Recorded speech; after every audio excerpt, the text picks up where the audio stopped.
Well, Draymond Green was ejected during the timeout because fantasy ransom and Ray Acosta, instead of being like an old school official and move away from the guy who's upset, no, they stayed close to him and kind of talked with him.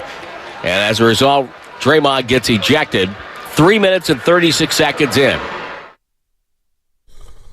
Oh, baby, oh, baby, oh, baby. Look, I'm going to say good morning to everybody out there getting off their graveyard shift. That's Tim Roy on the call right here on 95.7 The Game. Your flagship home of the Golden State Warriors. They beat the Orlando Magic yesterday, 101-93. A good win for them. They needed to win because Houston won in overtime out in Oklahoma City last night. They're talking. They remain one game back of the Warriors in the loss column. However, it's really 2 games because the Warriors own the tiebreaker. Okay, that's that. The Warriors win. Andrew Wiggins scores 13 and 23 in the fourth quarter. And that's the kind of thing I want to focus on today. Obviously, 888-957-9570. A lot of you guys are going to want to talk about Draymond Green getting ejected for the 4th time this season.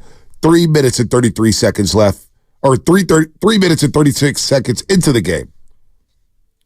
Just can't happen. And I'm kind of like Steve Kerr. He deserved it. He asked for it. It is what it is. I just don't. Shasky, I'm kind of exasperated by discussing the same old thing over and over and over again. Again, Draymond Green said this was the most important season of his career. He's been ejected 4 times. He's been suspended twice for multiple games. The Warriors are right now in 10th place. He's had 2 games in which he's been ejected in the first quarter. Hell, within the first 4 minutes of the basketball game. Cannot happen. But I'm exasperated from talking about this situation. I really am. I don't know what to say anymore. I don't know what to say anymore. It completely overshadowed. I thought it was one of the better wins all year. Right. I don't know. I think it's the best, but it's one of their better wins. I mean, considering no Kuminga, no Draymond Green for the entirety of the year, entirety of the game. Andrew Wiggins has come to life the last 2 games. He hit the that 2 should threes, be the story. And he had the little it was like a floater push shot. Right. Defense too. Steph Curry did not have a great shooting night, but I thought the way he handled the floor in terms of being a floor general with the 10 assists was excellent. But Klay Thompson has been playing very selfless basketball. Yep. And whatever is needed of him, he has been delivering. Yep. And then I look at like Kevon Looney contributing. Yep. I look at Moses Moody, that putback dunk, and contributing. I look at Podziemski putting a couple in the hoop. Like 4 guys, I believe, gave you 40 and about 30-something rebounds off the bench. So it really sucks. Like we're being robbed emotionally of a great win because of just unnecessary stuff. I mean, it's just where we're at. Yeah, here's what I would say to you, Pete. Yeah, I want to start here. Go ahead. And I don't want you to say. I want me to say because this is me. But let me just say, the fact that Steph Curry and Klay Thompson have come out in the last 2 games and said Andrew Wiggins is very important to us when he plays like that. We're a different team. That should, as much as we've ripped on Andrew Wiggins or said how inconsistent he was, you know what, man? I give him credit when he does play well. Give him credit when he does score 13 and 23. 100%. That should be the focus. Back-to-back games, Back-to-back games, defending at a high level, playing aggressively offensively. Active on the rebounding. Look, I'm tired of talking about ejections. I'm just tired of it. We all are. What else do you want us to say? But you're not alone. So I want to start here. Like, I watched Steph Curry as the whole thing was unfolding. I rewound it and I watched it back. Rewound it and watched it back. I couldn't believe what I was watching on a variety of fronts. Forget Dre. Just forget him for a second. Watch Steph Curry. We all agree. Yep. Steph's the greatest warrior of all time. Wilt Chamberlain, most of us didn't see. Steph Curry's the greatest warrior of all time. And you're watching, I believe, one of the greatest teammates of all time. And we all would agree, a very balanced, fair, patient human being. Right. And I watched him do something that I've done in my personal life. And I watched his reaction. There are certain relationships that I have with myself and with others that are very complicated. And there are times in my life where I've let myself down or I've been let down by my actions or by someone else's actions. And I showed the emotion. And the reason why I'm saying that is that I watched after the whole Draymond Green getting ejected from the game, NBC had the camera stuck on Steph Curry. Yep. And he bent over, and I sat there and I watched, and he allowed the emotion because he was vulnerable in that situation. And I am a chronic anger management issue person. I still struggle with it to this day. I do okay? too. I do too. And like I saw his reaction. It reminded me of family members. You know, maybe I'm getting too intimate here, whether it be my wife, my father, my brother, people that I love be let down in the moment because of stupid things that I couldn't control. I was watching it from afar, like, oh my God, I've seen this play out before. And I watched Steph, who clearly cares about Draymond Green.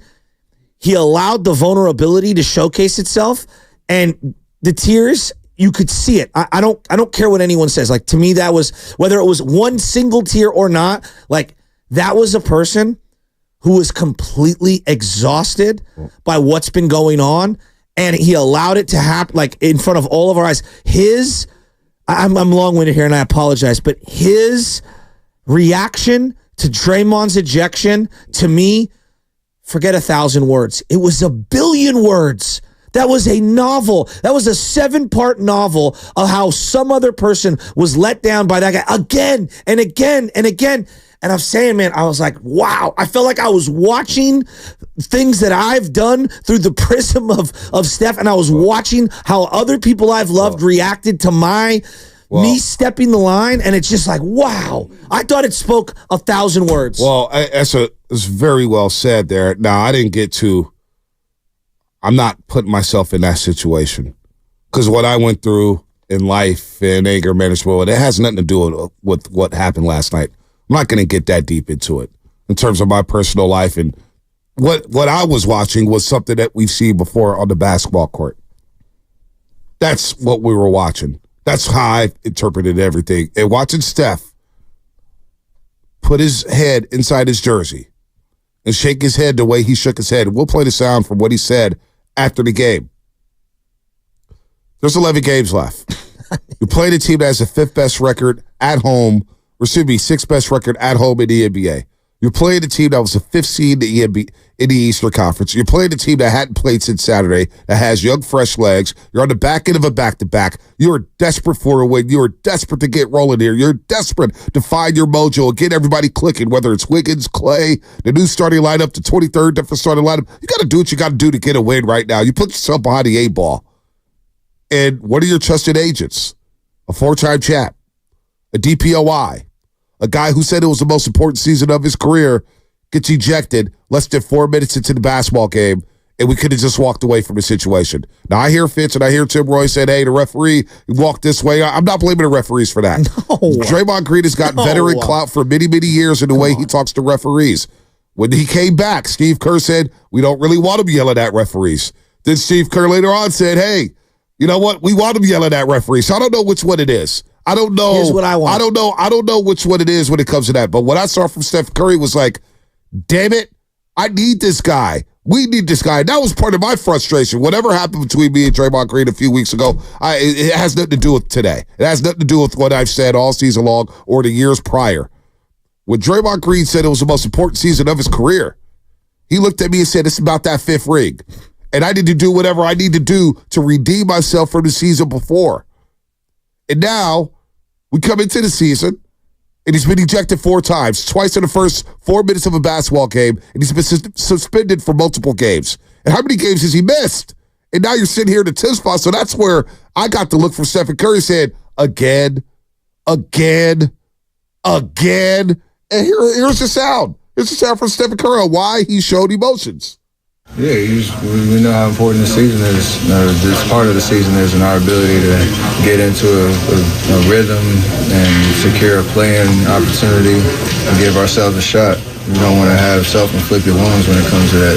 We all care. We all are passionate about the game and our chances to have something to play for down the stretch. So you give everything you got to this game, and that's the emotion. That's the emotion. Here's Curry on Draymond getting ejected.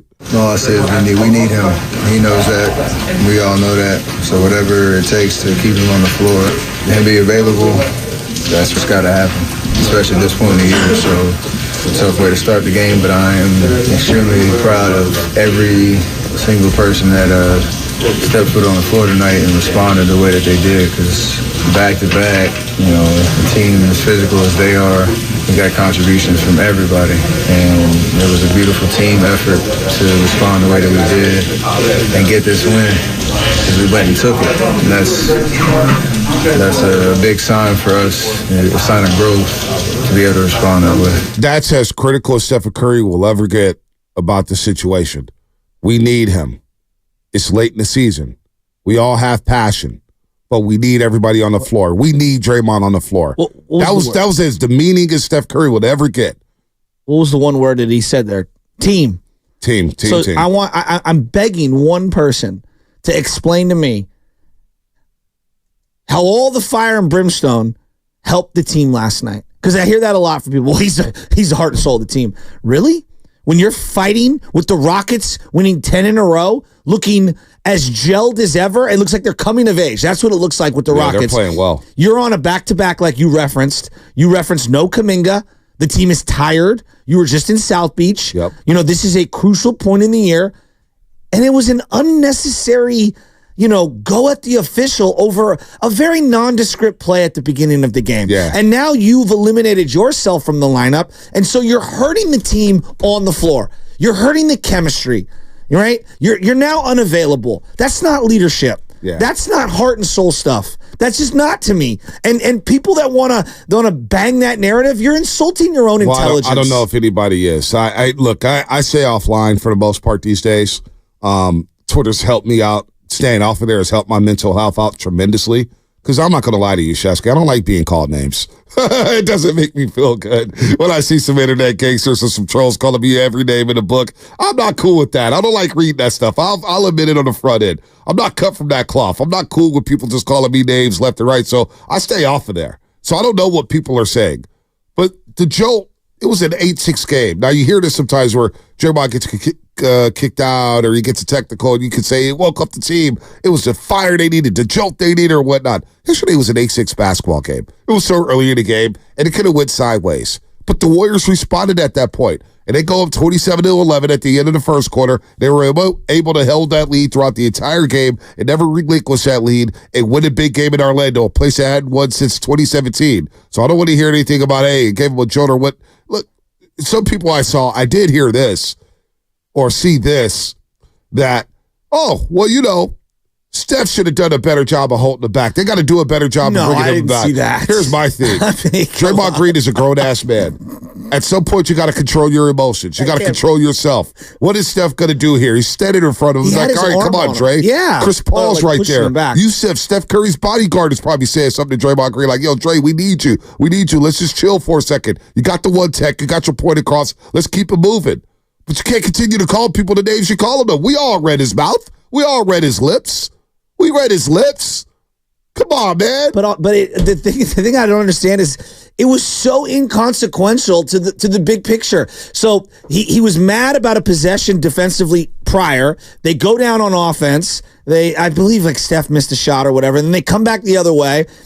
And Anthony gives the ball to your boy, Paolo Banchero, who comes crashing in to Andrew Wiggins. Whatever. Right. You want to call it a block. You want to call it a charge. Like I thought Wiggins' feet were moving, whatever. But immediately Draymond Green spins around and he's in the official's face. Yeah. And he touched the official, which is an automatic ejection. Or excuse me, automatic technical, I believe. And then he just wouldn't let it go. Yep. And to me, it's just like, you got to control yourself. I mean, it's 3 minutes into the game.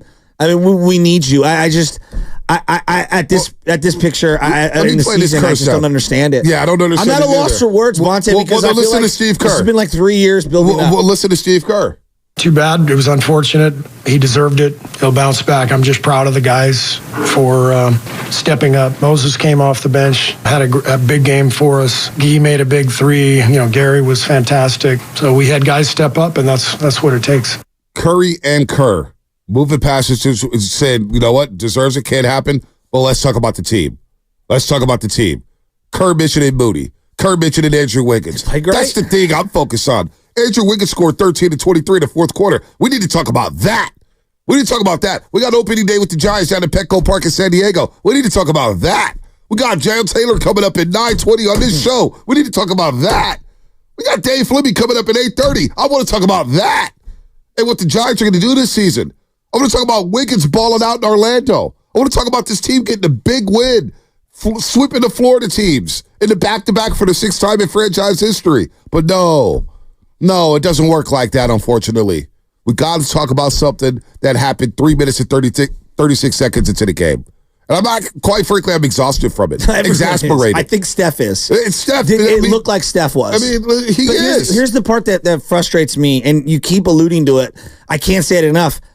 They've been losing with him. So this thing that they can't win without him, well, last night they won without him. And I saw a lot of guys play really well without him. Well, I saw the spacing be a little bit better. That's one thing where Andrew Wiggins, and this is why, and this is a dirty little secret. This is why when I say Draymond needs to shoot more, because he's wide open. Coaches can't diagram plays to get a player that wide open.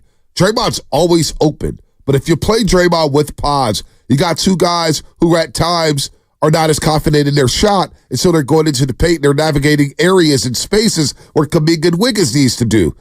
Draymond not being in a game, look at how wide open the lane was last night. It did feel like and I'm not saying they need Draymond Green. I'm not saying that they don't need Draymond Green. But offensively, if you're not going to take wide open shots, you're going to congest the paint, because this is what happened in the second round of the playoffs. Anthony Davis was able to camp out in the paint for the LA Lakers. LeBron James was able to camp out in the paint for the LA Lakers, leaving Draymond Green wide open. What does that do? That compromises the space for Steph, Clay, and Andrew Wiggins. And all of a sudden, Andrew Wiggins got a bit more lane, a bit more spacing with Clay in the starting lineup. And then when Draymond Green getting ejected, and what do you know? Andrew Wiggins is able to go to his bag, go to the rim, dunk on people, baby hook, get into the post, mid-post. Oh, you know what? I'm feeling good for the three-point line. Let me hit 3 of my 6 three-point attempts. All of a sudden, Andrew Wiggins is a lot more aggressive. So I'm looking at it from a basketball sense. The spacing was so much better. You need guys who are aggressive offensively. So that's what I want to talk about. But 888-957-9570, I get the nature of the job. You want some thoughts on Draymond Green? Go ahead, give it to us. Because I'm exhausted right now, man. It's the most important season of his career. It was 3 minutes into a game that they had to have. 3 minutes. 3 minutes and 33 seconds. On a nondescript play where he wasn't involved. The guy can't control himself. I mean, we've just gone over. And the part that bugs me is that at every turn, he's been rewarded for the behavior, and we've enabled the behavior, or we've excuse-made the behavior. And I'm just tired of hearing it. The mental gymnastics people are doing. Every single play in the NBA all year long, in every game, there is someone frustrated with a call. Yep. And yet there is one guy who stands above all as someone who can't control their emotions when it comes to the referees. And the part that, and look, I'm going to go here because this is just me. I implore my youth teams to watch the Warrior games, because there is a high IQ and a sophistication involved in how they play the game. I do love the way Klay Thompson moves without the ball. I love the way Steph Curry moves without the ball, and Chris Paul, and how he sees the floor as a floor general. I get so sad trying to explain to young kids, you're not supposed to talk to officials the way that Draymond does. And this is a guy who's been in the league for 13. Why do you get sad about that? Because it's 13 years of this guy berating officials nonstop, and then the broadcast. This is me. Don't need to get sad about that. Just say, hey, this is not what you're supposed to do. But then the broadcast, the official needs to walk away. No. The guy was going to the scores table with the referee. Draymond Green needs to walk away. The call was made. You said your piece. You got the technical. Move on. And it can't happen. And it's just over and over and over again. And I'm telling you, man, I'm exhausted. I can't imagine what it's like being a player or a teammate on that team. Well, you know what? They feel better today. And Wiggins, Curry, Clay, CP3, Pods, TJD in this game, Moses Moody, they all feel a lot better today. What a dunk. They got a huge win. Yeah, that was a huge team win yesterday. Shout out to YouTube and Twitch, brought to you by First NorCal Credit Union. Upgrade your savings dividend. Open a First NorCal first-class money market today. You can now download the Odyssey app directly from our YouTube and Twitch pages, as we have added the QR code on both pages. How about that? Look at that QR code right there. 888-957-9570 is the number. Your thoughts on yesterday. That is pretty cool, huh? Shout out to our friends at Flowing Water Plumbing and Drain. If you're going to call it to the roast, you better bring it, because if you don't, you will be flushed. Brought to you by Flowing Water Plumbing and Drain. As I mentioned, Dave Fleming, we won't flush him at 8:30. John Taylor, we won't flush him at 9:20. You know Willard and Dibs will not flush Steve Kerr at 2:30. That's That's BS, all man. coming up here at 95.7 The Game. Brought to you by Ashley Furniture Home Stores. Celebrate and save at Ashley.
Time for you to like and subscribe.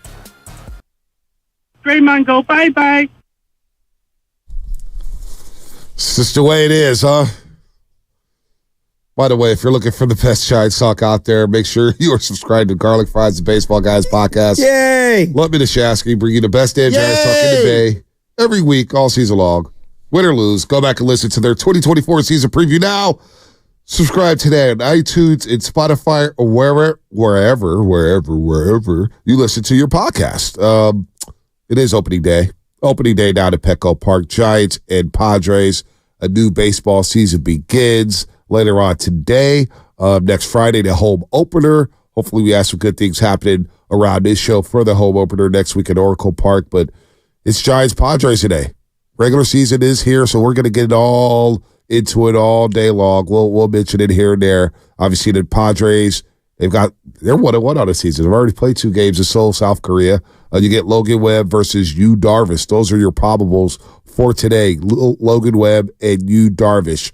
So, of course, the Padres underachieved last season. The Giants, they didn't achieve anything. We're looking for big things with the Giants. We're going to all get into it here. 888-957-9570. Let's get these phone lines cranking. Draymond Green ejected last night, but the Warriors win. Andrew Wiggins was huge for the Dubs. Steve Kerr, he said it. It was a gutsy win. It was a gutsy effort, in tough circumstances, back-to-back, losing Draymond early.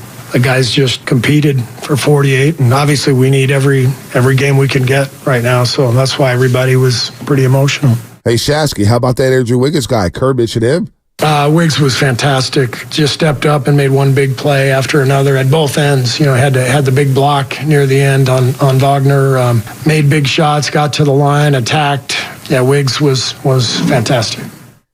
Watching Steph Curry kick that chair afterwards, and it was a weird kick of the chair. It wasn't the same kick of the chair from, I believe it was the 2021 season where Oubre and a bunch of the guys were on the baseline. Oh, yeah. And he was he's like, come on, guys, come on. Yeah, exactly. Let's go. But him showing that much emotion after the night, to me, that spoke volumes. And I think to your point about the team and how everyone was playing collectively, it felt like everyone galvanized and we're like, all right, and took a deep breath and realized all right, we've got some work to do. Let's do it. And that's the essence of a team. Yeah. And I love seeing all these guys like Moses Moody would dust him off, hasn't played and barely gets opportunities. And he's out there, flying into the glass and trying to make plays on the offensive rebounding. And I thought Kevon Looney had a couple of really nice buckets and some great defensive possessions. Even Clay, I know he didn't score yesterday. Thought he had seminal defensive moments situationally. Late in the game,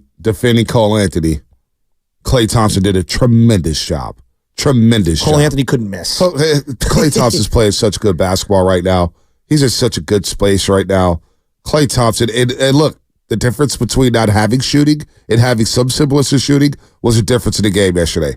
Orlando cannot shoot. Oh, my goodness. They cannot shoot. It was a rock fight. I got some numbers on them. You have been on that. That second and third quarter was so ugly. The first quarter, they scored 11 points. They were 3 for 22 from the floor. 0 for 8 from the three-point line. I watched Wagner, I guess it is, the older brother. Yeah. He crashed into 15 people. Seriously. It's a shame. It's embarrassing. Am I tripping? And Paolo Banchero, for how large, he's a large human being. His athleticism and agility for how big unreal. He is going to be a player. There's no doubt about it. But he also clanks a lot. He's got to develop a shot. So Orlando. He's an Italian. Well, they hit a late 3, and I'm going, oh boy, here we go. Floodgates are opening. And no, they ended up. No, they can't shoot. Closing it. 10-32 yesterday. They make 11 threes per game. That's last in the league, Orlando, that is. Last in the league when it comes to threes per game. They're 23rd in the league when it comes to three-point percentage. They're 30th in the league, I think, when it comes to field goal percentage. They don't play well. They don't shoot well. Their offense is predictable, and they need shooting. They need a dynamic guard. Jalen Suggs has been beat up. They thought he was going to be that player. Maybe he's just not going to be that guy. But, boy, if they could get some shooting, they have plenty of cash this offseason to burn, Chasky. Also big-time players who can hopefully space the floor for them. But that's Orlando's problem. I wonder if Jalen Suggs is not a perfect candidate to come to the Warriors at some point as a reclamation project. Could he fill that maybe certain Sean Livingston role off the bench? I'm kind of tired of having a bunch of guards.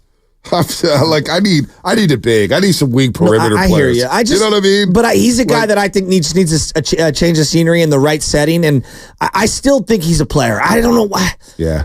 I feel like he's relegated to the corner three. So on that team, Orlando, 13th in field goal percentage, but 26th in field goal makes per game. How many point paints do they typically get? They're one of the best teams. Yeah, that's what I figured, because they go flying. They go flying into the rim. And then 30th in field goal attempts. So they play very, very, very, very slow, which helps out their defense. That kind of skews your defensive numbers. Yeah, of course, they're first in defensive efficiency since the All-Star break, but it's, as you guys are watching Charmed on the screen, boy, you guys get distracted. It's playoff season. I swear to God. For you guys being married, you guys are the horniest individuals I've ever met in my life. Because it's playoff season, and when it's playoff season, that means we wake up in the morning and TNT's still on because we were watching Inside the NBA the night before. We can talk about the and Charmed is on. We can talk about the end of time. Oh my God, the end of time is coming. Let an episode of Charmed come on. She threw and her these horny son of a guns, Lubman and Spadoni and Shasky. Oh my God.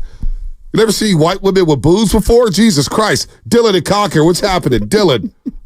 If you had my How you doing, man? What's up, Dylan? Big fan. I listen to you guys every morning. Let's go to Dylan. How you doing? What's up, dog?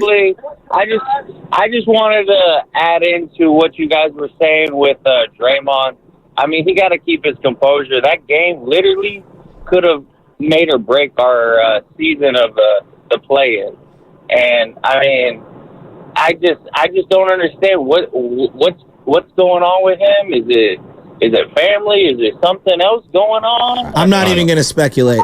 I just think he can't control his emotions. I mean, that's pretty obvious to me. I don't know. I mean, but like, if you want to get the Draymond's told us before, he's not changing. Well, no, he also told us that he said he will grow. He said he was in control of his emotions. Yeah, he over is, and over. but he's not going to change the way he plays basketball. Yeah, I think his actions have kind of proven to me. So, like, great example. Like, I see people they just do mental gymnastics to justify the behavior, and it's irrational behavior. Well, he's doing this so the Warriors get calls. It's one thing to get technical, all right, and you're giving them an extra free throw and the possession and all that to try to set the tone to get a call. I'll listen to that. But when you get yourself rung up and ejected from a game 3 minutes in a guts-to-have-it game on a back-to-back, when you're without Kuminga and you're the 10 seed and the 11 seeds won 10 in a row, like, I mean, come on. Like, stop. And I'm not saying that this is what the caller's doing, but I see this, like, stop justifying wildly irrational behavior. At some point, you have to at least admit and meet me in the middle and be like, all right. Who's justifying last night? Out of control. I don't think anybody's justifying last night. They need him. I see a lot of people putting what, on Twitter? Yeah, just in general. Twitter. Again, I tell you this, man. Twitter is the lowest of the lows. There's some people on Twitter. I mean, I just call them the scum of the earth. All they do is go on there on Twitter and just disrespect people left and right and say wild stuff that they wouldn't say in person. That's what Twitter is these days. Twitter's what? I'm not listening to a damn thing off of Twitter no more. That's for sure. Let's go to Nicola Dime in the 510. Nicola Dime, what's happening? Hey, buddy. Hey, good morning, guys. How you guys doing? Yo. Hey, I just wanted to chime in on the conversation this morning. I just look at it like this. You know, how long have we been talking about Draymond Green? The whole season, you know, and it's about the same situation. And right now, when he's needed the most, he's shown that, you know, at any minute he can blow up and not care what happens to the team. You know, I mean, it took how long to get ejected over nonsense, you know, and he's getting paid all this money for what? You know, he's not caring about what the effect to the team may be. The door kind of being open. You are taking, like, the poor guy was trying to make a point. Right. That was on you, Spadoni. That was on the Laker fan. Shout out to our friends at Flowing Water Plumbing and Drain. Was that not annoying everyone here? Come on, man. Close the door. Flowing Water Plumbing and Drain. Shout out to Brian and company. I'm back at Spadoni on Nickel and that one. That was a dime. justified flush. You got to close your door, man. I don't know what's going on. He was a little high. Ding. He was a little high. He Ding. probably had some sativa to start his day, man. I know a weed smoker when I hear one. Hey, you know Trust what? me. You give a lot of I was shout a weed outs. smoker. You get. So why do you forget that the door is open? No, because the way he was talking, when you're high, you can't do two things at once. So he didn't know what was going on. He didn't know buckle up his seatbelt, close the door, turn off his turn signals, or what. Nickel and dime, man. That's the reason why his name is Nickel and Dime. All he's doing is buying dime bags, and he's buying them early in the morning. So, it is what it is. One of my more favorite jokes that I've told over the years, there's a nickel and dime up in the Russian River, and believe me, everything in there is a nickel and a dime. But the nickel and dime in Hillsburg, everything costs $100. I believe it. I like Hillsburg, by the way. Hillsburg's beautiful. Hillsburg is beautiful. It is beautiful. We got a break club. I know all the good restaurant spots in there. There's one with a pizza spot. All right, I'll shut up. Shut up, because I'm about to get the break in my ear, and that's when I start. See, I can control myself, and we can hit the brakes. Draymond, go bye-bye. 888-957-9570. Your calls. What do you think about last night in Orlando? Andrew Wiggins, Draymond Green, whatever the hell you guys want to talk about. Then we'll pivot to Giants baseball because I'm exasperated. What else do you want me to say? That's coming up. Brought to you by Fremont Bank, full service banking, no compromises. I'm a Warriors fan all the way. Boxer and Gerson.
He'll bounce back. I'm just proud of the guys for stepping up. Moses came off the bench, had a big game for us. Guy made a big three. Gary was fantastic. So we had guys step up, and that's what it takes. This is Steve Kerr, and you're listening to the Morning Roast on 95.7 The Game. Steve Kerr will join Willard Dibbs today at 2:30 p.m. right here on 95.7 The Game, your home for Warriors basketball.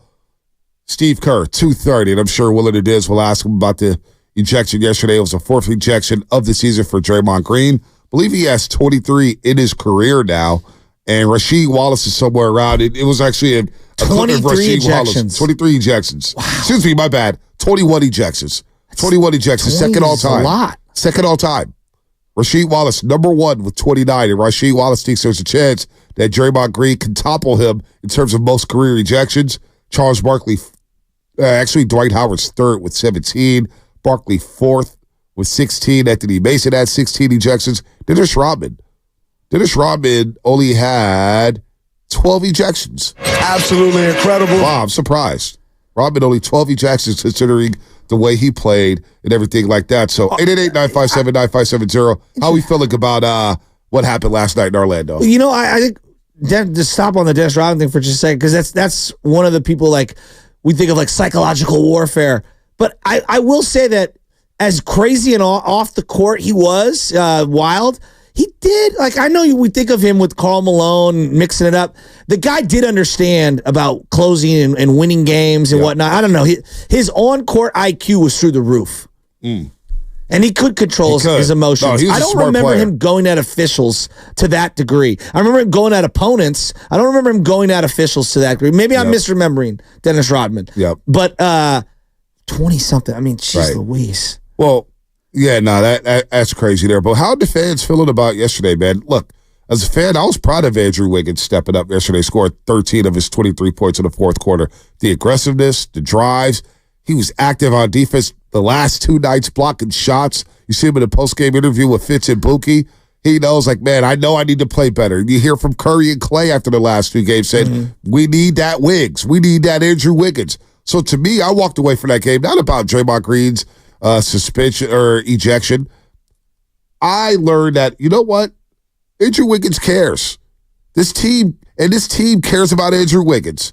And Curry and Clay know that he's the difference in maybe not making a play-in to possibly making a run in the Western Conference. 100%. Now, I know a lot of people think that's laughable because you got to get through the play-in tournament. You may have to win 2 games just to advance to the playoffs. I get it. It's going to be very, very difficult just to advance to the first round of the NBA playoffs. But you have no shot if Andrew Wiggins doesn't show up. You have a great shot if Andrew Wiggins plays like he has the last 2 nights on both sides of the floor. I just think like we're at the point in the season where it's like we just have to play basketball.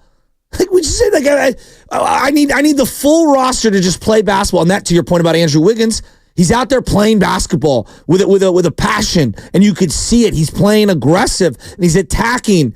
And then conversely, I look at Draymond, like just play. We just want you to play. We're better with you on the floor. All right? We're just better with you on the floor. I got to read this text. It's from my mother-in-law. She is a diehard Warrior fan. This is from her text, and I'm going to omit some things and kind of paraphrase. I hate when Draymond Green has to be right, my mother-in-law says.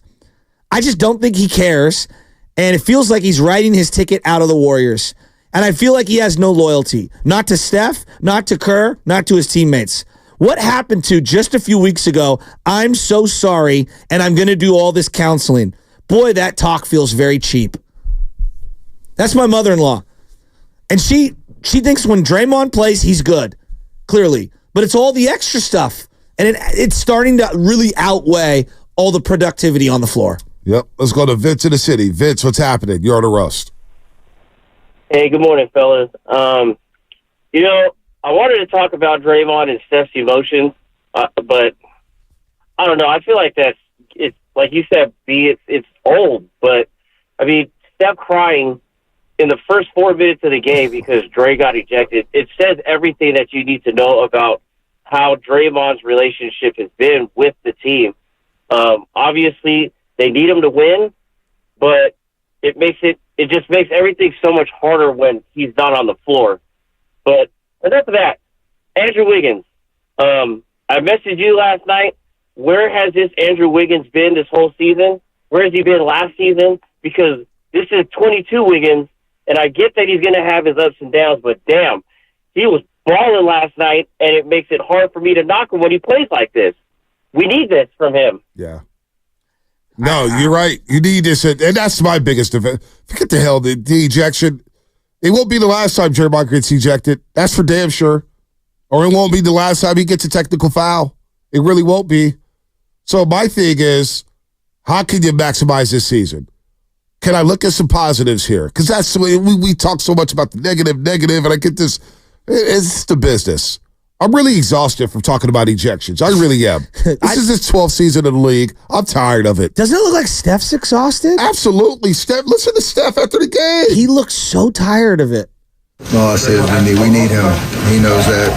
We all know that. So whatever it takes to keep him on the floor and be available, that's what's got to happen, especially at this point in the year. So it's a tough way to start the game, but I am extremely proud of every single person that stepped foot on the floor tonight and responded the way that they did, because back-to-back, the team as physical as they are, we got contributions from everybody, and it was a beautiful team effort to respond the way that we did and get this win, because we went and took it. And that's a big sign for us, a sign of growth to be able to respond that way. And that's how I feel. It was a sign of growth. What else can I say about Draymond Green being ejected yesterday? It just can't happen. It's unacceptable. It is. If you're one of the leaders of this team, you cannot get thrown out of a game 3 minutes and 36 seconds into it. It just is what it is. You got to walk away. You got the first tech. You said what you said. Just turn around. If you need to mutter some words, what he muttered, because we all saw what he said. We all read his lips. It was poor We all read his lips. You know what I'm saying? We all read his lips, and we know what he said. How about just turn around and say it towards your bench? Say it towards your teammates or something like that. You can't do that. So the game is you got 11 games left. You need to win. You got ejected. It's unacceptable. That's all I'm going to say about it. It's unacceptable. We've seen it before. And guess what, folks? Guess what? It's going to happen again. He's going to get another technical.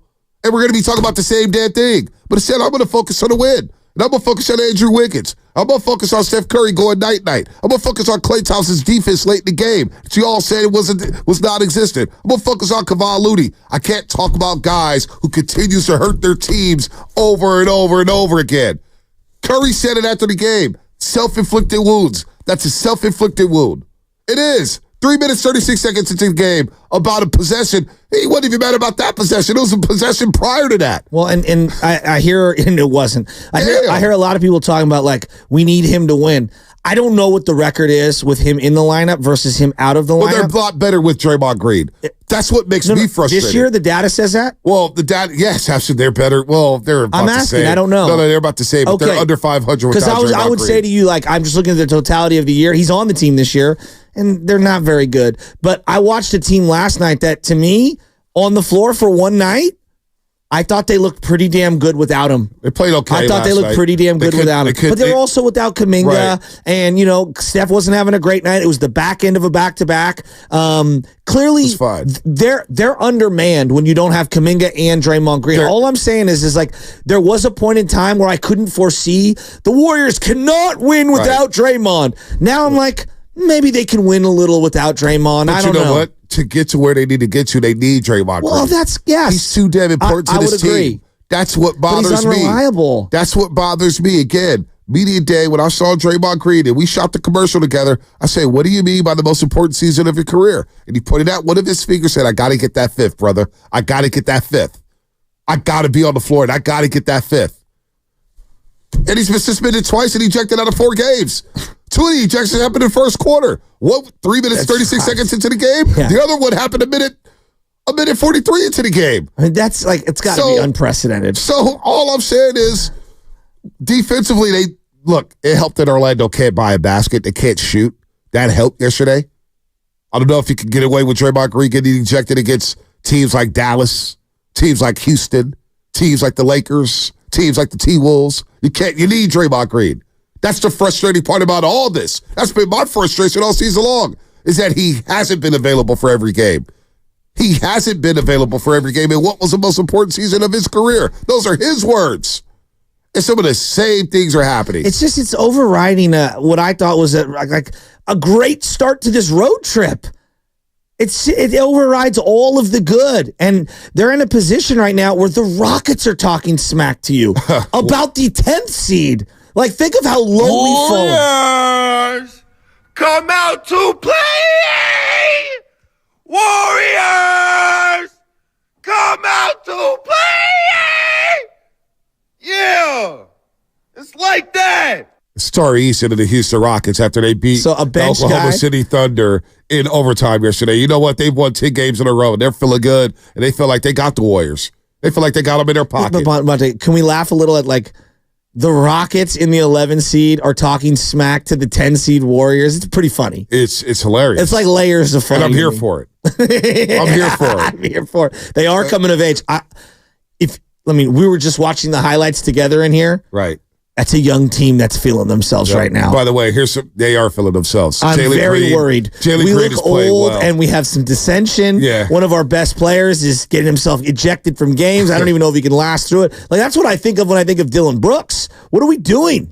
Well, the segment is sponsored by Golden State Lumber, serving the Bay Area for 3 generations. When you succeed, we succeed. Visit GoldenStateLumber.com. Charlotte star LaMelo Ball been out since January 26th with an ankle injury. Will miss the remainder of the season. He's only played 22 games this year. LaMelo Ball, 22 games this year he's played. I feel like he's barely played the last 3 years. Yeah, well, there you go. It feels like that. It feels like that. Wow. We're going to get the opening day. We'll get the opening day, but I do want to hear from Warrior fans. What was the big takeaway yesterday? Was it Steph's emotions? And then, I was going to say, then Draymond Green sends a tweet like late last night after the game. It's like, come on, man. Read the room. What did the tweet say? I don't even know. It's always fun game. You got the tweet What did the tweet say? What's the tweet say? Anybody got the tweet? Something about, like, everybody picked him up and, so they're going to stay grinding or whatever. It's just like, dude, just come on, man. I got it. Read the room. Great dub. Appreciate my dogs holding it down. On to the next one. Bounce back, all caps. It's a great teammate right there. Always a fun game. You are listening to 95.7 Draymond, go bye-bye. KGMZ FM and HG1 San Francisco. Don't forget, you can also watch us every single day on our YouTube and Twitch streams. Just log on and search 95.7 The Game. Be sure to like and subscribe to the channel while you are there. Brought to you by First NorCal Credit Union. Upgrade your savings dividend. Open a First NorCal first-class money market today. You can all now download the Odyssey app directly from our YouTube and Twitch pages as we have added the QR code on both pages. Got a QR code. Scan the QR code. Boom. Takes you straight to the Odyssey app. It's pretty cool. You can't watch us on YouTube. As well as shout out to the Comcast Business Text line. We all appreciate you. Some people mad at me for the other day. I said, the hell with the fans. But it wasn't all the fans. It was just some fans. Some fans get on my nerves. Not all of you. Most of the fans are great. I just most of the fans, you know what? You know what's crazy? Most of the fans, not to cut you off, Shasky, they understand what happened last night. Because I got a lot of the same sentiment from a lot of people that I know that watch basketball, that watch the Warriors every single day. They're just exhausted. What happened after I let a couple minutes go by, and what did I do? When? I called you yesterday. Oh, you did call me. Then I FaceTimed you. This Shasky was redder than this microphone. I couldn't, because you know why? Because and this is like just my perspective. I've been watching this team my whole life. All right. And they've brought me the highest of highs. I feel like I'm watching, somebody who I've grown a huge love for. At one point in time, I can make the argument that Draymond Green was one of my favorite Warriors of all time. He has been out of that zone for a long time for me. And it's because of the stuff like last night. And I've been watching him throughout his best years, throughout his worst years, and I don't expect the greatest effort from everyone on a nightly basis over a 10, 11, 12-year period, but there are certain trends that I watch, and I watch this guy in games where Steph doesn't play. I feel like it feels through the television like he's deliberately pushing the line to get tossed, right? It's almost like a running joke inside my own head. And then I'm watching him last night. You're down Kuminga, okay? You're on the back end of a back-to-back in the Florida swing. You won a big game the night before. You got, at the time, they hadn't won their 10th game, but a 9-game in a row surging Houston Rockets team. Yep. It's the first couple minutes of a nondescript Orlando Magic. It's not a team that you have like years of beef with, right? I watched the first quarter. It was a couple of plays. All right, some bang, bang. That happens in every basketball game all year. And he couldn't let the possession go from 2 possessions prior. He's not even involved in the play. It's Paolo Banchero crashing into Wiggins. All right, you think that the guy flopped a little or they didn't get the right call. Fine. You said your piece. You got the original tech.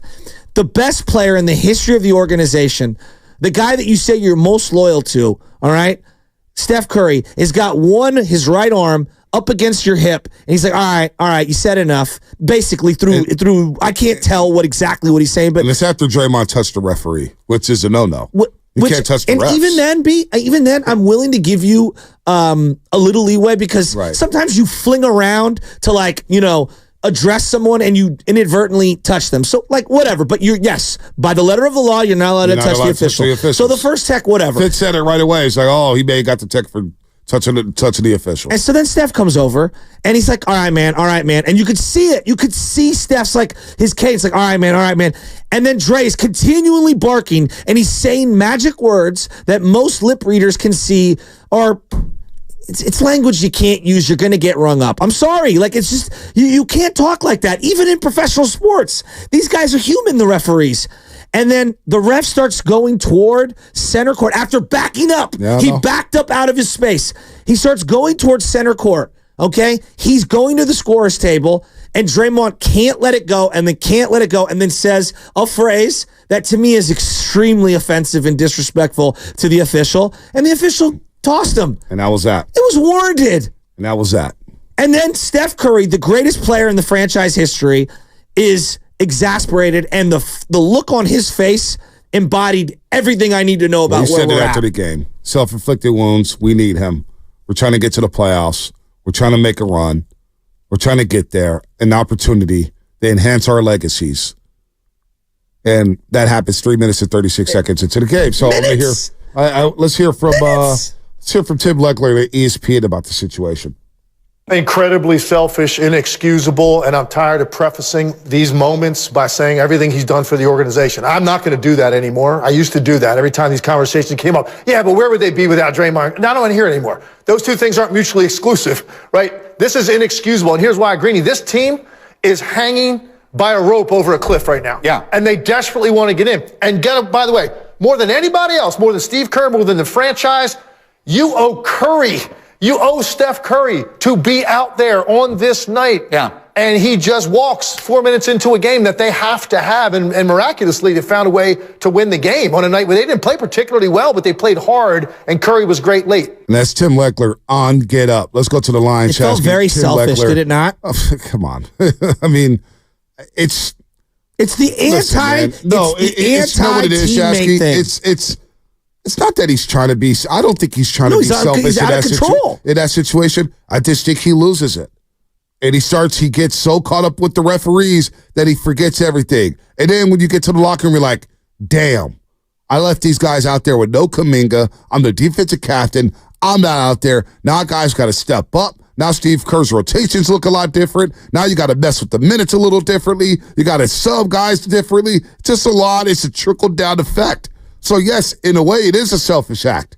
You got kicked out. You got to chill out. You got to know, dude, it's the back end of a back-to-back. It's not even the first 5 minutes of the basketball game. We haven't even got through our first rotations yet. Guys haven't even broke a sweat yet. That's what I'm saying. They haven't even broke a sweat yet. That's what I'm saying. All right? And you're down a couple of, you're down one of your best players. You're fighting to get to the playoffs. I know.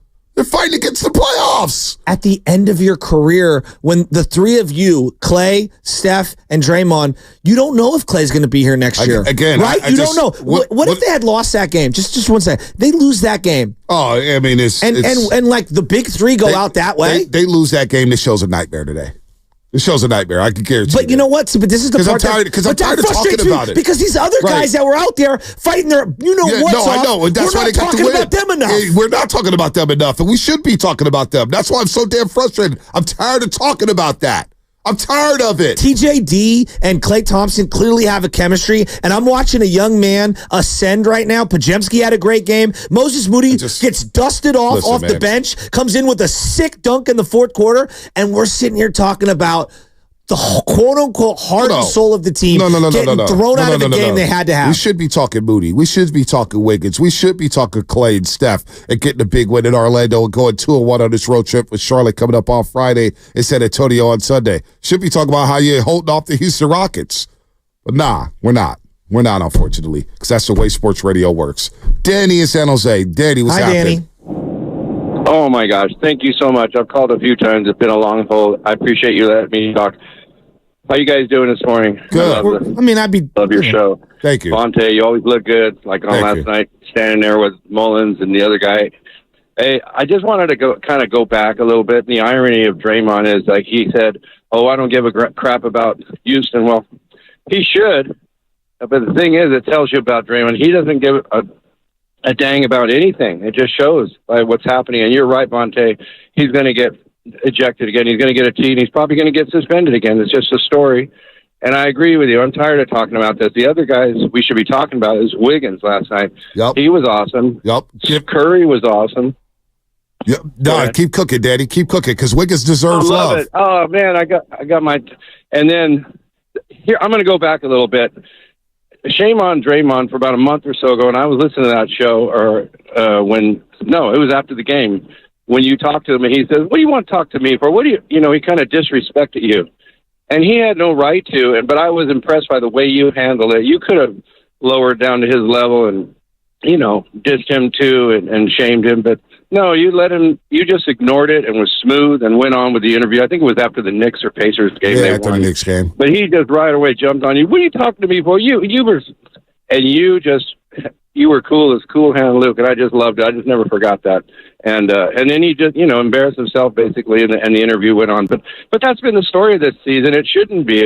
It's a sports talk show. It's not the Draymond show. Right. You're right. And then the end of. Was that the longest night in history? I don't know. Yeah, that was the longest night. What a three from Steph. He wasn't having a great game. He was not. I was shooting. I mean, his number since the All-Star break, he entered that game. His number since the All-Star break, 15 games since the All-Star break. He missed 3. Remember with the ankle sprain. Steph Curry, and this is before last night. He was shooting 34.5% from 3 and 40% from the field. I know we got to get the break. Damn it. I see the clock right here. I know how to tell time, Lubman. Good Lord. 34.5% from the three-point line, 40% from the floor. Just get the numbers out, man. It's 7-Eleven. We break every day at 7-Eleven. Doesn't change. We don't, but. Whatever. Rest of the show coming up, brought to you by Lucky California. If you're not quite sure what to make for Easter dinner, Lucky can help you put on your Sunday best. Right now, fresh asparagus is just 99 cents a pound.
Hey, Dub Nation, it's Brandon Bajemski, and you're listening to The Morning Roast with Bonte Hill and Joe Shasky on 95.7 The Game.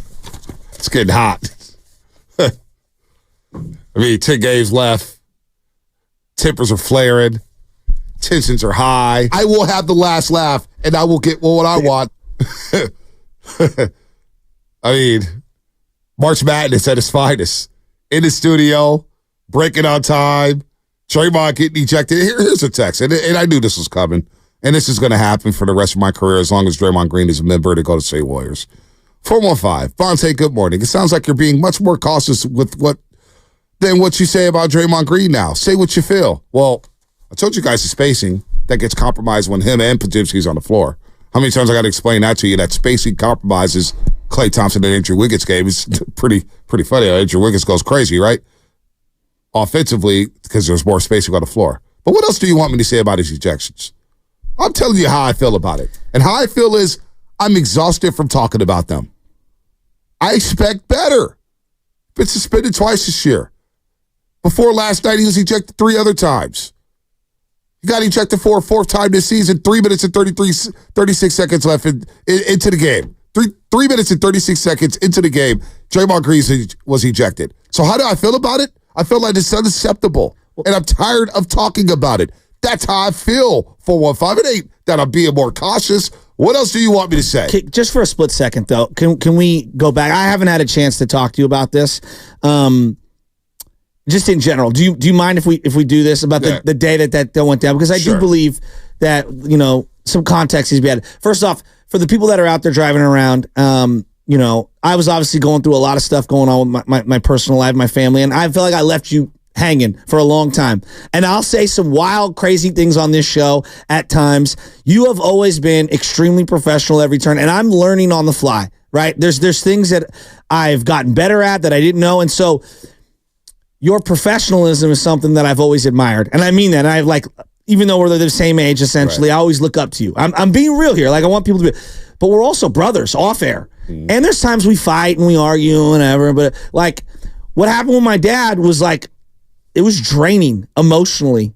And I'm going to get emotional here for just a second. Because the day Draymond and you had the thing on television, this is the day it was my dad's funeral. Yep.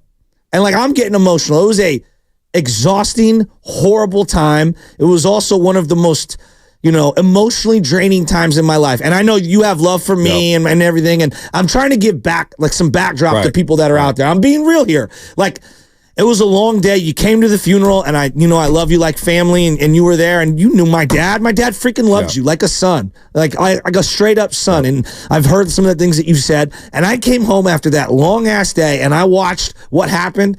And I was like, oh my God, dude, for you. And I know how tired you were that day. Let's be real, that was a long day. Yeah.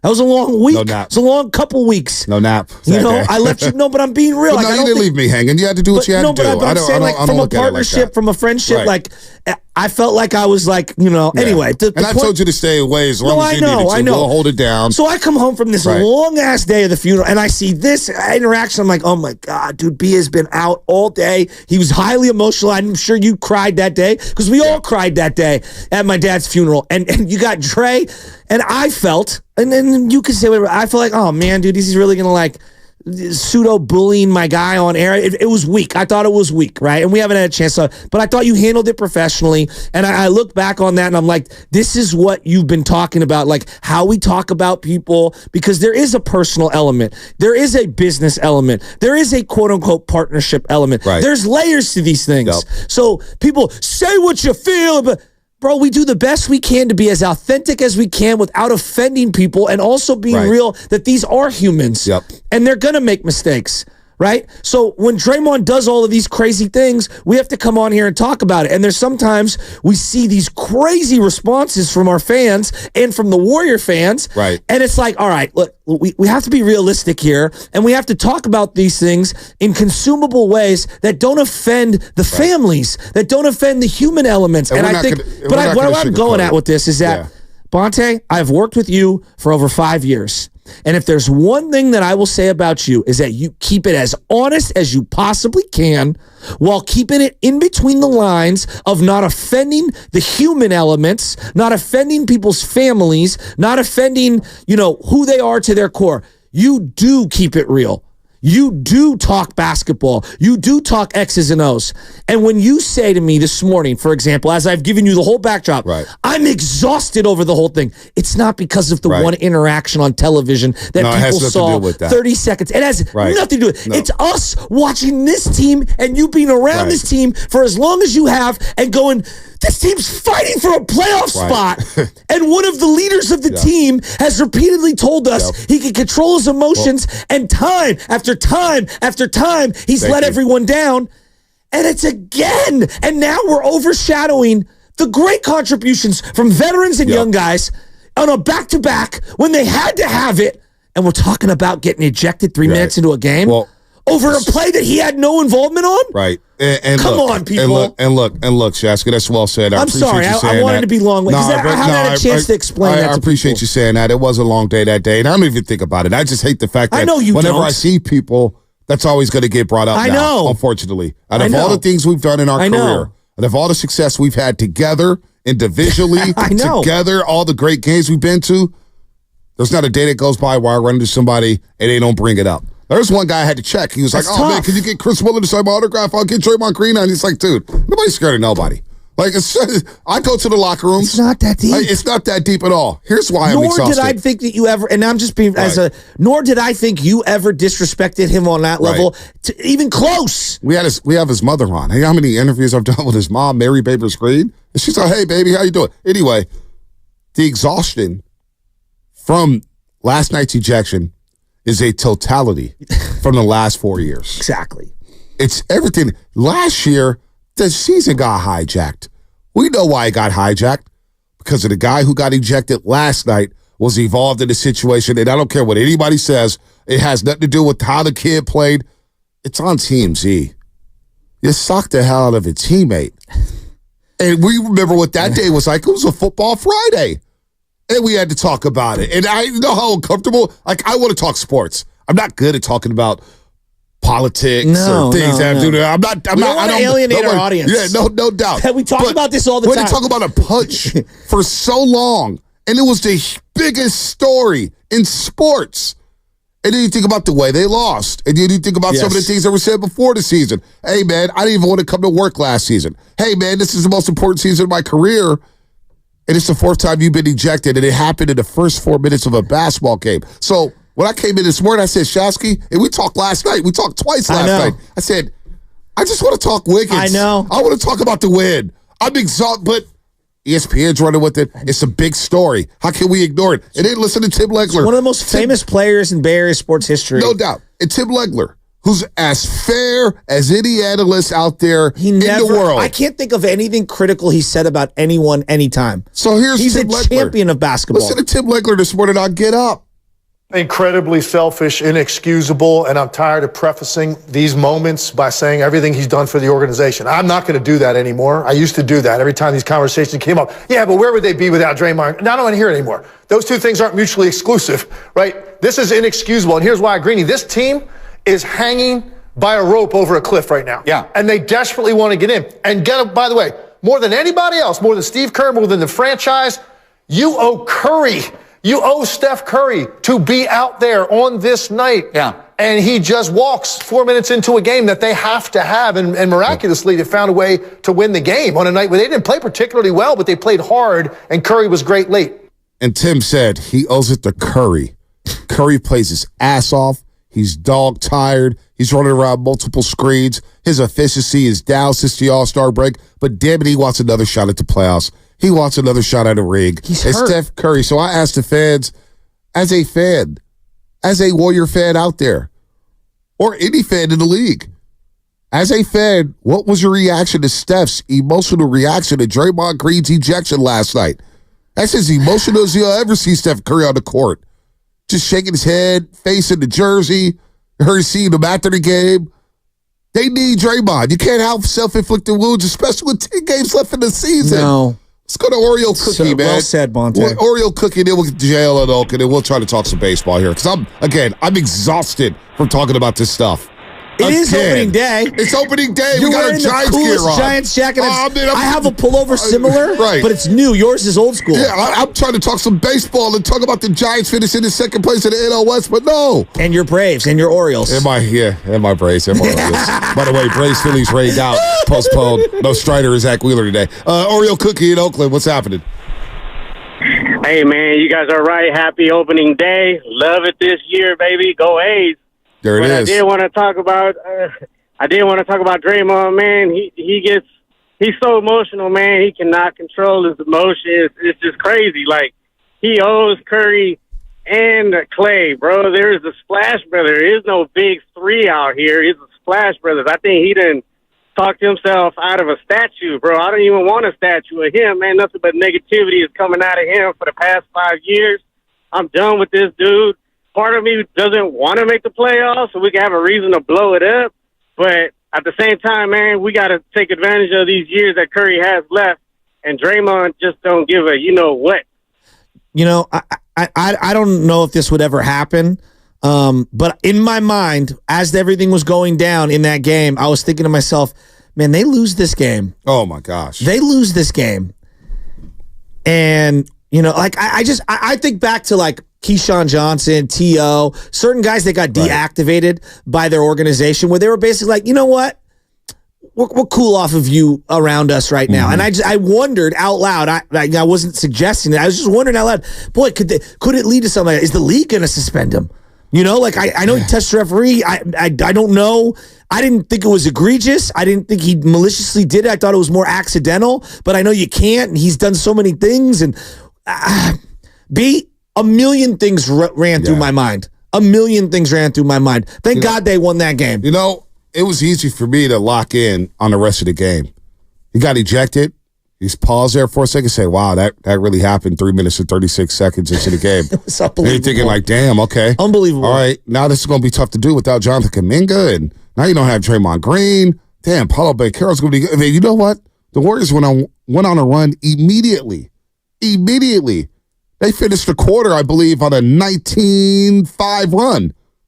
Could have been, were they down 8-6 or were they up 8-6? I forget, but they basically left the first quarter leading 27-11. So guys stepped up. Andrew Wiggins, who we all discussed and said, damn, you need Andrew Wiggins. Maybe it's just, the other day we were just talking about him being a lost cause and maybe not even playing him. That was the conversation on Monday. Now you look on a Thursday morning and said, if you get that Wiggs, yeah, sure, you could beat anybody. I'm not saying you can win a series and get to the championship, but damn. It's just... Pardon me. There is still something there with Andrew Wiggins. Oh, wow, look at him defend. Look at him go to the rim. 13 points in the last, 13 of his 23 in the fourth quarter. You hear Steph after the game. Andrew Wiggins won that game for us. Stephen Curry said this. Andrew Wiggins carried us in the fourth quarter. And if we get that Wiggs, we're a dangerous team. The night before, Klay Thompson, what did he say? We need that Andrew Wiggins. We need him confident. We need him to be aggressive. That's the guy who helped us win that fourth championship.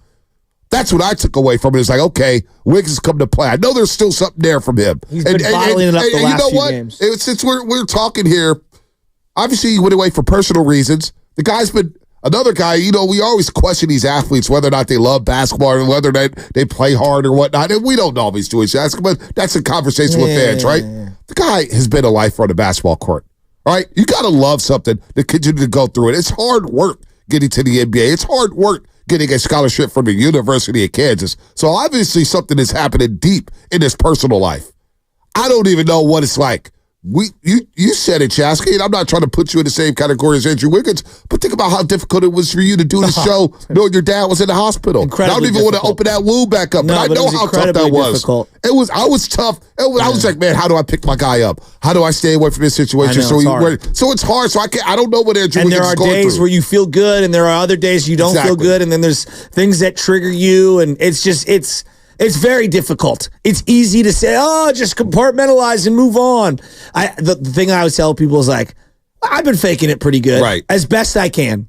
But so that's all you can say. But Andrew Wiggins went out there. He smiled on his face. He had 3 threes. He was aggressive last night. He looked so good last night. He looked great last night. The 2 threes, the little pusher. And now the Warriors are 20-15 on the road. Yeah. So I can't believe their road record this year. The road record's incredible. I thought their fourth quarter offensive execution was much better the last couple of nights. And I think that's, if you're looking for one real subtle thing that I think is sustainable, if they have figured something out in that fourth quarter, in the stretch, that's huge. Because think of how many times they haven't looked good offensively in the fourth quarter. No doubt. And then you got Trace Jackson-Davis grabbing 14 rebounds, playing like a big boy. How about his development? Clay had 8 points, 14 rebounds. Too. Oh, dude, TJD's playing so well. Him and Clay, because Clay will take a couple dribbles. Yeah, they've got take a couple dribbles in and then give him the bounce pass. It was very interesting. No, they've got synergy.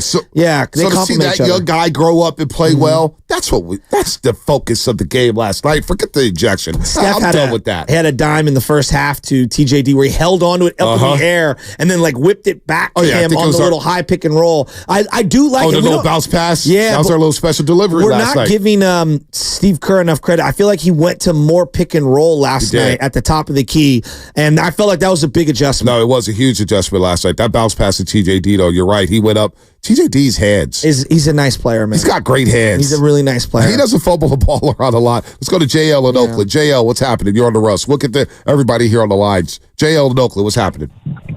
Fellas, I love your show, man. Thank you. Getting on is hard as hell, but you know what? It's worth the wait. I'm sorry, man. The floor is yours, my man. You got a couple minutes to spit your stuff. Okay. Draymond Green.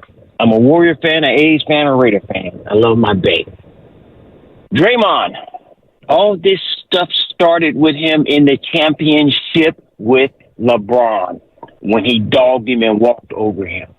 Ever since that day, Draymond has been a problem in the league trying to show he's bad. He does stupid stuff, and it has gotten me to the point to think, all these games he keep getting kicked out of, is he getting paid? That irks me. He does it in very important games. Let's take it back a little bit further. How many times have Draymond said, oh, I really dislike what I did? Especially, I don't want my children to be like this if they play sports. I don't want them to have my mentality. I'm not going to let that happen again. He turns around and does other stuff. Draymond's off the hook. We need him. But Draymond becomes selfish because of the fact he plays with an attitude on his shoulders. That's what makes Draymond play. He has to have something to irk him, and then he goes.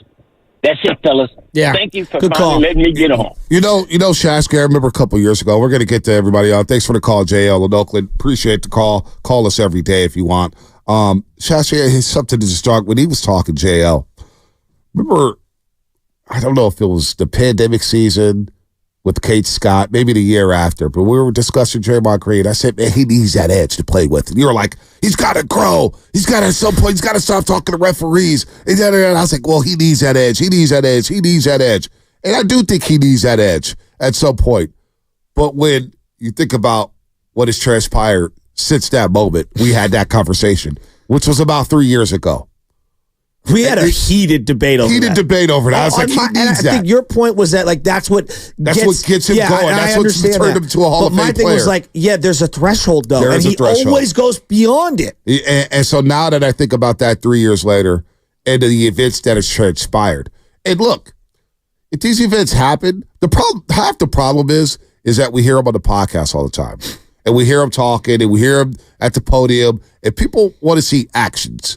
Because let's face it, in this world, actions speak louder than words. Yes. They do. How you treat people, how you conduct yourself or whatnot.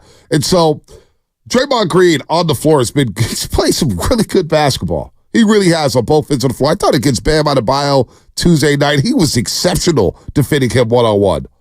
But then the next day you get kicked out of a game less than 4 minutes into the game against the fifth best team in the Eastern Conference. And some of those things you see haven't changed, where it's just like, all right, I thought we were going to work on not yelling at the refs. And then you hear, well, he needs whatever. Those conversations, that leeway that he had with the officials is gone. Bonte. It's a whole new crew now. Bonte, in one calendar year, he has stomped on Sabonis, got an ejected where he was like WWE style right in front of the commissioner, okay? Yeah. He had the Rudy Gobert chokehold, and he had the Nurkic elbow smack. I don't even know what you would describe that. I don't even know what that is.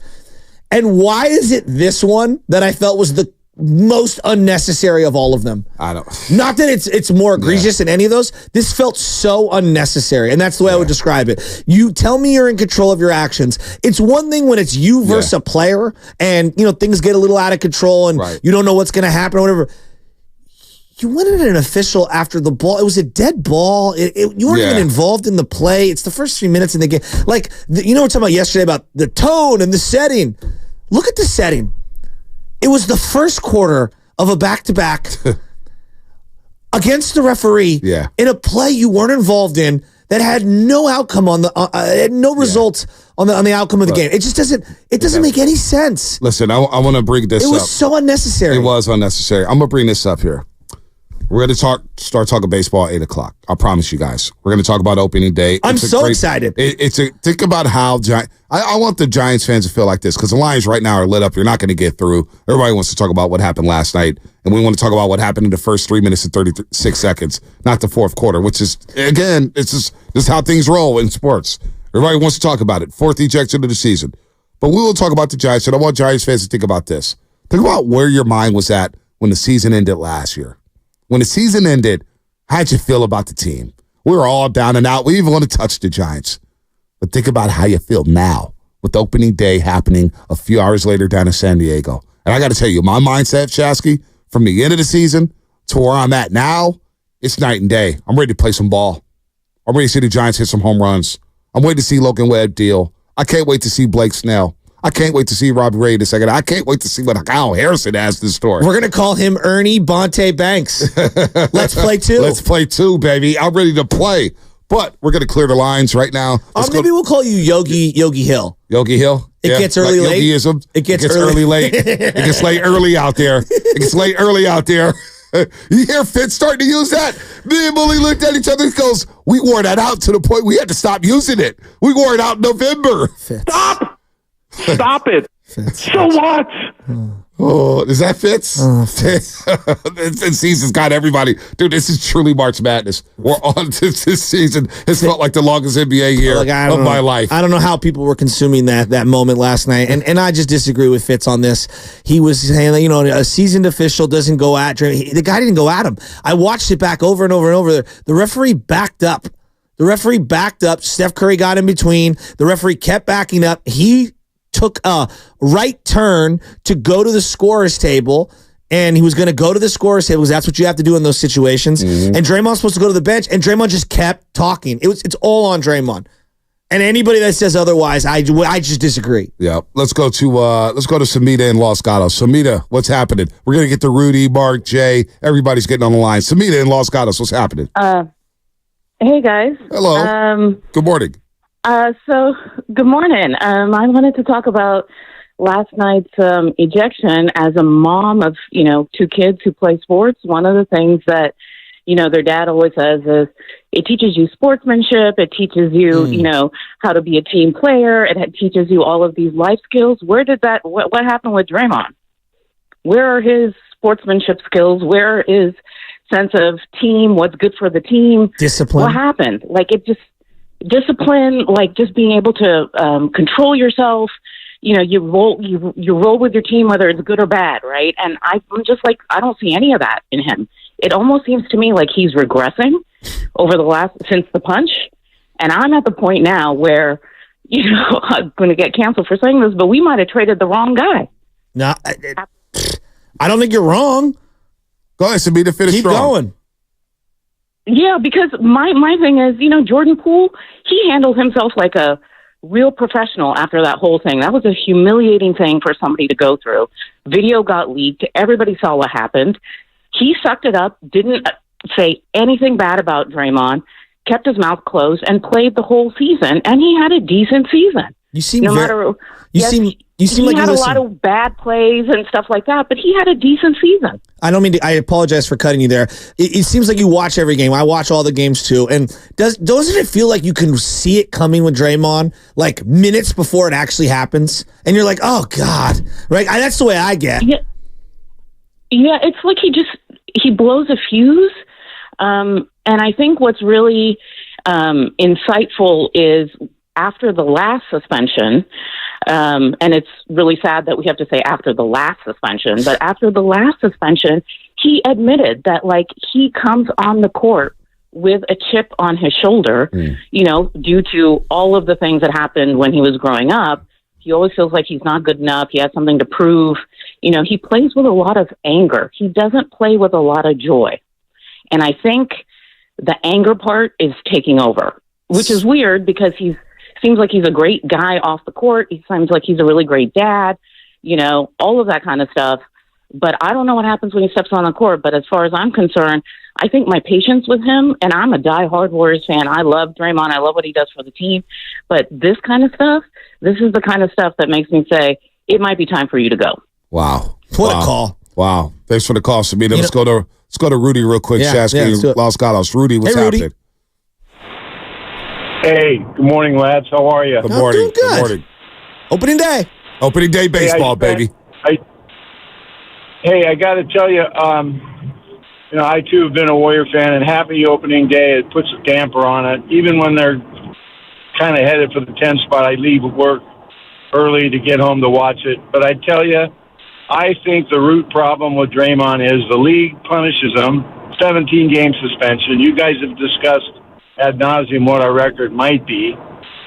But the Warriors are enabling him. As soon as he'll be in the starting lineup. Why not put him on the bench?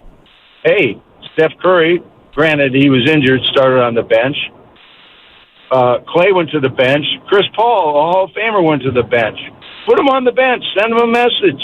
He can't, 3 minutes and 36 seconds, but we're not going to miss it. You know, it's interesting that you say that because I don't know all the inner dynamics of what's going on inside the locker room. I don't understand what the dialogue is like between the front office and the player and the players and the best player. Like, these things are very delicate, and I don't know enough. But I would be lying to you if I don't think the same way in terms of they've constantly, as an organization and as a fan base, we've rewarded this guy and justified what I believe to be irrational behavior. And I know that there is in sports, it's different than the real world. There's this talent over tolerance, equation. We will be tolerant if your talent is so great. I feel like we're hitting the inflection point if we haven't gone in the other direction already. Well, and for everyone, it's a different level. But what's going to change here, I don't know. He just signed a 4-year, $100 million contract with the player option. I don't know what his value is in terms of people wanting to trade him. I don't know if you can trade him. I honestly don't know that. I don't know that. But that's something we get into in the offseason. But he has a 4-year, $100 million contract. And this is the first year of that deal. And that's what's frustrating for me, is that in the first year of that deal, and what was the most important season, or is the most important season of his career, he's been ejected 4 times. He's been ejected twice in the first 4 minutes of a basketball game. He's been suspended once for 5 games and once for 12. And that's it out a couple more games because he needed to get his cardio back up to come back and play. That's the frustrating part. And I'm just going off by what Draymond Green said, which I've been consistent all season with.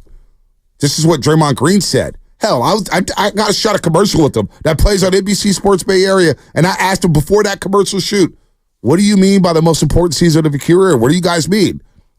He started pointing at the thumb, pointing at the finger. Got to get that 5th one, boss. Got to do whatever I got to do to get that 5th one and be a leader for this team. Would you agree with me that last year's roster may not have been the greatest, but the majority of last year was hijacked because of what happened in the preseason? Absolutely. Okay. They won 11 road games. You can't connect the dots there. They won 11 road games. Away from home, they were not good. Why? They were around each other. They didn't want to be around each other. I'm not sure the roster is better, worse, whatever this year. But one of the things that's hijacked the season, if I was going to go number one through, all the different, it's Draymond himself. Right. Draymond himself has hijacked the majority of the season by his own actions. He's the one. Like, we could talk about Steph, hurting himself and missing a couple games but like, what does he miss, 25 games? Well, he's missed 5, the first suspension. He missed the first 2 games of the season. That's 7. He missed another game due to personal reasons against the Denver Nuggets. That's 8. He got suspended for another 12. That's 20. I think he sat out a couple games after returning from the indefinite suspension just to get his cardio up and ramp up a little bit. And then you talk about ejections there. He's missed about 24, 25 games when you think about when he was ejected in some of the games he's been out. So let's just say a fourth of the games are self-inflicted. Right. Wow. I mean, I know. It's 2 back-to-back years. I'm just like, wow. Yeah, that's what I'm saying. Wow. And now if they missed the play-in tournament with the most, and that's how funny it was. Yesterday you're playing the team with the lowest salary in the NBA, and the Warriors have the highest salary in the NBA, and they're paying all the luxury tax. And Houston's right on their back. So, I see some things like, oh, man, this is Bonte's revenge on Draymond Green. What? I'll tell you guys, the day after that happened, nothing personal. He said what he had to say. I kept it moving. We kept it moving. We'll have a conversation in person, hopefully in the future, and we'll move past that. Because I got nothing personal against Draymond Green whatsoever. I'm just tired of, I don't want to talk about it. I want to talk about hoops. I want to talk about the game. I don't want to have to respond all the time to Draymond being ejected and Draymond being, it's exhausting. Been here at 95.7 a game for over 7 years. How many times have we been popped or things happen with Draymond Green where it's taking over shows? And this one, it's over, you can read the I don't even know what it was over. No, it was over poor language that was very disrespectful that he uses. If you listen to the broadcast, you'll hear that language a lot because I don't know, but man. But here's this, this is my life ethos, right?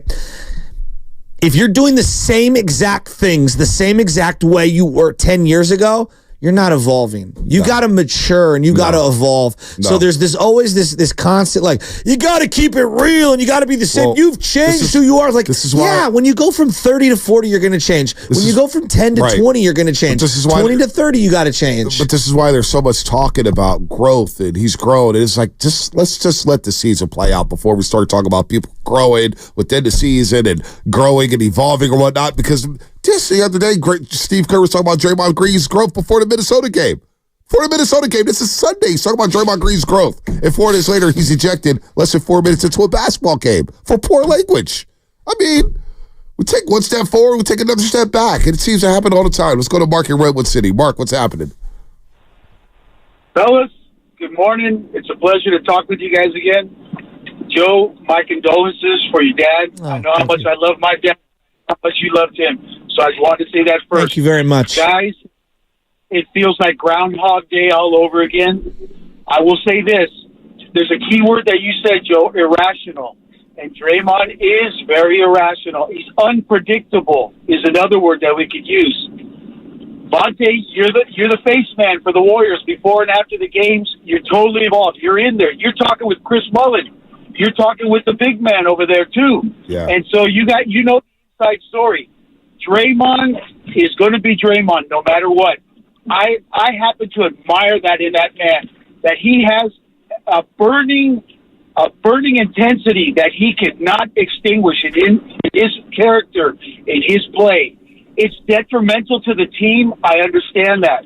Last night was a perfect example how his teammates stepped up after he was ejected. They didn't wither. They went on a run.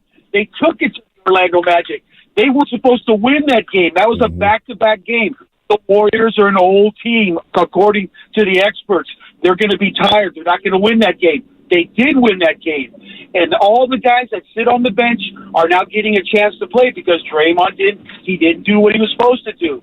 So, again, what do you expect from this guy? He's not going to change. They got to do what they got to do. But in the meantime, I say character is growing on this team because of the way Draymond acts sometimes. They pick up. What's the saying? Next man up, right? When somebody gets hurt, next man up. And you're seeing that in this team. The young players are growing. Kuminga didn't play last night, and they still won against a bigger, more physical team.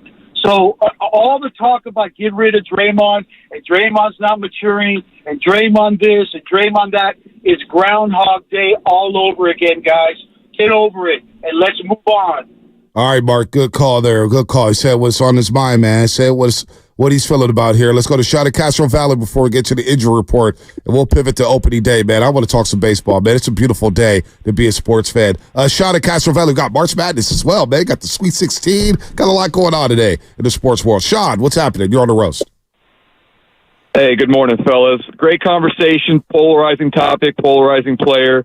And I think Shasky alluded to it a minute ago. Let's be honest, man. There's a lot of adjectives being thrown around here. The one that I keep thinking of is selfishness.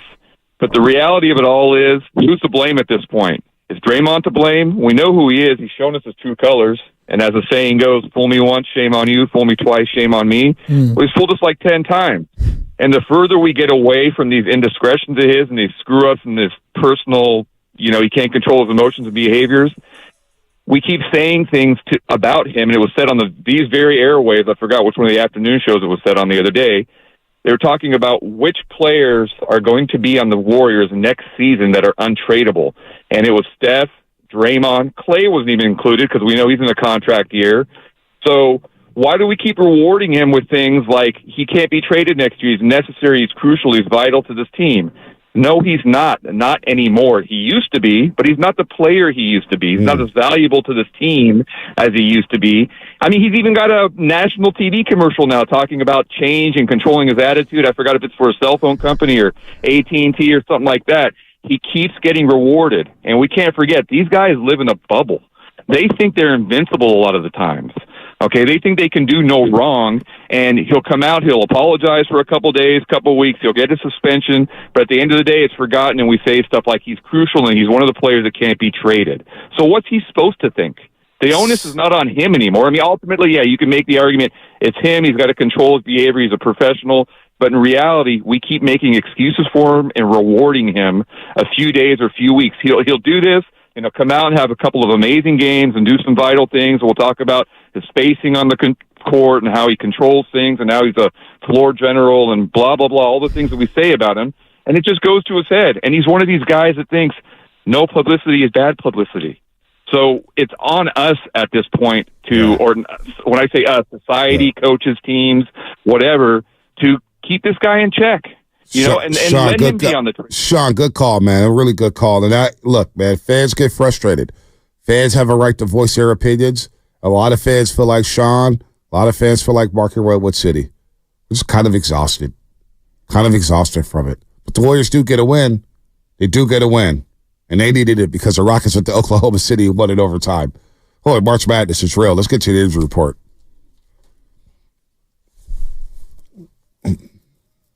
Ow! Did you hit that? Jessica Mendoza? It's not a hate Draymond Green day at all. It's not.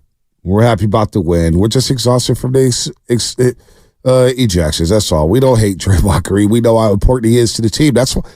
Listen, nobody would get frustrated over a player getting ejected if he wasn't good. That's the problem. He's good and he's vital to this team. That's why we're frustrated. And that's why we're disappointed. Because he is a Hall of Fame player.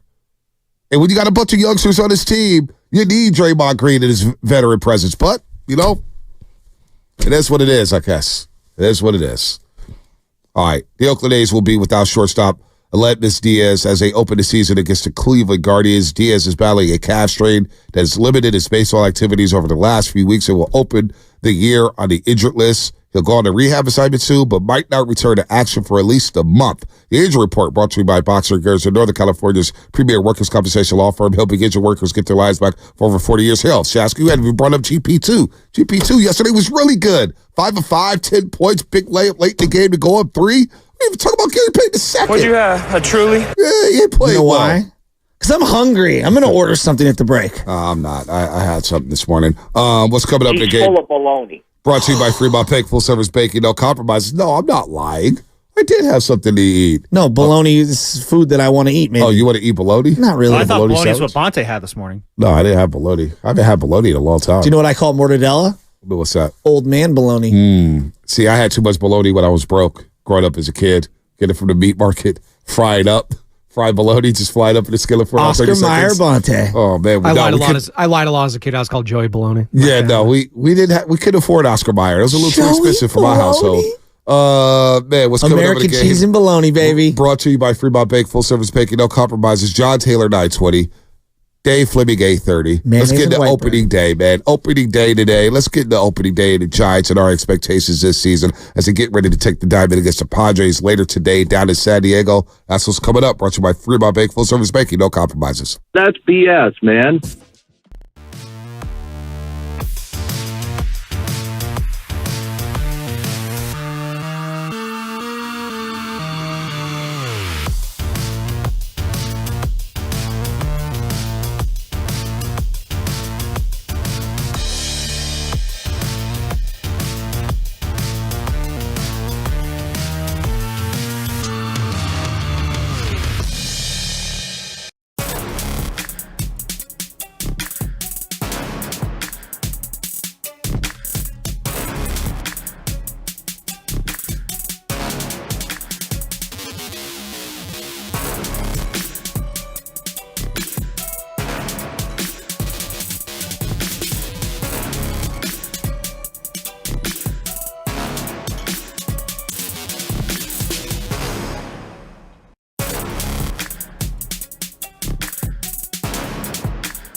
Draymond go bye-bye. Where is that from? Oh, my God. You callers are unbelievable. Good morning to everybody out there. He did not go bye-bye. He did not go bye-bye. The rumor is he was on Bleacher Report Live a little while ago. We're going to effort to get the sound. Wait, Draymond Green was on Bleacher Report Live? Yeah. We're going to get the sound, and we're going to play it for you, so go nowhere. Oh, boy. Stick right with us. We will find it. By the way, good morning to everybody out there getting off the graveyard shifts, overnight dancers. You know how I feel. Good morning to you. Shout out to YouTube and Twitch, brought to you by First NorCal Credit Union. Upgrade your savings dividend. Open a First NorCal First Class Money Market today. You can now download the Odyssey app directly from our YouTube and Twitch pages, as we have added the QR code on both pages. Looks really, really cool. We look really official on YouTube right now. It's really cool. It's very simple. Yep. Goes right to the app. Yep. It was awesome. Shout out to Comcast Business Text Line, our friends at Flowing Water Plumbing and Drain. If you're going to call into the roast, you better bring it. Most of the callers have brought it today. We've only had one flushing, and that one flush was brought to you by Flowing Water Plumbing and Drain. We got Flimmy coming up at 8:30. A lot going on here. Before we pivot to the San Francisco Giants in opening day, because I know it's a great day. And I know these horny guys here at the studio. Do we finally have Charmed Off? We need to get Charmed Off, man. My guys in here are so horny this morning. Listen, watching back Steph and the emotions during the break, and coaches having to console him, and Steve Kerr having to console him. I've never seen Stephen Curry that it was almost like Stephen Curry was telling us, like, man, enough is enough. We need you. And then when Steph Curry said this after the game, I thought, boy, that's as critical as Stephen Curry will ever be about a teammate, basically telling Draymond Green, we need you on the floor. It's no secret, but listen to Stephen Curry after the game about his emotions. Yeah, we know how important the season is, or this part of the season is, and our ability to get into a rhythm and secure a playing opportunity and give ourselves a shot. We don't want to have self-inflicted wounds when it comes to that. We all care. We all are passionate about the game and our chances to have something to play for down the stretch. So we give everything we got to this game, and that's the emotion. Oh, man, this is funny. As Steph Curry, this text popped up, Shasky. But your boy Abante, if you're not peeling off the red tape on the edges, are you really even eating bologna? That's UPS Zach. You're right. If you're not pulling off the red tape, you're not really eating bologna. That's not the real deal. If you're not pulling off the red tape, that is the real deal. You're right, Zach. That's good knowledge there about bologna. Some of the things you get into on the show. Bologna has a first name? Turn on your mic. My bologna has a first name? What is it? How did that jingle go? I don't remember that jingle. My bologna has a first name. It's OSCAR. There we go. My Oscar bologna Mayer has a second name. It's MEYER. Wow, how do I remember that? My God. Yeah, I don't know how you remember He's that. full of baloney. So a lot of people are asking me about my Giant starter jacket. I'm going to just give you some information. My guy, I'm going to give out his government name, went to high school. He's got another guy? Yeah, I got plenty of guys. By the way, Larsa Pippen said Marcus Jordan was no longer her guy. It's not her guy anymore. Larsa said that? Larsa said that. Larsa looks like she's been going to the same exact surgeon as Kim K. No, she looks like she's been going to a worse surgeon. Well, you know what I mean. Yeah, you Kim know. K gets top of the line surgeons. Larsa Pippen look like she's on that bootleg hype. Well, she's also like, it looks at least 15 years older. She looks ridiculous. What's the name Vintage? What's the name Vintage? Is the Instagram page you need to go to. My boy Marquise Gillette is always selling some old school stuff. He's out there on YouTube. He's probably got a blunt in his mouth right now listening to the show. Marquise Gillette, what's the name Vintage? What's the name Vintage? Check out his site. He'll lead you to the right direction to get one of these 6 starter jackets. And I got a Niners one. I actually got it from the homage page, that Niners one, but this one got it from my boy Marquise. What's the name Vintage? Check out his page on Instagram. Yeah, I had actually copped, I think it was either last year or the year before, almost an identical one, but it's the modern starter. Yeah, pullover. Yep. Yeah, just like that with the zipper in the middle. They're great for when it's just a little wet outside because they're weatherproof and they keep you nice and warm. They're great city coats. No doubt. They are great city coats. Giants have such great jerseys. They do have great jerseys. That's why I hate the City Connect. Right. By the way, Marco Luciano officially optioned to AAA. He'll start in Sacramento. But as a fan, what was your reaction to Steph's emotional reaction to Draymond's suspension? In the meantime, we can pivot. If you still, 888-957-9570, we just opened up the phone lines here. If you want some last-minute thoughts on Steph Curry showing emotion from what happened last night, the Warriors do get a win. Andrew Wiggins played very, very well. Very, very well. So, by the way, we may have to push back John Taylor. Which is okay because we got a lot going on here today. So I was going to say, to me, after watching the Draymond thing, I rewound it over and over and over. I was like, did I miss something? What spurned it, setting him off? Like, what was it? I just think he lost his mind for no reason. He just went way above and beyond. But as I was rewatching it, NBC, to their credit, kept the camera stuck, like just panned and zoomed in on Steph Curry. And I watched Steph Curry, and he got hunched over, and he's got his hands on his hips. And as he raises his hands, you could see tears, like literal tears. Where his eyes are watering up. And I'm like, look, is he sweating? Is it what? I don't know. So I don't know if those were legit tears, but that's what it looked like to me. And you'll see guys do this a lot. They'll hunch over and they're dripping sweat or whatever, and they're out of breath, and they'll wipe themselves with their jersey as they lift their shirt up to do it. It felt like to me he was trying to tamp down the emotions. Yep. And then you could see his face, like almost like a person who's allowing that vulnerability and that emotion to seep through. Yeah. You could see he was completely exhausted. The look on the face to me was, I almost give up. Like, come on, man. And I'm totally obviously paraphrasing and putting my own 2 cents on this, but it felt like to me, a lot of times, again, my wife has done that view to me, or I've done that to others where I either they've let me down or I've let them down, and it's like, I can't do this anymore. I just can't do this anymore. So we can argue about what Bonte and Joe think. We can argue about what the Golden State Warrior fandoms think. I wonder what Joe Lacob thinks. Well, I wonder what Mike Dunleavy thinks. I do. We'll never know the answer for that. The image of Steph Curry that immediately was the after it, to me, was a Not only that, that image right there. But what about the image after the game? The way he walked up to Andrew Wiggins and was very demonstrative in saying, Wiggs, that's what you do. Mm-hmm. And he said it after the game. You thought that was powerful? Wiggs carried us in the fourth quarter. He empowered Andrew Wiggins. Klay Thompson the night before. Empowered Andrew Wiggins, saying, we need you. We need you. That may not mean much to anybody. But I'm watching the way Steve Kerr hugged Andrew Wiggins from the back. And then Steve Kerr hugging Steph Curry.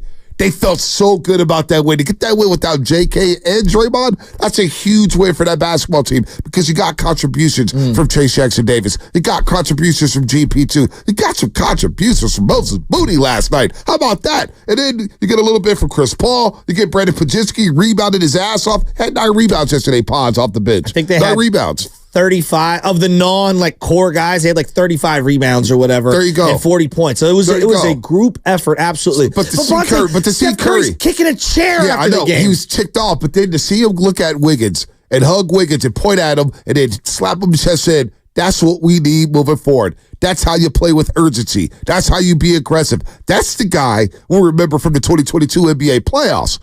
That, to me, was powerful. And empowering Wiggins and getting him smiling and saying, we need you no matter what. If we can do this on a night where we lose Draymond Green early in the game, we're going to be okay. We're going to be okay. Because I was thinking, how the hell are you going to make up 20 points from Kuminga? How are you going to make up the 8, 9, 10 that Draymond Green averages? I thought the ball was hopping around, and I thought there was way more ability to drive, and it felt like there was so many more one-on-ones without Draymond out there. Yeah, no, it was just the lane was a lot more open. In terms of their offensive half spacing court, was open. Yes, spacing was there because when you have the 2 non-scorers on the floor, 2 non-shooters, Orlando's got a team full of non-shooters. Yes, they scored 93 points yesterday. You can pack the paint, get the shell defense as Andrew Wiggins talked about last night, and just pack the paint, protect the paint because they can't shoot. Cole Anthony had the night of his life from the 3-point line. He was 5 of 8 from 3. The dude shoots 32% from the 3-point line. Okay? This team does not shoot threes well. So you pack the paint. But that's what teams do to the Warriors when you have 2 non-shooters out there, 2 non-scorers. And so the paint is packed. You don't have any space to operate. I think that's been one of the biggest issues for Andrew Wiggins on the floor. Yeah, sure, we want him to be more aggressive. We want him clapping for the ball. We want him to be more assertive on this basketball team. Chris Paul told him early in the season, when you want the ball, you tell me when you want the ball, and I will get you the ball. No problem. But sometimes when he gets the ball, you got nowhere to operate because guys are packing the paint because they're sagging off of Ponds. They're sagging off of Draymond Green. So where's Andrew Wiggins supposed to operate? That was the biggest problem in the Lakers series last year in the second round, Shasky. It was the spacing in the half court. There was none.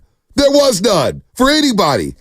I think most people will say the Bucks win was the best win of the year or the Laker win.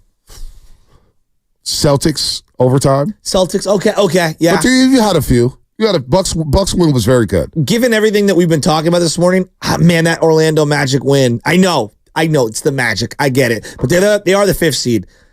That's as good of a win as I've seen outside of a couple of the top ones that kind of stand above everything else, right? Yep. In terms of collective effort, execution, especially on a night where Steph wasn't draining, Clay wasn't draining. Yep. That felt like a we're gonna pull our pants up and we're gonna do this together type of a performance. Mm-hmm.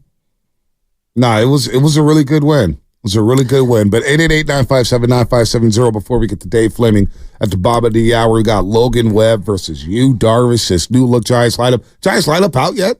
They got the lineup. I can't wait to see the lineup cards. That's what Who's the I'm excited backup about. short if Luciano got optioned down? Is it going to be Tyler Fitzgerald? Tyler Fitzgerald. Interesting. You go Nick Ahmed. You got Matt Chapman. Got Jorge Soler. Where's he going to bat? Is he going to bat second? I don't know. I don't know. Jung-Hoo Lee, his debut with the Giants at a Petco Park, and all those Giants fans. Baseball's back. I want to see them start Wilmer Flores, but I don't know. I doubt that's going to happen. Well, I look. We got two ways we could go about this, and this is why the roast is your show, folks. Ladies, gentlemen, boys, girls, toddlers, cops, firefighters, you name it. Nick and San Jose, all you guys. We could do two things. Talk about two things. One, your reaction to Steph Curry's emotional reaction after Draymond Green got ejected for the 4th time this season. Or where were you at mentally with the Giants once the season ended in 2023? Because mentally, I was a wreck. I was like, I don't want to talk about this team. This team's a joke. Franchise is a joke. And they did some things in the offseason that said, damn, Giants, you are so tone deaf. What are you more surprised of? Just real quickly, as you're bringing this up. Are you more surprised how quickly you pivoted into optimism for the Giants or how frustrated most Warrior fans are with the Warriors? What's the more surprising development? Fans being a little surprising with the Warriors. And I don't know if they're even, frustrated with the Warriors. I'm a little more surprised about that. Because I thought coming in, because the Giants had nobody, just a couple weeks ago. Giants didn't have Matt Chapman yet. They didn't have Blake Snell yet. Yeah. It was Jorge Soler and Jung-Hoo Lee. We're like, well, you're still missing a few holes. You're still missing some things. Now all of a sudden, you add Blake Snell. You add Matt Chapman. Your lineup looks deeper. Your rotation looks deeper. You got Robbie Ray coming back at some point in the second half of the season. He'd give you a great push for the stretch run during the pennant race drive when you're trying to win a division or a wild card race. I can't believe how optimistic I am about the Giants right now, but I feel really good about them. I think they're, honestly, my gut tells me they're going to finish in second in the NL West this season. Well, I personally believe, I think the majority of Warrior fans felt like, all right, I'm not saying everybody, but there was a sentiment of something along these lines. All right, we got rid of Jordan Poole. Now it's time to win again. Yeah. And it's like, I don't know. Like it felt like a lot of people, not everyone, but a lot of people were thinking that they'll just remove Jordan Poole and everything's going to be fine. Get him off my team, and we're just going to be right back to where we were last year at minimum, and we'll be better. Yeah. I do think this has been a cold reality season for the Warriors. Whoa. The Giants, they can spring up, and I know people are optimistic, and I'm optimistic, and I'm super fired up. But I think the Warriors struggling to be a 10 seed. Did not have that on my bingo card. Struggling to be a 10 seed. You got the Rockets. The Rockets back into the roster is talking smack to you. Warriors, come out to play! Warriors, come out to play! Yeah, it's like that. That's Tari Eason. Rockets are feeling good after beating the Oklahoma City Thunder in overtime. By the way, a couple things here that we didn't get to. It's so much going on. That the Niners have been overshadowed. right? You get Jet York talking about, hey, Brock Purdy's going to reset the quarterback market. Now you got Eric Armstead saying that he felt very disrespected by the counteroffer by the 49ers. This is Eric Armstead. It's kind of cringy. No, you came up with 13 sacks in the last 4 years. I get you were very good against the run, but this organization picked you over DeForest Buckner, who was a fan favorite. He was a fan favorite. And Eric Armstead, you did a lot of great things, but why do you got to kick us while we're down? Why you got to kick us on the way out? The 49ers have done you a solid and have propped you up better than any organization in this league. I think Eric Armstead's a good dude at his core. I do too. I do. But I think there are times where I feel like certain guys, they're in these bubbles and they don't realize how things land to the common fan. Over and over and over again, I have seen clips from his podcast, Eric Armstead's, where I'm like, bro, you do realize the average consumer is struggling to make life work right now financially, and you're complaining about money and disrespect and this and the other. And I know in your bubble, that's how you feel, but the majority of people consuming your podcast are struggling to pay for groceries. Right? And I'm not saying that's everybody, but I feel there like is a lot of that. Yeah, I feel like he has repeatedly been very naive to how rich he is and how delusional he sounds to the common fan. Yeah, no, I just couldn't believe it. I couldn't believe that Eric Armstead was like, all right, come on. All right. You were disrespected because they gave you a $20-something million buyout. Like, stop it. Just read the room a little, bud. And then we got this. Glenn Taylor, who is the owner of the Minnesota Lynx and Timberwolves, says that Mark Lure and Alex Rodriguez's option to buy the final 40% of the Wolves Lynx to make them majority owners has expired. The T-Wolves are no longer for sale, Glenn Taylor says. Interesting. Alex Rodriguez and Mark Lure had until March 27th to buy the remaining 40% of the T-Wolves. Didn't do it. It expired. And so it's a dramatic turn in Minnesota. Dramatic turn. Maybe Glenn Taylor saw Anthony Edwards coming because, boy, I may be making mistakes on this team. He had last night against Detroit. Yeah, on he had the pivot. 5 pivots. The fadeaway jumper. It was jumper. Kobe-esque. It was. You know, there's just the money that these athletes are making right now, and I know it's seeping into the college game, right? But what they don't understand is they are so detached from the normal person because the money is astronomical. I see this in golf a lot now. They're all whining and crying about money. I'm like, you guys do realize you're making so much oh my God, you're making money hand over fist. I got to come down somebody's road real quick, Shaska. I got to defend you, man. For everybody listening to radio, this guy Kelvin Davis is on YouTube right now. For everybody driving around, and you just said something about Eric Armstead, and I said basically the same thing.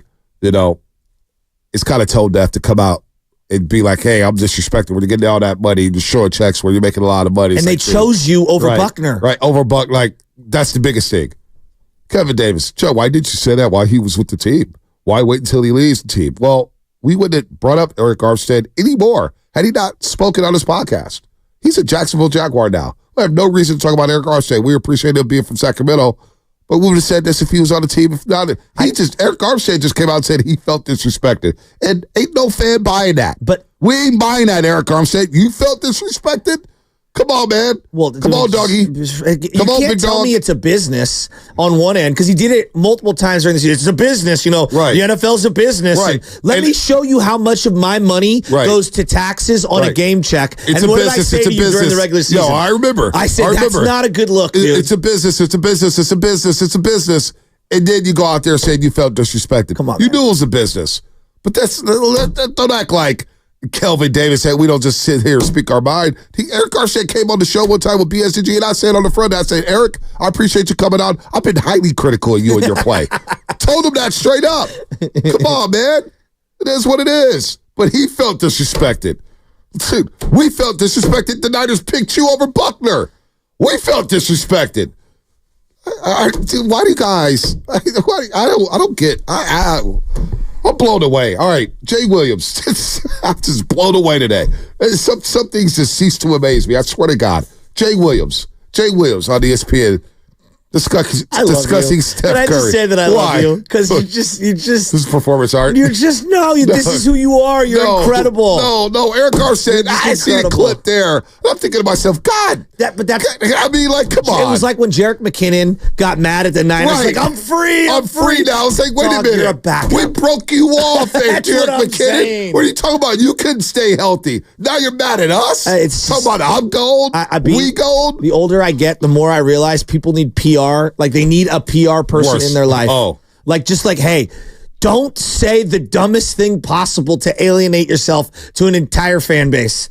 Just take the high road. You've said this to me over and over. Yep. Joe, take the high road. And it's worked out for me in my career. By the way, speaking of PR, apparently Shohei Ohtani hired the same crisis PR firm as Alec Baldwin, Harvey Weinstein, and Hillary Clinton. He didn't. Law firm has represented Armie Hammer, Prince Andrew. These are not people you hired when you didn't do it. Oh, apparently boy. that was in the LA Times article. They're the same PR firm. If you're hiring whoever Harvey Weinstein, I mean, you're in trouble. Yeah, you're in trouble. I mean, what's next? P. Diddy going to also jump in there and get dual representation? They're probably not even going to touch P. Diddy. Talk about that. That PR firm's like, you don't got enough money for us. We can't help you, buddy. I'm not going to lie to you, B. The whole Puffy thing. Stop! I can't stop going down the rabbit hole. Well, it's just incredible. Not going to lie. There was somebody at a green room in NBC Sports Bay Area. He told us what was going down with P. Diddy. And I shall reveal no names. When? Oh, this is like 2.5 months ago. Oh. So you kind of knew. I had no idea. Well, I just I don't pay much attention to P. Diddy no more. But yeah. That's what's happening. All right, Jay Williams. Jay Williams on Steph Curry. I guess people are questioning Steph Curry's leadership. Oh, let's hear from Jay Williams. I'm getting texts from people that I really value their decision, right? High-level people. And what these texts are reading is, well, how about the leadership of Stephen Curry? That's where these conversations are going. And in my brain, right, processing information, Molly. Wait, what do you mean? How about the leadership of Stephen Curry? They're calling Steph out? Yes. Oh. Right? For him not controlling Draymond. So in my brain, the way I process that is because I know Steph. I spent time around Steph. We were talking about this during Get Up. We wish we could have a camcorder in Steph's car, right? Like all the things that Steph would be saying to his wife and how he's frustrated about, because he's one of the most competitive dudes you'll ever meet. No doubt. Draymond Green is diminishing the ultimate legacy of how people are looking at the leadership of Stephen Curry. Wow, there's a lot there. I mean, I don't even know where to begin. Draymond Green is a grown-ass man. You can't control Steph Curry to control it. That's not Steph Curry's job. All right, we got a break.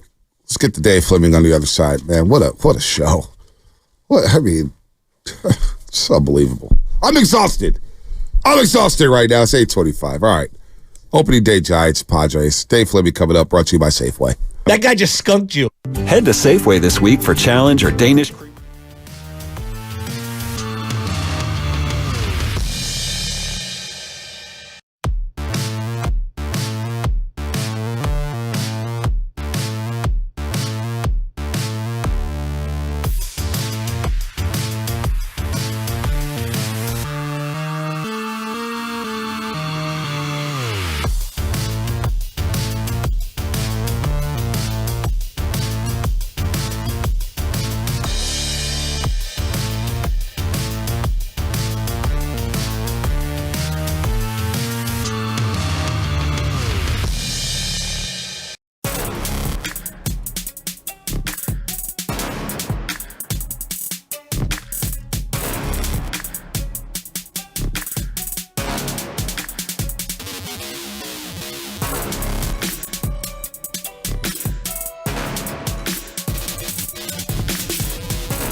Yeah. Penny Fever, Spadoni. Start it from the top for me, baby. Start it from the top for me. It's baseball season. Yeah. I'm like those guys in Major League 2, the construction workers. Who the hell are these guys? That's who I were last season. I know who these guys are. I know who Soler is. Let's get to BPA real quick. BPA before we get to Fleming, because I know BPA is feeling optimistic about the Gigantes. BPA, what's happening? What's up, guys? How you doing? Good. I'm ready for a magical 83 wins. You know, it's magic inside 83 and 79. So yeah, it should be good. Yeah, I mean that represents optimism for me for the Giants. Obviously, that's literally is the exact number FanGraphs projects them to win. So yeah, that's my take. That's pretty accurate usually. And yeah, I do find it ironic, Shasky's optimism, considering his theme was play the kids. I want to see the kids. It's all about bringing up the kids. And now, could they have backtracked any more on Luciano, Shasky? Yeah. He essentially now has no chance to make the big league roster. And yeah, I mean, to me, like the reason that they made these moves is because the young guys, they know they don't have the goods, which, you know, anyone that's followed this regime would know. That they're likely not to work out. So. You know what, though? Kyle Harrison, Marco Luciano, don't close the book on these guys. Casey Schmidt, they will be needed at some point this season. You know they will. BPA, we got to run here. Call us back a little later. BPA, let's go we'll again. get you a full call. Yeah. Me, you, and Bonte. No. You and on BPA you. can go. No. You and BPA can go. He's got that Palo Alto money. I don't know what BPA. I don't know who he is, but I know who Dave Fleming is. He's one of the many great voices of the San Francisco Giants. You see him on ESPN, college football, college basketball, golf, Masters, you name it. You could see him out at West Sunset every now and then. Well, he's trying to keep a low pro of the city, Shasky. He does. No, He's a man I don't of know the if people. Fleming wants that business out there. Got to let him live his private life. Keep it private, Shasky. Flim, what's happening, man? Good to hear from you. I don't hide, Bonte. You can anybody can come up and say hi. I'm all over town. Come on. I know you are. A man of the people. I know you are. You're a man of the people. Sometimes he wants to just do his thing and waltz over to West Sunset. Now he's going to have paparazzi and TMZ waiting for him next time at West Sunset. Oh, there's Fleming. Show these cameras here. But seriously, Flim, a happy opening day to you, man. Listen, I think, we were kind of asking the audience here where our minds were at the end of last season compared to where it is to start this season. And I've done a complete 360. I feel really good about this team. Part of it is the way you spoke about this team a couple weeks ago about Kyle Harrison. Really got my juices flowing here. But really, just on paper, this feels like a better lineup, a better staff, and you got Robbie Wade waiting in the wings in the second half of the season. I feel really good about the 2024 San Francisco Giants as they start the season today in San Diego, Flim. Yeah, you should. It's a good team. And it's not just a good team overall. It's a team that addressed the weaknesses of last year. They went out and very deliberately, where were we deficient? And they got better in almost all of those spots. And, there's still, it isn't still such a complete roster that you look at it and go, well, they're in the playoffs, period. And that's not the way this sport works anyway. But gosh, they're a better team than at the end of last year. It's a whole different feeling around this team, I think, because of the new talent that's here. And I am really, really excited for the season to start today. Flem, we haven't had a chance to ask you this. This Dodgers situation with Shohei, what were your thoughts? Yeah, look, Shohei's not going to jail. He's not going to be, unless there's something totally shocking, about an involvement in baseball gambling. Shohei's not going to miss time. I don't think that's happening. There's a lot of weirdness around this thing, and the story is definitely not complete. Like what he said and what the lawyers have said is not the whole story. There's no question about that. But the chances of him actually missing time are pretty small, I would think. But there is no doubt that already this is a distraction there. And we'll see where it goes from there. The one thing about Ohtani, and you guys know, I came on with you all, I've been saying it, like I wanted Ohtani in a Giants uniform. He would have been a great fit here. But even I acknowledged back then, that it's a different thing to have him on your team. Like, he's got his own program, his own set of rules. He doesn't talk aside from maybe once a week. He leaves it to his teammates to talk for him. He is a difficult teammate. He's a good guy, but he's a difficult teammate because of all that stuff. So then you add this, and I don't know, it may not be happy camp in Dodgers land all season long. We'll see how it plays out. Oh, I'm hoping for that. I'm hoping for that big time. All right, so we got Soler added to the team. Jung-Hoo Lee added to the team. We've got Matt Chapman added to the team, and we've got Blake Snell added to the team. I'm picking Jung-Hoo Lee to win Rookie of the Year. I think he's got great odds, and I think he's going to be a catalyst for the Giants all year on both ends, both at the top of the order and in center field. Who's the guy you're most excited to see and why? Him. He's my guy. I think he's going to have a really great big league career. I do. I think the Giants got an excellent player in Jung-Hoo Lee. He is the thing that I really like about him, and I had heard, I'd heard lots of good things about him, but you want to see it for yourself. While he adjusts to, Pat Burrell had that great stat. I've said it a few times over the course of spring training. He saw 3 fastballs 95 plus last year in Korea. 3 pitches total. So you figure the adjustment to high velocity could take some time. He's worked hard on it. He's worked hard on it during the spring. It's possible that the hitting comes along a little more slowly. But the point of bringing that up is this guy can help them win even while that's happening. He is an excellent defensive player. He is an excellent base runner. He's going to put the bat on the ball so he can help you manufacture a run early in the game when you're trying to get a lead with the Giants pitching staff that they have. So while he gets up to speed, he can still help you by doing some winning things. Center field was not a good spot for the Giants last year at all. No. They have made a huge improvement there by adding him. They've made a massive improvement defensively at third base, and they've made a massive improvement, I think, at shortstop with Nick Ahmed defensively. Left field. Left field, their overall production was pathetic last year, and the defense was a big part of that. And Michael Conforto, Michael doesn't have to hit 30 home runs. Just be solid out there, be a good, solid defensive player, hit a few home runs, get on base like he usually does, and the Giants made a big, big improvement there. But Lee is my guy. That's the guy I think. Now, the only hesitation I had is I watched Jordan Hicks the other night, and I was like, well, maybe that should be my guy. Jordan Hicks over at the Coliseum was nasty with a capital N. There's lots of questions about health and how's this experiment going to go. Can he last a full year? He's not the biggest guy in the world. Can the body hold up?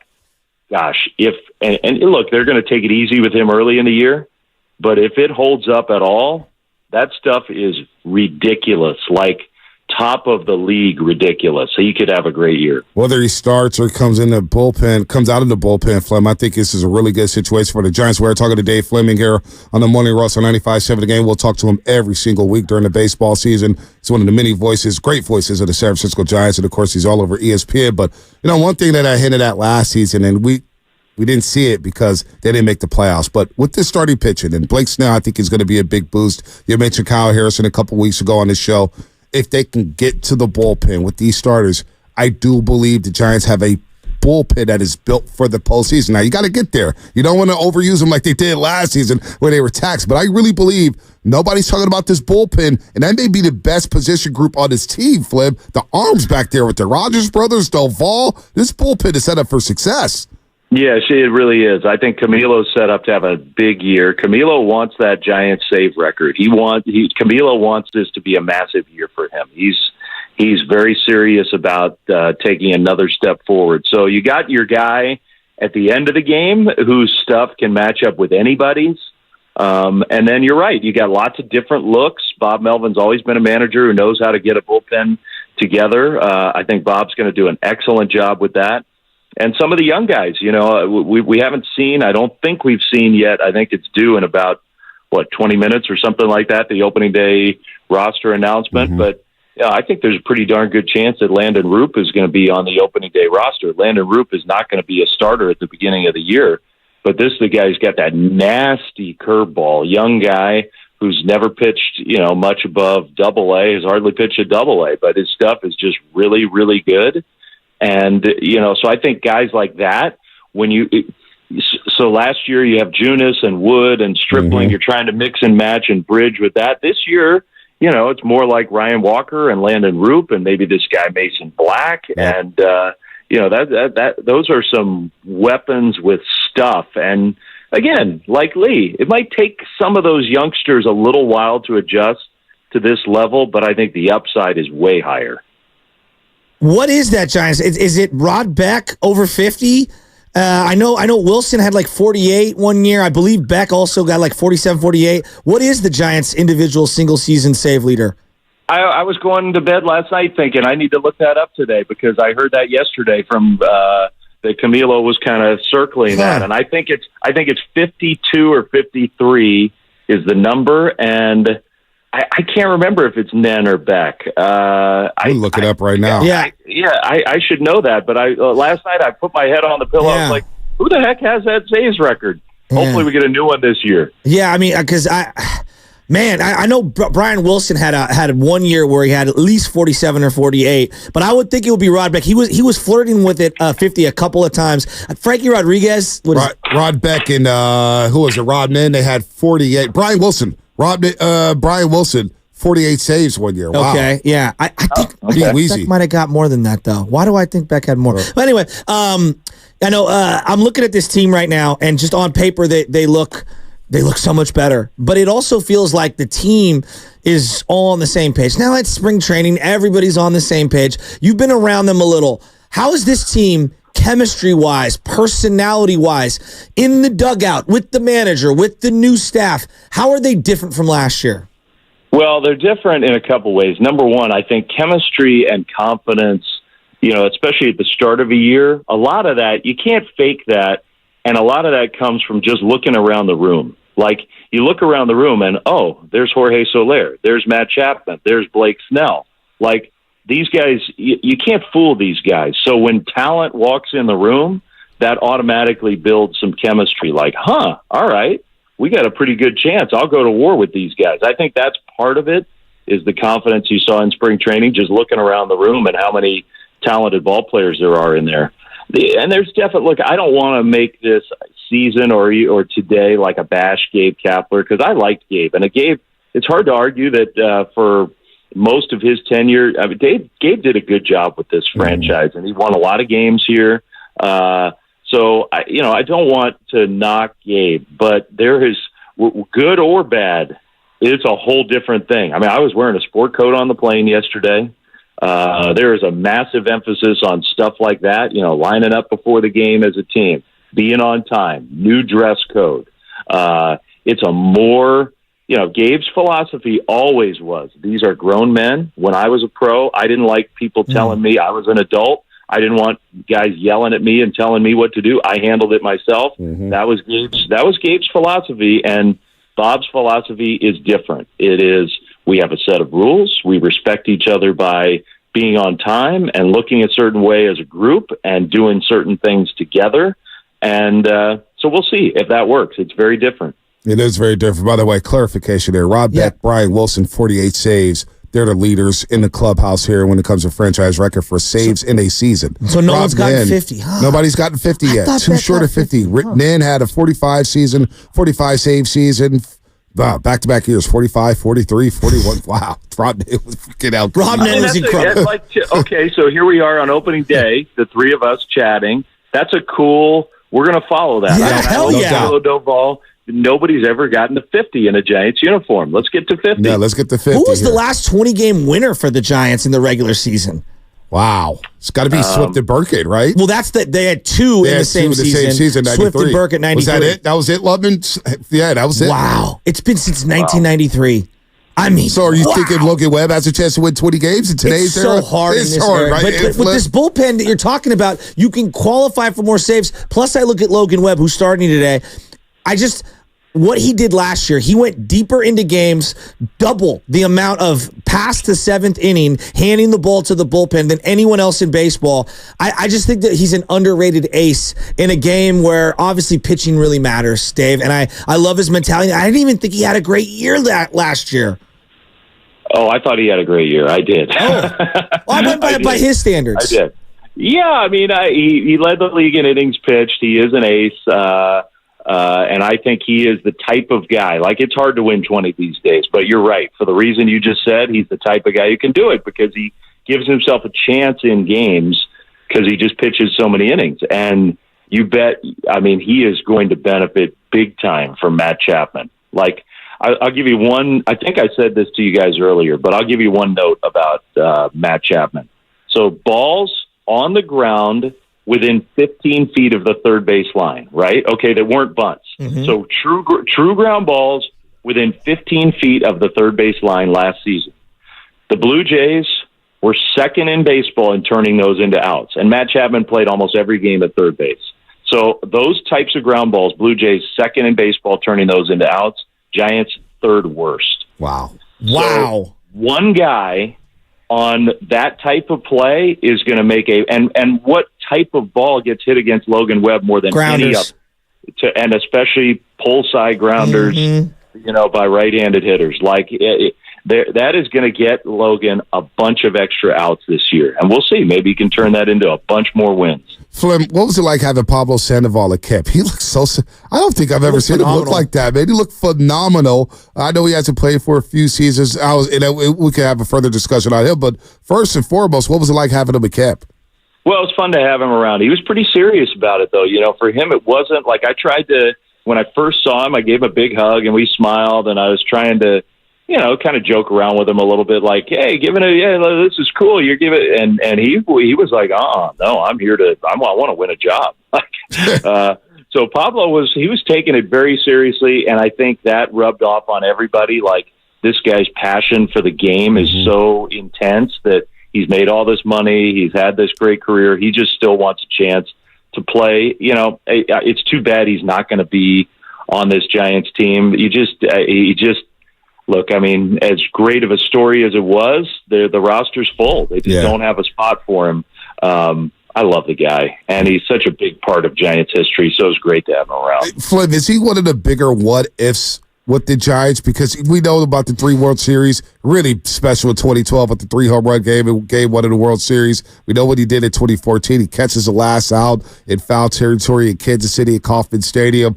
But he leaves to the Boston Red Sox, and whatever happened there with the Giants and Pablo, well, with the contract stuff or whatnot, but he goes to Boston, gets lost, and he fizzles out. He comes back on a minor league deal.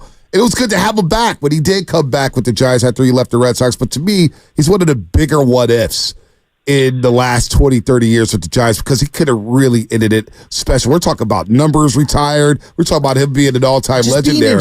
In the 2011 year, when he got into shape, he saw the production, and then it just... I don't know. I always think about him, man. If he had been in the shape he's in now his whole career, I think everything plays out different.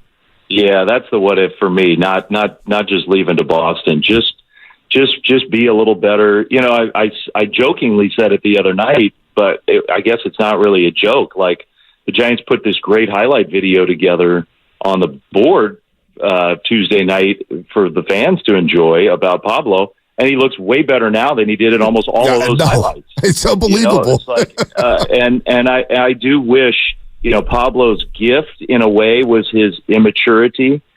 Pablo could just put it all aside and play ball. He didn't feel the pressure. He didn't feel but it also got him. It took Pablo a long time to grow up. And if he just had the seriousness he has now, the guy's got amazing ability. Like, you could have been talking about, seriously, could have been talking about like a bunch of batting titles and a career where, that number's going up on the wall. Yeah, I'm with you. That era of Giants baseball, the amount of characters that they had on that team was just unbelievable. Him, Hunter, Lincecum. I mean, so many. Even like a Johnny Sanchez was quirky, and I loved him. So many guys. But I'm looking at this team right now. We've talked about all the big guys, and obviously there's a question of when Snell's going to pitch. You can give us that answer when you think he'll be ready. But I thought Wilmer was probably their best player last year, Wilmer Flores, and I thought Thairo Estrada, until the wrist injury, was their catalyst.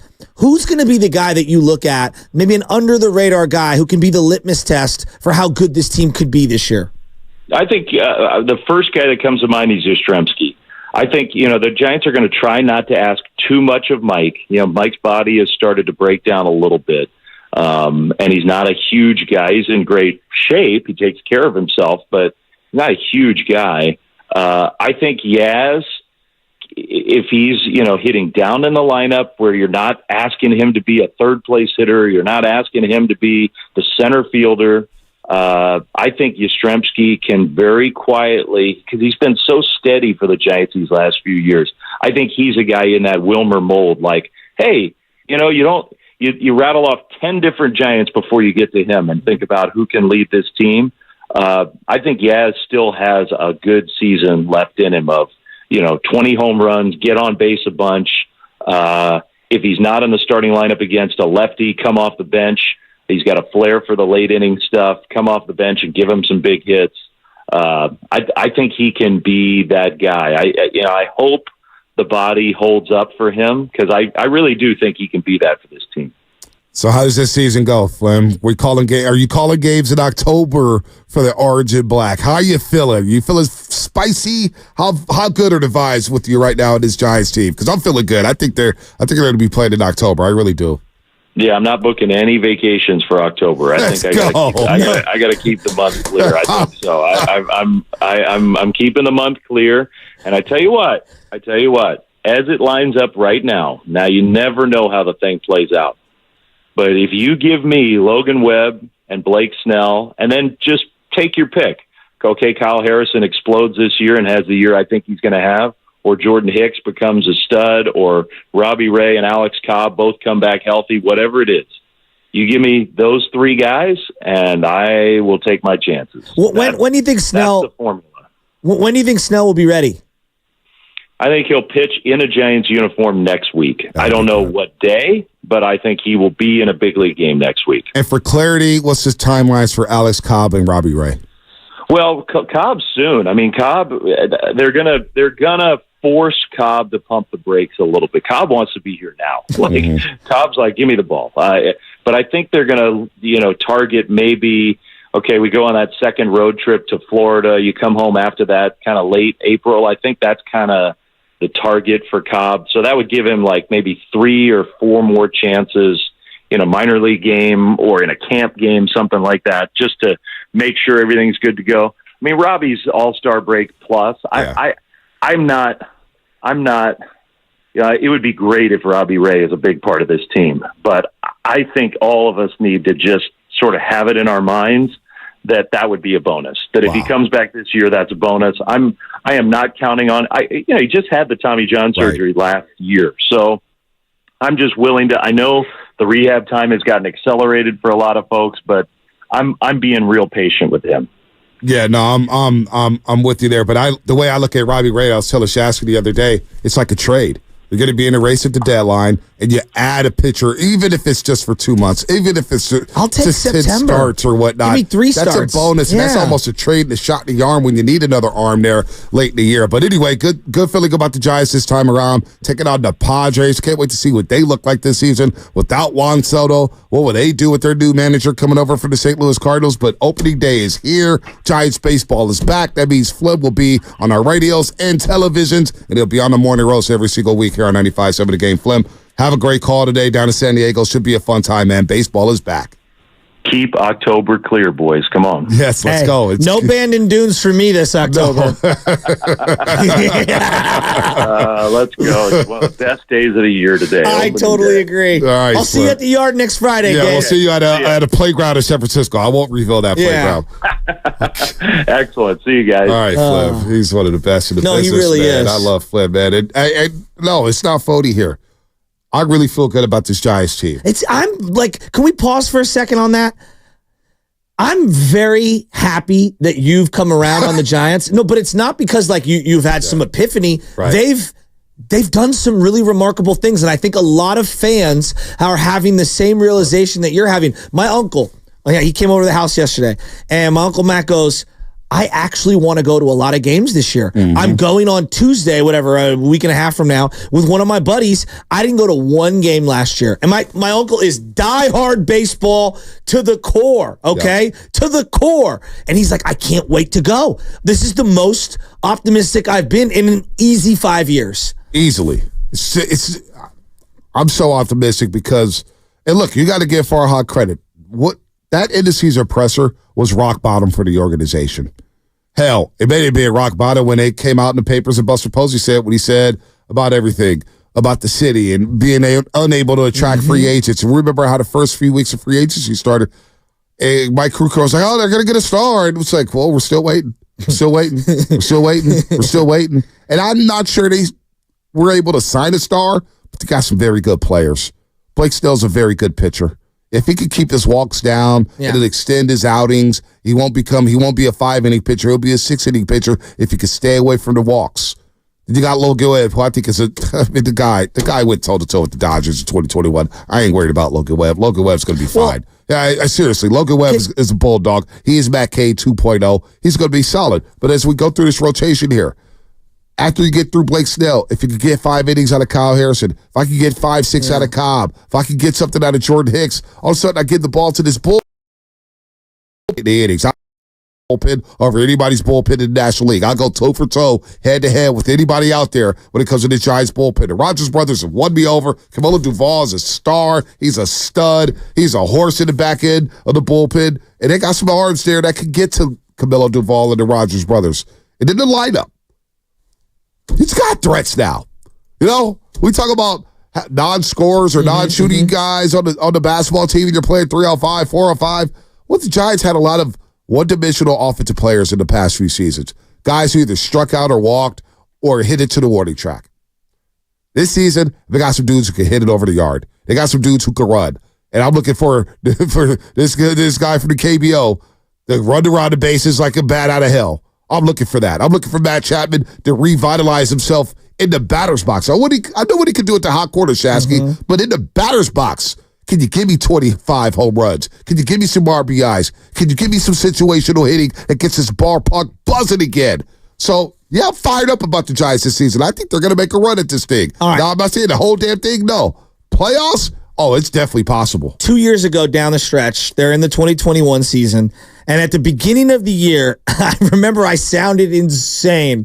We had our old producer who has now left us for the enemy, who would argue with me. And I said to you, I think Camilo Duvall has closer-like material. Yeah. And everyone thought I was insane. I was just like, what? He couldn't even find the strike zone. Yeah, it was a projection. But then down the stretch, he was unbelievable. And they gave him that ball in that playoff game, and he ended up failing. And a lot of guys wither and never are to be found again from that moment. We talked about Solomon Torres. I remember a young Sonny Gray, and it took him years to recover from that. Am I wrong, Spadoni? Him getting that game ball where I believe he was the starter in the swing game. Was it against Detroit, game 5? Some guys have these scars and these wounds that they take years to get over. The very next year, he has 27 saves on a horrible Giants team. The 2022 team left a lot to be desired. Last year, at 25 years old, he gets 39 saves. And I did not think the team was good at all last year. They were hanging by a thread to being competitive, in my estimation. He's going to be 25 this year, 26. This is the year I think we see a breakthrough. He was an all-star last year. Did he get the win in the all-star game, too? Yes. He got the win, right? Yes.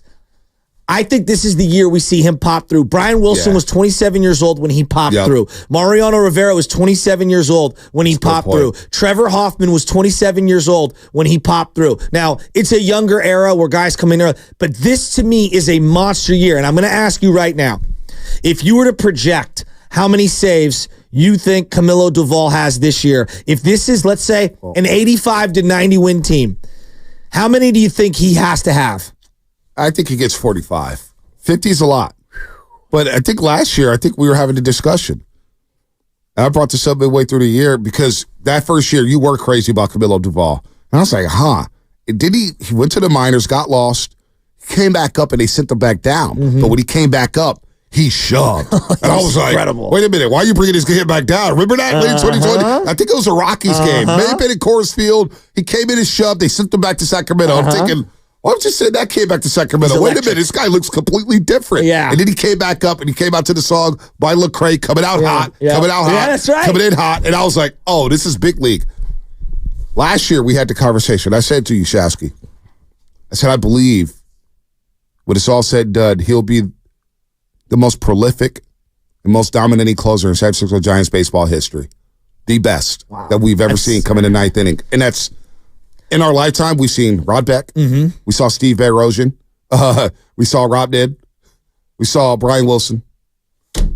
We saw Romo for a season. We saw Casilla for a season. Santiago Casilla was solid. Yeah, I think we've forgotten. I think Camilo Duvall could be better than all of them. All those guys. And it's saying a lot. It is. Especially Rob Nid. When you look at Rob Nid. He had the best stuff of those guys. Rob Nid, I thought, had the best stuff. Rob Nid. I mean, his stuff was, you're throwing nasty. a 93-mile-an-hour slider. Yeah, what about the split? Did he have a split? Yeah, what was that thing? Just dove down into maybe the slider. toe tap. Everything about him was filthy. I mean, 2000, Rob Nid. Give it to me. 1998, he saves 40 games. Okay. All right. 1989, he saves 37. So 98, they traded from the Marlins. They got him. And Rod. Yep. So did Rod Beck go to the Cubs? Rod Beck was thinking of going to the Cubs. Okay. He might have had 50 with the Cubs. Maybe that's where I got screwed up. Keep going. But then you get Rob Nid in 2000, 41 saves. Rob Nid 01, 45 saves. Rob Nid 02, 43 saves. I mean, he put on a run. He was incredible. He was that 5-year stretch. He was incredible. I mean, and he gave his rotator cuff to the agree. Giants in that World Series. Totally. He was pitching on fumes. Now, Brian Wilson was the most charismatic closer we've ever had. The whole X. But he was a heart attack. He would go 3-2 on everyone. I mean, I'll never forget his scouting report. He was a one-pitch guy. Game 6, Philadelphia. Tim McCarver, Joe Buck on the call. And I'll never forget the graphic when he's warming up. And it said, plus fastball. And the second part was pitches on guts. Mm-hmm. And I remember thinking, I watched that last inning at La Rocca's Corner because I was working at Cobb's Comedy Club. Oh, you and Roddy? Roddy. I don't even know if Roddy was there that day. It was on a Saturday. That game was on a Saturday. I'll never forget. Cobb's Comedy Club. The La Rocca's crowd can be an interesting one. It could be an interesting one. Let's just put it that way. Dude. Shout out Tim Coyne. And like, I just remember him coming in that game and it said, he pitches on guts. And I'm thinking, well, this ain't gonna end well. You can't beat the Phillies on guts. And you know what? He struck Ryan Howard out on guts. Ryan Howard still hasn't been seen since. I know. So let me ask you this right now. Through this point in his career, of all those guys you referenced, who are you giving the ball to close out a game? Rod Beck?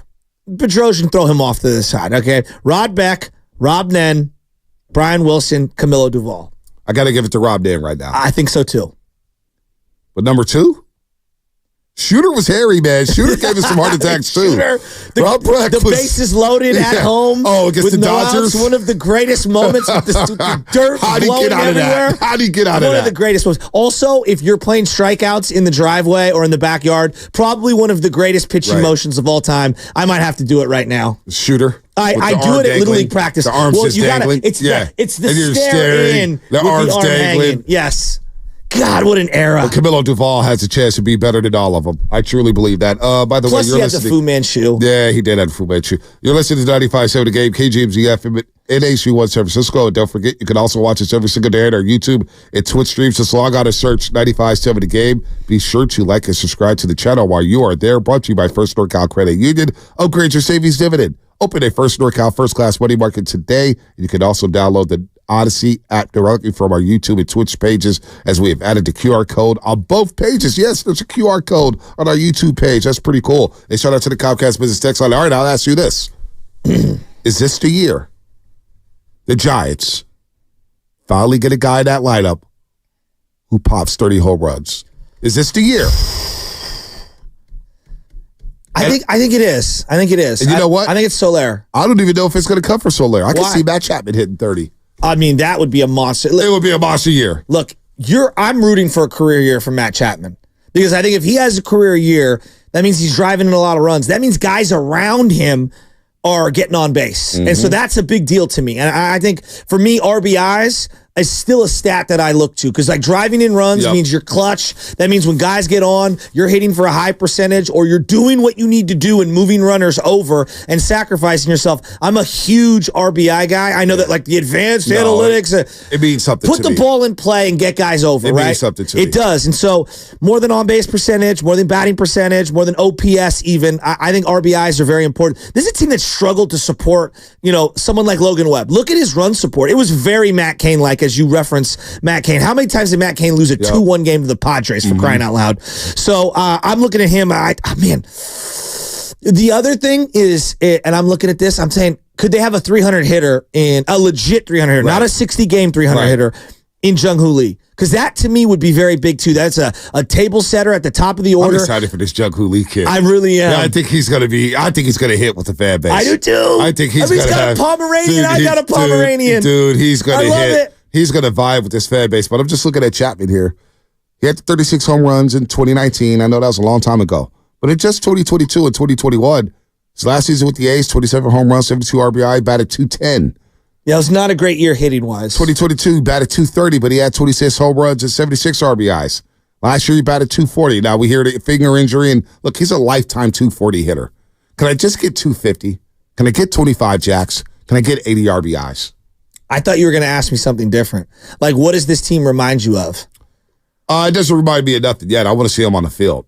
But it kind of has a 97 feel to it. Why are you saying that? Because I was thinking the same thing. Because 97, obviously the strike year happened. Yeah. They sucked in 95. Halted everything. 96, they were awful. And really, Giants baseball was down bad. Yeah, it was. They're down bad. They're obviously working on a new stadium with Oracle Park, but they had nobody. Didn't they make the trade for Jeff Kidd? They Fed favorite Matt Williams, who, by the way, is back in uniform. It devastated me. Devastated me. Was it Jim Poole and Julian Tavares on that trade? Julian Tavares and Jeff Kidd. And Jim Poole, right? And Jim Poole. With the glasses, yes. Right? No, or was it Jose Vizcaino? Or was that another Indian trade? Or I think it was Vizcaino, Jeff Kidd, and maybe Poole. And then Darryl Hamilton came over from the Brewers. First ever interleague hit, yes. Yeah, but then you get Glenn Allen Hill. First interleague home run. From Santa Cruz, California. Yep. First interleague home run down to Texas Stadium. Look at us. Against the Rangers. Look at us. Interleague play. And so to me, I remember they started like 13-3. It's first hit to show the Giants. They started off 13-3, I believe, that season. And then on the OG Candlestick scoreboard, you can see it in the background, Giants win. It's the best. Giants win. Giants win. And you're just thinking, maybe there's something there with this team. Was it the Marlboro Lights or Budweiser sign at Candlestick? I think it was Marlboro Lights. There's such a vintage one. But I got 97 vibes with this team. I feel you on that. And that year that they made those trades at the deadline, it really felt like, we're all in for the next however many years. And they had one of the greatest stretches of Giants baseball in the city's history. Absolutely. Absolutely. And so I just look at how active they were. And it's not a like for like, but you had Bonds on that team. So that's always going to throw everything out the window. But that year in terms of just piecing it together, it was such a fun year, and it felt like the city rallied around the team at a great time. They also made the shrewd trade of getting JT Snow from the Angels. Alan Watson for JT Snow. What a deal that was. And JT Snow comes in, he hits 28 home runs and 104 RBIs. So it'll give me this Brendan Belt stuff, not to slander Brendan Belt, but JT Snow is my first baseman. Well, I love JT Snow. That's my guy. It's my guy. My boy Will Grove's out there somewhere. He was a bat boy back in the day for the Giants at Candlestick. We used to call him Batman because he was the only, 7th or 8th grader with literally a man-sized beard out there looking like one of the players back in the day. That team holds a special place in my heart. 97. The 97 Giants. I'm getting that vibe right there, Shasky. I'm getting it because we did not expect anything from that team. Not a damn thing. We expect nothing. I think one of the great plays in JT Snow's career was when Jason Schmidt threw like 150 pitches in Wrigley, and he made a diving over-the-shoulder catch in foul territory over where the old bullpens used to be in the field of play on the inside of the. Now everything's off the field. You know what though? But I'm starting to get jacked up about this team. I think this team could be really, really good. Look at us. No, I swear to God. Look at us. I swear to God. I'm excited to see what happens on the field, and there's going to be some ups and downs. But I think the Giants will be in a position. They will be in a position to make moves at the deadline to bolster this roster. Because you know what? I think Farhan's starting to get it with this market. This ain't no small market team. This no disrespect to the Oakland A's. We operate like a big dog. We operate like the big dogs, like the Yankees, like the Red Sox, like the Dodgers. That's how we roll out here in San Francisco with the Giants. If there's a move to be made at the deadline to bolster this team for a postseason run, you make the move. I think the Giants have options to make moves like that. If Luciano doesn't pan out, you know what? I got no problem flipping him for a bat. Well, I'm trying to win now. I know this is going to sound crazy. Why do I feel like Matos is going to hit the ground running this year and get an opportunity and turn into a stud? I like Matos, man. I'm telling you. Remember they brought him up and they batted him second. Been on him. They batted him second right away. We'll put him back in the 2-hole. Let me go Jung-Hoo Lee. Let me go Matos. Let me go Soler Chapman. Let's go Giants. It's opening day. I feel good about this team. I really do. Now, I heard that, Shasky. I heard that. You don't know how to whisper, buddy. I'm your host, Bonte Hill, on pre and post. No. This is Radio Bonte speaking. I feel good about the Giants. Baseball's back. We also have Draymond Green sound from his live podcast on Bleacher Report. That's all coming up. No, John Taylor. We had to punt him. John Taylor, I told Lubin, he may call. John Taylor may call. But the word I got is we haven't heard anything from John Taylor, so he may not be coming on the show. But if he calls, and we'll take John Taylor, one of my favorite 49ers ever. That's all coming up, brought to you by Ashley Furniture Home Stores. Celebrate and save at Ashley's anniversary.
to the Morning Roast with Bonte and Shasky.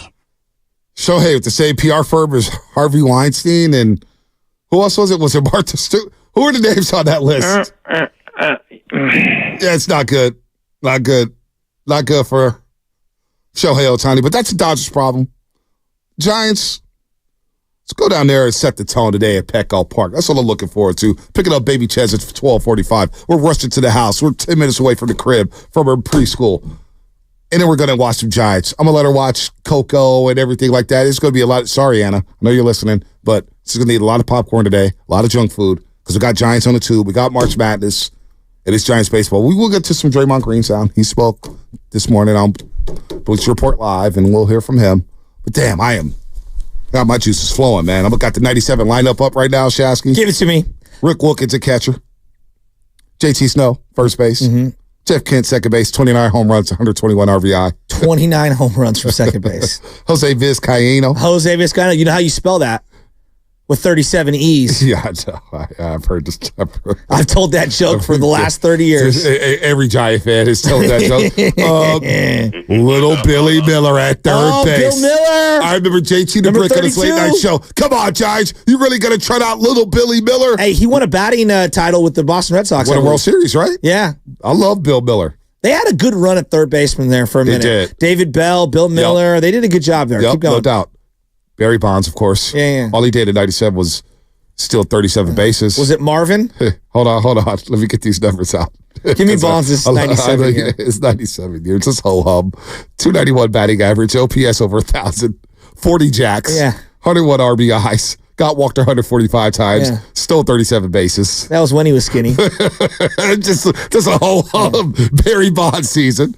And then we got Darryl Hamilton, center field, batted 270. Number 7, maybe number 5. I don't have the numbers up here. Glenn Adderhill hit. War number 1. Brian Johnson, also backup catcher, 11 home runs. Stanford. Remember Mark Lewis? Mark Lewis hit 10 home runs that year. I do. Mark Lewis, Damon Berryhill, Damon Berryhill. Wow. Marvin Bernard. I knew Marvin Bernard. Rich Aurelia, Young Richie, Marcus Jensen, Dante Powell, Jacob Cruz. Dante Powell. Doug Mirabelli. He played 8 games that year. The Boston Red Sox. And did you get the starters? Sean Estes. Oh, yeah, Estes, 55. 19-5. Yeah. Kirk Reeder, 13-6. Oh, yeah, Kirk Reeder was awesome, 46. Mark Gardner, 4.29 ERA. William Van Landingham. Oh, William Van Launching Pad. Yeah, I knew that was coming. What a guy. I almost said that. He had great hair. I don't want to disrespect him. Wilson Alvarez, who they traded for at the deadline. The lefty, yep. Remember they traded for him. Yep. Danny Darwin. He was in that trade with the White Sox. Darwinism. Yep. Julio Tavares was coming out that bullpen. Scarface. Doug Henry, Jim Poole, who you mentioned. Rod Beck, Keith Folk.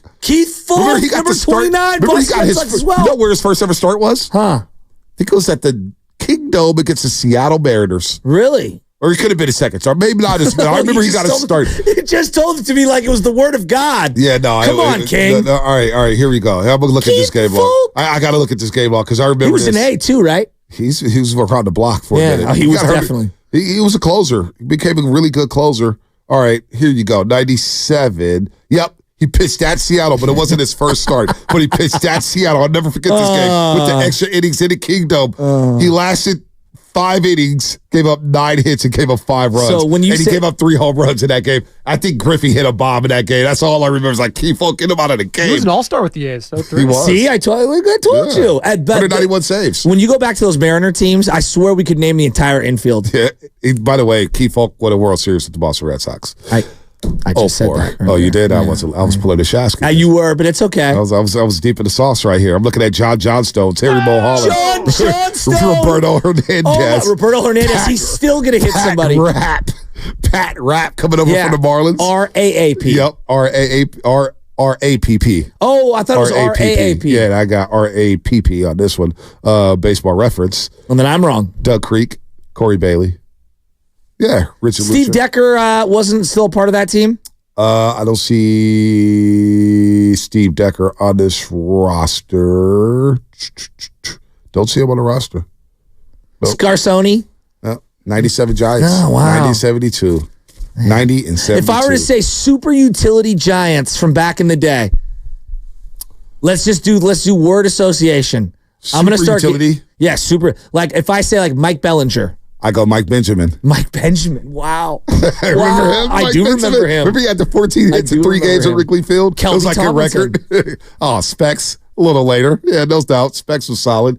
What about Dave Martinez? Dave Martinez. I love Dave Martinez. Now a manager with the Nationals. Absolutely. I'm going to probably have to go Tiny Mike Felder. Tiny Mike Felder. I do love Or Tiny Kevin Mike Bass. Felder. Kevin Bass, outfielder. Reggie Sanders, Ellis Burks. Oh, come on. Some of my favorites. I love this game. Do you guys know what game we're playing? Yeah, we're just naming random reminiscing. Giants. Reminiscing on great Giants. This is what guys do. Guys, we just opening day. We go down the rabbit hole. So here, let's go. Brad Hennessy, Kevin Correa, Brian Hickerson. I love Brian Hickerson. Oh Brian my Hickerson's God. one of my favorite number 3 starters of all time. There's just the meme out there where like girls are talking. It's just like guys can literally just meet each other and name random players and become best friends. Yes. This is what we do. That's what I tell my wife. I go, hun, your friend's husband doesn't like sports. Yeah. It's really hard for me to connect. You just don't like him. No, he doesn't like sports. Or when they try to talk sports with you, and you it's can the see worst. they're struggling to do it. I was like, we don't have to do this. Oh, yeah, Like, we and- don't have to. Anna sometimes look at these guys trying to talk to me. Anna looks at these guys trying to talk to me, and she'd be like, they have no idea what they're getting into. Yeah, they have no And clue. Anna told me, she goes, I thought I dated dudes who love sports and were like sports fanatics.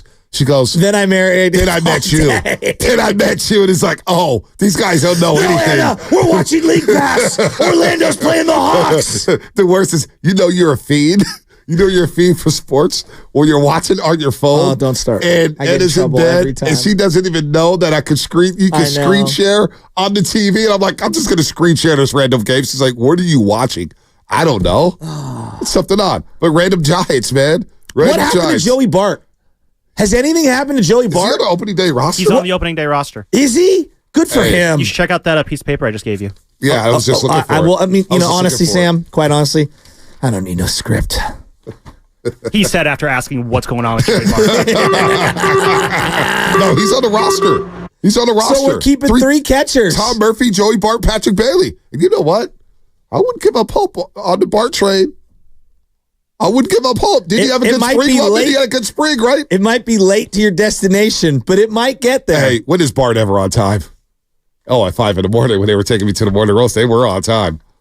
Bring was back hustling. the Bart Chronicles. Come on. No, dude, I felt like somebody was trying to pull a jack move on me, man. I had to either I get security and pay for it or just drive my Okay, ass you to have the studio. one random reliever with your life on the line. It can't be a good one. It's got to be a random one. Giants? Yes. From back in the day. Was it Steve Ayer? Who's my guy? Scott Air. Scott Air. Number 47 or 49. Was he a lefty? Lefty. Yes, he Yeah. was a lefty. Wore a black Scott glove. Air. Yeah. Him or Mike Jackson? Mike Jackson. Mike Jackson was a great setup, man. But I agree with you. He is. It's obscure. It's obscure enough. Okay, all right. Mike Jackson used to look at second base as he was throwing Dude, home. he was dominant in the 8th inning. I'm going to go dominant. Big Daddy Rick Russell. Oh, that's old school. No love for Tyler Walker. Oh my God. Hey, there's University High School. Yes, and Cal. And Cal. I think Cal, number 45. I just remember he was always sweaty on the mound. Always sweaty. Well, I remember the home run A-Rod hit off him in the 9th inning. That's right, for the 2007. Yankees. We couldn't find a home run for many, many years. Yeah. He hit it. We couldn't find the to home center run. field. I swear to God, it was a bomb. It was in the 9th. And Tyler Walker was like, I love you. You went to University High School. You're a Red Devil. But damn, Alex Rodriguez, that ball got hit so hard to dead center. I don't think I've ever seen a ball land that far in center field at Oracle Park. I swear to God, I was like, damn. I actually stood up and gave A-Rod a single ovation. I was like, wow. It was on the Fox Saturday afternoon. I remember that game. They had like an 8-game losing streak. Yeah. Whatever they ended that day. It was like a 15-inning game. Right, dude. It's like A-Rod, he saw it coming. He was just hovering around home plate, and Tyler Walker was sweating. I'm like, dude, just walk him. There are certain Giants in your head. You say their name and you instantly go back to the moment of their failure that you will never forget. Like if I go right now, Cody Ransom. Oh, my gosh. What are you thinking? Ransom. I'm just thinking a utility guy who really couldn't crack the starting lineup. He booted the ball against the Dodgers in the final weekend of the year. Matt Hergis? What if I say Matt Hergis? Oh, my God. Number 41, Matt Remember Hergis. the Hergis-Hermanson closer duo? Dustin Hermanson. Oh, my God. He had incredible facial hair. We had two closers that we basically platooned closers, and everyone was like, yeah, this is cool. Wasn't he good with the White Sox, though? Hermanson? Yeah, wasn't he decent? Brett Tomko was really good that year. I liked Brett Tomko. Tomko dealt in that game. He went 8 innings in that game. 8 innings on that Saturday afternoon at Dodger Stadium. He always threw hard. And he was also the video game guy. When you did a fantasy draft in video games, you'd get him like, I'll use him as my 4 starter. He throws 95. No doubt he does. Brett Tomko. I think of him as a red, though. Dude, I do. I know a lot of people do. Here's some yes, Luis Matos was sent to AAA. He will be back soon. Trust me on that one. I hope people are having fun with this as we go down the Giants rabbit hole. By the way, and just feel good. Pablo Sandoval has been released. Now, we got some calls here. I'm going to get to Laura Pleasanton and Willa Marin in just a second as we are talking Giants. 415 Random Giants, Shea Hillenbrand. Shea Hillenbrand, traded for at the deadline with the Toronto Blue Jays. It was him and Ryan Garco in back-to-back years. Garco. And everyone was like, Sabian can't do it. Sabian's done. He lost his fastball. Ground ball Garco. Sidney Ponson. Ground ball Sidney Ponson. Sir Sidney, blue game 2 against the Florida Marlins. That was same year as Damon Moss, too. They traded him. They got him from Atlanta for Russ Ortiz, then Russ Ortiz went out and dropped a 20-win season. Well, we never saw Damon Moss again at the game with the Wrigley Field, and Felipe Alou pulled him in the 5th inning, gave him like a 3-run jacket. Felipe, I was like, I don't think we'll be seeing this guy anytime soon. I don't think we ever heard from David Moss after that. I think, if I'm not, look this up, I think David Ardsma from Rice was traded for Shea Hillenbrand. That's how sick I am. No, David Ardsma. I remember David Ardsma. Oh, with the 2 A's at his last name. Yes. Yeah, I'll never forget it. I got to look it up now. He's at the top of the list in all-time MLB players, like alphabetically. He unseated Hank Aaron. No way. The number one, alphabetically by last name. That's amazing. That's just amazing. God, just remember the 2 A's. I was like, David Ardsma, huh? I don't Who's believe this guy? That is Who was the guy from Santa Cruz that they signed to play third base a couple years back? Oh, Casey McGee. Oh, my God. I had him. What? He was the comeback player of the year before with the Marlins. Hold on. I got to go down John Wilson's rabbit hole. John Wilson used to work at ABC Sports Bay Area. They have another radio station. He's the guy who told me, Bonte, you really think you're going to make it in this market? You're going to have to go to Fresno or something. I said, damn it, I can roll with the big dogs. I ain't going anywhere. But I love you, John Wilson. But when they signed Casey McGee, we argued. I said, this is who we replaced Pablo with? He goes, he's got a better OPS than Pablo Sandoval. He was DFA within months. Dude, he couldn't hit anything out the infield. Okay. Casey McGee. What's up? Oh, the Giants dropped their opening day lineup, if you guys are curious. 1 second. Let me close the Hillenbrand file. Can you go Pit Fever? Yeah, but give me a second. Let me close the Shea Hillenbrand. He was designated for assignment, and then 2 days later, this is from the Toronto Blue Jays, because Lyle Overbay was taking his job. Lyle Overbay. Some of these names. I do remember Lyle Overbay. The Giants traded Vinny Cholk and Jeremy Accardo. Not David Ardsma. J.V. Ricardo. I knew it was an A. Jeremy Accardo. Listen to this. Solid closer, sort of. I mean, oh my gosh. By the way, if I just say Lyle Overbay, does that not spark your mind? It sparks 90s baseball, man. I love this stuff. We'll have a lot of fun with this during baseball season. Laura will hang on tight. We're going to get you right at the reveal of the lineup. Laura wants to talk Looney and Draymond. We'll get to her. We'll get to Willa Marin, who wants to talk about Giants utility players. So hang tight as we go through. Give me that Pit Fever music. Let's go. Give it to me. Give me that lineup, Lotman. You guys ready? Leading off for the Giants in center field, it's Jung-Hoo Lee. Oh, I'm excited. Let's go. 51. The best 51 since Noah Lowry? Oh, gosh. Randy Johnson. Yeah, no, let's give the Lowry. Noah Lowry was a good Giant. He was a great Giant. He was a good Giant. The ladies, he was the high school girls loved Noah Lowry. Why you got to go to the high school girls? Because when I was in high school, how about you just say the girls? The girls loved him. They did. Look, you got me thinking about Kevin Barlow when you say that stuff. don't do that. All right, number 2's back second. Stop, dude. He was dating the high school girls alone. The high school girls love everybody, all right? They're growing up. They're going through that time that baby Chaz is going to go through. All right, anyway, number 2's batting second. Oh, my God. Batting second at DH, it's Jorge Soler. Let's go. Oh, they got a batting second. I like that. Wow. Batting third at first base, Lamont Wade Jr. Wow. Lamont Wade. Wow. Well, they're going against the righty. It's a righty. Right. He's hitting .333 against Yu Darvish in his career, whereas Wilmer Flores isn't as good. Was he 3 for 9? And like 14 at bats. Yeah, exactly. Right. Keep cooking, love it. Keep cooking. Anyway, batting cleanup At third base, it's Matt Chapman. Oh, batting cleanup. Okay. Cleanup. Okay. Batting fifth in right field, Mike Yastrzemski. Wow, that's high for him. All right, who's batting sixth? That's second base, Tyro Estrada. Where's Conforto?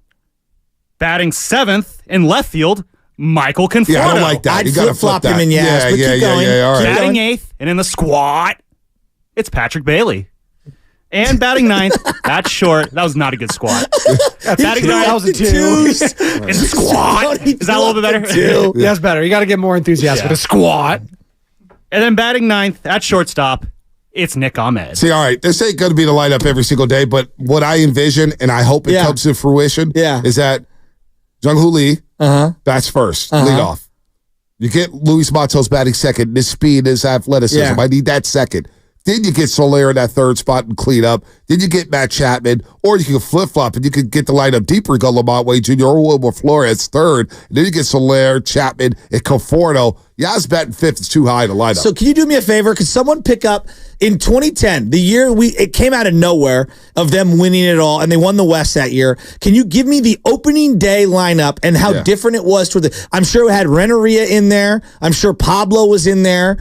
Who would be at second base to start? 2010? Was it DeRosa to start the year at second base? 2010. 2010. First base, was it Aubrey Huff? Hold on. Want me to go through the lineup right now? Yeah, give me the 2010 They beat opening the day. Astros 5-2 in Houston.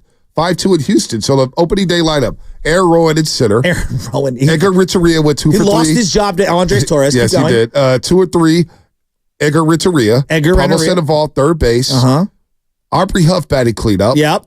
Mark DeRosa batting fifth. See, and he had broke his wrist. He was out for the year. Actually hit a home run that game. Yeah. Benji Molina batting Benji sixth. Molina before Posey became, wow. In the squad. Squad. John Bowker. John Bowker! Batting seventh in right field. I think he was leading the team in home runs at the All-Star break that year. Wow. Wanda Rebe. John Bowker, my dad used to call him the extreme pop-up guy. Yeah, he was the extreme pop-up He guy. was. John freaking Bowker. Gosh, yeah. Who was after Bowker? Right, I almost cursed right there about Bowker. Wanda Rebe second. Second base, Wanda Rebe. Who took the shortstop job for quite a long time, then moved to third. And Tim Litchfield could set the tone. Yeah. 7 innings, gave up 4 hits, 7 strikeouts, gave up no runs, and the Giants beat Roy Oswalt in that season opener. Roy Oswalt, who would then go to the Phillies that year. Yep, Brian Wilson got the save. Brendan Meadows gave up 2. Brendan Meadows tried to blow the game. Brian Wilson got the save there. So, but my point that I'm going at is, think of how different that 2010 team was by the time they got to the playoffs. You acquired Freddie Sanchez. Yep. You acquired Pat Burrell. You brought up Buster Posey. Things are going to happen. Yep. So even though it's day one, things are going to happen. Things will happen. And it's going to look a lot different. Think about it. Connor Joe was starting opening day in 2018. All right? I'm a little surprised he's still in the bigs. I'm not going to lie. He had a nice little run. Yeah, not bad. He's still with Colorado, right? I can't Pittsburgh, get. Pittsburgh. I can't get over John Bowker and left. Yeah. John Bowker. He had some sort of. I was a Freddie Lewis guy. I liked Freddie Lewis, and I was disappointed it didn't work out. All right. Ooh, I like this from the 707. Before we get to Will and then Laura, we're going to get to you right now. But first, 707 Comcast Business Text Line. I listen to sports shows in my car. I work at home all day, every day, and I'm a female. I can thank my dad and brothers for that. Can you guys start a dating show to match sports-minded couples together? Oh. That sounds like a segment. I think we should do this. Listen, Love is Blind? Hey, listen. For the show. Whoa. Hey, can you dump that, Spinoni? I don't want anybody to steal this idea. This sounds like $1 billion operation. Sports dating couples? Sports show with dating couples? I kind of like it. 707. Let's save that number. Let's work on something. We can all become billionaires around here. Dump this segment. Don't let anybody listen to this anymore. We got our ticket out of sports radio, Shasky. Don't swipe right. Hit the like. Subscribe. Ding the bell. That's poor. Come on. I got to give you that one. That was pretty good, man. That was pretty good. Will and Moran, what's happening? Tell Andy Cohen. He'll turn it into a bro. Wait, 1 second, Will and Moran. 1 second. You want to make this $1 billion deal? You tell Andy Cohen at Bravo, and I'm telling you, we will find a way to mint that into money. Go, Will. Oh, man. Hey, guys, what's up, man? Hey, so it's going down the rabbit hole. I'm surprised you guys didn't mention Benito Santiago because he was awesome. He's so sick. And then my favorite pinch hitter. I know he doesn't get a lot of credit, but he was awesome in 2002. Sean Dunston was amazing. Go on. And then another guy who I always thought was going to pan out, and when he went to Philly, I thought we let go of a gem. But I used to love Pedro Feliz. Pete Happy, bro. Now talking about the new Giants, I would not be surprised if Jordan Hicks turns in to the new Kevin Gosman because I mean the way that he's been looking. I know that you said earlier that hey, we want to see something out of him. Like I get that he was playing a split squad team against the A's, but no hit baseball at any professional level is really good. The guy racked up 10 Ks in 72 pitches, and that slider fastball combination at 97 cruising, he's going to be a stud. So I would not be surprised. The Giants are going to have a tough decision to make, and one of them is going to have to be in the bullpen, but I don't think that there might not be a home for Cobb or something when he comes back, because I just think that Hicks is amazing. Like, you don't pay a guy $42 million because you think he's cool and you like his attitude. I just think the guy's going to be a stud, and I think we got a gem. And I think this Giants team is going to be special. It reminds me of a 2010 squad. They're getting back to a deep rotation with solid defense. We're not talking World Series. Will, you're cooking. I just think we're getting back to Giants baseball. Will, you got me fired up right now. I think I am extremely fired up about this team. Nefi Perez is a name. Nefi Perez? Comcast Business Text line, Kurt Manwaring. Of course, that's too obvious to me. Damon Minor, first baseman. Damon Minor. I mean, you say Damon Minor, you know what I think of? Desi Wilson. Desi Wilson. I mean, I love Sean Dustin. Sean Dustin calls good. I mean, yeah. There's so many. So many cases. Okay. I have the name of our dating show for our sports dating show. Oh, God. And thank you, Brendan Fahey. He must be high. Getting to second base. But see, I like that. I like that. Is getting that to second cute? base. But getting to second base is a losing proposition. It's not good enough. It's not good enough. How about scoring a run? Rounding third and going home? That's it's got to be something with home plate. Stealing home? You play to win the game? Herm is going to be the host?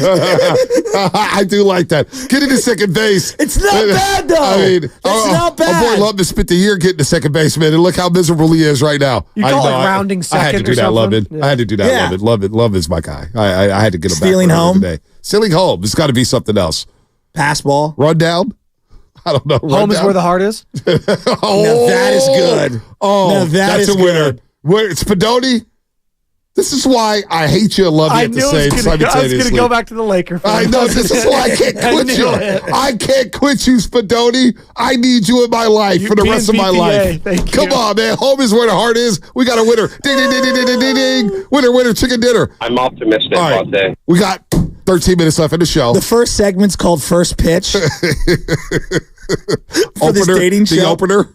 The opener? I like that. And then when you get to that's probably too deep. That's not good. That's not good. Pause. Omit that. Pause. Hit the dump button. Mason Cameron, #pause. Listen, don't talk about that. We don't talk about that. Don't talk about that. Yeah, we don't talk about that. I forgot I was going to say the middle innings or the middle part of the show could be platooning. Oh, I like that. We're platooning.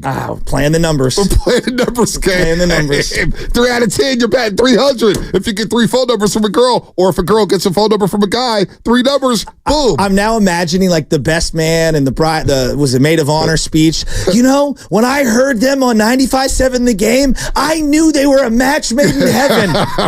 Dude, I do wonder, Laura in Pleasanton, I don't want to ask her this, but I always joke and say, when you're a single guy, you get 3 numbers out of 10, you're batting 300.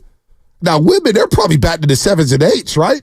They got to be 8 out of 10. Who's not giving them a number? Well, they're denying. Depends if they are 7 or 8s. No, there's a lot of denying going on. There's a lot of 4s who are getting numbers out there. All right, let's go to Laura Pleasanton, who I believe is a 10. Laura, what's happening? Don't talk about that. No. Laura wants to talk about Looney and Draymond because we got 10 minutes of the show. Full court press? Yeah, we're going full. Oh my God, I don't feel comfortable bringing Laura. Laura, you sure you want to come on here? Get Laura in Pleasanton on here, please. Laura, I'm sorry you had to hear all that nonsense. Laura, what you got? Good morning to you. Good morning. This is the first time I've ever called you guys, and God, you make me laugh. I appreciate that. You're my morning excitement, I'll tell you. Oh wow, that just made my day. I have to call you today because 2 things.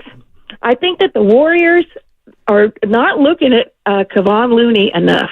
You guys remember all the playoffs, all the stuff. This guy creates scoring opportunities.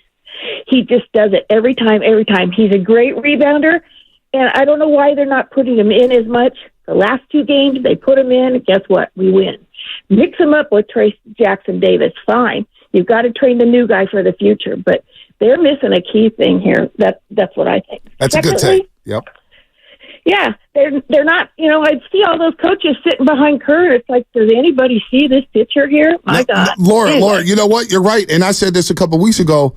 Just because Looney's racking up DNPs does not mean he's done for the season. They're going to need Looney at some point during this run if they want to make it to the playoffs. You're going to need 5 to 10 to 15 minutes to get some of these bigger athletes in the league. So you're spot on with that, Laura. I agree with you. Honey, they need him right now. They need him now, right through the playoffs. There you go. Right through the run. Secondly, you don't look at the big picture, this thing with Draymond. Here's the big picture in businesses and organizations. It's not Curry's responsibility to manage Draymond. It's senior management. And through this whole thing, all year, I've listened to you guys every day. Senior management and the Warriors need to get a set of cojones, right? They need to manage this guy, and they poorly managed him. When you have a business that's making millions of dollars and you have an employee that's disrupting the organization, you have to put that employee on notice, right? You need to write them up. You need to have performance reviews. This behavior is causing the organization to falter, right? I'm sorry. I like Draymond. I know he's effective. Yeah. But he's ruining this organization, and it's the senior management's job in a business. This is a business. Laura. No, Laura, it's good well call. stated. Yeah. I guess my question to you, B, would be like, when she says that senior management, the coach doesn't operate with full autonomy. Right. These things are like decisions made by a collection of people. So she means the GM, the owner, and the coach, correct? And you know what? When she speaks business, I'm guessing she said upper management, but when she speaks of business, she was having this conversation the other day. What's that? Or actually last night with a friend of mine. When you think about all these things that are happening with Draymond Green, when does this start to affect the bottom line? When do fans, because we get a lot of fans who call, and there hasn't been one fan today who's like, they're kind of tired of everything that's happened. And they love Draymond Green. I think a lot of Warrior fans love Draymond Green. And 10 years from now, we'll remember the good times and the championships. But baked into it is like, damn, what could have been? There's all the other stuff, right? When does it affect the bottom line where fans just say, you know what, I'm not going to pay for this product. I'm not going to watch. Because that's what fans do. They will stop watching because of a guy. Now, if you start winning and you start winning big, everybody will be back and saying, hey, day, and all that stuff. But from a business standpoint, you know more than me, will it start to affect the bottom line as the team gets a little older, as they try to bring up the youngsters up to speed? They're battling for 10th. What if the Warriors are 12th, 13th, and they start missing the playoffs, and you still got this going on here? What does this affect the bottom line? Now, you hope it doesn't. I don't think it will. But those thoughts do kind of run through my mind. The majority, I'm offering you a season ticket package, and I'm selling Draymond Green. How's that going to fly with some fans? Well, some won't care, some will care, right? It's and also you're not winning with him currently at a high enough clip to overlook things. So, like, I think most businesses, again, business isn't a direct correlation to sports. It's very unique, but most of them will be like, if you're so good at sales and you're killing it and you're kind of off on your own thing and you're not that disruptive to the overall collective, I will overlook all the negative. But once your numbers and your sales start to dip, well, that's when you're gone. Then the other way of viewing it is, oh, you're great at what you do, but you're profitable, but the negative impact you have on these 3 or 4 other people around you is bringing them down. And you know what? Now you're costing me across the board, even though you're profitable. And so I look at it as the totality is not worth the squeeze. Right. All right, here's Draymond Green on his podcast earlier today. It was on Bleach Report Live. We'll get these out. I'm sure Steiny and Guru will run with this as well. Here's Draymond Green. Draymond Green on if he is misunderstood. Am I misunderstood? Absolutely. But so is just about every other guy in the NBA. I don't take that as, man, they're picking on me and I'm misunderstood or anything like that. We're all misunderstood simply because our lives are on display in a very small way. But in people's face, you see it all the time. So in your mind, it's just like that's our life and that's what's on display to you. But the reality is it's not. And in basketball, it's not the only thing in any of our lives. So the reality is we're all misunderstood. That's Draymond Green on being misunderstood. And then here's Draymond Green on if he deserved to be ejected. Just can't happen. I said what I said. I deserved to get kicked out at that point. And what I said, if I'm all the way honest with y'all, I kind of was trying to turn my body and angle and go to the bench. And I said what I said, like a little too soon before angling my body to the bench. But yeah, it just can't happen. And like, we need to win games. So not going to overreact like, oh man, like stuff is never as good as it seems. It's never as bad as it seems. Like I know where I am. I understand what I'm doing moving forward, and in my position, just make sure that that's the exception and not the rule. And so, moving on, and like I said, shout out to my brothers for holding me down and getting that win. Need to go get a couple more wins. I just the talking and anything he says, I'm not going to slice it apart, and I'm sure many will. And it's when you put it out there, it's going to be sliced up. Your actions speak louder than your words at this point, and it's the boy who cried wolf. You know, you say, I just can't do it. I just can't. How many times? Forget last year. Forget the year before. How many times this year have we heard him utter something similar, and then somehow, some way, we get back to this point again? Yeah. And it's just over and over. Well, there's going to be some fans in 415. He's one of those fans. Comcast Business Text Line. And there's a lot of people who think like this. I've noticed that when Draymond and Coach came on the post-game show and say, he's surprised you're talking to me. I know there's a lot of Draymond freaks. Yeah, Draymond, yeah. So it's not like everybody doesn't feel like a lot of these calls or what we feel like. You and I I'm exhausted from it. I just giving you my opinion. I just want to play basketball. But 405, Draymond is having a career year, is still a top 5 defender. What are we talking about? Career year? Well, it's not good enough right now because you're 10th place. You think, honest to God, you think if he sat there and he was being fully transparent, he's proud of this year? No, I don't know. I don't know. I couldn't be. It's not a career year when you get popped twice. You get popped twice. His career year? Career year? He's suspended twice and ejected 4 times from a game this season, twice in the first quarter. Like, I just want to play basketball. Enough of this stuff. I said it on the first 2 hours. Steph Curry thinks it's a career year for Draymond? No. 405, I don't know what he's talking about. And the game is about getting buckets anyway. Like, I understand defense was really good last night. Orlando also bricked a lot of shots. Let's not be confused here. Doesn't this feel like a Paulie and Goodfellas situation? Here's your money, man. And now I got to turn your back on you. Yeah. I mean, I was there a long time ago. I just don't know. Is this the straw that broke the camel's back for others? Here's the deal. He's under contract and he's not going anywhere. Well, anytime soon. So, fast 5. It's always a fun game.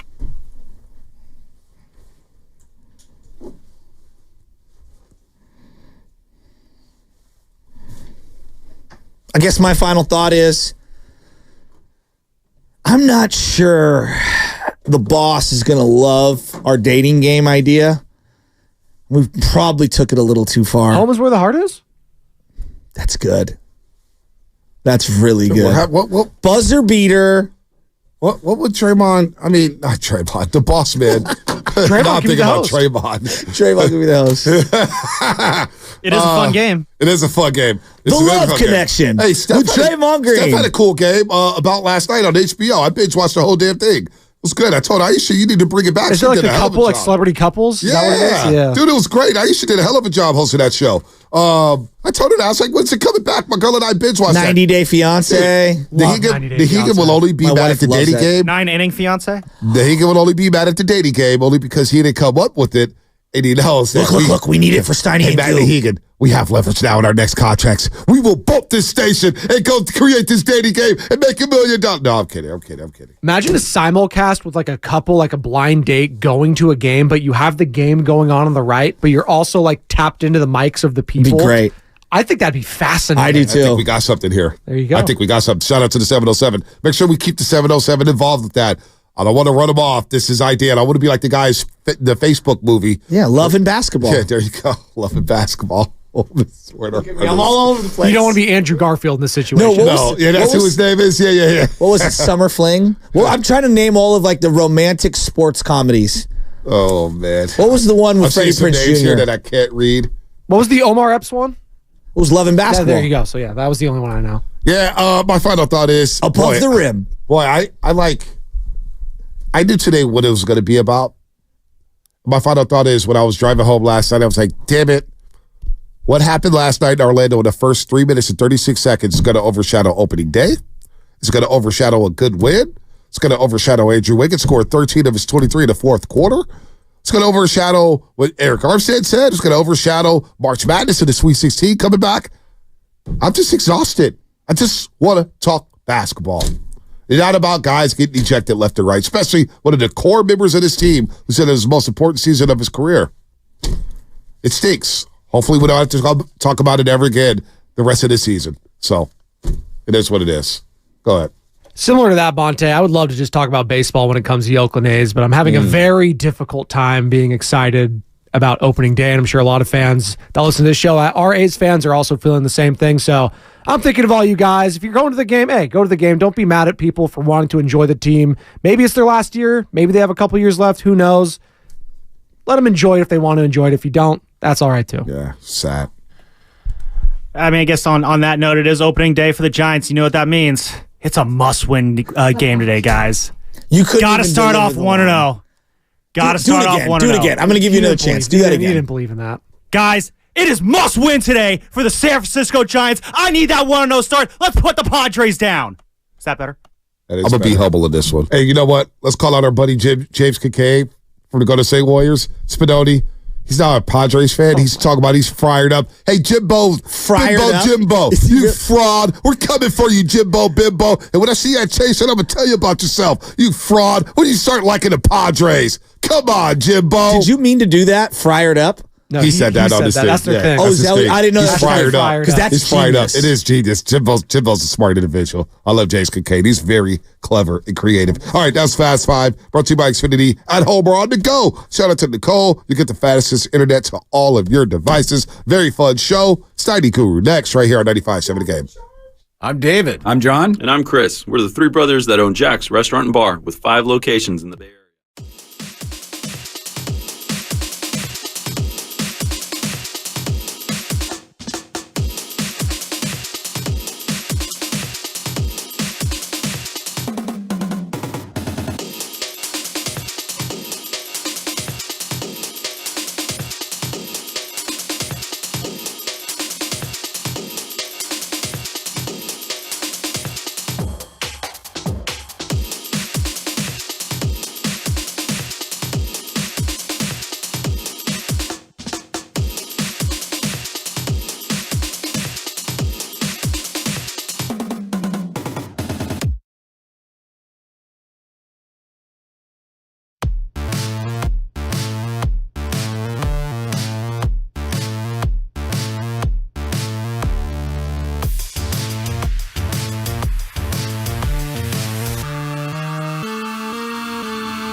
On 95.7 The Game. Oh, my God. Goodness gracious. Draymond, go bye-bye. That was an early 4. I don't know want to start, man. I don't know. I was thinking about Warrior fans. Are you excited today? You just beat Orlando. You beat Miami and Orlando back-to-back. You got great efforts from everybody. Oh, my goodness. You should be on cloud 9. And Draymond, almost everybody. Draymond did it again. Yeah. I know everything. Oh, Steph, I'm hugging you through the radio, man. You kick it off, man. It was a big win, but the one thing about it is everybody underneath them and around them, above them won. But that's not what the right on the table is what happened at 6-6. And Draymond Green on a back-to-back decided to leave his brothers hanging. And I'm going to just say this early, Stoney, and I'll throw it to you. I don't think he wanted to play. And that's just so disrespectful. And Curry's, him getting emotional to me is something when he retires and he gives his speech or the farewell. I will never forget the day we found out how much of a burden it is to deal with Draymond Green's antics. And for me to sit here, and I didn't question everybody, but I was like, Stoney, what does the 10th seed mean? I know the Dub Nation, they want the Warriors to get a crack at it. They may not win, but I believe they care. Why did Curry only play this amount of minutes? Last night revealed itself to me that this team, all but one individual, is all in. And for Curry to go and get in between Dre and the rest of the team, like, dude, just relax. It was a foul. You disrespected your teammates and the fan base, and I'll throw it to you. Nobody could get me off my spot. That's how that was disrespect. All right. And I'll go to the most important person, not Draymond Green. I'll go to Steph Curry. This guy's been in the league 15 years. And what did we see last night? We saw him in tears. Wow, man. On the sidelines, virtually. And then he hits a dagger 3 late in the game and kicks over chairs. Now, you tell me that something's not right or that everything's right with his team. Like, he's tired. Right. He's tired. It ain't right what Steph's got to go through with this guy. And Steve Kerr, right. let's everybody. And you said something to me about Andrew Wiggins, who was just, oh my goodness, that's what we've been waiting for. Steiner, you got me thinking, and I have no proof in you either, but do you think there was a correlation between Draymond not being there and Wiggins balling? Yes, I do. I'm not there, but okay. I didn't. It's fine. Yeah. You don't have to be. I don't know that I'm right. But I do think it's interesting that Wiggins played probably his best game in a couple months when Draymond got ejected after 4 minutes. That's the problem with what Draymond did last night, is now you gotta evaluate everything in the context of, well, Draymond got kicked out again. He got ejected again. After he said he changed. I think that I wouldn't be surprised if he's suspended a few more games because he made contact with an official. Then he didn't leave the court in a timely manner. So if I were the Warriors, I'd be worried that they might play the next couple games without him. But we'll see. Steph is over it, according to Quinn Thompson. I'm kind of with you. How can you not come to that conclusion? And then the worst part, partner, can I just share this with you guys? Of course. Because I look at Draymond. I've seen every game. I put myself, if I were a part of a team or that team, and I just don't condone some of the things he does, not to the opponent, but to his own teammates, his own family. And for him to sit there in street clothes, is Curry's walking into the locker room with the night-night sign. I was like, read the effing room. How dare you? And Curry was kicking that chair, and I believe it was a poster of Draymond's face. That's just me. This is not cool. You told us you changed. You told the world, forget me. And people on Twitter last night talking to me like, Guru, they didn't say it, but I don't get off on this. These transgressions, he is the one. He's the culprit. And here we are again. Oh, I went and spent all that time on my suspension to reflect. And you're trying one half game up on Houston, and you get ran against Orlando on a back-to-back, and you didn't give a damn about nobody but yourself. And that tells me, Steiny, he didn't want to play ball. That's weak. He did a podcast after the game. Well, my friend said, did he do it during the game? No, I hear you, buddy. I hear you. I'm trying to think what we should play first. This is from Draymond Green's podcast last night. And you know what? You know the number, 888-957-9570. I honestly am trying to put myself in the place of a Warrior fan. Man. And, man, I mean, you got Houston closing in, and you just beat Miami and the Orlando Magic on back-to-backs. And we got to talk about this guy. Again. Just can't happen. I said what I said. I deserved to get kicked out at that point. And what I said, if I'm all the way honest with y'all, I kind of was trying to turn my body and angle and go to the bench. And I said what I said, like a little too soon before angling my body to the bench.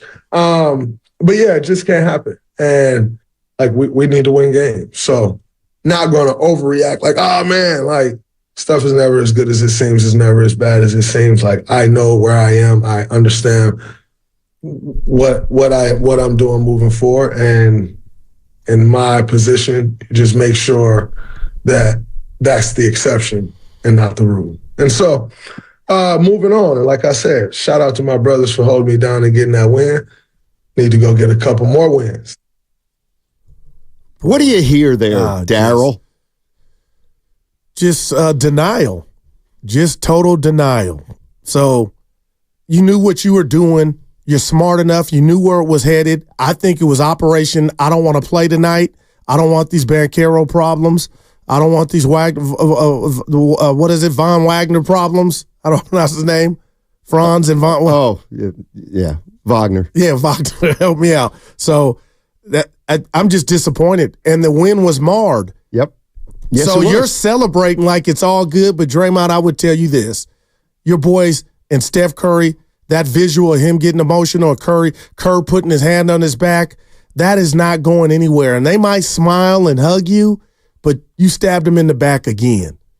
What if that were the play-in game? That's what what if that were the play-in game? They're advancing. Game? Well, they're advancing. Damn, Steiny.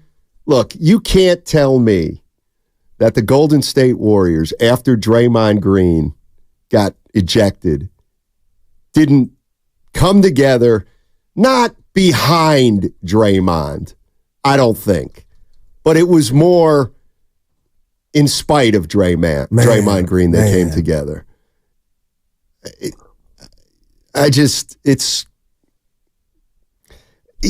Here's what I keep thinking. Here's what I kept thinking about last night. So he gets ejected with 4 minutes into the game. Oh, my God. I thought it was 3. And I'm thinking to myself, okay, so they're going to go into halftime, into the locker room. And there's Draymond Green. He'll either be in his uniform or he'll already be showered and in his regular clothes.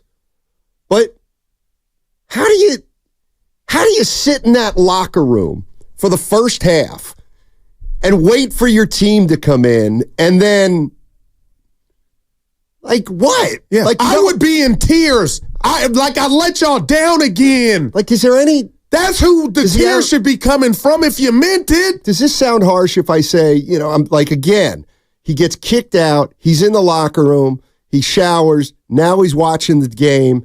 Here comes the team at halftime. It's like, don't you feel some shame when they come in? And when you see Steph and Clay. He doesn't care, Steiny. Yeah. It is obvious he does not care. But let me tell you who cares. My guess. GP2. Everybody that contributed to that win, but Steiny, you know how much I care about Steph, man, and what he's meant and how he's built this thing. But Steiny, that visual of him buckled with the jersey over his face, man, I mean, you can't tell me Dre didn't lose anything from Steph last night. We'll never know, but miss me. And thank God I know this team is all in. I never really doubted it. But Steiny, he had time to know. Shut up. They give you leeway every day still. And that kind of doesn't sit well with me, but I'm a nobody. but you left your dudes on a back-to-back hanging. Yep. And look what it did to the chef. He buckled. He was emotional and told the world what we thought we knew, but last night Dre can never get the Steph visual back of I had enough of this. And then my dad said this, I got to be real here. Oh. They've created this. Doubt. Yes, they have. There's no way around that. There's no way around that. But you still can be disappointed. Of course you can. Of course you can. I really do. Do you think that we talked about Draymond for a long time, and there are differing points of view on Draymond? Do you think that Draymond did anything last night where the staunchest of his supporters will say, now I'm out on this. I'm the first in. But I'm not just. But I don't enjoy this, Steiny. What you just said, I believe, is fact. That is what we saw last night. I believe. May never know, but watch Steph Curry, Kerr with his hand on the chef's back, the kicking of the chair, everything. And what about what Bonte said before he left? The night before, Klay Thompson trying to be a leader, propping Wiggins up. And another rat on the table, I'm going here because I can. We really never talked about the foul on Patty Mills that Dre had in Miami. Well, and I said, you know what? Nothing to see here. And everybody kept it moving. But Steiny, there's that anger, man, or that moment of I don't care about anybody but myself, and I'm gonna get this off my chest. And if that means y'all got to play without me, you do. That's just not. That's not it. Well, the other thing is a lot of times what happens after Draymond does this is there's a conversation about how Draymond has maybe not been treated fairly, and I think if you're a Warrior fan and you watch the games like Guru and I watch the games, which is start to finish, that you have to acknowledge, because we've acknowledged on the show and off the show over the last month or so, I feel like I've been watching the Warriors and I've been watching Draymond and I've been thinking to myself, tell you what, you can't say he's on a short leash. You can't say the refs are coming after him. He grabbed Aldama by the shirt. Nothing happened. Nothing. It's not, there is nobody out there, or I shouldn't say that, but I completely disagree with anybody out there who would say, the ref's got to walk away, or the ref can't bait him, or the ref's got rabid. Come on. We've been watching the last month, and I really think the officials have tried to allow him to express himself, which he has. He hasn't been penalized for it.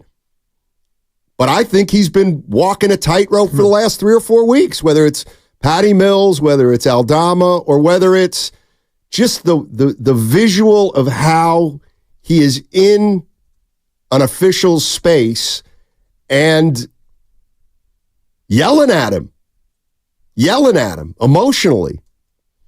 So this one's not one where he got the short end of the stick last night. That wasn't right. He made contact with the official. That's a period, end of story, technical foul. In fact, the rule is you must, after your second technical foul, you must be ejected. It's automatic ejection. But a player can be ejected after one technical foul. And he made contact with the ref, and then he was just absolutely relentless. He was relentless. And I was watching between the technicals thinking, man, I can't believe they let him talk. They let Draymond talk to the refs before he got run. Then he got run, but he almost didn't get run. If he doesn't say that very last thing, he gets to stay in that game. And then I think I'm saying, I'll tell you what, no player in the league's allowed to talk to refs like Draymond Green's allowed to talk to refs. Because I do believe that. I actually think Draymond gets the benefit of the doubt from the officials more often than not right now. Yeah. And so the fact that he's still stepping over the line, or he did last night, I can't point the finger at the officials. I'll point it at all of us who, once again, apparently have been schnookered. Okay, and I'm going to say this about that. I would like 888-957-9570. Where are the Draymond supporters? Am I being, on a personal level, am I overdoing this? Steiny, I'm looking past the score. I'm looking past the win. This is something that's gone on. He says he's gotten the help, but to leave his comrades hanging last night, to me, some of that stuff you can never get back. And again, I keep saying this, and we'll hear from Steph. We'll play the audio. I can't get over watching Steph have his moment. That told you everything. That may be more what Steph's game and demeanor and emotions last night, to me, are a bigger story than what Draymond Green did. Because Draymond Green's done what he's done before. But we've never seen Steph Curry go from despondent and incredulous and more emotional than he's been at virtually any other time in his career early in the game. When's he ever hit a dagger three and kicked chairs? Man. That's not what he does. So something is going on with Steph Curry as it relates to Draymond Green, and that was in front of all our eyes last night. No doubt about it. You cannot watch that game as a Warrior fan and it not cross your mind, I think Steph's done with this guy. How could that not cross your mind last night? You won't hear from me? Yeah. 888-957-9570. I'm going to tell you, I'm convinced about something now. You know how, nobody really knows what's happened, but this is what I think. And maybe I'm wrong, but it's my theory, and I'm sticking to it. I think this offseason, the Warriors were making a decision on Draymond Green. And I think that there may have been people in that organization who were saying it might be time to move off Draymond Green. I believe that Steph Curry knew that that's something that was being considered. And I don't believe Steph Curry's the kind of guy who would ever say, trade him at all costs. And I don't believe Steph Curry would ever say, if you trade him, I want out. I don't think that's how Steph is. I think they probably told Steph, we got a decision or two to make on Draymond Green, obviously. And I think Steph probably said, listen, I know it's going to be a tough offseason. We got a tough couple years coming up of decisions. Do what you got to do. Do what you got to do. I'm a Golden State Warrior, all right? And I think there might have been an understanding that they may move off Draymond Green. And whatever happened when Draymond Green drove down to Joe Lacob's house, maybe Draymond thought his career with the Warriors might be over. But I think when he drove down to Lacob's house and walked away with a contract, I think there were people in the organization that went, okay. So he got his deal. And he's going to be here for 4 more. Oh, okay. Well, I thought we were thinking about not doing that. Not that it would be a mutiny or anything like that, but I'm convinced. I am. Wow. I think that there were some people in that organization that thought they were going to move on from Draymond, and when they didn't, to some people, it was a letdown. Wow. And then this year happens, and now it's just... And it keeps happening. And now, exactly. That's what I mean. This year happens, which means 4 more ejections this year. And I think people are tired of it. Steph's tired of it. And tell me if this is foul. I'm being real. You, Evan, Spadoni, Steiny, tell me if I'm being... Draymond doesn't deserve Steph. What if I told you that?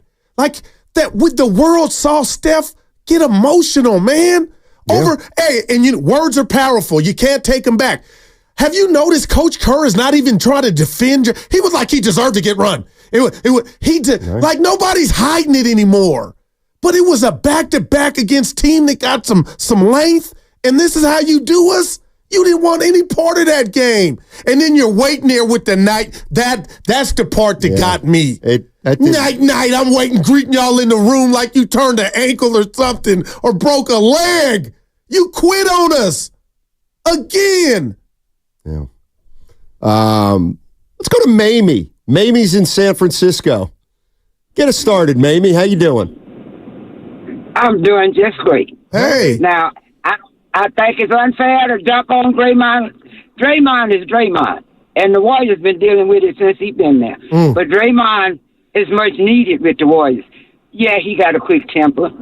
But what I noticed was when the ref followed behind him. If he wouldn't have followed behind him, he wouldn't have known what he said, right?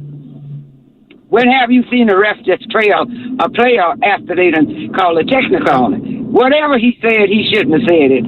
I don't think Steph Curry is done with Draymond Green. Steph Curry was disappointed in Draymond Green. Steph Curry don't need Draymond Green. Yes, he does. The whole Warrior team need Draymond Green. But Draymond Green needs to learn how to hold his temper. I don't appreciate everybody dumping on Draymond Green. He's a very skilled, very high IQ basketball player. But what would you like us to do then? Is he worth it? Yeah, what would you like us to do, young lady? Is this all worth it, maybe? I think the Warriors think he's worth it, and I do too. All right. He got kicked out the game. What did the Warriors do? They stepped up. Right. Sometimes, yeah, maybe he got kicked out so they would step up. All right. I'm not with you there, man. Thank you for the call. Yep. And she's not by herself. But that official was walking to the score table. To walk away. Okay, he was walking to the scores table. Dre was still barking. And then used a little profanity. A little. I couldn't believe he got ran, man. I just couldn't believe Why not? Because he showed He's been growth. close to getting run the last month. He changed. But he that's was talking to people. But this is what I'm talking about. Like Put other people first, like your teammates. But Goo, you and I have been talking for the last month about how he could have been teed up in any of the last 3 weeks. I know he got one for the Aldama thing, but not for grabbing his shirt. Yeah. He threw Patty Mills to the floor. Like, I don't believe he's really changed. I believe that he's kind of still the same guy. They just gave him a little more rope after the big suspension, and he kept trying to take more and more, and then last night he goes overboard again, which he's done at least 4 times this year. And people, you can live your life the way you want it, but if I were Draymond Green, the last thing I would do, this is like a broken record, Steiny, I would not have did a podcast. Well, sometimes less is more. Well, sometimes just shut the you-know-what up because we saw it. We know what you did. And now you're on the podcast selling. I mean, like this is where, to me, this is the issue with Draymond Green. And we kind of got a piece of it in the locker room when he gave Steph the night-night and he hugged Steph. There's 2 things going on there in my mind. One is that, like Steph, maybe in another player, whether if it would Dre, like they're like, I don't want to be hugged by you right now. I don't want to be hugged by you right now. It was awkward. It was just awkward. It really was. And, how could it not be? And I could see teammates really being pissed off about that last night. That's all I'm saying. And somebody on the text line, the YouTube chat, I want to give him his credit, but I can't. Said something's Quinn Thompson, new person on the YouTube chat. Something's changed with Draymond in the last month, and I think he means with Draymond and the team. You think so? Something. Last night, there was a lot going on. And what I is there anybody who watched that game last night and didn't think, boy, looks like Steph's done with this guy? How could you not think that? 888-957-9570 is the number to jump into the conversation. It should have been one of the Warriors' biggest wins of the year. It was one of the biggest wins of the year. But we're talking about Draymond Green and the Golden State Warriors moving forward with him for the next 10 games. That segment was sponsored by LifeSource Water Systems.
He deserved it. He'll bounce back. I'm just proud of the guys for stepping up. Moses came off the bench, had a big game for us. Guy made a big three. Gary was fantastic. So we had guys step up, and that's what it takes. Hey, it's Moses Moody with the Golden State Warriors. Now back to Steiny and Guru.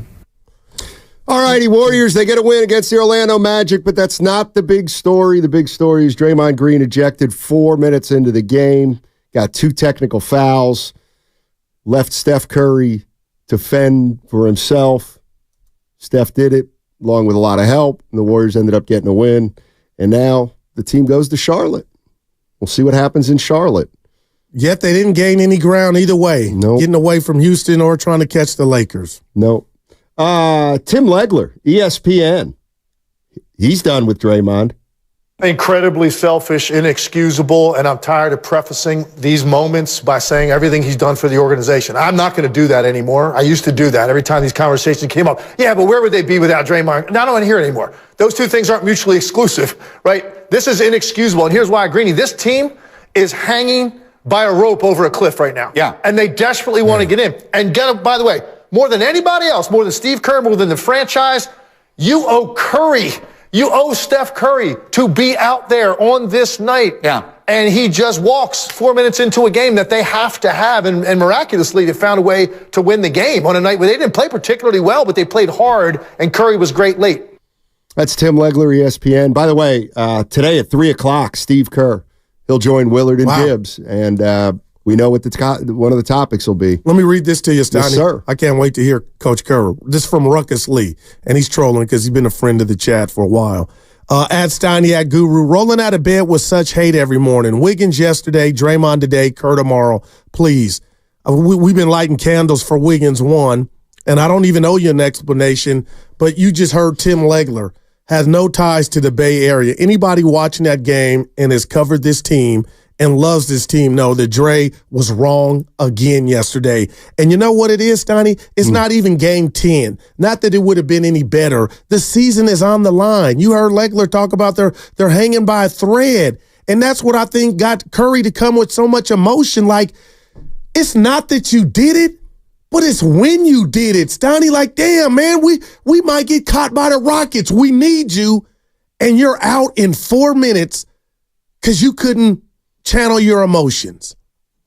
Still. I don't like the fact that he gets away with it. So all I can do is live my life and be true to our show 10-2. But Steiny, I think he gets away with it. He's been getting away with it. And I don't like that. I don't like bullies. And this is not fun for anybody, but we have to call it like we see it.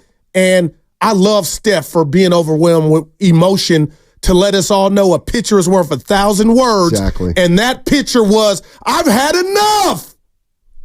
No doubt.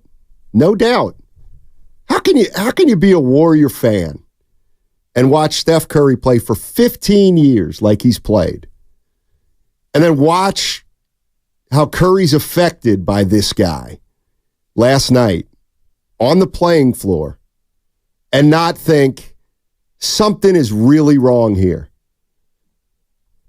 That's one of the greatest players in NBA history. Man. And he can't believe it either. I'll never forget it. So, I don't know. I mean, do I know? No. But I watched the game last night, and you can't tell me that Steph Curry is not sick of this. And it's not just him. Right. And if we're going to go back to we need him for what? And that's where you're a 10th seed. No doubt about it. You've had him for the last 2 years. You've won 44 games, and you're going to win 44 games again. I got to add so this. So how important can he really be? You know what hurt more? And I just see in Spadoni, and I don't know why he made me think of Kuminga. The fact that you knew you were shorthanded. Exactly. And there was no Kuminga. Mm-hmm. I think that's the part where Curry was like, on this night? Right. That's a good point. You're going to choose on this night. That's a great point. That you're right. But nothing to see here. Yeah. No, I think there's a lot to see here. I really do. And it may not manifest itself in the next 10 games. But I just don't. Can you really bring this guy back next year? absolutely incredible. Well, he's coming. I mean, Scotty, for him to get the 400 was more shocking than if he comes back. I'm just saying. I know you can bring him back, but what are you asking for if you do? And you've been living it. You've been living it, right? But this is the other thing that's happening, and I've seen it happen with older players when they begin to decline. You get more and more frustrated as you begin to decline. Whoa! Because you don't have what you used to have to rely on, and so if anybody out there thinks, well, this was the last one, or he won't be this bad moving forward. I mean, where's the proof in that? Where's the proof in that? And I'll say it again, and specifically to people. When has Steph Curry ever kicked a chair after he hits a dagger? It's never happened. That was frustration. That was anger. No doubt. That was also a sense of accomplishment. But if you're not a Warrior fan if you don't think last night was an issue. All you have to do is look at your superstar.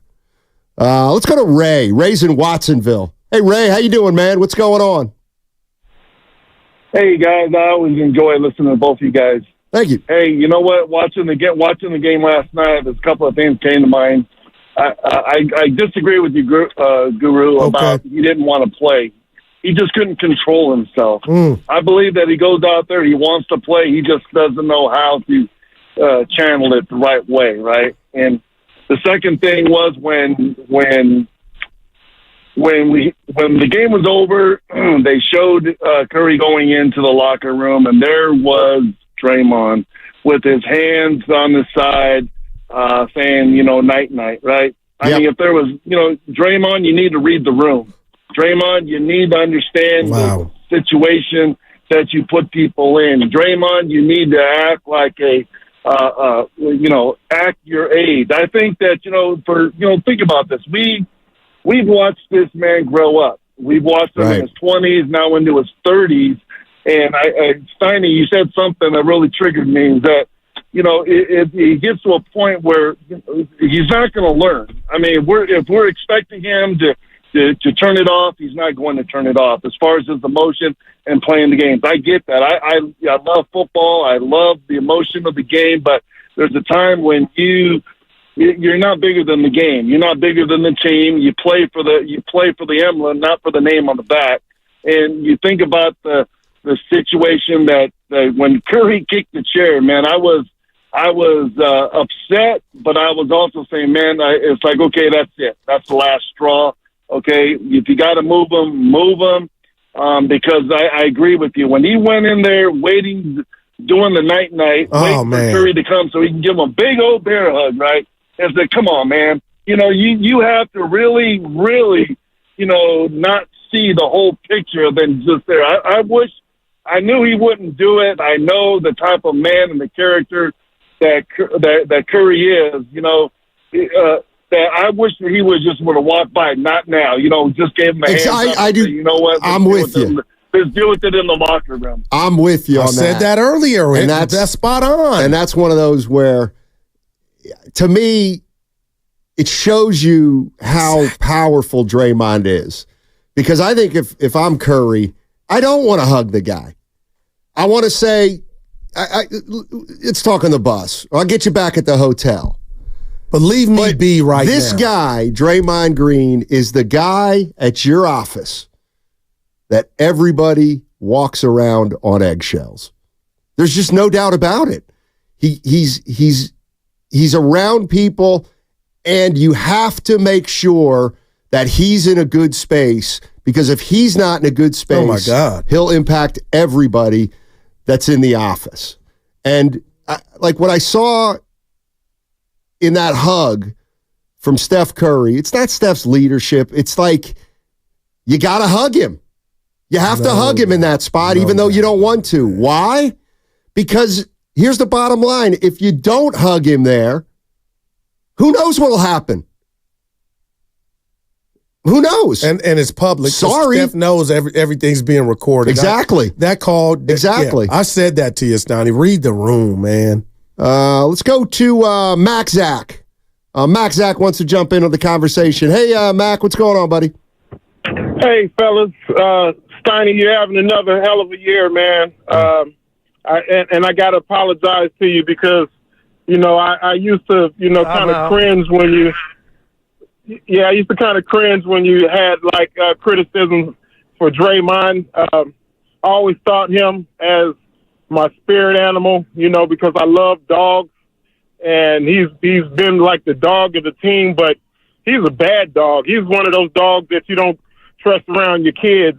And it's time to get a new dog, man, because, this is just too much, man. It's, he puts us in a position where, we have to play without him. And, if you look at this year, his numbers are up.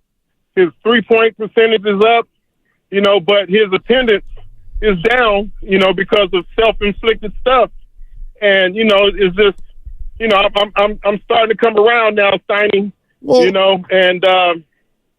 that's to me, I'm a lifelong Warrior fan. I watched Rick Barry in his heyday, and he was a dog. Yeah. But the type of dog that I like is one that is a trained dog, and that's not Draymond Green, man. He's just I'm off of it now, and and I like I said, I gotta apologize. You were right. Mac Zach, appreciate the call. I'm not.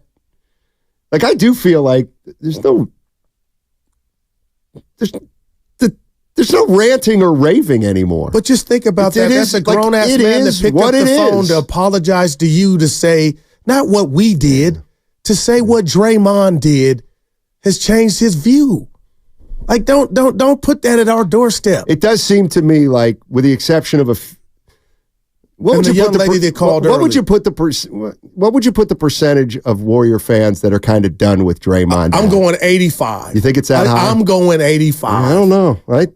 And I think it's starting to get into the team now, in the facility with some of his teammates, if they could honestly answer that question. Yeah, I don't know. I don't know. What if they again? What if they're the 11th seed and they lose by one game to the Rockets, and this had been the game if they slipped up, and it's like, man, we had one. There was none of that in his thought process, man. Well, if it wasn't his thought process, it vanishes when he gets emotional, obviously. Yeah, I don't know. Jason's in Palo Alto. Hey, Jason, how you doing, man? I'm feeling disappointed, y'all. I've been listening to y'all, and Goo, I totally hear your emotion, and I'm right there with you too, man. I'm just disappointed at this point. Let's not forget 2016 finals. Somebody got ejected. Man. You don't think Steph forgot about that? And I feel for the Warrior teammates as well. If I'm a pod, if I'm TJD, and this happens, I'm looking to the head of the snake. I'm looking at Steph saying, "Legend, what are we supposed to do?" And you see him get that emotional.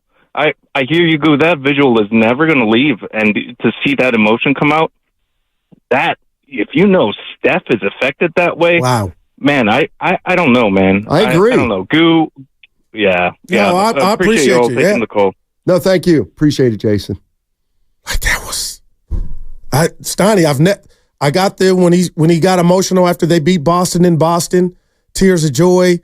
But him getting emotional last night, if you're a smart individual, you know what that meant. That's a great point. I'm sorry. If you think last night was no big deal, and you got to get off Draymond. I'm good now. Okay, then you know what? Then you don't care? Yeah. You don't care about Steph Curry last night? You don't care how Steph Curry was impacted? The guy was essentially crying 4 minutes into the game because a teammate had done it to him again and let the team down. We all saw it with our two eyes. And as crazy as this sounds. What do we do? Yeah. As crazy as this, you get ready for tomorrow night's game. Steiny, as crazy as this sounds, I want to thank Steph for letting us in. He let us in yesterday. So if we were on you're being too hard. This is no. Dude, he let us in. He let the world in. He gave you a glimpse of what he was broken. And they went out and still won the game. And you're right. When have you ever seen him kick a chair on a game on a Wednesday night? He kicks chairs when he's frustrated. He doesn't kick chairs after he puts a game away. Let's go to Ali. Ali's in Newark. Hey, Ali, how you doing, man? What's going on? I'm doing great. Good morning, gentlemen. Hey. I just want to hear your thought. I mean, I'm not defending Draymond, but Guru, yesterday is history. Tomorrow is mystery. We are in the point of the season that we all know that we need him to get into a playing tournament. Yes. I mean, I know last night Wiggins showed up and Steph, put him to sleep. But are we part of this? Most of the fans that they're coming, are we part of the problem or are we part of the solution?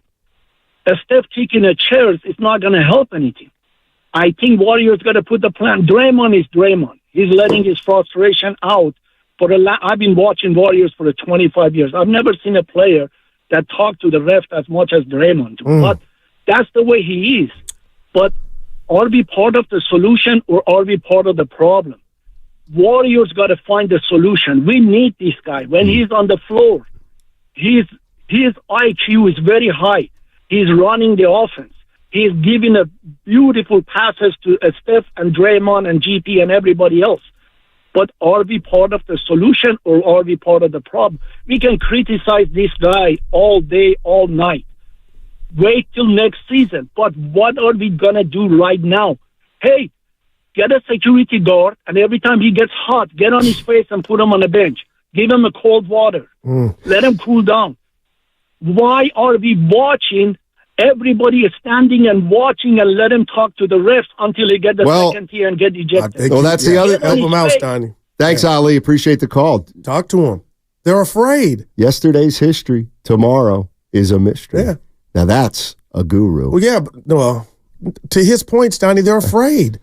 And I'm not. I mean, why didn't Steph, when he was between them, just physically try to pull him away? He thought, because he was going Rodney Dangerfield, Steph was operating on respect. He thought the fact that my silhouette is over here, you know what time it is. I probably helped you get paid. Come on, man. You see I'm on. And Chris Paul, to his credit, the cameraman, they botched that because we didn't know what was going on. And I see Chris Paul throw his hands up, and I'm like, CP, yeah, but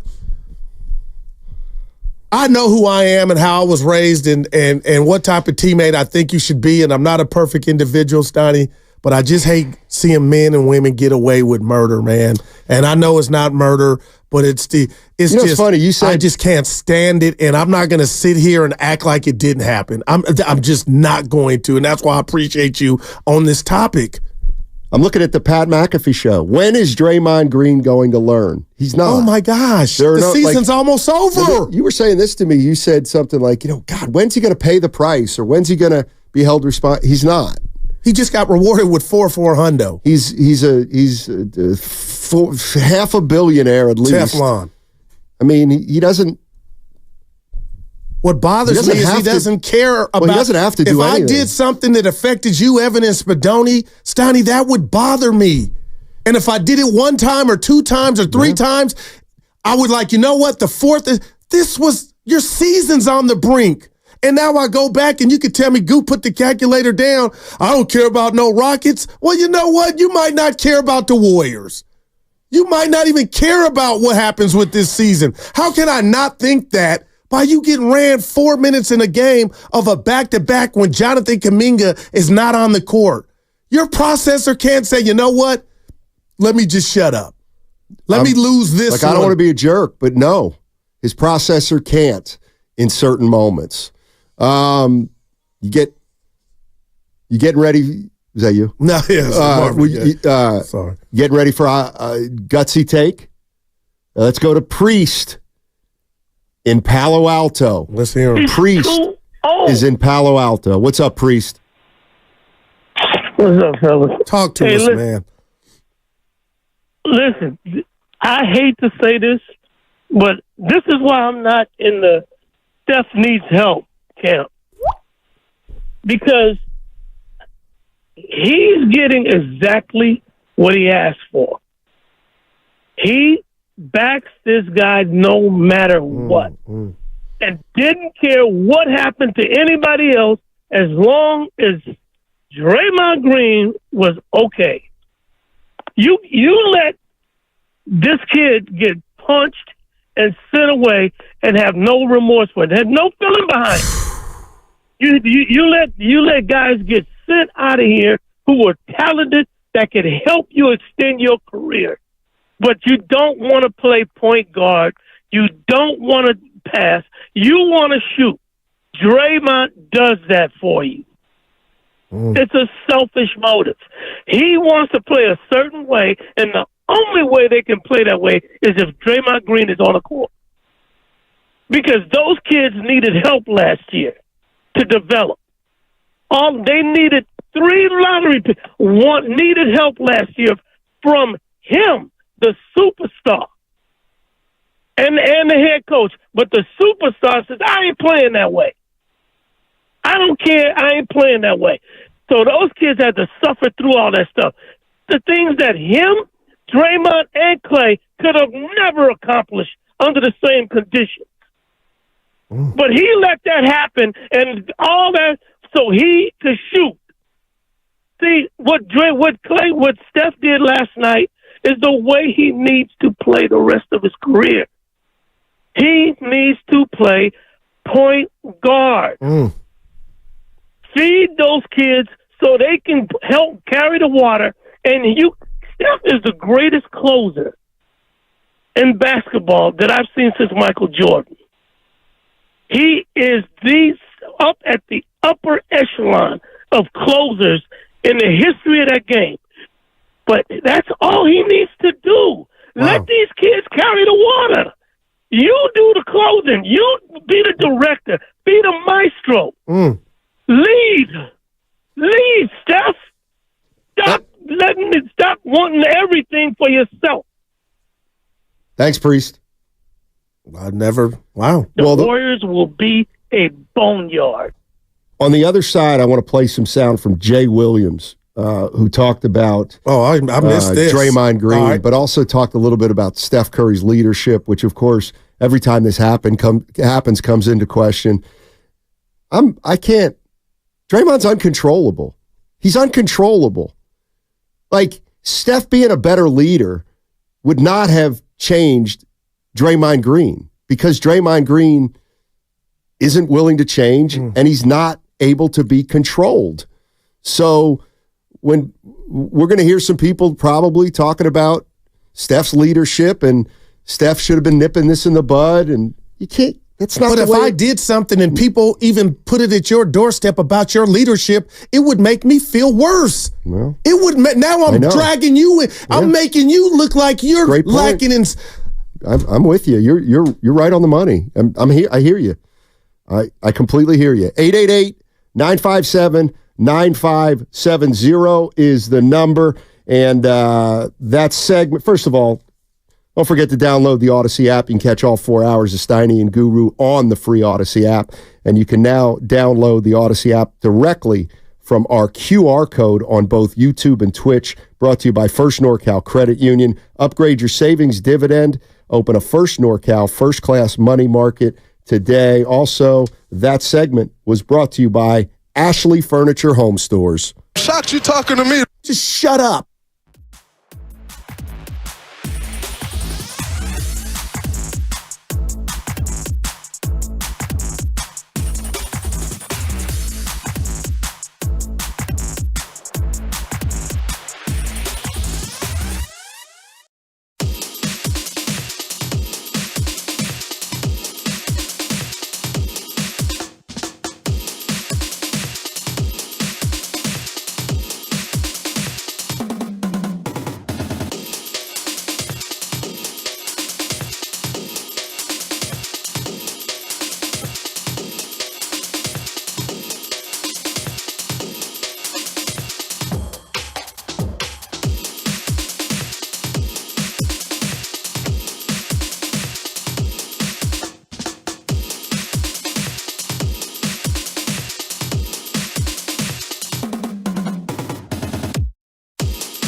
Now, back to Steiny and Guru on 95.7 The Game. All right, Steiny and Guru with you on 95.7 The Game. It's 11:03 on a Thursday morning. We got NCAA. By the way, baseball opening day. Opening day of Giants baseball. 1:30 at San Diego. Evan going to the A's game. By the way, tell Evan's schedule. Were the Orlando Magic, were they eliminated from the NCAA tournament yesterday? They were. That was a college game. What? Chris Mullen said, I don't know what that was at half with Bonte. He goes, I don't know what that was hard to watch. If the Warriors were in the East, they would be like a 2 seed, Steiny. Good God. Orlando. I'll be honest with you. You know what bothers me most about last night? Honest to goodness. I don't care that he got thrown out. All right. Orlando going 3 for 22 in the first game. Just you know what really bothers me is that Draymond Green and the Draymond Green apologists, they get to say, chalk up another win when I'm in the lineup. Wow. All right. Wow. They do. I hadn't got there. Put this record on Draymond's win column. He played, they won. That's how we got to remember it. Yeah. Or you could remember it as the first game this season that he's been ejected that they won. Yeah, because they were, no doubt. Hey, we got they're prepared to move on. A super chat, $5 for NBW Doughboy. And I know somebody, his name is Matt, that kind of said this to me in the green room. Can you imagine the conversation we would be having if they had lost last night? I almost wish they would have lost to show how toxic Draymond really is. Could you imagine? No, you said it. What if they would have lost last night? In a way, the win makes it better, obviously, because they needed the win. I almost think you cannot tell me disagree that once he left, they were like, the hell with this guy. Oh, no, they were. Did you see like, GP2? Let's go win one for the Draymond. And that defense he had, Wiggins, everybody made contributions. Yeah. Guy Santos got out there and hit a 3. Here we go. Did you? No, we got to let him talk. He deserved it. All right, this is for you, Goo. Let's go to Melinda in Pleasanton, because I've been very even-keeled today. Hey. I'm not getting riled up over something that happens 7 times a year anymore. Hey, Melinda. Hey, guys. How are you today? Okay. Hey. Great. So, you know what? I slightly agree and I slightly disagree with what the comments are, what you guys are saying today. So you guys were always applauding Draymond a couple of weeks ago when he was actually making a difference when he did return back, and his defense had a lot to do with those wins. Now, yesterday, I agree, he got ejected. However, but no one's calling out the refs and how unprofessional that referee was. He was goading, in my opinion, he was goading. I got to disagree with you there, Melinda, but go ahead. Because, but let me finish. Because here's the, watch the refs, how they pulled him away. How many refs, professional refs, walk away when the player is talking to him? The ref, you can watch the game again then, Steiny, because I'm going to tell you, he had to be pulled away because he wouldn't walk away. That's where I think the problem is. And again, you guys are assuming Steph.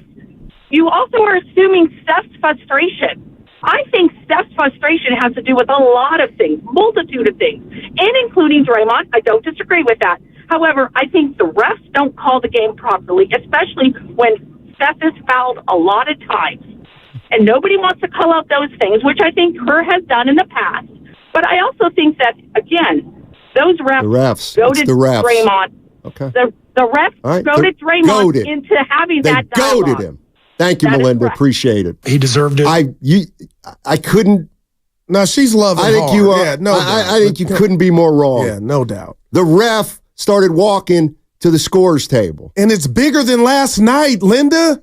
It's bigger than last night. They goaded him. I'm putting it all out there. That ref goaded him? Come on. The man was walking to the scores table, and Draymond said the magic word. Even Draymond post-game and I love the young lady for calling. Melinda, I would just answer you this way. Draymond said, I deserve to get kicked out. Melinda, I need somebody to love me like that. Because you obviously love Draymond. I get it and understand it. But we could be here to 10 tonight. What about the punch? What about the Nurkic thing? What about the Gobert chokehold? At what point do you say, you know what? Buffalo Springfield, something's happening here. Like, my goodness, to say the ref came out of the locker, we're going to get 23 ejected. Come on, y'all. Here's Draymond Green. He did a podcast after last night's game. Take a listen to what he said about the incidents. Just can't happen. I said what I said. I deserve to get kicked out at that point. And what I said, if I'm all the way honest with y'all, I kind of was trying to turn my body and angle and go to the bench. And I said what I said, like a little too soon before angling my body to the bench. But yeah, it just can't happen. And like we need to win games. So not going to overreact like, oh man, like stuff is never as good as it seems. It's never as bad as it seems. Like I know where I am. I understand what I'm doing moving forward, and in my position, just make sure that that's the exception and not the rule. And so, moving on, and like I said, shout out to my brothers for holding me down and getting that win. Need to go get a couple more wins. You know I'm bad with analogies. Can I just give you one? Do it. That's like me telling my wife, hey, I just accidentally kissed her on the lips. Like I tried to turn, come on. You did what you did. Own it, man. Come on. Now it's about metrics and 90-degree angles. Come on. You didn't want to play. I'm out. Just own it. Let's go to Stacy. Stacy's in the city. Hey, Stacy, how are you? Good. How are you? Hanging in. Hey. You know, I've been a big Draymond defender, and I also think if anybody's ever dealt with anger or any sort of issue that they're trying to work on, when you go red, you're done. And I think Draymond hasn't figured out how not to go red. I also think, speaking of red, that, you know, maybe Steph's tears and the kicking of the chair, you know, maybe the Warriors have a red line with Draymond that, you know, the fans don't know about, and maybe Draymond crossed that red line last night, and maybe there's bigger repercussions than being ejected just from last night's game. It's a fair point, and we'll wait and see on that. I appreciate that, Stacey. I mean, Draymond may have done what no other man or woman's ever done. He's broken Steph Curry. Something I'll never forget. That was an interesting point by Stacey. What if he knows that, what if after the initial suspension, they said something like one more and all bets are off? Well, he wouldn't have got one more then. Well, I don't believe that. I think he's uncontrollable. But maybe, I hate to hear that. What Stacey's saying is maybe Steph knew that Draymond crossed the line that only the people in the organization know. Yeah. Well, we'll see. We'll see on that one. It didn't sound like he thought he crossed the line in his podcast. It's never as good or bad as you think. He said that. It is what it is. Yeah, he said that on his podcast. That's what I said. Let's go to Florio. Let's go to Horace in Texas. Let's go deep in the heart of Texas. Hello. Hey, Horace. How you doing, man? How you guys doing? Hey. Hanging in there. How about those Warriors? Hey, How about those Warriors? Oh, how about them, man? You know, they did a good job. Hey, before I say what I want to say, I just want to say one thing to all of you guys, man, up there. I mean, I listen to all of you guys off and on throughout the day. Vontae Shasky, you know, you guys, Steiny Guru, you guys, Willard Dibbs. Don't forget Spadoni early in the morning. I just want to give all of you guys shout out. You guys are great. You guys are great, man. And even the guys that fill in for you guys when you're not there. Evan, I just want to give a shout out to your entire team. Wow. You guys are the greatest. I love you guys. That's big. Yeah. So anyway, let's get into this Draymond Green thing, man. Draymond needs to go bye-bye. I was not going to call in today until I started hearing some of these Draymond defenders. Like, come on, guys. Man. I have been slowly losing my patience with Draymond ever since 2016 when he kicked Steven Adams in the groin. And everything in between. It's like, dude, I've been watching the NBA since the 60s. And I've seen all the NBA bad boys. And no one is more out of control with his emotions than Draymond Green. And I blame the entire Warriors organization. Joe Lacob, Bob Myers. I'm not going to bring Dunleavy into this. Steve Kerr, Steph, and Clay.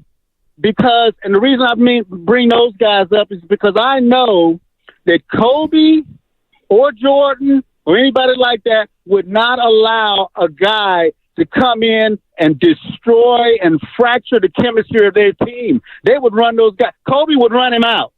Jordan would run him out. He needs to go bye-bye for whatever they can get. Thanks, Horace. Appreciate the call. Appreciate the kind words. And we love Texas up here in the Bay. Yeah, he got 4 for a hundo. But Stoney, we're not talking much about it, but they staved off the Rockets for now. That was a big game. Houston beat OKC on the road in OKC. And you just think about what I asked you a minute ago. Had they lost that game last night, what would we be talking about? So he'll be back tomorrow in Charlotte. Steph's returning home. Quietly, another game, Stoney, where Steph didn't hit 20 points. And to me, I know it's not good, but that's a reason to be encouraged.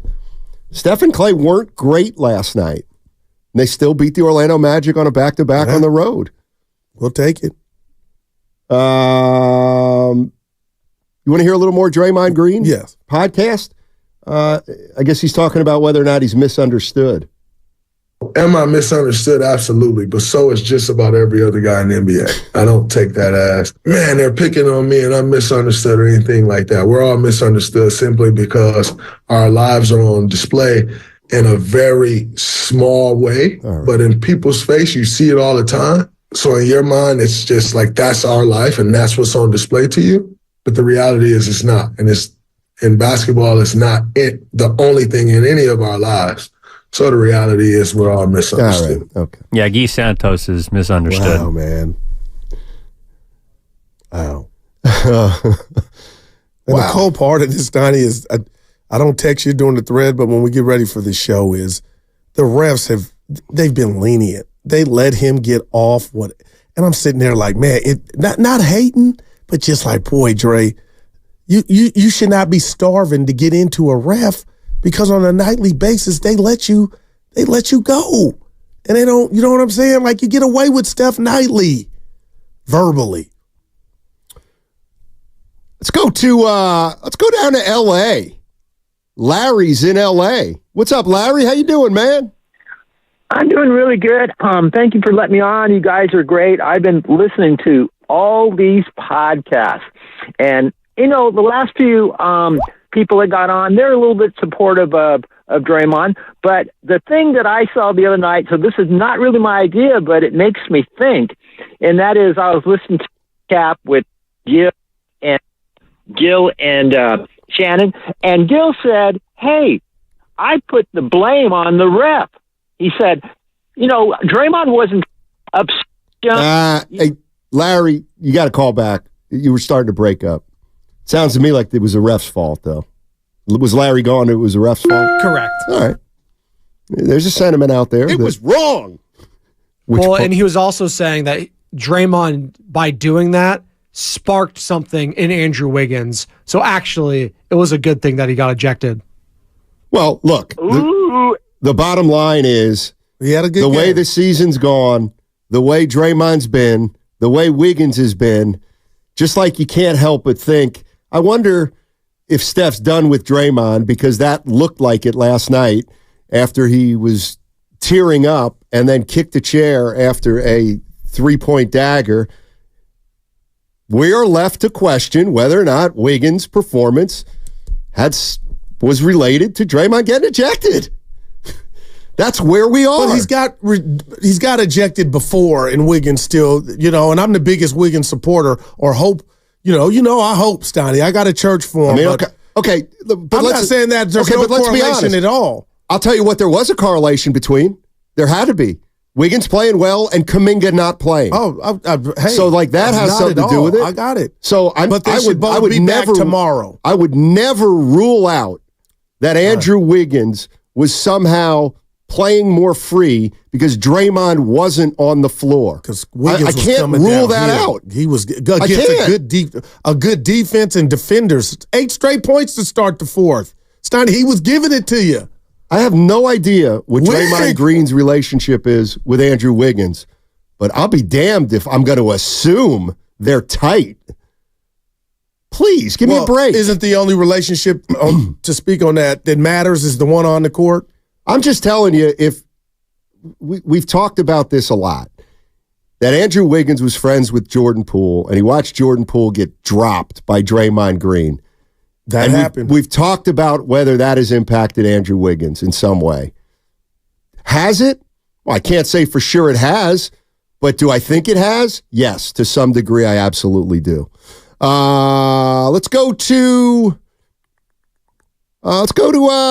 Walter in San Francisco. What's up, Walter? How you doing, man?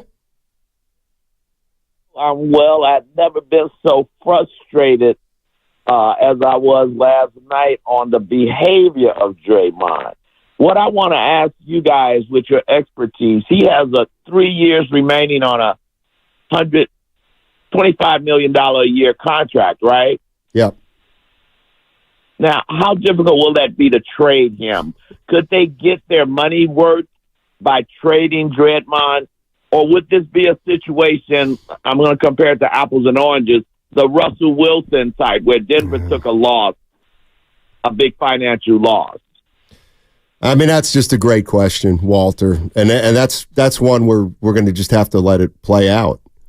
But yes, I mean, that would depend on what you were getting in return. Like I looked again, and I do this. I looked at the Basketball Reference and looked at the Warriors contracts. And outside anybody on a rookie deal, there's 2 players. There's 2 players on this team that are signed through 2027.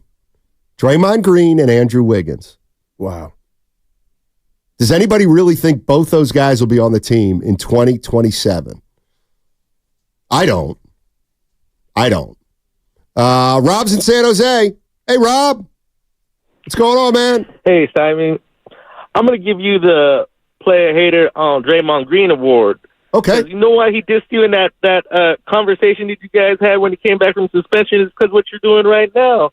You know why he can act this way is because he was the only man on that team holding the Warriors together through that 2020-2021 season when Steph and Thompson were on the bench, when he was playing with Baby Poole.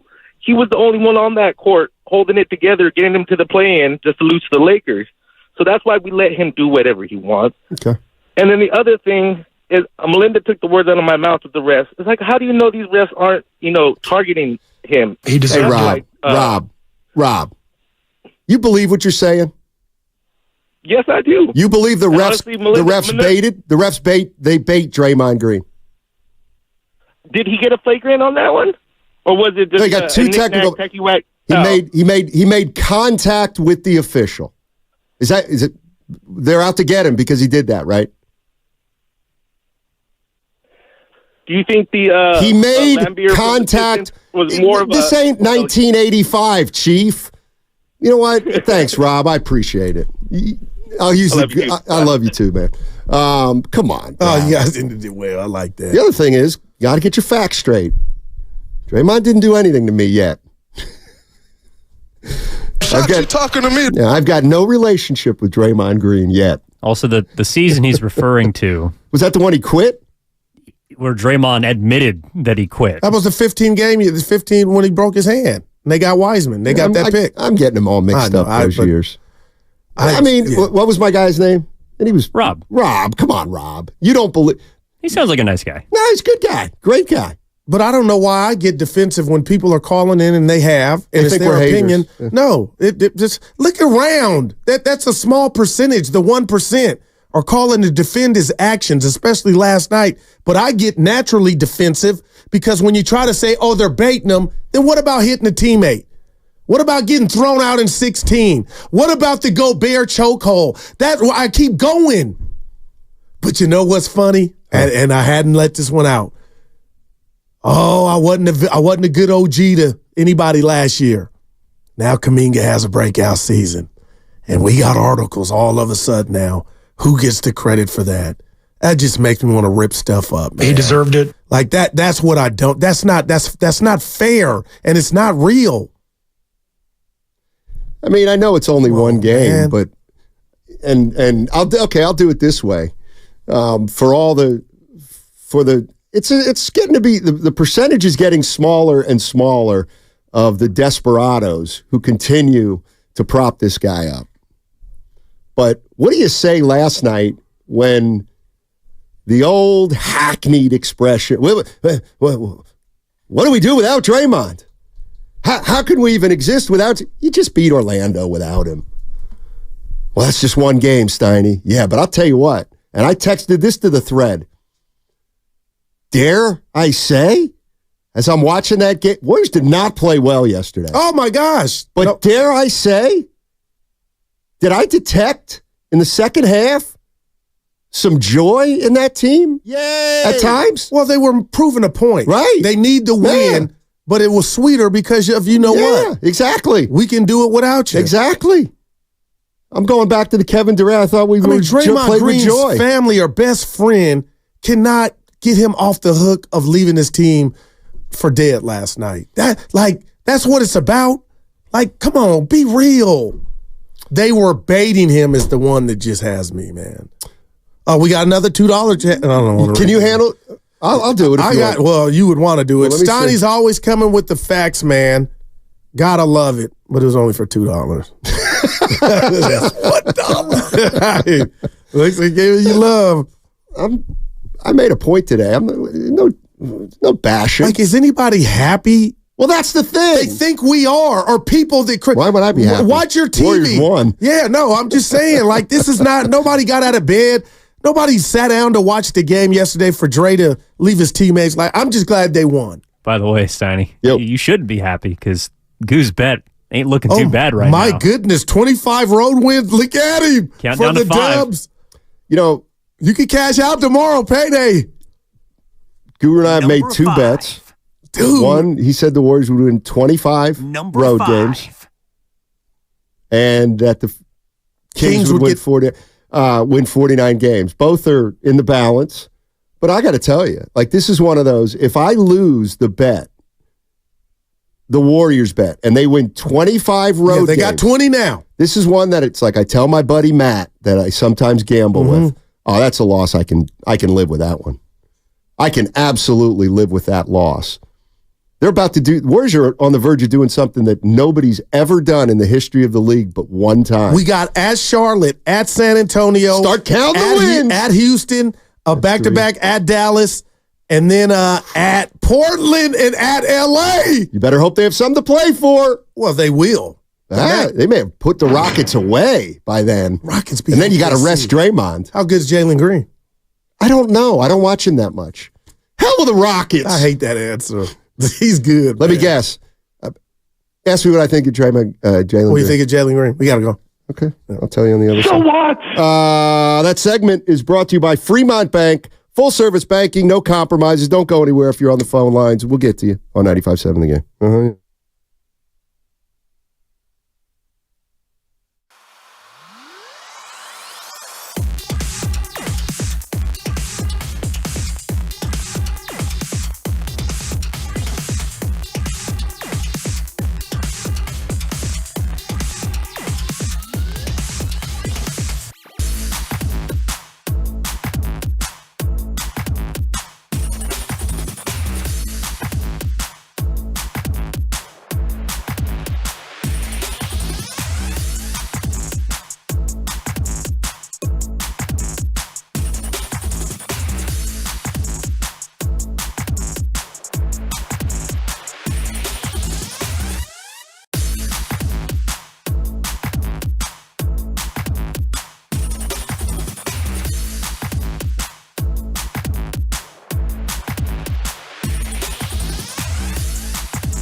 history. Tomorrow is mystery. Now, back to Steiny and Guru on 95.7 The Game. All righty. My question to Warrior fans is this. When Andrew Wiggins has a game like he just had, do you think he's on the verge of putting something together? Or do you say, man, we still just can't figure this guy out? I don't know. Because they don't win that game without Wiggins last night. Oh, my goodness. He was a problem. So where are we with Wiggins? I mean, forget Draymond for a sec. Kuminga doesn't play in that game. I give you that. That gives him more shots. Yeah. But how do you know what you're going to get out of Wiggins game in and game out? Well, I think we do, and you tell me like a psychiatrist every day that I'm like, that was it. Now, Kuminga should be back tomorrow. Draymond's coming back, so maybe Wiggins saw and looked around like they need me more now than ever, which he should always have that attitude. But I guess, Donnie, what's crazy is it sounds like you have more hope in regard to Wiggins sustaining this than I do. Like I want to see it. No, I wouldn't say that. Okay, because the band will be back together tomorrow. I would not say that. Yeah. I think Kuminga not being there was a big part of it. I'm trying to figure out what makes this guy tick, Andrew Wiggins. And something made him tick last night. Was he Kuminga not being there? Yeah. Was it the albatross got ejected and I enjoy playing when he's not around, or now I got to pick up more of the slack because of Draymond and Kuminga being out? But whatever the reason, I'm looking at a guy who had 23 last night on 8 for 17, made 3 of 6 of his threes. I'm looking at Moody, who came in, did his job. Everybody did their job. GP2, there were a couple times Magic got, I counted the bucket for Orlando and it was batted off the glass like they were active. Steiny, I want to request. Okay. Do we have the Curry sound? Sure. I would like to hear Curry. Okay. And then also our guy, the shooter from ESPN who used to be on the Wizards. What's my guy's name? We just played the sound. Tim Legler. Yeah, look at my boy. So not Jay Williams. No, that was the one. I hadn't heard that. All right, let's go to the front. This is Steph Curry on Draymond's ejection and how he felt about the team's performance. Steph Curry. All I said is we need him. He knows that. We all know that. So whatever it takes to keep him on the floor and be available, that's what's got to happen, especially at this point in the year. So it's a tough way to start the game, but I am extremely proud of every single person that stepped foot on the floor tonight and responded the way that they did, because back-to-back, the team as physical as they are, we got contributions from everybody, and it was a beautiful team effort to respond the way that we did and get this win, because we went and took it, and that's a big sign for us, a sign of growth to be able to respond that way. That was a gritty Warrior team last night. Dude, Orlando cut it to 1, Stein, and I was like, I don't know. And it was. Now, what happens next? Well, you got 2 winnable games, you think. You would think. Charlotte and San Antonio Sunday. Let's go. Rich is in Fremont. What's up, Rich? How you doing, buddy? Hey, what's up, fellas? Thanks for taking my call. Sure. I think really when it comes down to it, regardless of whether people think that the refs goaded him or they think that, he just didn't want to play or whatever, it's like at the end of the day, Draymond knows the stakes. Everybody on that organization knows the stakes right now, okay? They're not in the best spot when it comes to the playoffs. They know it. Everybody knows it, okay? So if you know all these things, then I think in your mind, you should be able to keep your cool when you're supposed to for the team. Not just because, you think that, I'm merited in what I said or whatever. It's like, hey, at the end of the day, you need to see things for what they are, okay? Draymond, we know your history. You know your history. This is a critical time, okay? You're on the road. You're on a back-to-back, and every game counts. So as far as I'm concerned, no. If I'm Steve Kerr, next season, I'm trying to get rid of Draymond. I'm sorry. This is not accepted. It's not accepted. And you called and defended him a lot, Rich. So this is a change, Donnie, for Rich. If I remember correctly. Yeah, you're right. I do call in and defend him, but what it is what it is. Appreciate the call. One thing Evan and I were talking about before the show is sometimes we talk about, well, Joe Lacob gave him the, and if there's power, right, but there comes a point when, like, some people are still in Draymond Green's corner. Some people left Draymond Green's corner after he cost them the title in 20, whatever that was, 16. Yeah. But slowly but surely over the time between 2016 and 2024, it does feel like more and more and more Warrior fans just don't want to deal with it anymore. They're ready to exactly. They're ready to move on from Draymond Green and just not have this constant cloak over the organization and over Curry and over Clay and the team.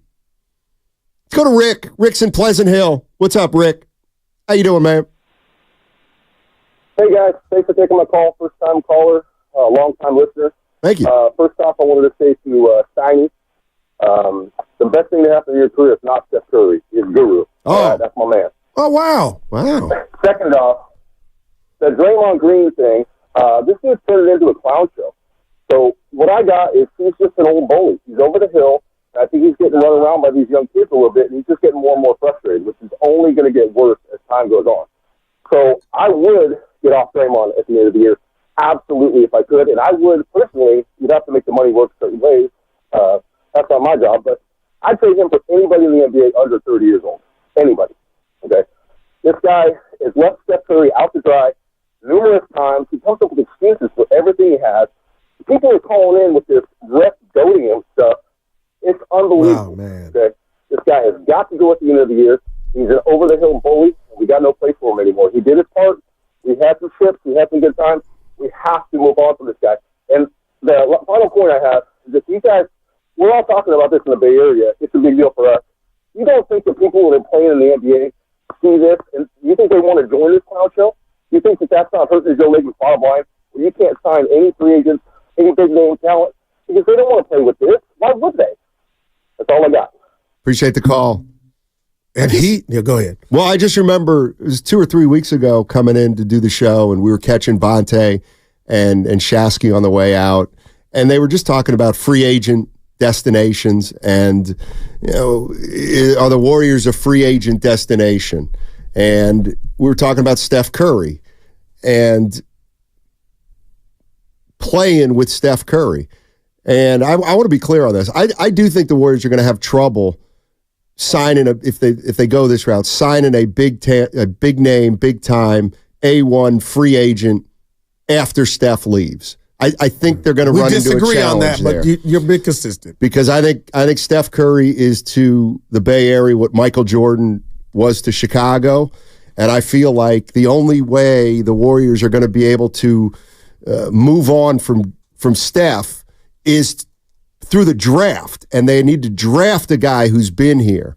I'm sorry, I just don't see a superstar who's never won a ring coming to the Warriors after Steph's gone. The question, though, is what about now? What about now? Like, I don't think there's the pro out there that's saying, I don't want to go to Golden State because of Steph. Why would they say that?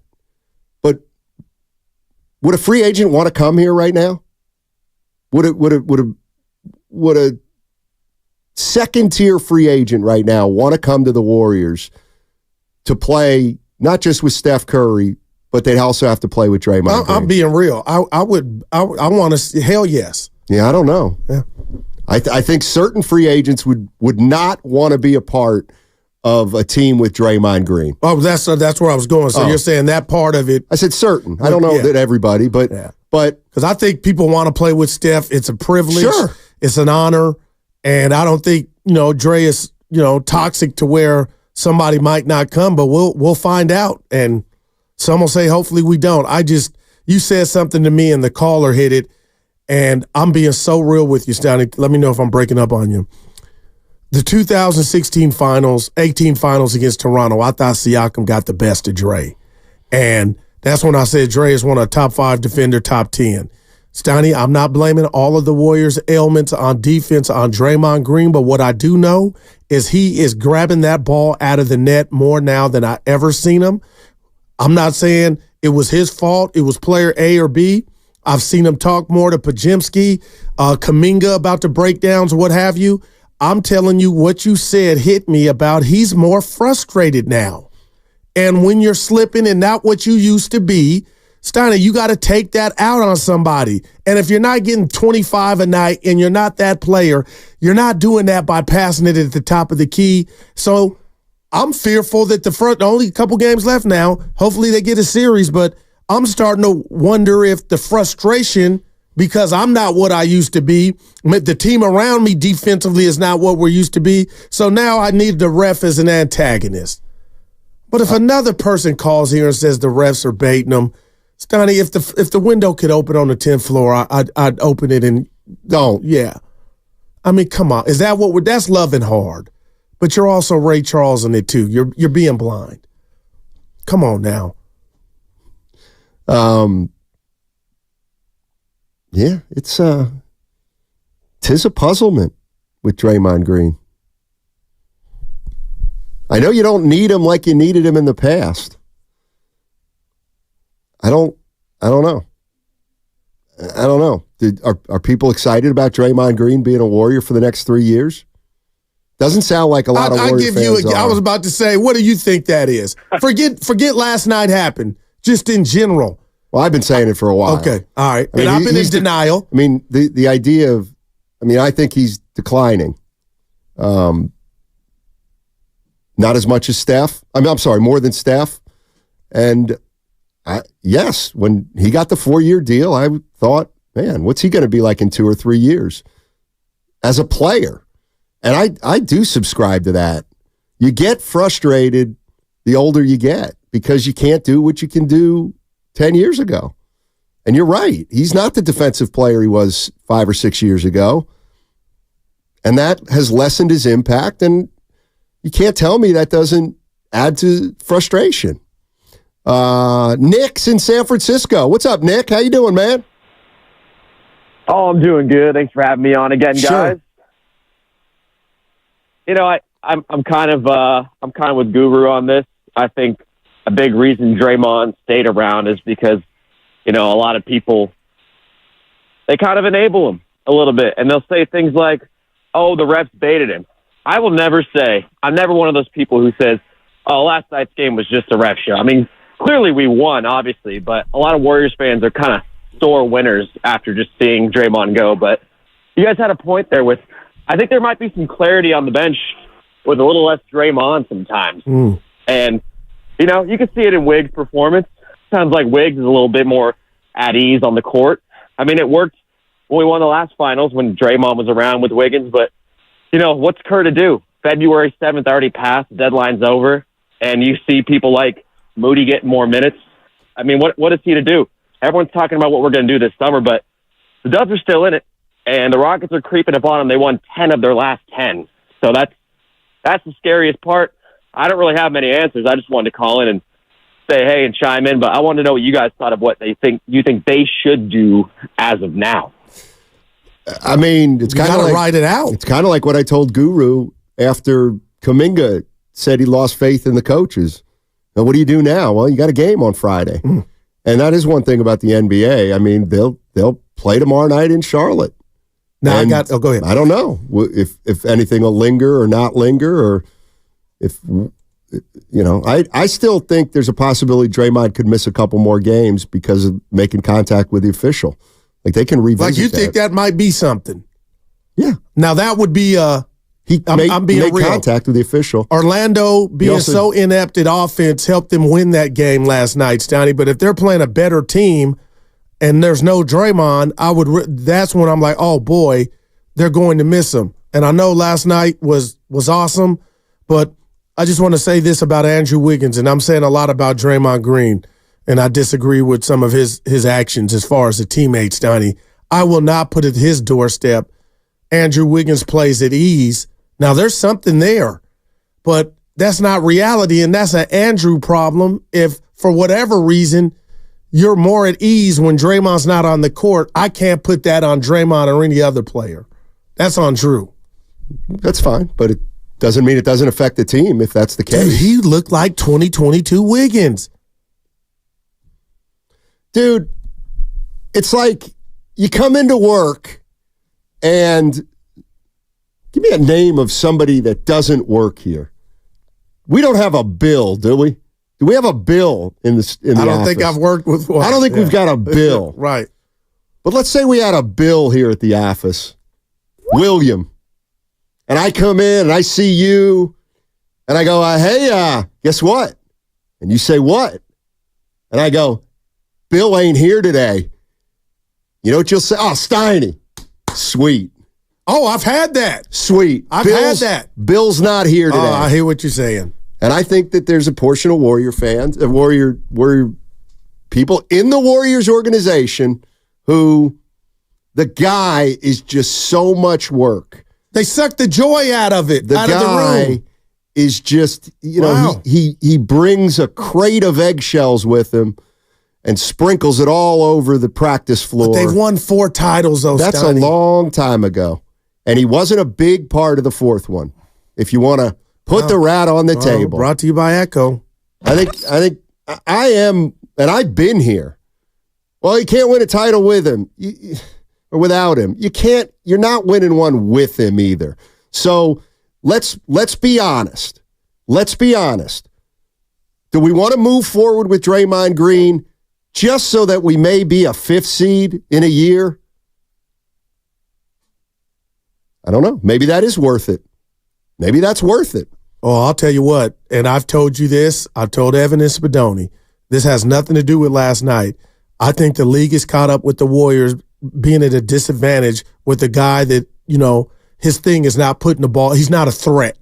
And I get the Tom Brady passes at the top of the key and some turnovers and interceptions. But Steiny, I think the Warriors are ready for the next chapter to where Draymond Green, if he was more of a threat, opens up everything else. Everything. The Warriors are running the Joan Rivers offense, but man. People are sagging off a lot of people, right. man. It's not, yes, and they're sagging off Draymond the most. No doubt. Right. So his impact on games has lessened. There's just no doubt about it. And you cited out the 22, the finals, and then what about Sacramento when they broke up Looney and him? And they kind of took off. Dylan's in Santa Clara. What's up, Dylan? How you doing, man? Thanks for chiming in. Hey, Steiny Guru, how y'all doing, bro? Doing well. All right. So, I got a lot to say, but I'll keep it brief. I think something that I don't know if I've heard it been talked about is the effect that the Jordan Poole and Draymond drama had on not only the team chemistry but on Wiggins, because I think his closest relationship on the team was with Jordan Poole, and back in October, a reporter asked him about it, and Wiggins tried to say, I don't think that was Poole's fault for our lack of team chemistry. And then when Poole came back to play the Warriors in December, he talked about his relationship, how they still keep in touch, and called him his little bro and everything. So I think the whole incident last year with Poole and Draymond kind of alienated Wiggins on top of his family issues. And yeah, I don't know. I think it is a Wiggins issue. Yeah. I can't really blame Draymond for all that. So I'm kind of with Guru on that one. So no, and thanks for the call. Appreciate it. No, but see, it's absolutely a Wiggins issue if Wiggins feels a certain way about Draymond Green, but it's a Warrior issue mostly, and because Wiggins isn't playing well. And if that's the reason, yes, I get it. Wiggins needs to be bigger, stronger, tougher, but he's not. And it's a Warrior issue. And the reason we're talking about it again, I didn't get out to shower or go to bed thinking I want to just come in here and rip Draymond. This happened. It's happened again. And now we act like these guys are robots. And I'm just sticking up for Andrew Wiggins here to where if he really had that bond with his brother and Draymond didn't get suspended or nothing basically happened to Draymond Steiny, that would taint my relationship. I might be feeling some type of way.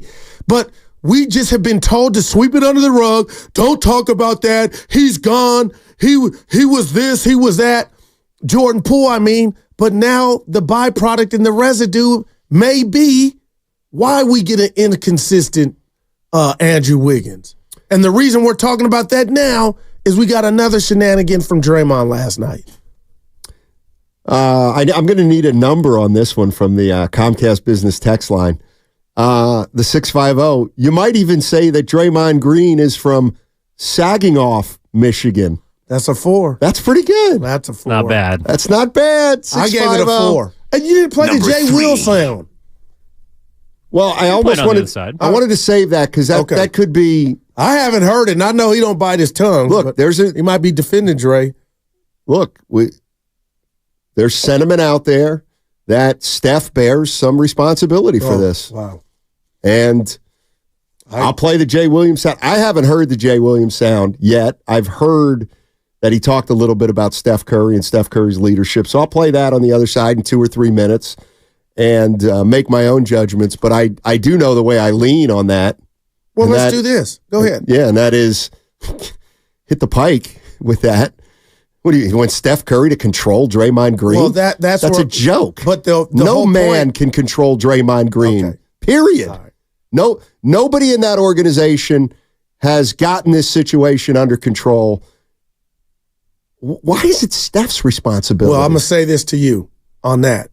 Do you think if Steph, and I think he did last night, and why it was so symbolic watching him have, going through the emotions, would it be powerful for Steph? Not that he owes anybody anything, Steph. If Steph said, "I've tried to talk to Draymond," well, that's it then. He's a grown-ass man. But maybe that's what people want to know is that you tried. Do you think that Steph Curry... What if he said, Guru keeps doing this, but I called him in a room 8 times. I can't... Do you really think that hasn't happened? Oh, okay. Wow. I mean, does Steph Curry have to come out and say, I've tried to talk to Draymond over... Yeah, I believe that's he's one where it's, of course he has. And I think that's where the pain came last night. How many times... You know what I mean? We might be on Talk 20. Yes. 888-957-9570 is the number. Warriors beat the Orlando Magic yesterday. Draymond Green gets ejected, and Steph Curry was extremely emotional. Tears in his eyes, 4 minutes into the game. Man. He hits a dagger 3, gives the night-night, and then kicks the chairs on the bench. Poor chair. He stomped it too, Snotty. Frustration. You notice I didn't say frustration with Draymond Green. I don't know. But you can't tell me that Steph Curry wasn't frustrated beyond belief last night. I'm trying to think. The play was a foul. This is Steph's 15th year. Okay, so 15 times 50 is 750. We've watched Steph Curry play 1,000 games, probably, in our lifetime. I never saw it last night. I never saw a game like last night where Steph was that emotional on both ends of the spectrum. It doesn't exist. Does he bear any responsibility in this? We can talk about it on the other side on 95.7 The Game. That segment was sponsored by Ashley Furniture Home Stores. Draymond needs to go bye-bye.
the game again then, Steiny. Now, back to Steiny and Guru on 95.7 The Game. I like that one. Watch the game again then, Steiny. I was going to let it pass. I will watch the game again. I don't know if I'll watch Draymond's antics again. I saw what I saw. That's a 2. That's your floor. Welcome to 95.7 The Game. We're talking about the Warriors. They beat the Orlando Magic last night. What was it, 101-93? I don't even know the score. They won by 8. Draymond ejected 4 minutes into the game. We talked a lot about Draymond Green. We'll continue to talk a lot about Draymond Green. Other Warriors stepped up in a big way. But Jay Williams, former Duke star, and the I'm just watching Curry right now kicking chairs after the win. And then I'm hugging Dre. Yeah, it was a very short hug. Very short hug. Anyway, Jay Williams brought something up. I haven't heard it yet. I think it has to do with Steph Curry. But I'm all ears because this is one thing I do feel strongly about. Take a listen. I'm getting texts from people that I really value their decision, right? High-level people. And what these texts are reading is, well, how about the leadership of Steph and Kerr? That's where these conversations are going. And in my brain, right, processing information, Molly. Wait, what do you mean? How about the leadership of Steph and Kerr? They're calling Steph out? Yes. Oh. Right? For him not controlling Draymond. So in my brain, the way I process that is because I know Steph. I spent time around Steph. We were talking about this during Get Up. We wish we could have a camcorder in Steph's car, right? Like all the things that Steph would be saying to his wife and how he's frustrated about it because he's one of the most competitive dudes you'll ever meet. No doubt. Draymond Green is diminishing the ultimate legacy of how people are looking at the leadership of Stephen Curry. All right. Wow. Well, that may be true. That may be true, Jay Williams saying that. Is it fair, though, Stoney? Because you can't control a grown-ass man of this magnitude as demonstrative as Dre. I don't think so. I mean, nobody's controlled Draymond Green. Yeah, put Steve Kerr in there. Actually, you know what? There may have been one guy, Tom Izzo. Maybe he was able to do it. Well, see, what if I told you he wasn't Dre then, though? Well, I don't know. But I do know that, listen, we can talk about what kind of leader Steph Curry is. Is he a great leader? Is he a so-so leader? Is he less than that? You can't. I put 0.0% of Draymond's behavior on Steph Curry. What's he going to do? What's Steph Curry going to do? Hey, Dre, how many times does Steph have to say, Draymond, we need you? Steph's not going to get physical with him. He's not going to challenge him. That's not who he is. Like, this has nothing to do with Steph Curry in my mind. And if you want to say, well, Steph wanted him here. That's where I was going. Did he? I don't know. Believe whatever he wanted, he would have gotten. I disagree. I think until I know differently, I believe that Steph Curry told the organization, do I want Draymond here? Yeah, I probably want Draymond here. But if you got a tough decision to make, you go ahead and make a tough decision. Either way, and I'm a Golden State Warrior. Wow. I think it's more than that. Steph Curry felt snookered again last night. That's the bottom line. You got to sell me. These guys get promised stuff by Draymond Green, and Draymond can't deliver. Like, I am sorry. I put 0.0 blame on Steph Curry's leadership. You can't lead someone like Draymond Green if you're Steph Curry. You just can't. What can he do? The Niners traded Charles Haley to Dallas because they could control him.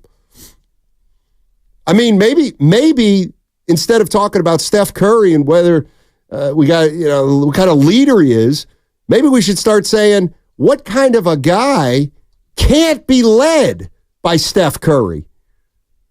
Wow. Why is Draymond the only guy that Steph can't lead? If you want to look at it that way. So, I don't know. I mean, here we are again, and They play Charlotte on Friday. And he'll be back. Let's go to Mike. Mike's in Oakland. What's going on, Mike? How you doing? Hey, everybody. Good to talk to you guys. Yeah, Good conversation going here. Thank you. Several things I see, man. There's several things I see. Okay, so this is one issue I see. Steph Curry's getting the blame, but he's not the coach. That's one. Two is Curry was so frustrated because they know we need this game, and Draymond is what helps Steph tick. Steph struggled all night because he didn't have a man like Draymond who finds him, sets the screens, makes his day easier.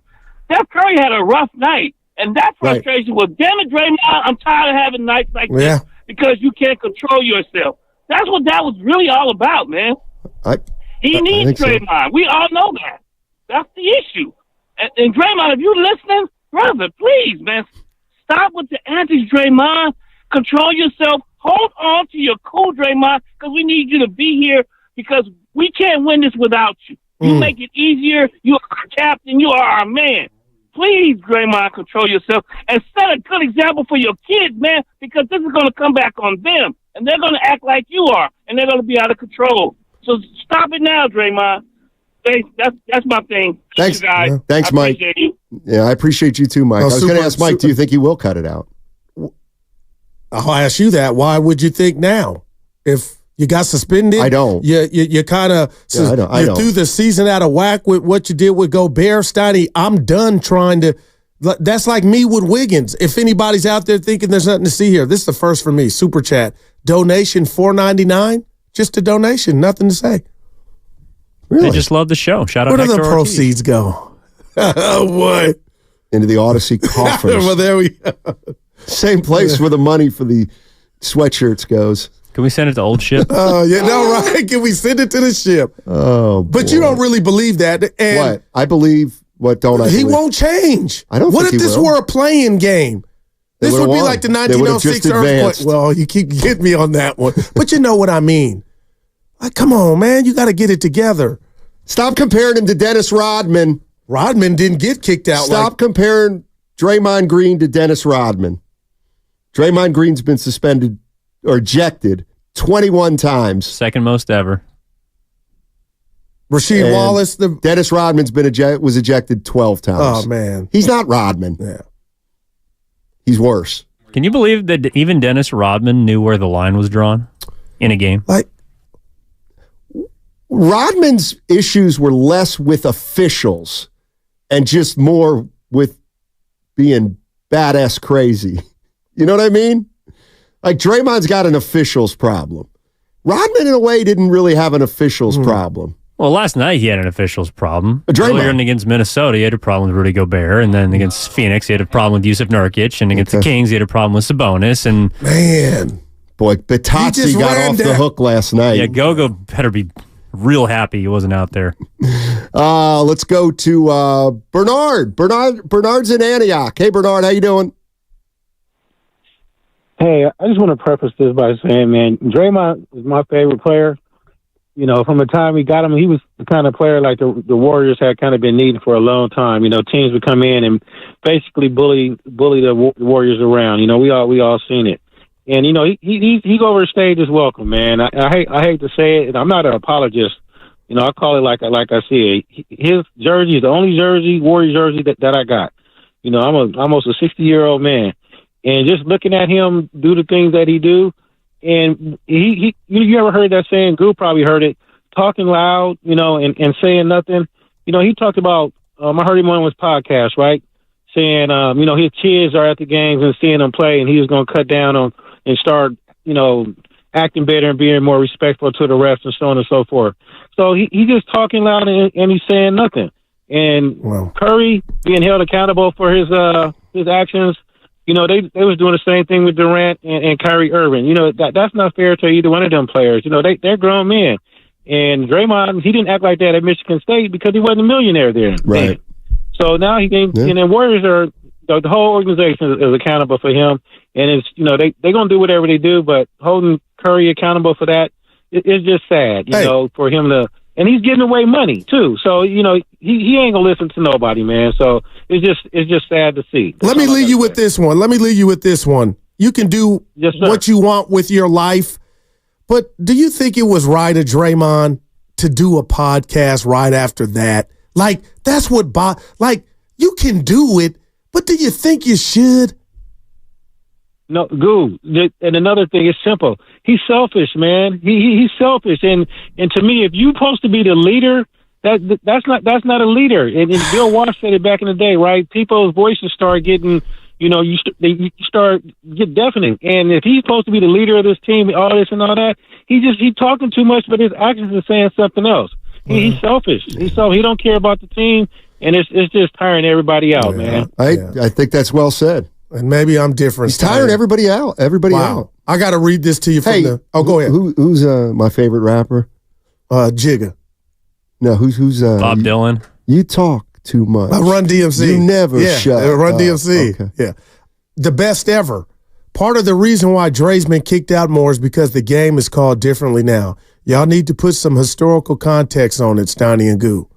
What would you say? How would you answer that? In what respect? Why he's got kicked out more than anybody? The reason he's been kicked, first of all, I don't get it. He ain't being kicked out. What's he saying? He's saying, like, back in the day, he wouldn't have been kicked out? Back in the day, he would have been punched by now. Well, there's no... Man, I'm by an opponent, probably. No doubt, man. No, I don't know. I don't know about that. I mean, he's never going to catch Rashid. There are no. Well, I shouldn't say that. There are no Xavier McDaniels. There's no enforcer. What's my guy in Portland? The enforcer. Mo Lucas.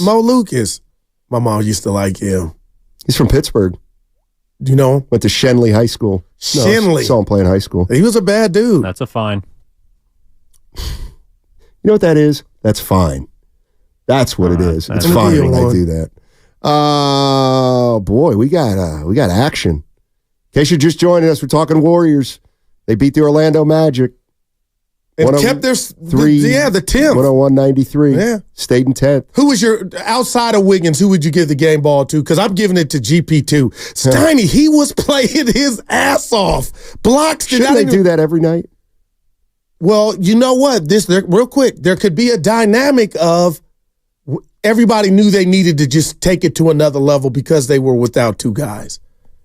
By the way, guys, so we heard from Tim Legler about how he's viewed Draymond now, doesn't want to even mention the fact, first of all, that he is what he is to the organization because of his actions. Well, another NBA player that's more recently removed from the game weighed in by the name of Lou Williams. I like Lou. Lemon Pepper Lou. Yeah. You want to hear what he had to say? I almost want to guess first. Okay.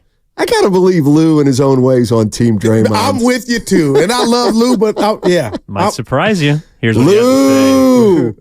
I've been an advocate of... Oh, no. My things aren't working. 1 sec. Stoney, I can't hear. It's not on. Oh. We're having a little issue. We'll fix it. We'll fix it. In the meantime, let's go to Dale in Cupertino. I got it. Hold on. Hold on, Dale. Dale, hold on. I've been an advocate of Draymond. I've defended. I've said if my enforcer is going to be an enforcer, I want him to be himself at all times. I'm going to scale that back a little bit because, you're getting to a point in the season where these games are important. And it shows in Steph Curry's reaction. He was emotional about that because it means so much to this organization to continue on, and Draymond is a big part of that, and he got to start carrying himself like that. Obviously, he knows that, but when you're getting kicked out of the game 4 minutes in, this is detrimental to what you're trying to do. Now it's being disruptive. So I didn't like that. I didn't like the public display of frustration that it put Steph Curry in a position to show, in a position that it put the Warriors in. Even though they got a big win, I didn't like it. Wow, man. Lou Williams. Wow. Former Sixth Man of the Year 19 times. He's probably got a few of them. I got to believe he's got more than one. That was Lou Williams. And what if I told you and Evan, I don't think the win superseded Curry being bothered by the emotion that he was overcome with? Now, the story of the game was Draymond Green getting ejected after 4 minutes and Steph Curry literally in tears. Wow, and man. then hitting a dagger and kicking chairs over. That's, to me, was the game last night. Okay, now what does that mean? Well, Draymond got kicked out again. He got ejected. He was in the wrong.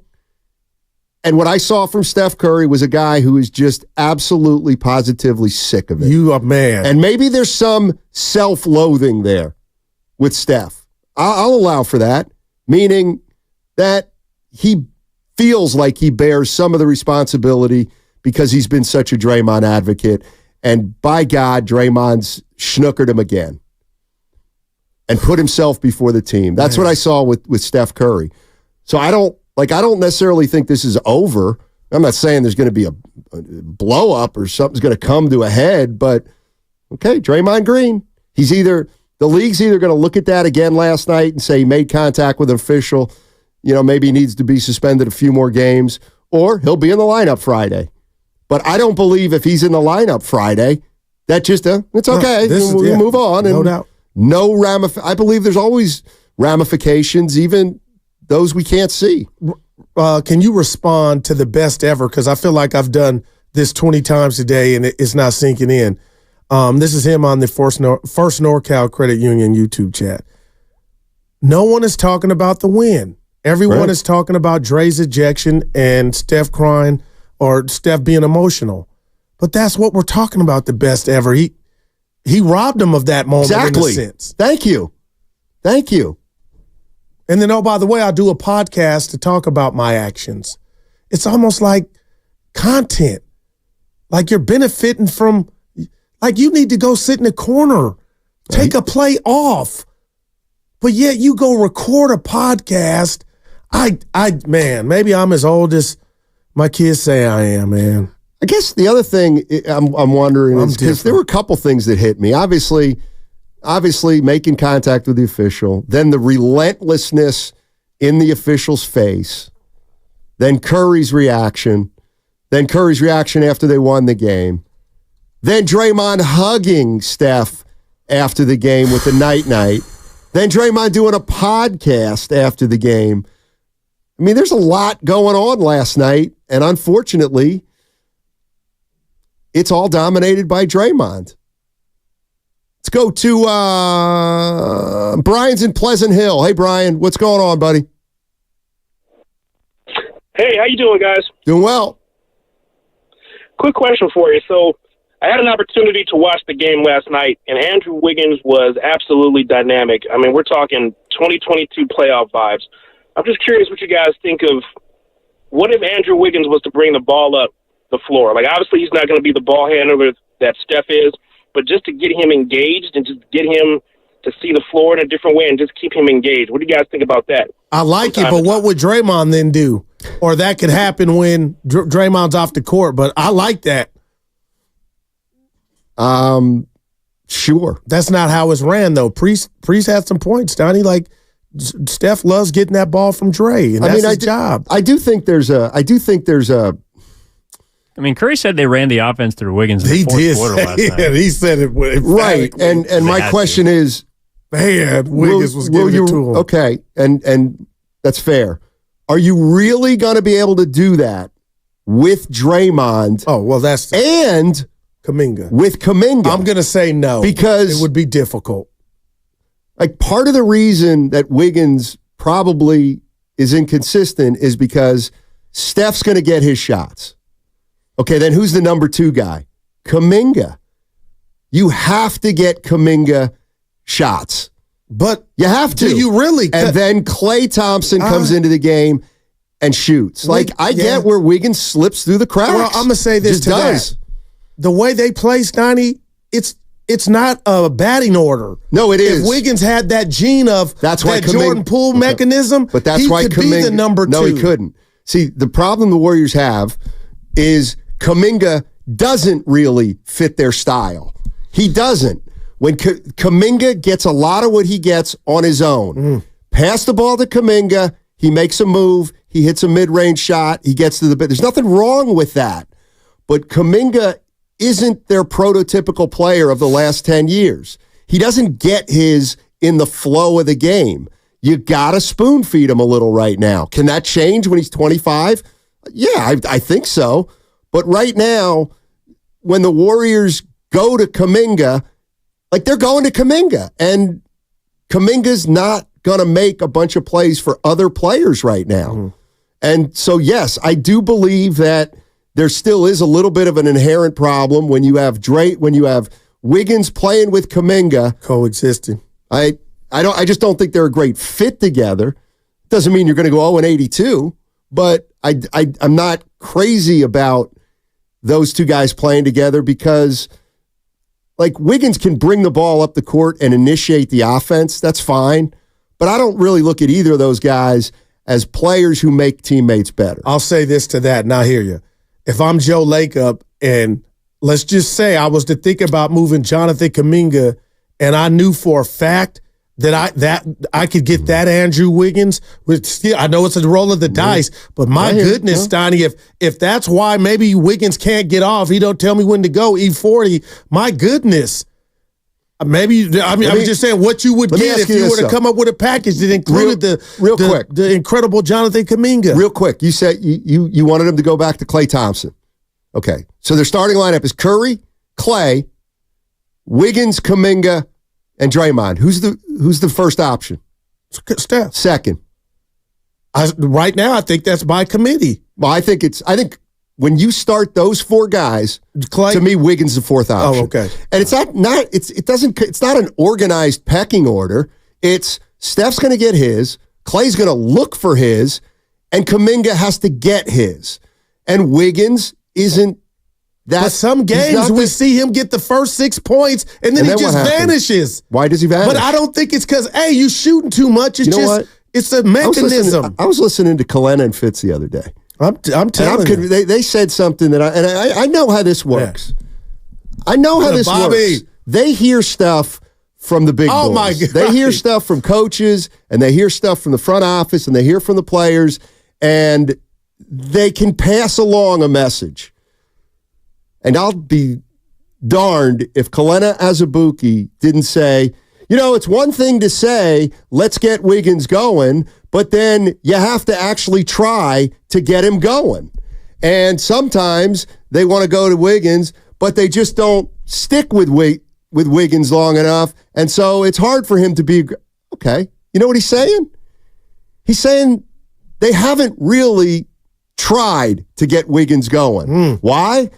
Because they don't really have any players who can get Wiggins going outside of Steph. And who's more aggressive offensively, Kuminga or Wiggins? Well, Kuminga. Exactly. Like if you when they're going, where are the shots going to fall? If you have 100, those four guys, if you have 80 shots, Curry's going to take 20 plus, Klay's going to take high teens, Kuminga's going to take 15, and you know who's left with the 9? It's Wiggins. It's part because of his personality. It's part because of the guys he's playing with. So I kind of just really took what Kalena said there and thought, you know what, there's a little more to this. How do you get Wiggins going? Because it feels to me like what those guys were saying on the broadcast was it's just lip service. Yeah. If you say it, you actually have to try to go out and do it. Because he was coming downhill last night. He knew what he wanted to do. And they were missing their primary ball handler in Draymond Green, and they were missing their most aggressive scorer in Jonathan Kuminga. So let's see what happens Friday if both those guys play and if Wiggins can kind of, stay on top of his game. 888-957-9570 is the number. Warriors beat the Magic last night. Draymond Green ejected.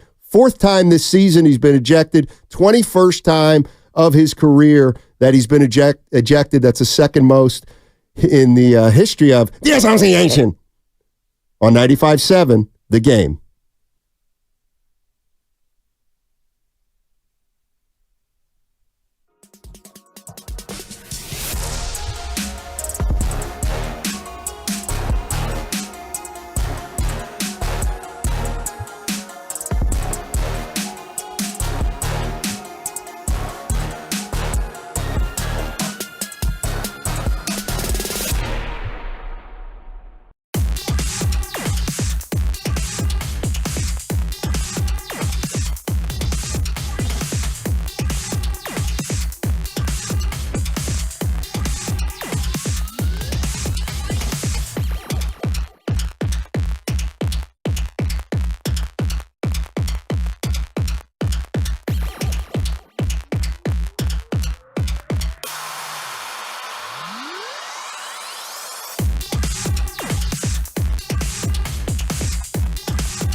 Steph is as good of a leader as I've ever been around. I mean, the guy is an amazing human being, and what he's done the past decade in leading this team through all of the ups and the downs and the turmoil. For anybody to question Steph Curry's leadership, it's actually it's kind of sickening. Now, back to Steiny and Guru on 95.7 The Game. That was Steve Kerr from December talking about Steph Curry's leadership. It came under question back then when that was Draymond Stephen A. Smith. When Draymond was suspended for the 16th time or whatever. I don't know. But he says sickening, Steiny. So basically now, with what we know, I believe Kerr was like, you can't tame him. And that's why he went at Stephen A. That was a rebuttal to Stephen A. talking about, alluding to Curry's leadership and his responsibility. But I'm going to get in my car. I'm going to do what I do today, watch these games tonight. Which and ones? I'm going college and the pro. We got 2 pro games. What are the 2 pros? Boston. Yeah, it's weak. Oh, never mind. If you don't know off the top of your head, go ahead. Well, which one you want? It doesn't matter. See, if I was fast on the 1s and 2s. Oh, Boston at Atlanta. Oh, God. And then this Boston is the game of the night. Milwaukee against the new Zion-led. You know what? He's balling. I have Him and Jalen Green are who's playing better, Zion or Jalen Green? Dudes dropped 25. Not no more. Hey, it's PHAT. New rule. It can't be a big game anymore if Milwaukee's involved. Get out of here, Milwaukee. Wait, but also, didn't Boston just blow a 30-point lead to Atlanta? Yes. Yeah, they did. That's why I'm loading up on the. Actually, I don't know if Hauser. That's my. You make fun of me when I say Hauser. He says it, and you're like, yeah. No. That was a joke. I know. No, I heard you talking about Hauser yesterday, and I left. I left. I walked out. But this is going to sound crazy. I appreciate Steph for letting us know just how much this thing has been dealing with Draymond. Did he tell on Draymond last night? There's no doubt he did. I don't think he wanted to. He just couldn't control himself. Evan, I agree. Shout out Draymond. Yeah. He wasn't. No, I mean, how many? Listen, we've all been around a guy who just continues to shake his head. You know the guy's upset. All Curry kept doing was shaking his head. I can't believe it. That's what you're saying to yourself when you're shaking your, I cannot believe this.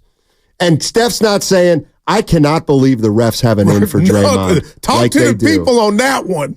Come on now. He was baited. How do you feel about, like, that's your superstar. That's your superstar. That's your statue. Yep. That's your statue. Damn.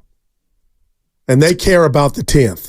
That we know. I'm gonna see. I don't know that they care about the 10th, but they care to end this thing strong, or at least to try. Well, they care about pride, having. Steiny, is that not called pride? No, but yes. But my point is, they have 10 games left. If they go 8-2 and the Rockets go 9-1 and win the tiebreaker, it's like, okay, you left it all out there. The Rockets won 9 of their last 10. They won 19-20. I mean, what are you going to do? Can we be healthy and whole and not get thrown out? But to go into that game last night and treat it like a game that's in November, oh man, that clearly bothered Steph Curry. 415, this ought to be a good one from the Comcast Business text line. Real quick, Kerr joining Willard and Dibbs at 3. Yes, sir. Yeah. Steve Kerr on with Willard and Dibbs at 3 o'clock today. 415 says, you guys are completely misreading Curry and Green. I'll be waiting patiently for the follow-up text as to how. Let's go to Ben's in Concord. Hey, Ben. What's going on, buddy? Hey. How's everybody doing? Happy Thursday. Yeah. Great day. Yes, sir. I just want to talk about the silver lining from last night. Yeah. Yes, Draymond, the whole Draymond thing. If it was me, if I had any type of power, and which I don't, I think you put him on the bench. With the way Moody played last night, and I don't know if they were listening to me. I called in 2 days ago when they started Trace Jackson-Davis. I thought that was brilliant. He played awesome, 14 rebounds. Big dude out there, knows how to play well with Steph and Clay. Clay I think everything goes through Steph, Clay, and Wiggins, all through defense. Clay and Wiggins were defensively last night were awesome. And, no doubt.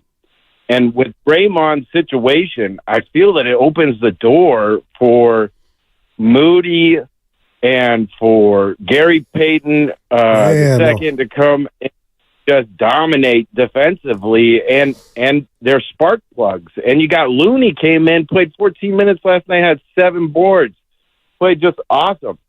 So I think that this could be a great opportunity for the Warriors. I know that Draymond's the heart and soul for the team, but I throw him on the bench for a couple of games as a little punishment and see how the rest of the guys perform. I think that it could be a great thing going into the last 10, 11 games, whatever they got left. And I think the Warriors still got a shot at this. I know a lot of people will disagree with me as a 10th seed, but if you got Steph and Clay and Wiggins plays like he did last night, then I think I'd take those 3 guys into a playoff scene any day, any time. All right, Ben, appreciate the call. Here's how I would answer that. And maybe I'm wrong. And go ahead and cut this. They're not moving Draymond Green to the bench. They've never done that. Oh, no doubt. They don't do that. Their entire history with Draymond Green after incidents like this is we need him back in the starting lineup. So will this be the time that the Warriors do something? Maybe, but they've never done anything before. There's a flip side to what he said. He will be back in the starting lineup on Friday, and we're on to Cincinnati. But speaking of which, will this, again, I'm hoping, will this ignite them? Even with Dre back, we're going to keep going. We showed you with or without you. Not that you've been lagging on the floor, but you know what, Dre? It might not mean something to you, the 10th seed, but we're worried about the Rockets. And it's business. We're about business, man. And maybe nobody will say it, but I am wondering. And again, you got 2, you would think, layups. I got to be careful because San Antonio's already beat you without Vassell and Wemby.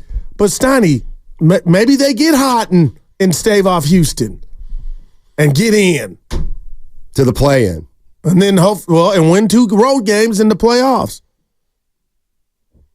They're not going to move Draymond to the bench. Oh no! Come on now, I'm with you. And the other thing is I kind of get you got to punish him for what? He got ejected. Yeah. It's happened 20 times prior. I mean. Let's go. Now, you did say he bumped the ref. He did. They can't be looking at that, though, you think? You can't make contact with that. But I'm saying went up right to the now ref. in New York, they're not. He goes up. Why not? Why not? Yeah, it's 12:40. He went up to the ref, and he clearly said something like, he went like this to me, and he hit the ref on the forearm. If there's one written/unwritten rule that goes from little league to the pros, you can't touch a ref. You can't. Can't do it. Thank you, Mike. Thank you. Big Mike. Let's go to Bobby in Los Altos. Bobby. Where's Bobby been, our guy? He picks his spots. Hey, thanks, guys, for taking the time. Look, I think it's very easy to pick on Dre, but let me play, if you'll allow me to play armchair psychologist. Do it. Look, many of us have dealt with addictions or dealt with problems that we've had, whether it be gambling problems or anger management. Hey. You shouldn't do it, but you can't help it. Hey. Dre, at this point, can't help himself. I think we should stop this narrative of Dre needs to be more careful. He needs to control himself. The fact is, I'm sure he knows he doesn't want to be in the situation, but he can't help it. I mean, it's like he was walking out of the arena before he was even teed up for that second one. That's what it looked like to me. Wow. And that's why Steph was so emotional, because he knew that sadly, while they're fighting for their play-in lives, the 10th seed, how sad that is, he can no longer trust Dre to control himself. He knows that it's no longer a choice that Dre has. It's something that he can't control, and he knows. And when I say Curry knows he can't save him. No, he can't save himself. And it's over for him as a Warrior. He can't get himself out of this, and it's unfortunate. And I think Steph realized that last night, and realized when they're fighting for literally the most pathetic playoff spot, right, that he can't trust Dre anymore. So that's why he was so upset. Bobby, now, you think... Wiggs, go ahead. Go ahead. Yeah, sorry. Now, regarding Wiggs, look, there's a saying, right? Even a broken clock is correct 2 times a day. So he had a great game. But if you guys are saying that he was motivated because Dre and Kuminga were out, and he said to himself, hey, they need me tonight, so I'm going to play well, honestly, I'd be disgusted because we've needed him in the entire season. We don't know what makes Wiggs tick, but I refuse to believe that yesterday's performance was because he had a sudden sense of urgency. And if it was, then, yeah, he's beyond saving as well. Bobby, appreciate the call. Thanks, Bob. I don't necessarily think that Wiggins had a fire in his eyes because, no, I just think they needed him. No, on a practical basketball level, they lost their primary ball handler, Draymond, and they lost their shot creator, a guy who takes 15 shots a game. And more opportunities presented themselves. He was more needed, and he came through yesterday. On Friday, when Draymond's back in his spot and Kuminga's back in his spot, look like what is always. We'll see what happens. Yeah. Dan's in San Francisco. We're talking about the Golden State Warriors.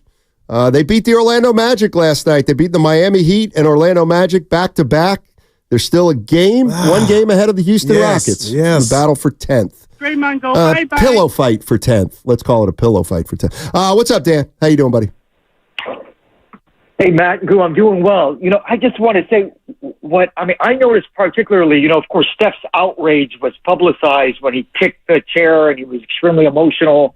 And, that's concerning. But when Draymond was talking to the ref after that first heat and Steph was sort of timidly and kind of reluctantly trying to get in between it, I just saw a lot there, Matt and Goo. I saw, he's just become, they don't know what to do with his emotionality and his behavior.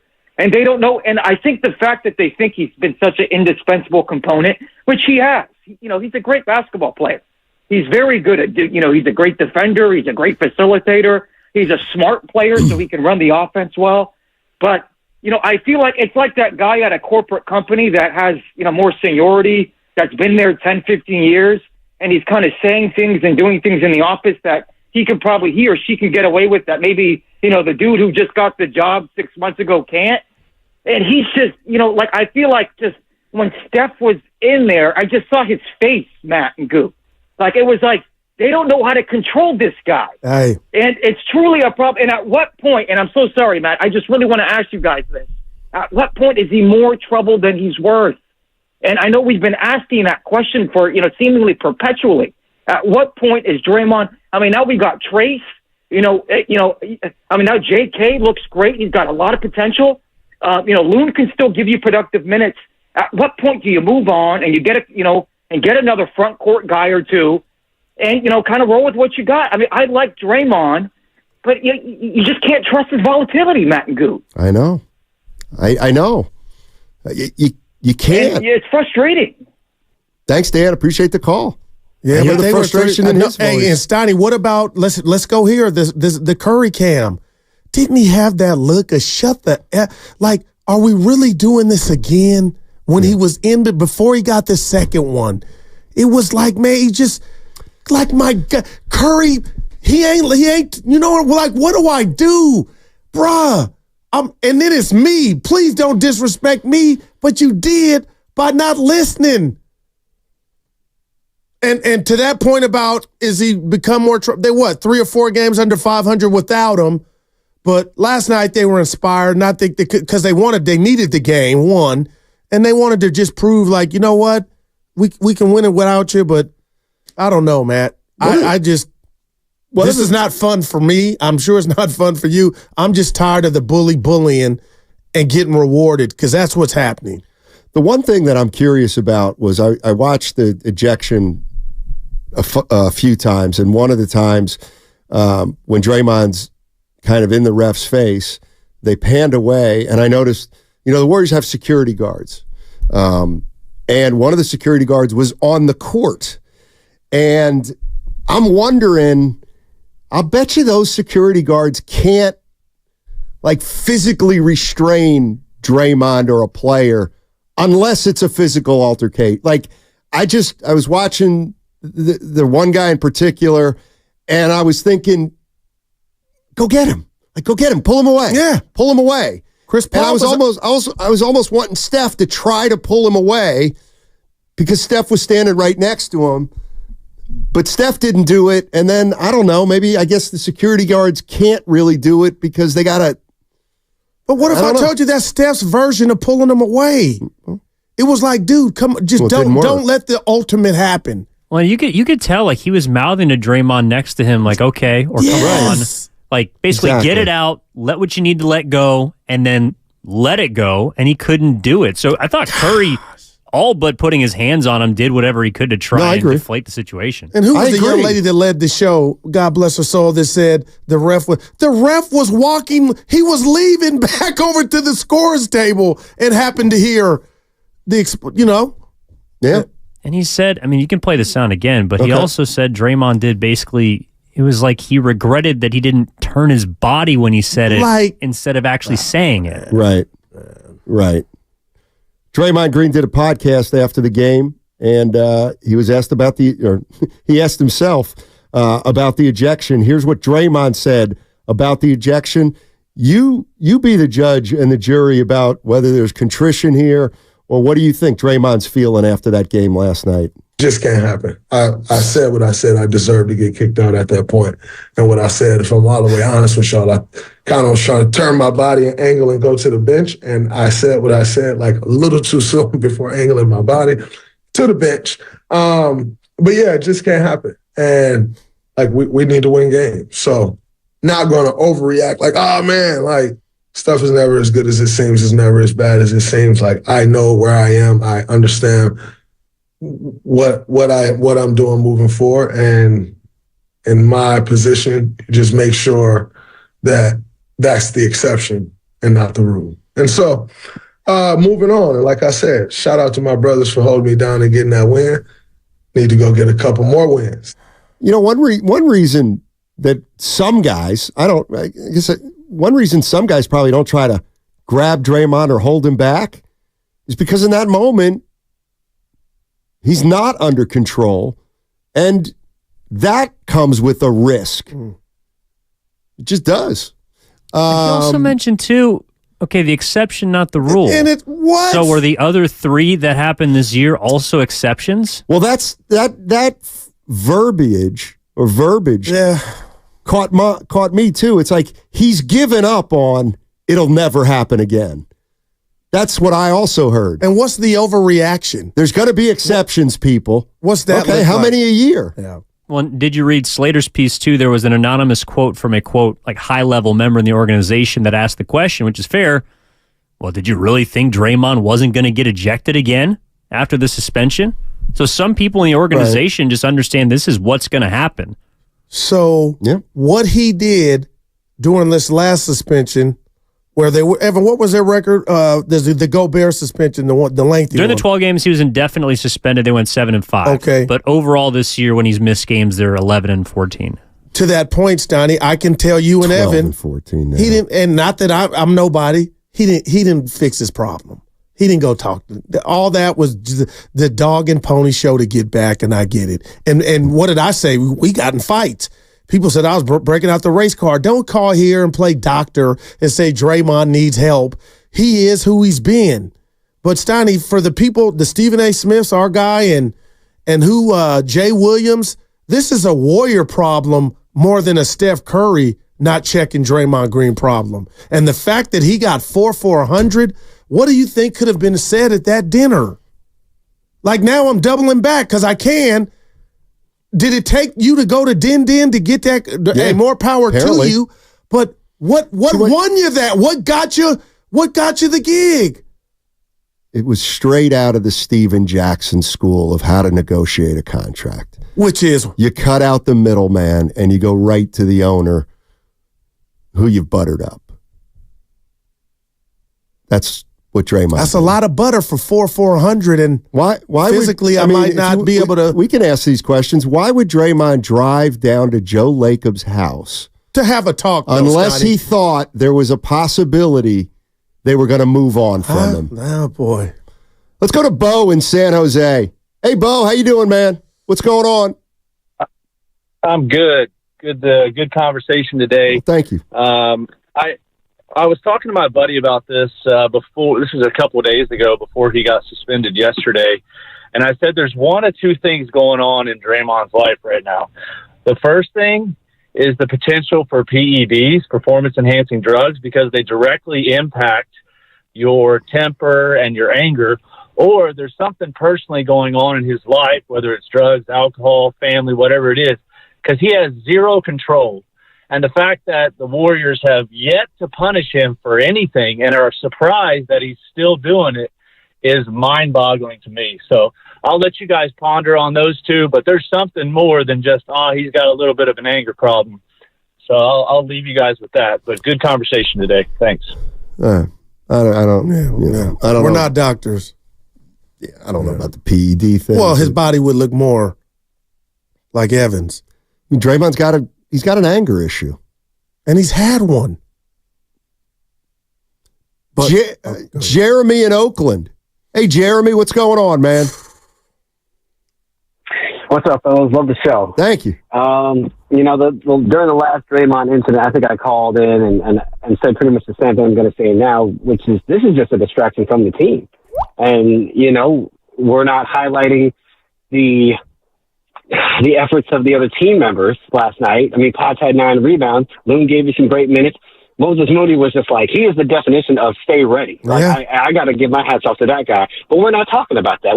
So it's just like, at what point does Draymond ever think to himself, hey, maybe what I'm doing and how I'm acting and what I'm saying is not beneficial for the team, he's a grown man, I know that, but at what point do you really look yourself in the mirror and say that to yourself? Because once you recognize that you're a problem, you can fix it, right?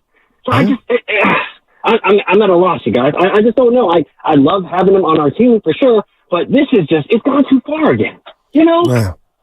Anyway. I appreciate it, Jeremy. Nothing foul I think there, man. It does feel like over the course of the last, 6, 8 years, whatever it's been, that people have been peeling off the Draymond Green train because of this stuff. I do feel like a few more people peeled off after last night. There's still a lot of stray callers saying Dre's Dre and you got to deal with it and he's the heart and soul, but those calls are getting fewer and farther between. There's just no doubt about it. I think, you put it at 85% of Warrior fans are I don't know if the word's done with Dre, but they're over him and they just can't, they're sick of it. They're sick of it. I think that's about right. 85%, something like that. I mean, it's just old. It's just old. And I know we're up against it. Yeah. But if this is where it starts for me, and I have to do this, Donnie, because I have to just paint the picture of where I've been exhausted at, and nobody may care, but it's our show. Steiny, if I went up and slugged you and the job here, Odyssey, did nothing, I mean, how empowered do you think I'm going to be? What? Nothing happened. You got to get something just for the sake of everybody else. And now we're tripping that he ain't stopping. A reminder, you can catch all 4 hours of Steiny and Goo on the free Odyssey app. You can now download the Odyssey app directly from our QR code on both YouTube and Twitch, brought to you by First NorCal Credit Union. Upgrade your savings dividend. Open a First NorCal first-class money market today. That segment was also sponsored by Ashley Furniture Home Stores. Guru, yesterday is history. Tomorrow is mystery.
Come on. I'm being a D. I'll be a D, and I'll take the D. He deserved it. Now, back to Steiny and Guru on 95.7 The Game. All right, Warriors beat the Orlando Magic yesterday, 101-93.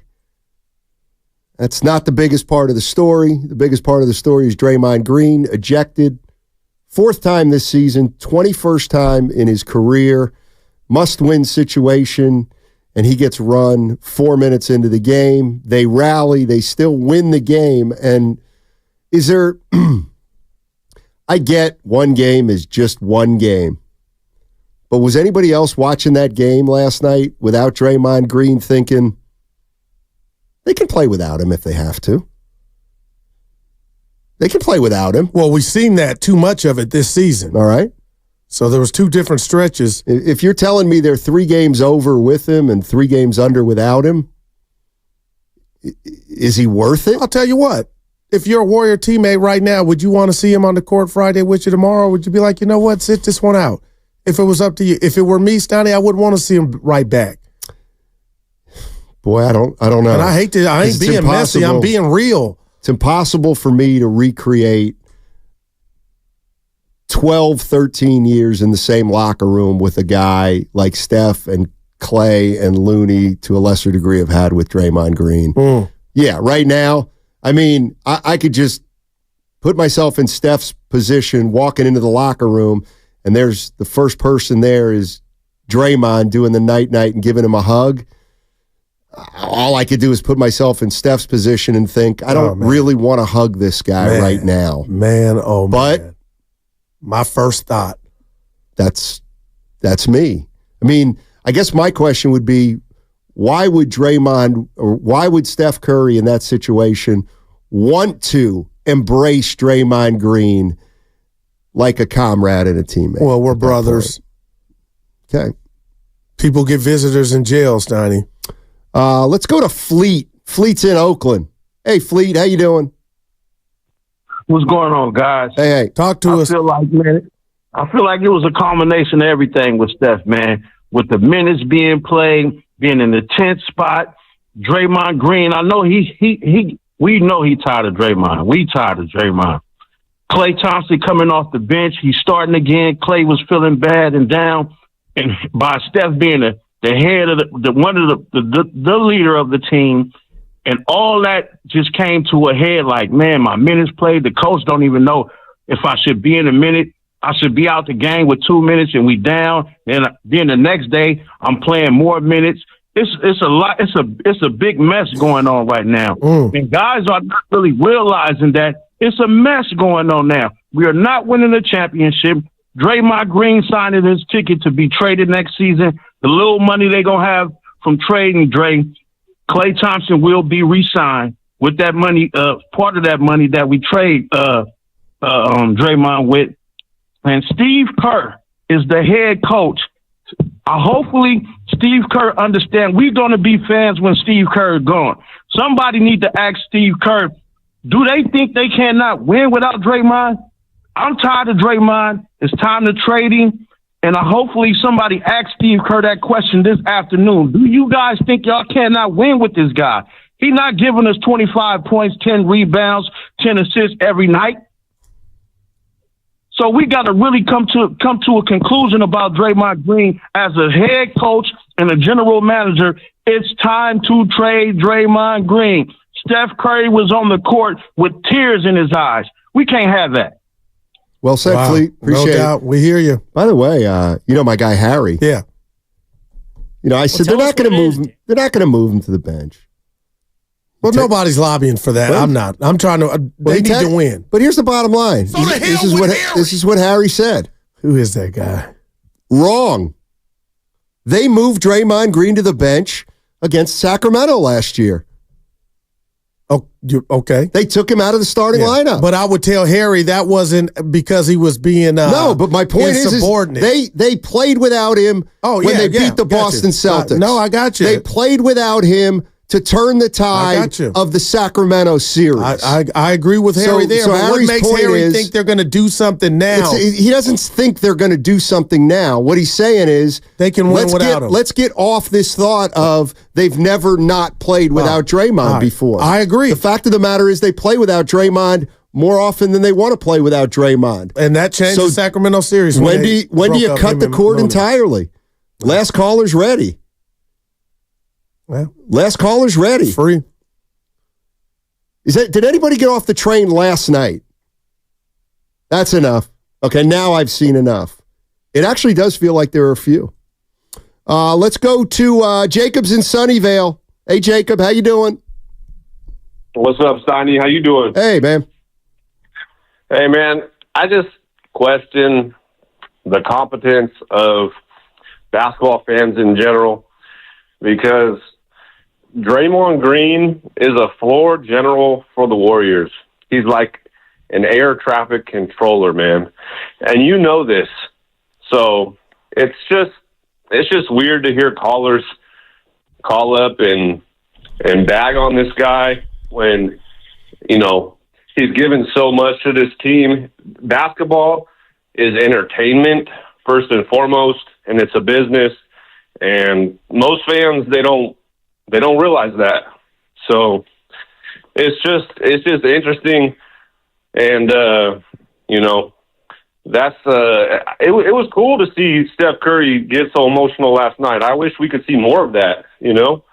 But Draymond going to the bench is absurd. And that's just crazy talk. And yeah, I might not agree with everything he's done, you know, or like everything he's done over the course of his career, you know, so, but no one's going to. That's just common sense. Might be hella frustrating, but he is what he is. He's an amazing basketball player. His IQ is off the charts. Okay. And, you know, it's absurd to say he should go to the bench. All right, forget that. It is what it is at this point. Let me ask you this quick question. Forget the bench, but the fact that you said Curry was emotional, we all saw it. Don't you think that's a sign of a problem that Dre got Curry to that juncture? Don't you think something could be going on bigger than we even know about? You know, not only that, you know, but it also might be a sign that he could be realizing that this whole thing, this whole run is like, man, it's really settling in. It could be, it could be just settling in that, man, it's really coming to an end. And I think that's possible. What basketball fans fail to realize is that basketball in its purest form, when KD was here, we got to see those just incredible years, and even before that, 30 assists a game, Steph Curry and the Warriors sitting in the fourth quarter. You know, we got to see all that, and we just can't sit back and enjoy it now. Like, that's a good point. I just tell people all the time, like, we just can't just sit back and enjoy it, let this ride continue. And, yeah, they're not playing great basketball. They're probably not going to make a run to the finals. They're barely going to make the playoffs, if that. Like, just let it go. Like, appreciate it. No, Jacob, no, good stuff. But there's a way to go out. He was up, but we got 3 more years. Well, he's under contract for 3+ more years. And so let's enjoy it. And nothing was presidential about what we're talking about. Losing on the court is one thing, and it being over, and you're going out like champs. But what that was yesterday was weak sauce. Let's go to Bobby D. Bobby D in Oakland. What's up, Bobby D? Bobby B. Okay, Bobby B. What's up, buddy? Hey. Well, I heard a lot of callers, you know, make comments, you know. Yeah, we know Draymond needs to get his emotions in check. We know that nobody likes it. But, you know, like the last caller said, I mean, he also contributes.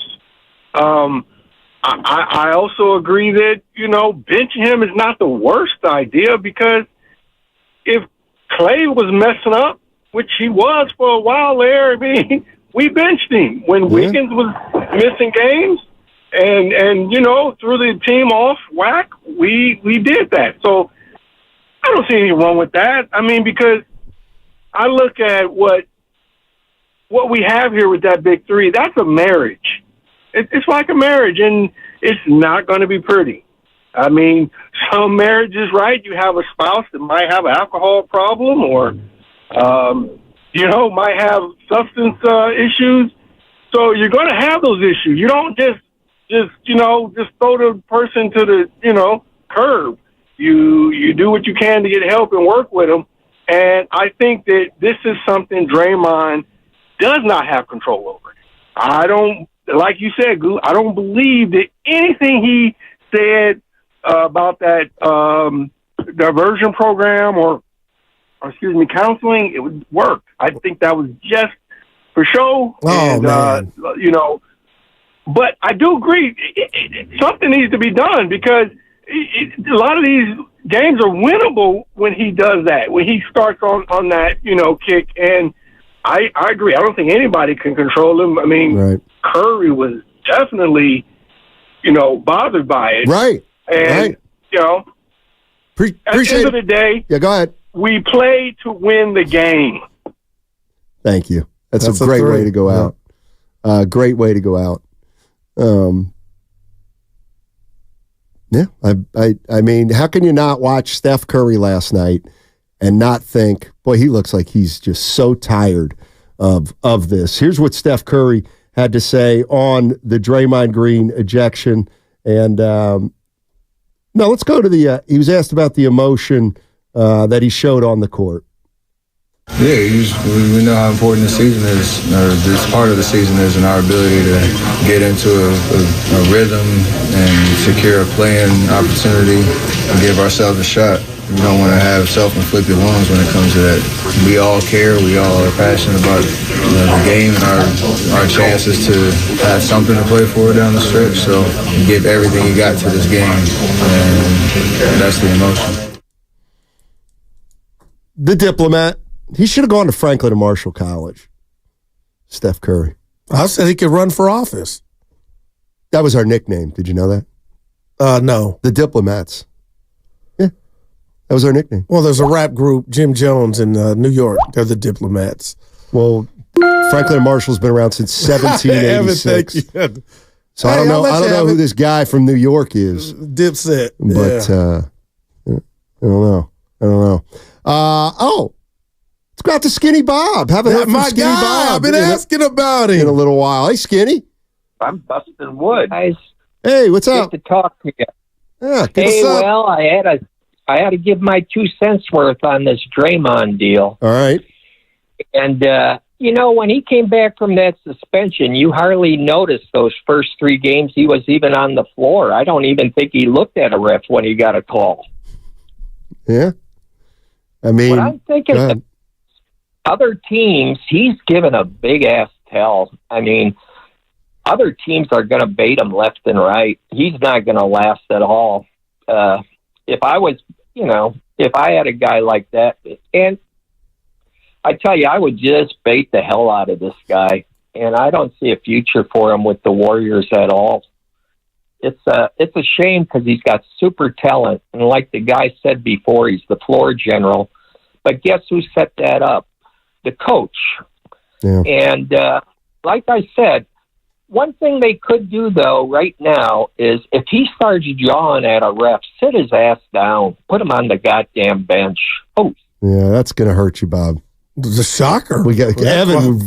Evan was quick on the ones and twos. Boy, that was Skinny Bob. Skinny Bob is not one to normally use profanity. No doubt. Skinny. That was a shocker. Gave him Steph Curry night. Yeah. Boy. Skinny didn't use profanity when he was telling us about how he fell out the window of the hotel. Yeah, no doubt. Boy. Wow. What do you think of this? Draymond doesn't want to be here. No, I'm not going to do that. I don't see that. I just think he didn't want none of last night. That's me.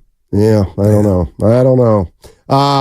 Let's go to Adam. Adam's in Fremont talking Golden State Warriors. What's up, Adam? Welcome. Hey, what's going on, guys? Hey, I'm going to keep this real simple. Draymond's a great person outside of the court. He's a beautiful human being. He doesn't get into any issues outside of the court. We've been dealing with what he does between those lines for 12 years, so I'm not surprised with what happened last night. What I am surprised with and what I do want to see some change with is this whole notion that Draymond Green is the heart and soul of this team and the leader of the team. That was all great back then, but I don't think the Warriors need that anymore, and it showed last night. As soon as Draymond Green was outside of the ball game, Curry was the heart, Curry was the soul of the team, and what? It opened up the floor.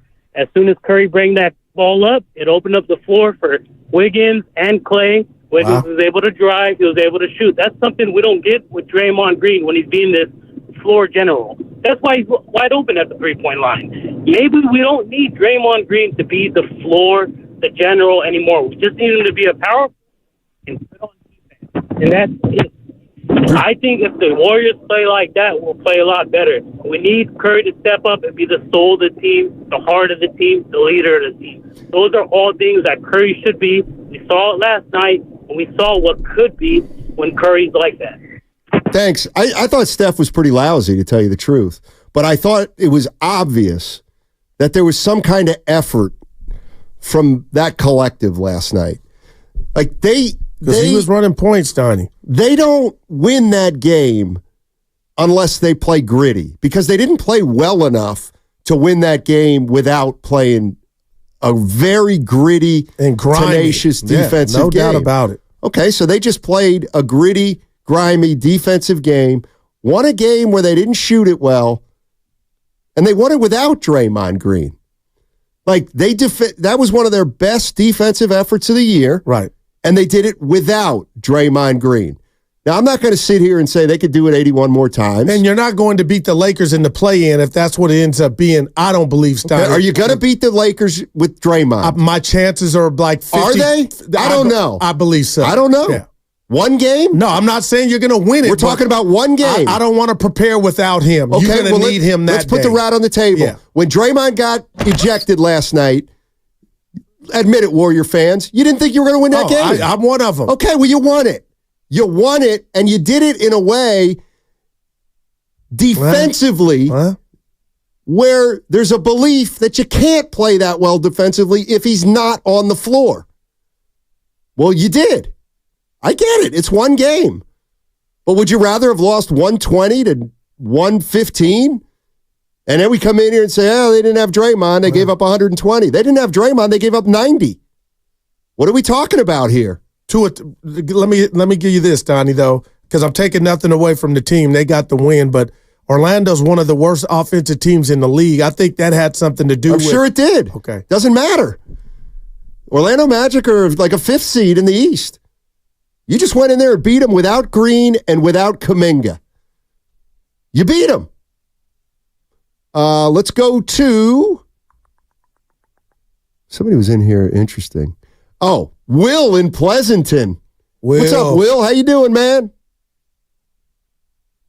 Will. Hey, buddy. Yep. Hey, so guys, Draymond is gutless. That's what I got for you. He sucker punches players. He steps over them in the playoffs, gets kicked out of games. He hits like the big, tall, white foreign centers. There's whatever amount of games left, and he's got to clutch up for his boys, who obviously stuck up for him to keep him on the team and get him a new contract, and he can't even last 4 minutes? To me, that is gutless. Step up, be a man, control your temper. End of story. That's Will in Pleasanton, ladies and gentlemen. Now, this is off the beaten track, but Stein, it's kind of funny because it's you, Evan, and I's inside baseball when we talk about who Draymond picks on, but he's not part of he ain't in the green room. So that's becoming apparent, just who he picks on. Bullies do that. They get the homecoming. You pick on the homecoming opponent. By the way, it's almost 1:30, and at 3 o'clock today, don't forget Steve Kerr will join Willard and Dibbs. Steve Kerr will join Willard and Dibbs at 3 o'clock, and I'm kind of interested to hear what Steve Kerr has to say about the fact that Steph Curry was despondent, on the verge of tears during the game, how angry he was after the game, after he salted it away. I mean, we just don't see that. And don't forget Kerr's emotion. He was patting Curry on the back. I think he was doing that to help himself. Let me read this to you from the YouTube chat, Stoney. Adrian Gutierrez. Guru, you can't have it both ways. You need to choose. You've been with me almost 4 hours here. What does that mean? I thought you've been on your game. No, you've been asking me about Draymond. They need him to beat the Lakers. Like, as disappointed as I am in him. I don't think so. You don't think it would help? It's one game. But Steiny, it would, for basketball. Fair. So you're still not there. Well, no, I'm trying to get to the playoffs and shock the world. I know I'm going to need him, and the reality of him. Are you? Well, what do you want? I guess I'm asking you or anybody else. What do you think is going to happen outside the NBA doing something for contact the next 10 games? No, he's going to be back. All I'm saying is, might they have a little better shot to beat the Lakers with Draymond? Right. Okay, fine. Who cares? It's a 10th seed. It's a play-in game. That's the point. I mean, if we're really sitting here saying, well, they have a little better chance. And you know what? By the way, that chance of beating the Lakers with or without Draymond, that continues to diminish and diminish and diminish. What you can and can't do with Draymond. And that's the big part of this. He's not the player he was. He's not as valuable as he was in the past. And I think people are seeing that, and they're like, well, this isn't worth it anymore. It's not. I think people are saying it's not worth it anymore. And I wonder if that's why he's frustrated, Stoney, because I see it, man. Why? Who's frustrated? Draymond sometimes when he gets scored on or they get scored on, and him knowing that he ain't what he used to be, and he takes that out on the refs. Like, there's some legitimate. I believe there's something to that, but he's been getting suspended forever. That did make him punch Jordan Poole, and I don't want to sit up here and bring up all the times he's got in trouble, but he's let this team. We only have 35 minutes. Well, that's a 4. But Steiner, he's let this team down in the first year of the new contract is as bad as one could let him down. Early in the season. Man. Early in the season. After hitting the teammate Jordan Poole the year before. Right. Yeah. Somebody brought something up that I'd forgotten about. Just think about that. I can't remember what it was, but it was interesting. Let's go to Brian. Brian's in Hayward. Hey, Bree. Hey, fellas. Thanks for taking my call. I'm going to start by saying I'm getting really tired of these judgments on Draymond. I know it's an opinion thing, and that's why you guys take our calls. But to be honest, I'm tired of it. And the reason I'm tired of it is because nobody's perfect. And we got to understand that there's two types of people. People who need help sometimes and people who won't take help. And it's within his ability to straighten himself out in terms of his attitude and his temper. And obviously he's showing us that he's the type of guy who would rather not take help from people. And that's a little bit frustrating for fans to watch because they want to see results. They want to see him turn this around. They want to see him act correctly. And most of all, they want to see wins. They want to see dubs in the dub column. And they want to see us be successful in the playoffs. Or the play-ins to start. So with that being said, I really think that people need to reflect on themselves first before they start passing judgment. And like I said, when I started talking, I know this is a show. You call in, give your opinions. That's the beauty of this. And that's what I'm doing right now too. So I really feel like we need to be more patient with Draymond. And I know I sound a little silly because how long is this going to take, right? That's the next question people are going to ask. It's all right. But hey, Brian, I think we got to the point. I got to go because we're out. Watch how fast they get out. We get it. That's fine. What's coming up next is brought to you by Fremont Bank, full service banking, no compromises. Got to say, you guys were shockingly entertaining.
49ers take Penix late in the first round because they might not be able to get? I believe they should. If he starts yawning at a ref, sit his down. Put him on the bench. Oh. Now, back to Steiny and Guru on 95.7 The Game. The real Skinny Bob showed Skinny up. Bob. Wow. Very seldom uses profanity. That was Billy Bob Thornton. Like, hey, I'm busting right now. You don't even know it. That's a rap term. It means you're feeling you. It's good, right? No, when they say bust something, then you like when you were gone, Low, Neil, I, and Evan did a 3-man show. All right. There was some freestyles going on. No, so I mean, I was busting. I thought you could say like I'm busting or busting? Busting. I'm saying busting. Like I'm busting at the seams. Rick James, I'm busting out. Right. Ding, ding, ding, I think you can use I'm busting meaning like I'm wound up. I got action. In your world, maybe. They don't use You didn't get the text I just got, did you? No, you didn't. Sal? No. Bigger than Sal. Locked in for Pine Valley. Is that when I got nosy yesterday? 9-10, yeah. Your boy's locked in to play the Pine Valley. Where's that at? New Jersey in June. Well, you won't be here. Yeah, I'm taking some time off. Oh. More exclusive, that course or Augusta? That's a great question. I got to say Augusta. Oh, yeah? What do you know about it? It's the Masters. They don't even let tournaments on Pine Valley. I think there's many people out there that would say, I don't even like the name of the tournament. I love it. Masters? If you do your research. Locked in for June 5th. How long you going? I'm going for a week. Evan and me. I'm playing there one day. But you'll be gone a week. Evan, you know, Steiny knows I love him. The golfers out there know what I'm talking about. Yeah, I've been very fortunate. So how'd the boss hook you up with that? He hooked me up with nothing, except he's accepting my vacation dates. No, yesterday he said... That's another round of golf. Where at? It's really none of your concern. So you see, this is what stuff's happening. Where's Mike at? Mike, I want to play at Half Moon Bay. Hadn't heard from him. You go play Half Moon Bay. I'll play Pine Valley. Well, me and Evan. Woo! Goo. It's the kind of thing that I don't even know if Joe Lake. But they don't have water. They don't have the view of the bay. What the course Dibbs was talking about was a Golden Gate. That's what I'm about. Those are public. But it's got the view. You could get on those. You couldn't sniff Pine Valley.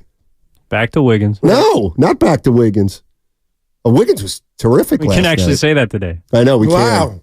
He was coming down the hills, Tiny. Question is, through the legs. If Draymond doesn't get kicked out, do we praise Wiggins today? Or does Wiggins have 9 points on 3 of 9? I think it was more Kuminga. Okay. You got me thinking like, you might be onto something. But all in all, that would be a bad scenario. And maybe that's played out, Steiny, that they can't coexist. But he was aggressive. Give me the ball. I'm going to cook. They've had Moses Moody. They've had 3 major. Look, all I know is y'all can't get onto that course. But the fact it's been years in the making. That's what's wrong with the sport. Because it's exclusive. What's that really mean, though? Some courses are public and some courses are private. Yeah, but exclusive. Yeah, it is. Mm-hmm. It may be the most exclusive course in the country. But that doesn't mean you're better than people. No, but on that day I will be. Oh, boy, that's honest as you can the bottom line, and I do need to be a little bit non-Draymond-ish and have some more contrition. Next question. I've just been very fortunate to be blessed with a very, very rich friend. My guy. You don't know him. You've never met him. I've heard about him. He pays for everything. Everything. The airfare. Yes. Yeah, you told me. He's not paying for the airfare for me back to the East Coast. That's the least you could do. All right, let's get back to the 40. What's the too short segment? I know, but we need to hang on to this Warrior stuff because they won 2 in a row. Good. Nobody's happy this happened. That's just my thesis to the world. Yeah, well, you know when you're in denial, hold on you blame. Oh, you think we thought he was going to get thrown? Oh, Bastani dancing. Oh boy. Hey, like nobody. This is not fun for anybody, man. Ask Steph Curry. You absolutely have the right to be happy about the fact that the Warriors rallied after Draymond Green got ejected last night. Well, no doubt different. about it. All right. Like, you can be happy about that. In fact, You could be so happy about that. It can be the line that now is crossed of, you know what? It's not worth it anymore. Maybe I think that's a possibility after last night. Let's ask Manny. He's on the Dunbarton. He says on Draymond not being worth it anymore. You agree or don't agree with that, Manny? Well, I'm not gonna agree with it to this effect because just in that wording alone, that he's not worth it anymore implies that his antics were worth it when when it was all sunshine and rainbows and puppy dogs, right? So good point. Draymond is the creation of every Warrior fan that turned their face the other way when he was being the way he was, so long as we was getting them rings. Now we have to live with our own creation. And you know what? He's earned the right to have fans, I wouldn't say approve of his antics, but at least give him the respect of the 4 rings that he worked hard in earning along with the team. So this is going to be my final thought today. Can the Warriors win without Draymond? And let me ask you this. Were they able to beat Cleveland all those years ago when Draymond went missing for game 1? No, not because of Draymond, but because it's always all hands on deck, especially with the team, the way how it's been this year. Everybody has to be in it or we can look forward to a very long off season, guys. So it's all hands on deck. That's why Steph was as emotional as he was, because he knows he needs everybody there. He can't afford to lose not one guy on this squad right now when it matters the most. And as I said, you know, Draymond, I know where Draymond's come from, because I've played in those kind of basketball games before when I was young, and you get caught in the heat of the moment. But that doesn't excuse it. So we just have to, you know, not base it on our own emotion as far as, you know what, I'm so sick of this guy's stuff, but you have to weigh the pros and cons and then make your decision then. You know, that's all I'm saying. He's earned the right. That's good stuff, Manny. I don't have a problem with anything Manny said. Well, I'm just saying the franchise broke down yesterday and was emotional because I believe he's had enough. We all have. It looked like that. So don't make, and I'm not saying that. But the question is, okay. And they're not going to do anything about it. Okay. There is no now what. He's going to come back tomorrow. All right. And if he does it again, he's going to come back the next day. Yep. That's the hurtful part of it. From a teammate standpoint, like, damn, this dude is really the Jesse James. Remember when Bobby Brady idolized Jesse James? And then the old-timer came and talked to Bobby about how Jesse James was actually a really bad guy. A coward would shoot people in the back. Yeah. I watched that episode. He took Bobby's hero and turned him on his ear. It was poignant. It was emotional. It was a lesson learned for Bobby Brady. Remember that one? It was called Hero. What was? That episode. Oh, they named those? Yeah, they named each episode. Oh, I didn't know that. 1973. So the one where Marcia got hit in the face with a football was called The Nose or The Football? Give me a second. Or The Nose and the Football. And then that guy wouldn't date her. Oh, yeah. Because she had a swollen nose. But the nerd said, I don't just want to take out your nose, Marcia. I want to take out all of you. Have you driven by that house? Never. Yeah, I have. Sure enough. We got to go. Oh, we got to go. Hold on. That segment was sponsored by Ashley Furniture Home Stores. I don't think you sound like you need help at all. I'm good now.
Watch the game again then, Steiny. Now, back to Steiny and Guru on 95.7 The Game.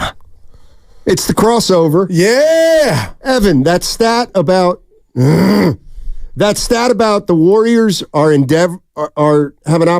an opportunity, but they could be the first team. Yeah, I need you to put these on. That stat about the Warriors could be the first team, only the second team in history to be over 500 on the road and under 500 at home. Yes. Yeah. Oh, you're asking for the other team? Well, the other team's the Brooklyn Nets from a few years ago. Yes, no other team has finished the season above 500 on the road and below 500 at home. That's what it was. We were talking about just who had a better record at home than on the road. I'm sorry, on the road than at home. Right. But that's actually under 500 at home, over 500 on the road. Okay, that makes more sense. It's been done only one time in NBA history, and it was 2 years ago. Go figure. Yeah, and you mentioned that, and on my drive in, I was locked into you two. I thought you guys were having a monster show, and you said that, and then I waited through the break, and we came on the other side, and I thought he's going to explain, because Steiny said the Warriors are endeavoring to do something that's only been done once before, and I didn't know what that was, and he kind of left me hanging, so I'm glad you paid it off 2 hours later. And a bad partner I was, Willard. I didn't remind him. If I kept him for 2 hours, it's the greatest tease of all time. I'll tell you what, I can't wait driveway moment. You never guys left home. And Steve Kerr at 3. Because you guys go there, and if I can, people think I get out of bed happy that this happened with Draymond. I don't. We just talk about it. But Willard, I will forever remember what I saw last night in Orlando from Steph Curry getting emotional, because it gave me finally the answer, Dibs, of it is hard to deal with that with Draymond and the antics. I didn't know. We thought, but that to me, that was symbolic. And I'm not happy, but to see Steph take it that way, we got 10 games left. We're on a back-to-back, no Kuminga.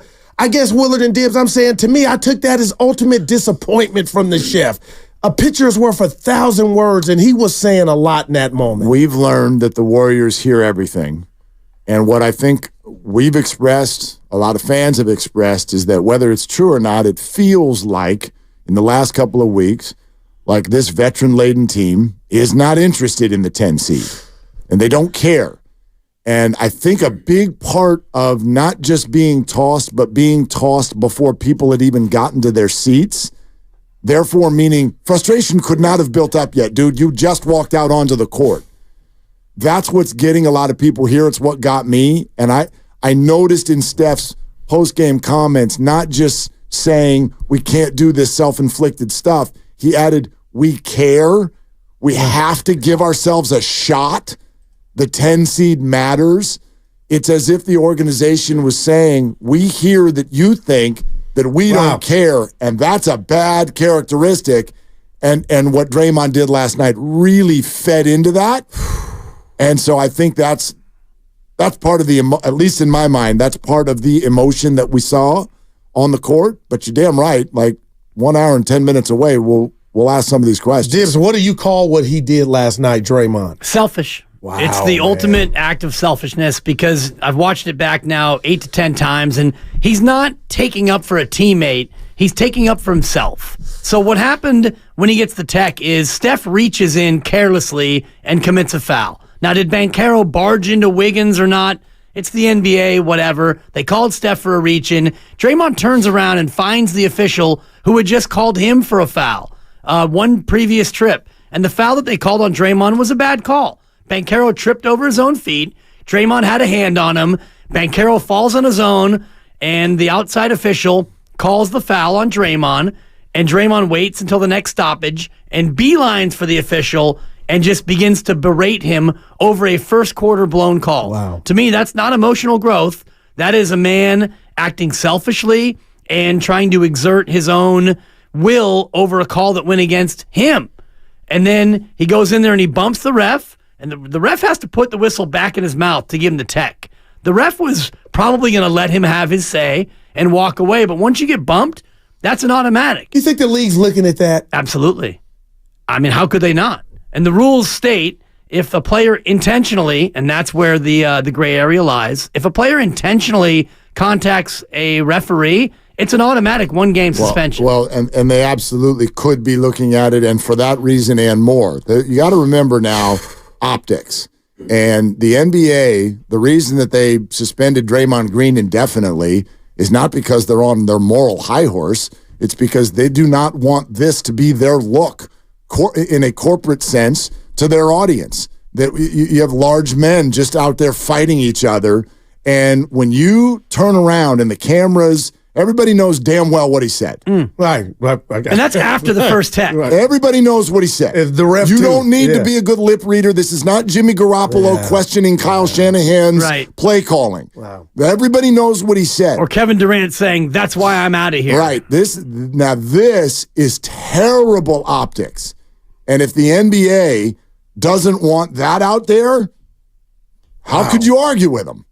How could you argue? And for the second tech, the ref is actually doing what everyone wants the refs to do. Walking away. He's walking away. And he hears out of his left ear as he's facing the scorer's table, Draymond used those 3 words. And at that point, what's he supposed to do? And Draymond Green then doing a podcast and that hurt my heart. arguing that what happened was I just didn't turn my body enough. As opposed that hurt to, us, Mark. I don't know. How about I shouldn't have said it. How about don't say it? Or how about leave 30 seconds earlier?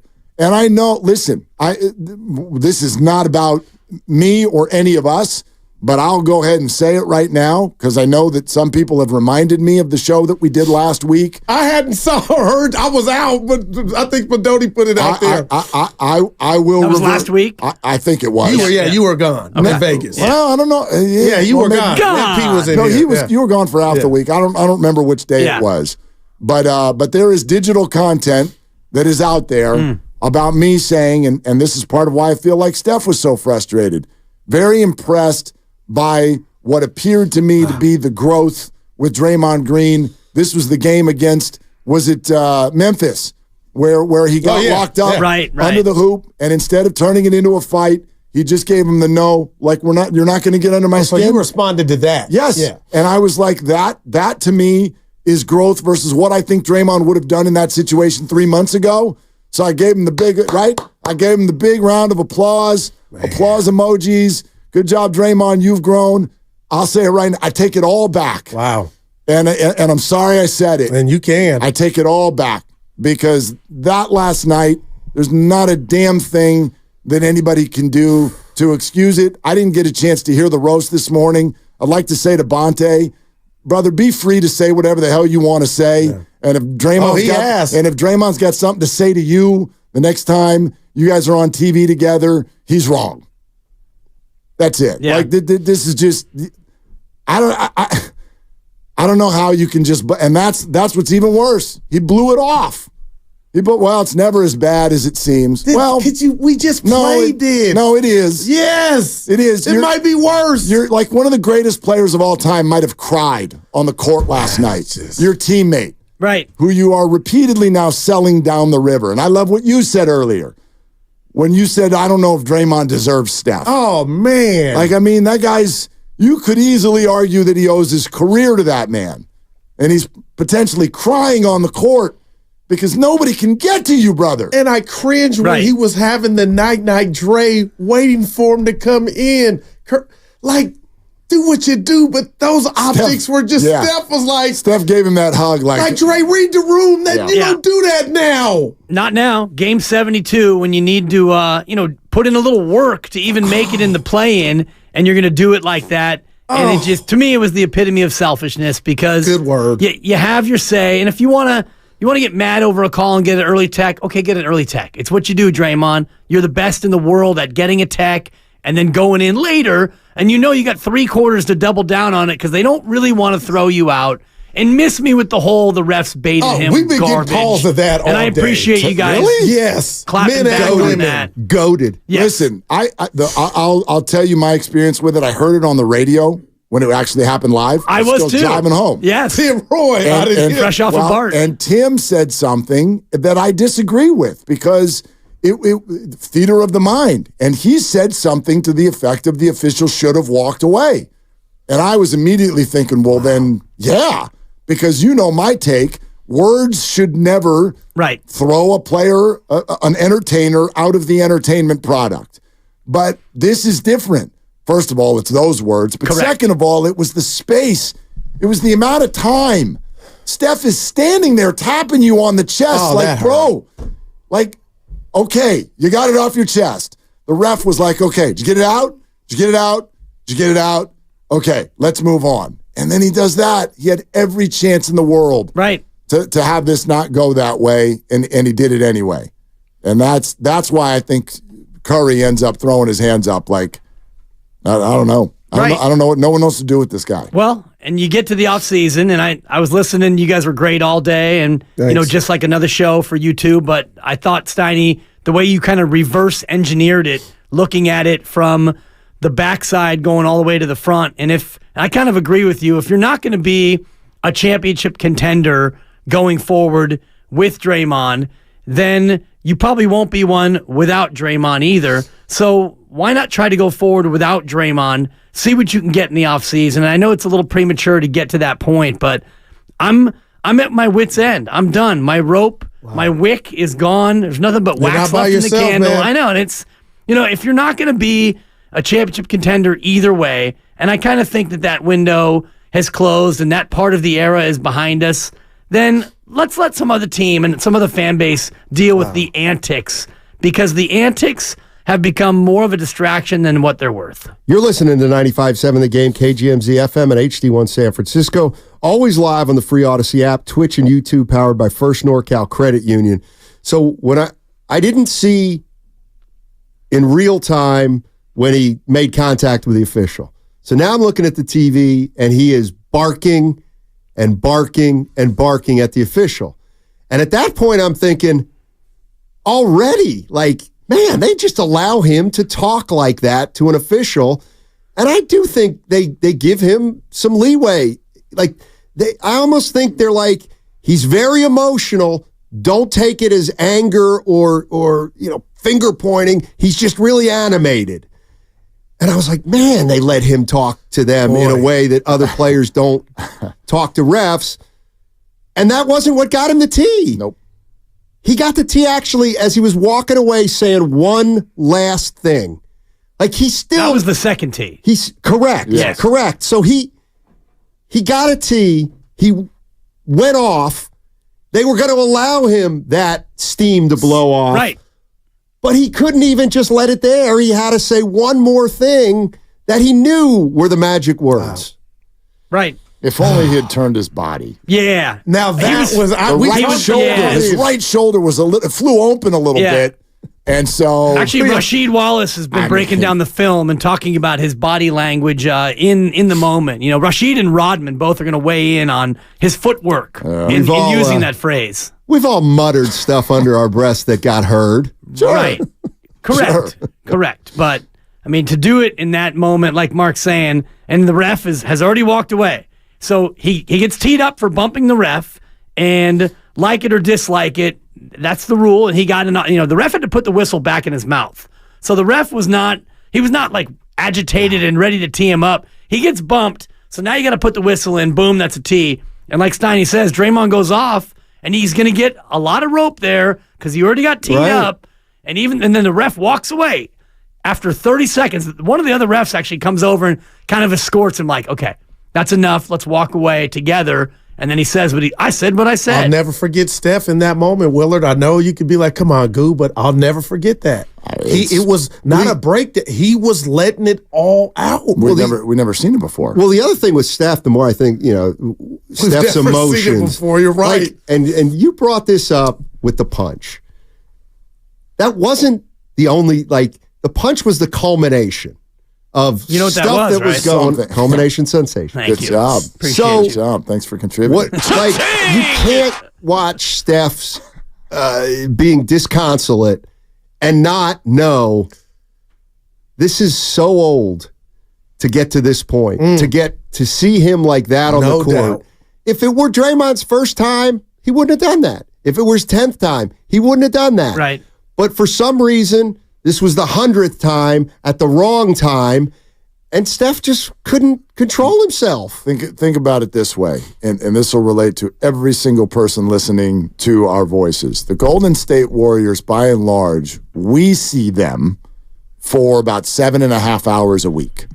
Okay? Yeah, 3 games. How many hours are there in a week? I see where you're going. Okay? Look at the 4 of us in this room, 168 right? is the answer. They hear us for 4 hours a day. Yep. What about all of the other hours of the day? Like anybody who is a coworker or a family member, like you get seen for that tiny little snippet, think about all of the other stuff. The comparison to what you're saying, Steiny, I just said yesterday, being like, remember the Kyle Shanahan, Steve Wilkes thing? Yeah. It was my first reaction when Kyle did that after the Minnesota game and went, Steve knows that he messed up. And I went, oh, they've been fighting for weeks. Wow. Because you did it in front of a microphone. Right. It's not normal. And so Steph did it on TV. Man. And then talked about it afterwards on a microphone with cameras present and all of that. And that tells me what you're saying is true, which is that they are just absolutely at the end of their rope. The phrase is tip of the iceberg. And if you think about what that means, the tip of the iceberg is out of the water, but 94% of the iceberg is underwater. And that's what this is, where that's just the tip of the iceberg, Steph's frustration. So much ice beneath the surface of the water year after year of him, Draymond, cool it. And behind the scenes and in locker rooms, and he's going at Kerr, and he drove Durant out, and he cost you the finals, and he chokes Gobert, and you were running down the list earlier, and I'm like, and I hated to do it. Well, and you did it, and I'm like, Guru, you missed out about 21 incidents, but if you ran through the whole list, we'd be out of time. Yeah, and Mark, the world I live in is everybody on that team cares about this 10th seed. It's pride, and I think Curry subconsciously let that out because Draymond, and we talked about it on the show, and I'm like, Steiny, they're all in. They want that. I now know that team that played yesterday, minus Draymond Green, wanted the 10th seed. They're champs. And I just wonder, it was so symbolic if Steph was kind of letting us run with, I've had a effing enough of this. How many times have you ever woken up and thought, Andrew Wiggins cared more than Draymond Green yesterday? Wow, that would be many. one. Wow. That would be one. Because he was playing his tail off. Yeah, and Mark called it on our Take It to the Bank predictions yesterday in Warriors Live. He called Wiggins over 20 points. Oh, he did. Boy. Which I'm glad it had nothing to do with the Draymond Green we spent 90 minutes doing a show that a lot of people were like, damn, like you killed Andrew Wiggins. Thank you for bringing that up at the end. Yep. I'm like, yeah, I don't want him gone. I just found it, and there is a parallel between Wiggins and Draymond, which is that at a certain point, when does the message become just exhaustion? We're exhausted with the idea of telling you the same thing. Could that be why Wiggins doesn't get off? I don't know. Brought it up. But I mean, Draymond, we're exhausted telling you to calm down. Andrew, we're exhaused telling you to calm stop, up. Yeah, to stop being so calm. Like, but when do you just go like? There was something there. And here's this. And by the way, I did a quick Google pre-show of Wiggins, what he did during the Draymond suspension, and he averaged 11.2. So it isn't as much of a correlation as I was thinking that it might have been. I thought it was more Kuminga. No doubt about it. Like the way I look at it is, Kuminga's not there, and their number one ball hand, outside Steph, their initiator isn't there either, so he had to do some of that. So let's see on Friday if both those guys are back, kind of what happens. Because, yeah. Well, if you get that Wiggins, 4 times out of 5, okay, I'd say, let's say 3 out of 5. Yeah. I would rather have that Wiggins 3 out of 5 than have Draymond's act around. If Draymond being gone would lead Wiggins to be that player, then you keep Wiggins and you send out Draymond. I thought yesterday during the thread, and Grandy thought I was being serious, but I said, let's trade Draymond to Washington. Yeah, Poole and Green together again. Yeah, that would. Grandy's Grandy's like, why would Washington want Draymond? Well, I can already tell you. Yeah, but I can already tell you coming up this summer. This is what we'll end up getting into. There's all the things you'd want to do, and then there's all the things that you can do. Right. And that's the Warriors' problem. Whether it's finances or whether it's interest around the league, that's the problem with this whole thing. Because, Grandy's response immediately is, who wants Draymond for $75 million in 3 more years? No doubt. At this point.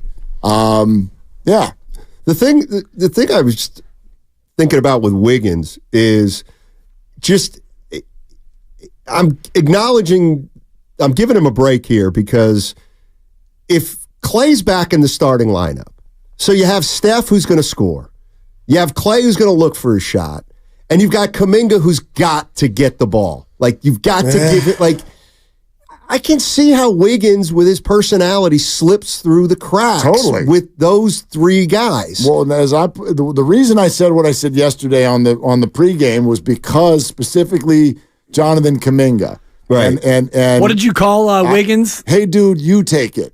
Which means at the end of the shot clock is running down and our play didn't work. Hey, dude, you take it. Because he has those And Kuminga has been that guy for the Warriors, like Durant used to be. And Kuminga's still learning how to do that. But in the absence of Kuminga, that becomes Wiggins. No doubt. Hey, dude, you take it.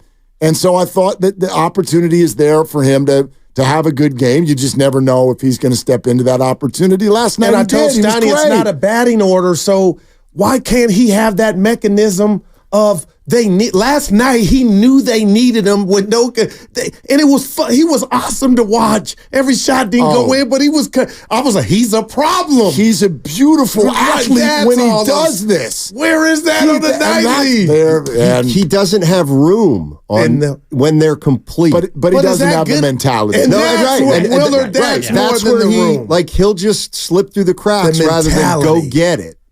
He's not the receiver who's going to the sideline and throwing his helmet down because he's not getting targeted. There we go. That helps. Right. I believe that helps. Yeah. Shout out Diggs in Buffalo. He's Andre Johnson as a receiver. Yeah. It's like, oh my God, you're overwhelmingly gifted and you never speak? We've never heard you speak. Yeah. Hey, you guys have Steve Kerr coming up at 3 o'clock. Yes, we do. I want you to ask him a few things. Text me a list. Go ahead. You can stick around. That's the joke. Look at him. Hey, ask Steve Kerr ask Steve Kerr. I'm coming at him about Saric. Why is he burying Saric? That was for me. Do you hate Euros? Steve, did we lose you? It's 2 Warriors. But real quick, Sally, speaking of Kerr, he said he should have got thrown out. So he's past biting his tongue. He said it was the right thing. He should have got thrown out. Like before, they used to be a little, he was. Everybody's just letting it out, man. Like, I'm not hiding. Yeah, you can't hide from it anymore. Okay. All right, wow. Yeah. Well, he said what he said. You know? Well, we got that. And that to me is, you go right to your podcast and that hurt me. You come out with, I said what I said. Yeah, I got it at plus 600 that Steve will say to us, look, we've talked to Draymond about turning his right shoulder harder. Could you believe when he wants to use profanity directed at a ref? Yeah, I don't think he'll say that. If I could leave you with one thing, it's things are never as bad as they seem. Or never as good as they seem. And they're never as good as they seem. Hey, do you think... I was just going to ask you, prediction real quick, does he get suspended? I say no. I'm going to say no because... I say no too. Okay.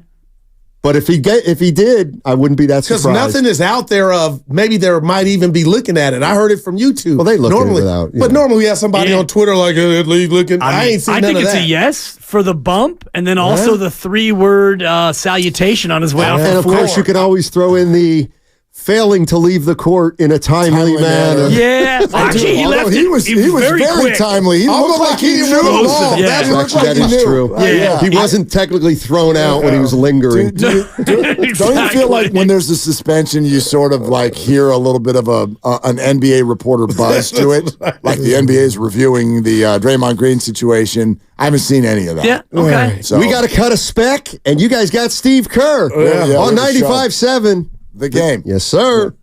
They're longtime friends. Let me tell you something real quick about Dibs that I'm sure not everybody knows. And first-time partners. Hang in there, big guy. There'll be brighter days ahead. Now, these 2 homegrown Bay Area boys finally come together to take over sports talk. Get the hell off of my doorstep. Major League Baseball, you stink. It's Willard and Dibs on 95.7 The Game. Yeah, you really made Steiny stay way too long. He wanted to get out of here so badly. He just left his computer and his famous, very, very famous legal pad. The graph paper? It is all here. How about his 12 different colored pens? If you would, no, he got those. But if you would like me to do the show that Steiny just did, I got all his notes. Let's go. I got all of his notes. Take it from the top. No, I got my own. Because he had a really good show. They were great today. They were great. They were great. I have confidence in us as well, especially because of all of you. We're going to open it up to you. Go ahead, 888-957-9570, and we will be your spot to react to this. And yes, in 47 minutes, one Steve Kerr is going to be on the show, and there are questions. Yeah, major questions, and it just... Man, right when you want to say the type of thing that you said last week, which is, I'm impressed by his emotional growth, he goes and shows you that, it's never as good as you think it is, and it's probably as bad as it used to be, if I can paraphrase inaccurately what Draymond said, because, you can't teach an old Dre new tricks, and he's been this way for the better part of 10 years of his career, and for some reason... I don't know if it's low blood sugar, if he was hangry, if he didn't feel like playing basketball, but he goes from 0 to 100 real quick, and it was over it was a bad call. Banchero fell on his own, and Draymond, it was a bad beat, and you got called for a foul, and you shouldn't have. Can you just maybe barking and get the one tech and then let it go? Because Draymond knows when he gets the first tech, now you've got a lot more rope before you get the second tech. Yeah, that's the way it works when you're a star. Right, and he knows, but last night, a shining example of two things by Warrior greats. One of them is that Draymond Green officially cannot help himself.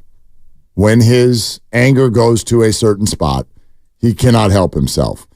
And then the other shining thing that showed up for me, and I'm addicted to this, is that one of the absolute all-time greats of the NBA is grinding and crying and caring about the 10 seed.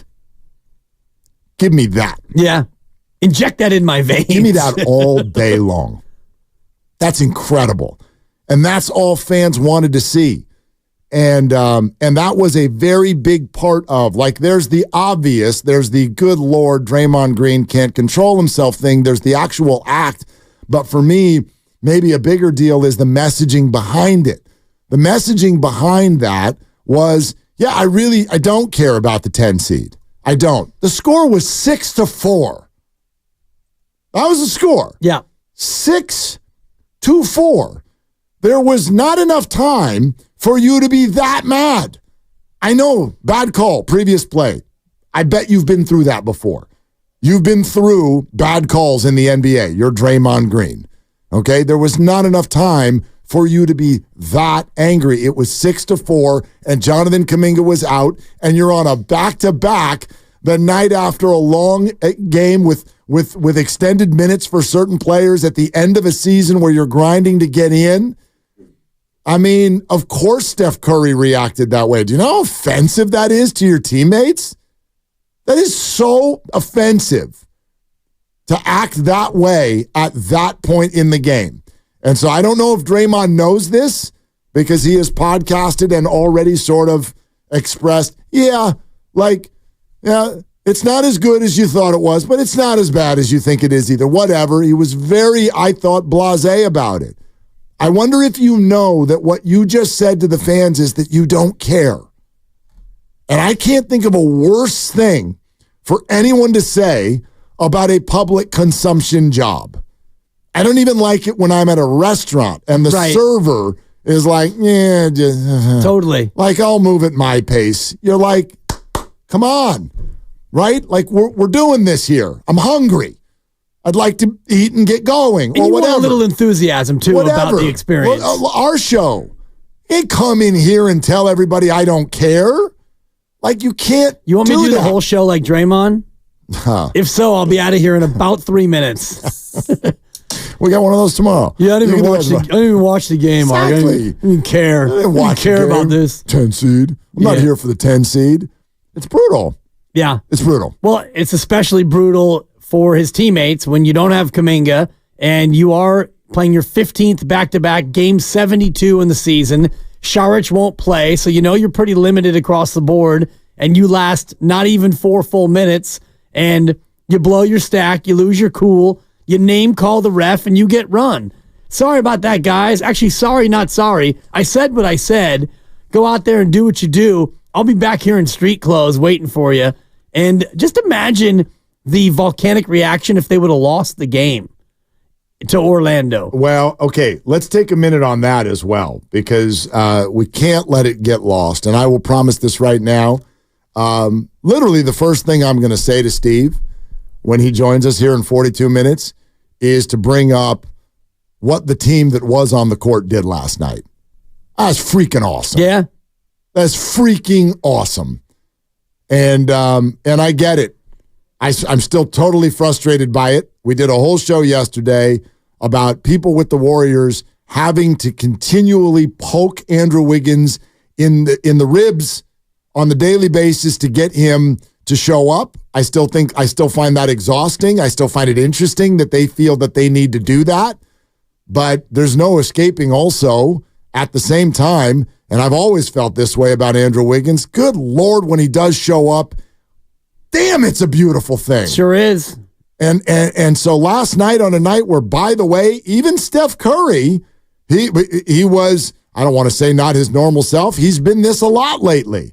Shot was not falling, but gutsy, grind it out performance with things going on around you in a game where you very easily could have just been like, yo, back to back, no Kuminga. Draymond pissed us off, and Steph's shot's not falling.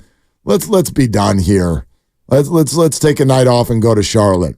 And instead, he digs deep in the fourth and hits a couple of big buckets that lift you to the victory. So great. On a night where Houston is out there pulling an overtime upset in Oklahoma City. Right. It's a big damn deal.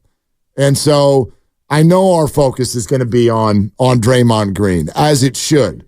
But, take a moment to, in all of that anger, to salute the guys who did play. Because they played their ass off. That was absolutely. awesome. And you have to look at TJD and the 14 rebounds. I had him into double figures, so you and I both hit our take it to the bank predictions, which is great.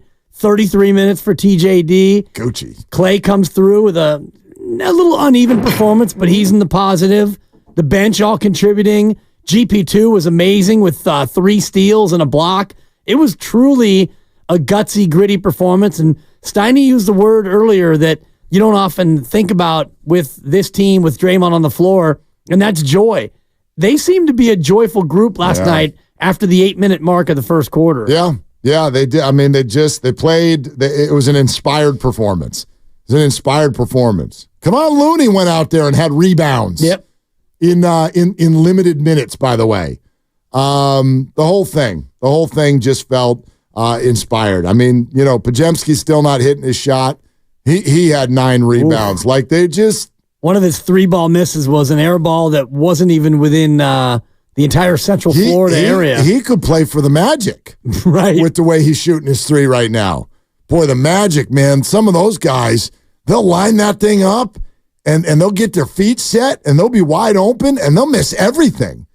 Whew, they're a bad shooting team. How the hell are they the 5 seed? I know.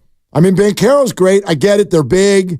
And I understand this is just one night, but they've been a bad shooting team, a bad offensive team all year, and last night was a very good example. Well, that's a stink bomb, too, for Orlando when you have 3 days off at home and you come out and you play that uneven offensively, 10 of 32 from 3, Banchero 5 of 17.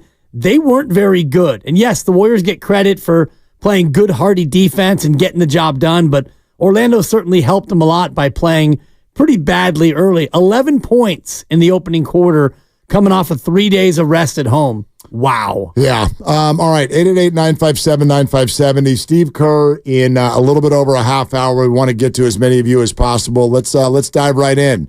Let's go to Jody in Cobb, California. Hey, Jody. What's going on? Thanks for calling. Hey, man. How are you? Good. What's up? Thanks for listening to me. I just have to say that Draymond has been enabled, and he's been enabled by 2 people that I have a lot of respect for, and that is Steph Curry and Steve Kerr. And I am shocked that they have allowed him to be enabled to be this person and not called him out. Maybe they have, but they haven't done it enough. When a guy gets a $25 million a year contract for 4 years after he punches a teammate in the face, that says a lot. And it says a lot about the team. It says a lot about the culture. And that is not the culture that Steve Kerr supposedly promotes. Anyway, well, yeah, Jody, I think you have an interesting point. Let me ask you, what would it sound like? What would calling him out sound like? Calling him out would be not giving him the contract. Well, right. But the two guys you mentioned are not, I know that they've got a lot of say in the organization. They're technically not in charge of that. Oh, no, absolutely not. But they have so much pull that they would be able to say, we don't want this guy around us, right? So what I'm saying is that they have helped promote it. And that's horrible to me. And I don't understand it. I don't get this whole thing with Draymond, really. Well, he's not the greatest player in the world ever, right? And how do you keep enabling this guy to continue to do what he does? And that's the problem that I have. And the two biggest voices that we hear all the time are Steph and Steve, and they're allowing this to happen, including management, including the team, by signing him to that contract. I think it's all ridiculous. Well, Jody, thank you. Yeah, here's the thing. There's habit involved here. Truth of the matter is, Draymond Green has behaved like this his whole career. Difference is they were winning championships. Right. And he was also playing better, more productive on both ends. He's still a very good player. Still, he's been very productive. He has played well this year when he's played. Right. He's not the same defender, and he's not as good offensively. I mean, he's still a good player, no doubt. I'm not saying he's a negative, but he's not the same player. So your willingness to suffer through these outbursts goes down. No doubt. That's why I called it habit. Right. The habit of backing Draymond Green is built through everything where this organization has been, which is he was playing at a triple-double Hall of Fame level, and the team was performing at a Hall of Fame level.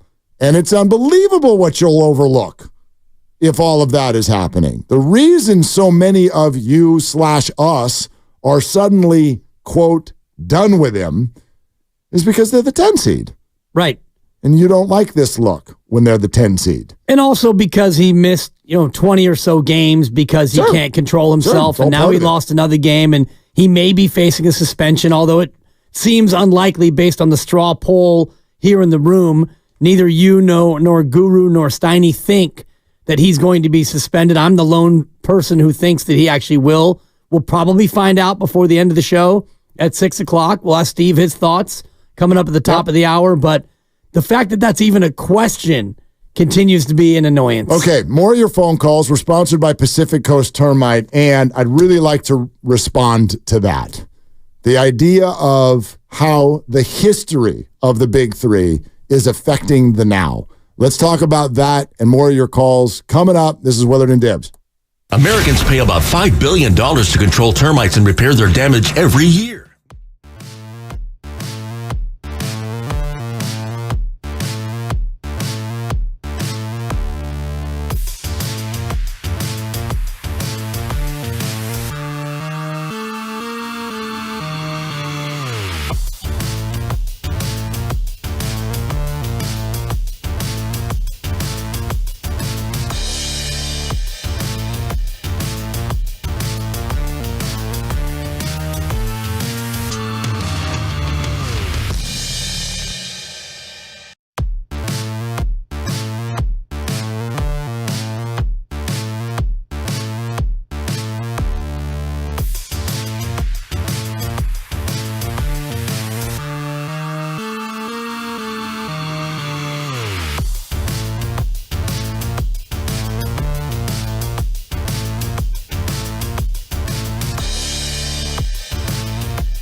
He deserved it. He'll bounce back. I'm just proud of the guys for stepping up. Moses came off the bench, had a big game for us. Guy made a big three. Gary was fantastic. So we had guys step up, and that's what it takes.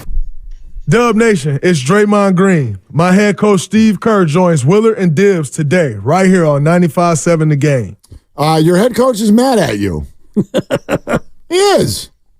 You can hear it right there. And I'm sure Steve will do a lot of the same in 27 minutes when he joins us, which is to say, I'm going to deflect the attention from Draymond to the guys who did an unbelievable job filling in for him. And he's absolutely right to do that. By the same token, there are so many questions to ask at a time like that, and here's one of them. And this is for us more so than for Steve. And I wonder what y'all think about this. So I see this whole thing unfold, and one of the first things that pops into my mind was what Farhan Zaidi said about Brandon Crawford recently when they let him go.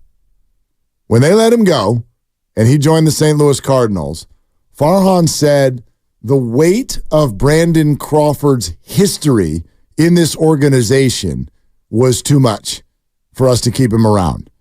We've got maybe a young player that we'd like to groom there.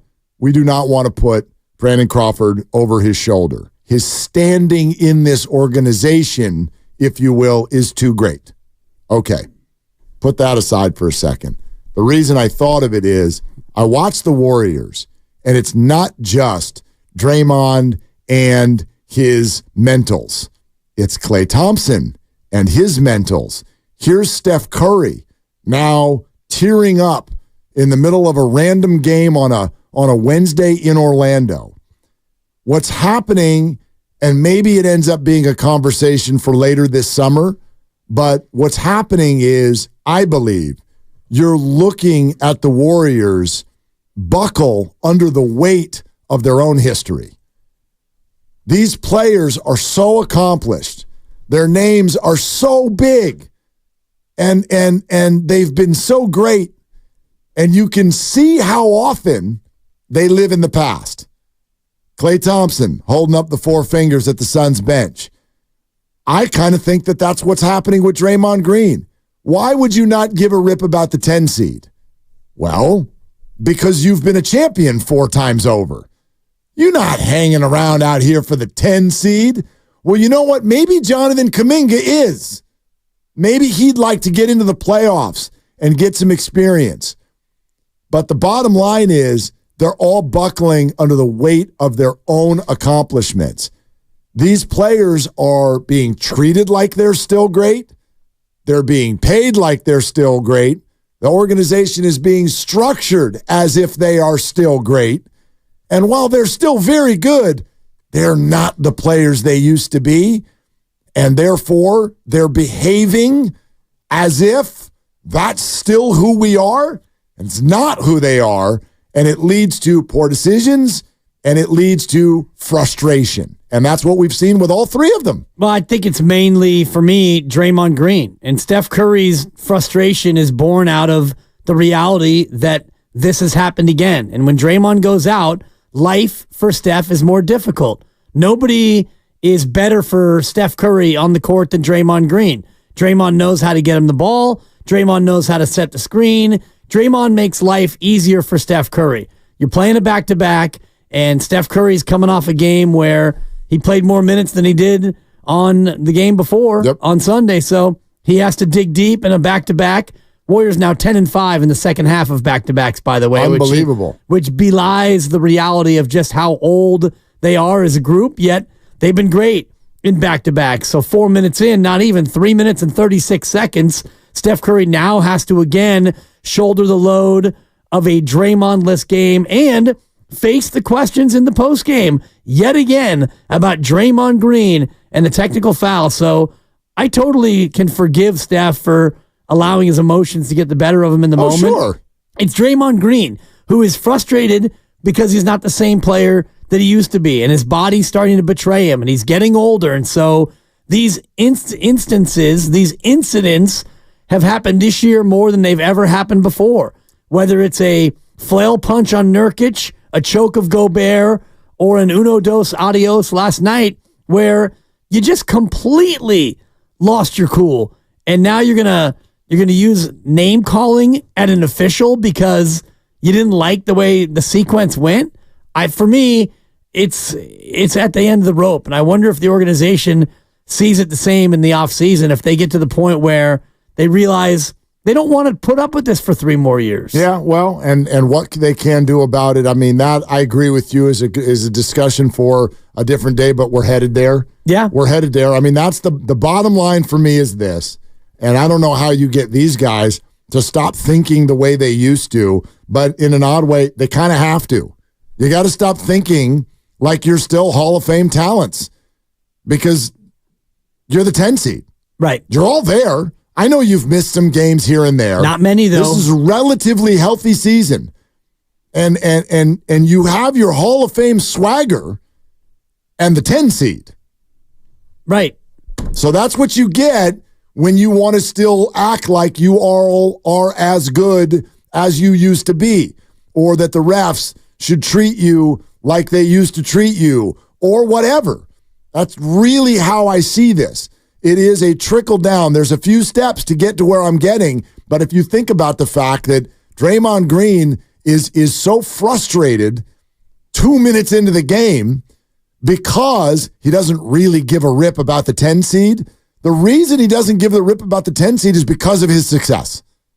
It's because of where he's been. Yeah, if they had never been in the playoffs ever, if they were the Charlotte Hornets. Then he'd be like the Rockets. Right. Who are trolling the Warriors on social media. They're so excited to be the 11th seed right now. Yes. What did they say on social media? We're coming for you? Or Tari Eason on Instagram last night. Ooh. Warriors, come out to play!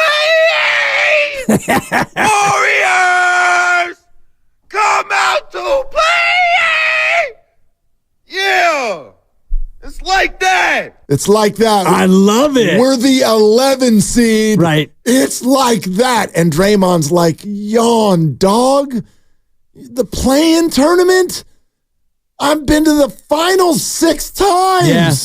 Well, you're falling under the weight of your own success. Of your own ego Yes. and of your own hubris. I mean, yes, the success, but do you think LeBron James falls under the weight of his own success? No. Michael Jordan never fell under the weight of his own success. He kept pushing and trying for it at the age of 40. And if Michael was playing today at 40, he would be fighting like tooth and nail for the 10 seed. He wouldn't be punking out after 3.5 minutes and shouting at a ref and name calling a ref and getting thrown out of game 72 in a, not a must win, but considering the fact that Houston's not ever going to lose again, these games become pretty important. Yeah, it's kind of a problem. Here, by the way, Draymond addressed the Tari Eason screaming on his own podcast. When I saw it, I wasn't surprised at all. I am a little surprised that he hasn't played in the game since January 1st. And so it's kind of tough to come out and play, and you're not going to play. It puts a lot of strain on your guys. Like, you can't get out there and help them. Well, kind of interesting comments when you ducked out of a game 2 minutes in and couldn't help your own teammates last night either. And the league actually kind of asked you to not play for the better part of a month and a half because you couldn't contain yourself. So, those in glass houses shouldn't throw stones. So maybe we don't cast him at Tari Eason. I do have the comments that I made a week ago while you were gone about Draymond. We'll play those in a minute. Okay. Yeah, I was in Vegas. I was. So you are not responsible for what took place a week ago? And I can't wait to hear them because I feel like if I was here for it, I would have questioned it. My B. My bad.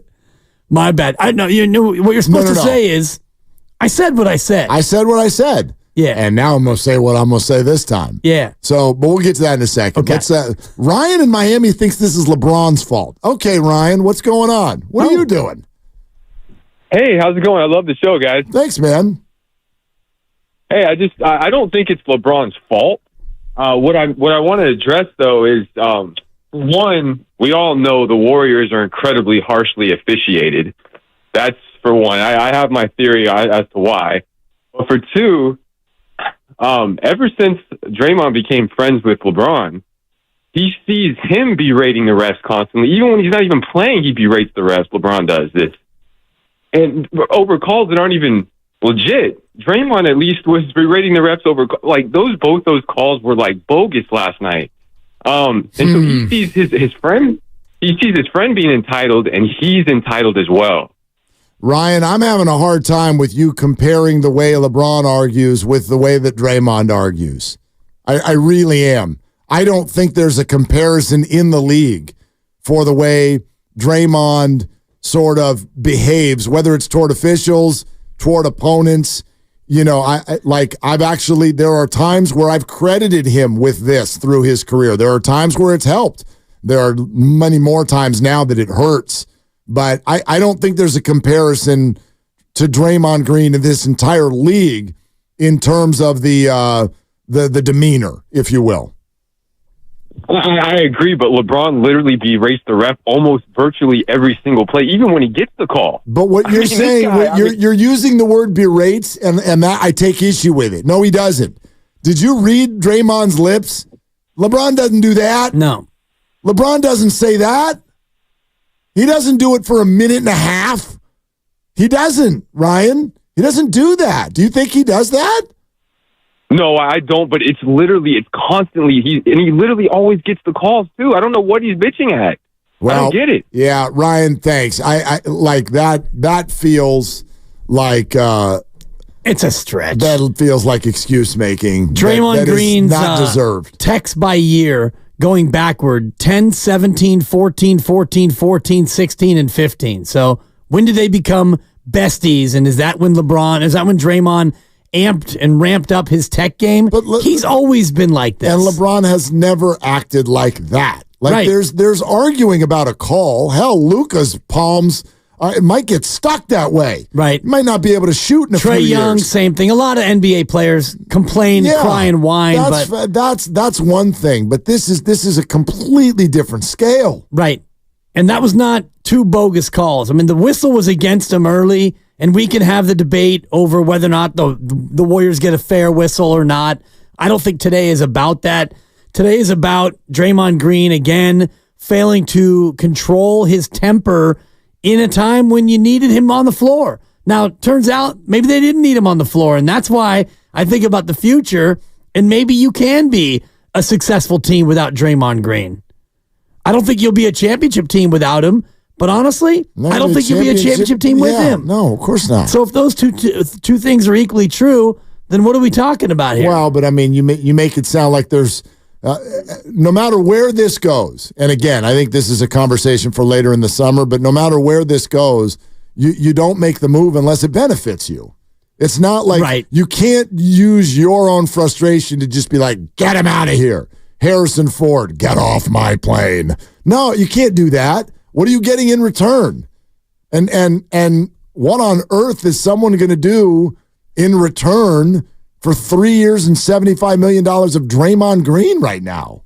Depends on what your team is comprised of. Yeah. You know, if you got a veteran team, Draymond come in and help you. He's still one of the best defenders in basketball. Yeah. I mean, he still is. That's true here, too. When Draymond is interested in playing basketball and available to play basketball, he's still a good player. He's played in 47 of 72 this year. Yeah. And not due to injury very often. That's not enough, yeah. Dennis in the city is next up. Hi, Dennis. What you doing? Hey, how's it going, guys? Good.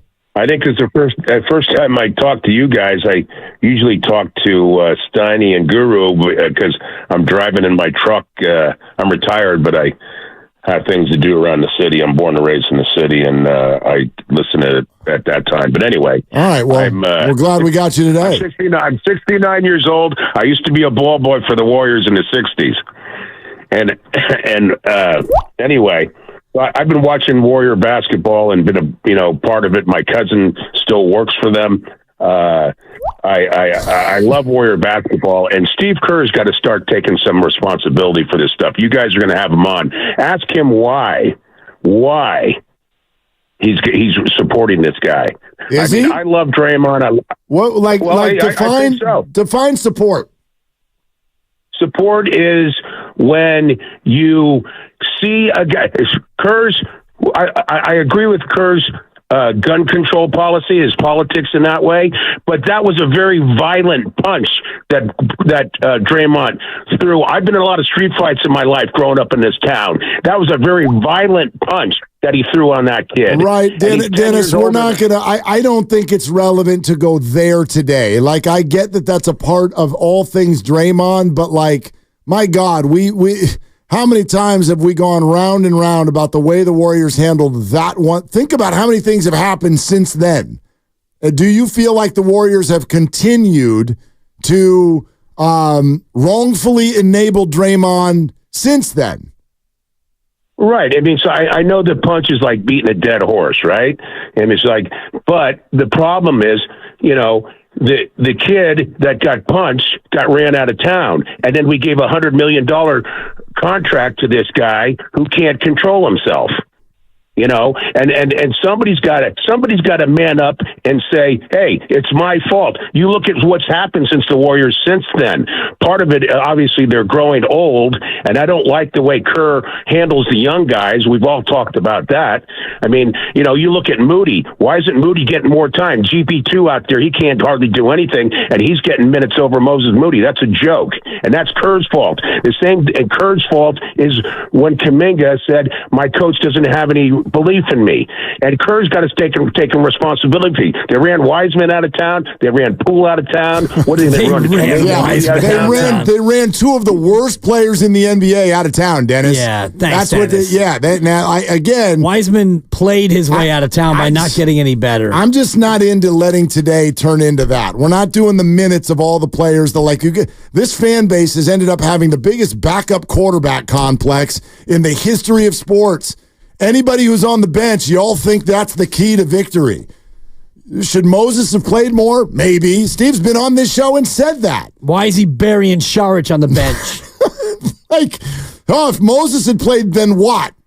Then what? Instead of being, what are they, 37 and 34, 38, whatever. Yeah, 38 and 34. Great. Would they be 39 and 33? Or they might be 33 and 39. Yeah.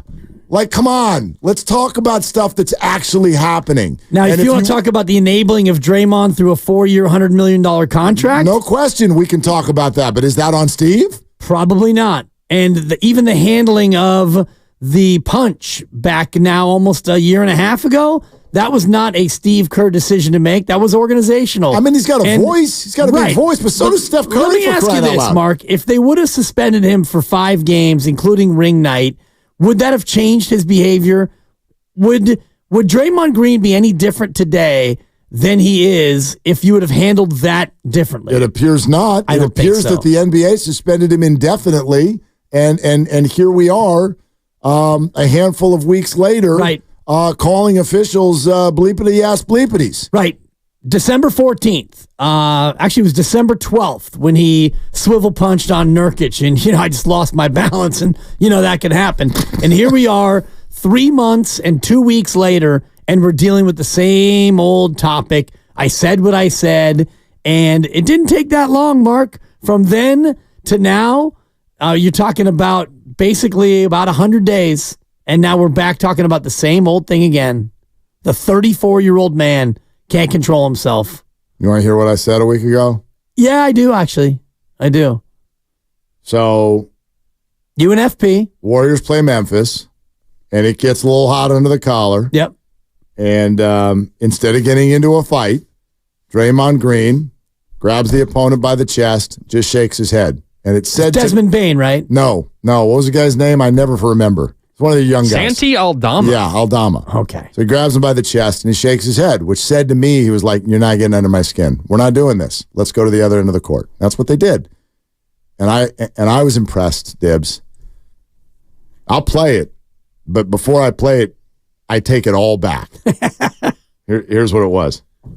I really, really, really am impressed because here's what I think. I think, and we've seen it now about 3 or 4 times, and last night was going to be Exhibit A, to where I didn't necessarily believe, there's actually like a legitimate disagreement going on the court.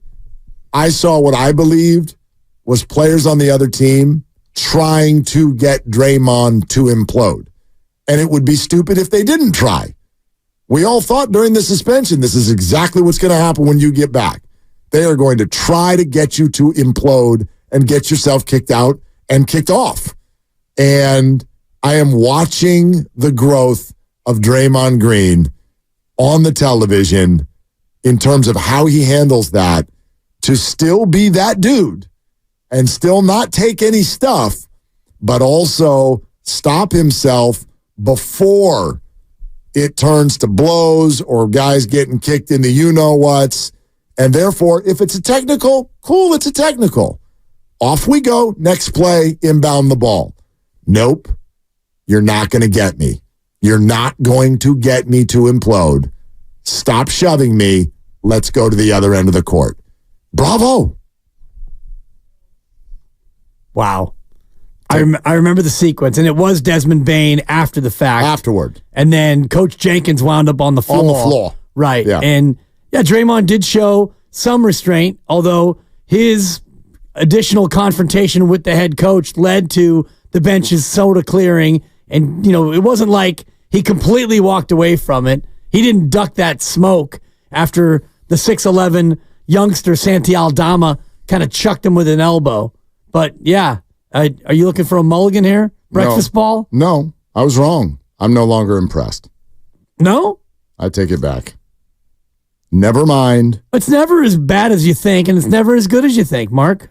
There might be some truth to that. That doesn't mean it's not bad. It's bad. This was bad. Yeah. This was really bad. I mean, made better by the fact that they won without him. I don't even 100% know if Steph Curry was crying, but think about that, okay? You ever done that? You ever make one of your kids cry? You ever make your girl cry? If you're a girl, you ever make your guy cry, make your mom cry, make your dad cry? You ever do that? And then, take a moment, you're like, holy hell, what? I'm a monster. What the hell's the matter with me right now? This guy made Steph Curry well up on the court in the first quarter in Orlando and couldn't wait to slap five with him and do a podcast to explain that it's not that big of a deal. I think it's a huge deal. Steph Curry has been playing for a bajillion years. Have you ever seen him react like that to anything ever in your life? I've never seen that before. I've seen tears of joy after winning his 4th NBA championship and being the finals MVP. Those were tears of joy. This was an emotional moment of I can't believe this has happened again for the, 57th time? Draymond has gone and imploded, and now in a big game, I'm going to have to go out there and not do it alone, but I'm going to have to shoulder the burden of playing without Draymond again on a back-to-back. It sucks. Well, and it goes deeper than that. It's not just, hey, we're trying to win a basketball game. It's everything that it represented. And Steph stood there by his shoulder, tapping him as if to say, okay, time to stop, time to stop, time to stop. And he never would, knowing everything that it would represented and everything that was on the line. And that, to me, suggests why Steph Curry is I'm exasperated. Completely, yes, it was an exasperation sensation. Yep. I could see it in your eyes. Well, trying to stay on topic here. Twitch and YouTube, great spot to watch the show. It's all powered by First NorCal Credit Union. We're presented by Fremont Bank, full service banking, no compromises. Steve Kerr joins us next on Willard and Dibs. But first, it's Dibs, the part of Willard and Dibs who wants to talk about Fremont Bank, which is a family-owned bank with a family-owned feel. You'll never be exasperated with Fremont Bank. They've been celebrating their 60th anniversary this year.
Hey, Dub Nation, it's Steve Kerr, and you're listening to Willard and Dibbs on 95.7 The Game.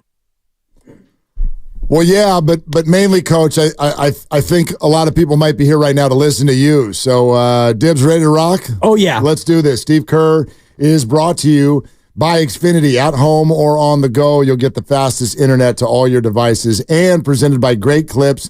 In sports, success is about team effort, and the same is true for your hair. Great Clips, it's going to be great. Okay, here he is, Coach of the Dubs, Steve Kerr, with us as always. Hey, Coach, how you doing today? I'm good. How are you guys? We're doing good. The first thing I'd love to do is give you a chance to talk about what you saw from the players who did play last night with Kuminga out and what happened with Draymond. What would you have to say about the effort of the rest of the group? Oh, man, just phenomenal level of competitive fight and spirit.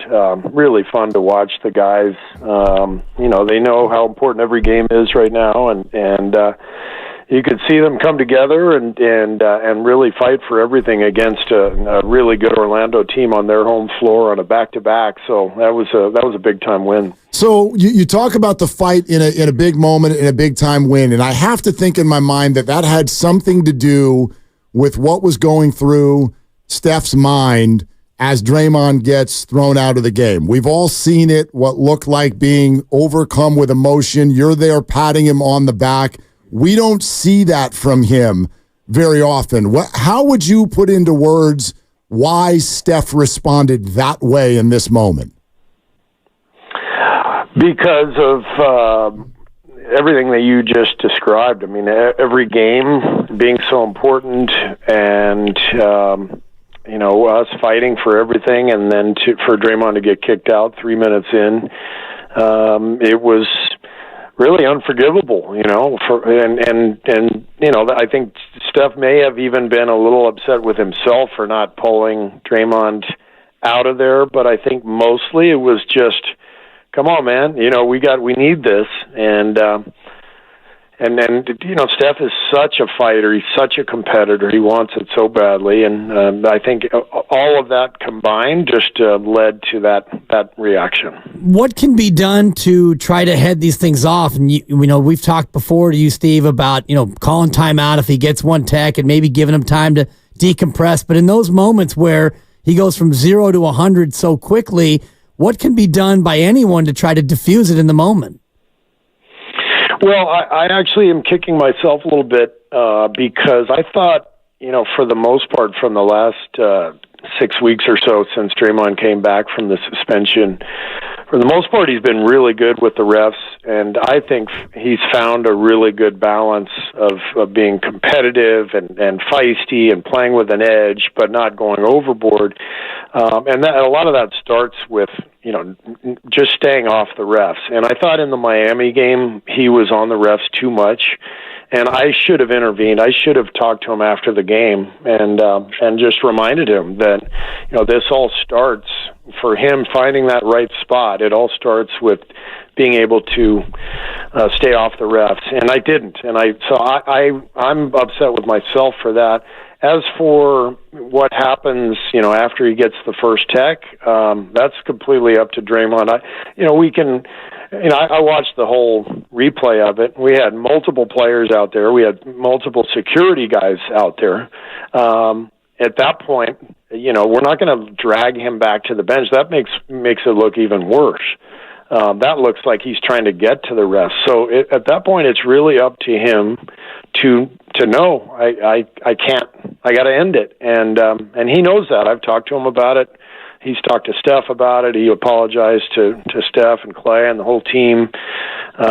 He feels terrible about it, but he made a huge mistake, and all I can say is thank God we won, because had we lost, this would be a much, much bigger issue. Coach, it's fascinating to listen to you talk about how you sort of feel about your own role here and how Steph might feel about his own role here. Have you ever seen Steph react in that sort of an emotional way before? Yeah, a handful of times, not often. During the seasons that we've had where there's been some frustration. I've seen Steph occasionally kind of just lose it and become really angry, really emotional. But, it might be once a year. It doesn't happen very often. You're hearing national voices again questioning Steph Curry's leadership in terms of Draymond Green's behavior. Just how much culpability is there, even for yourself, when it comes to another grown man and the way he comports himself and the words he chooses to use at an official? Well, there's culpability for me because I'm his coach, and as I just detailed, I felt like in hindsight, I look back at that Miami game and I regret not saying something because I thought he was on them too much. So that's definitely my fault. But to your point, Draymond knows. I mean, he's a grown man. He's got to handle his own business. Any mention of Steph being culpable is just ridiculous. The way Steph has carried our franchise, represented our franchise for 15 years. It's absolutely ridiculous. He was first one out there. You saw he was the first one out there trying to talk Draymond off and handled it the right way. And the reason Draymond got kicked out is because as he was walking back to the bench, he muttered an expletive that the refs heard. And so he deserved it. You can't do that. But that's not Steph's fault. Right. That's Draymond's fault, and that's Steph was trying to do everything he could to get him out of there. Steve Kerr with us, Willard and Dibbs, 95.7 The Game, as he is every single week.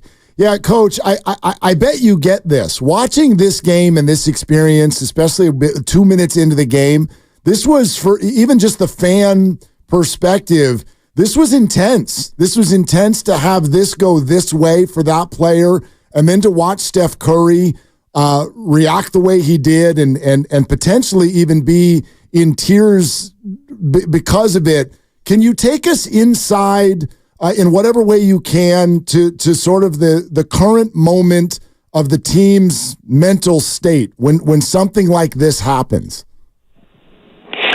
Well, there's not much time to discuss it or think about it. And so, we took a timeout as the tech happened. I was upset about the 2 reaching fouls that we had and the 2 turnovers that Draymond had. And so I took the timeout to remind the guys that we needed to play with more poise and discipline.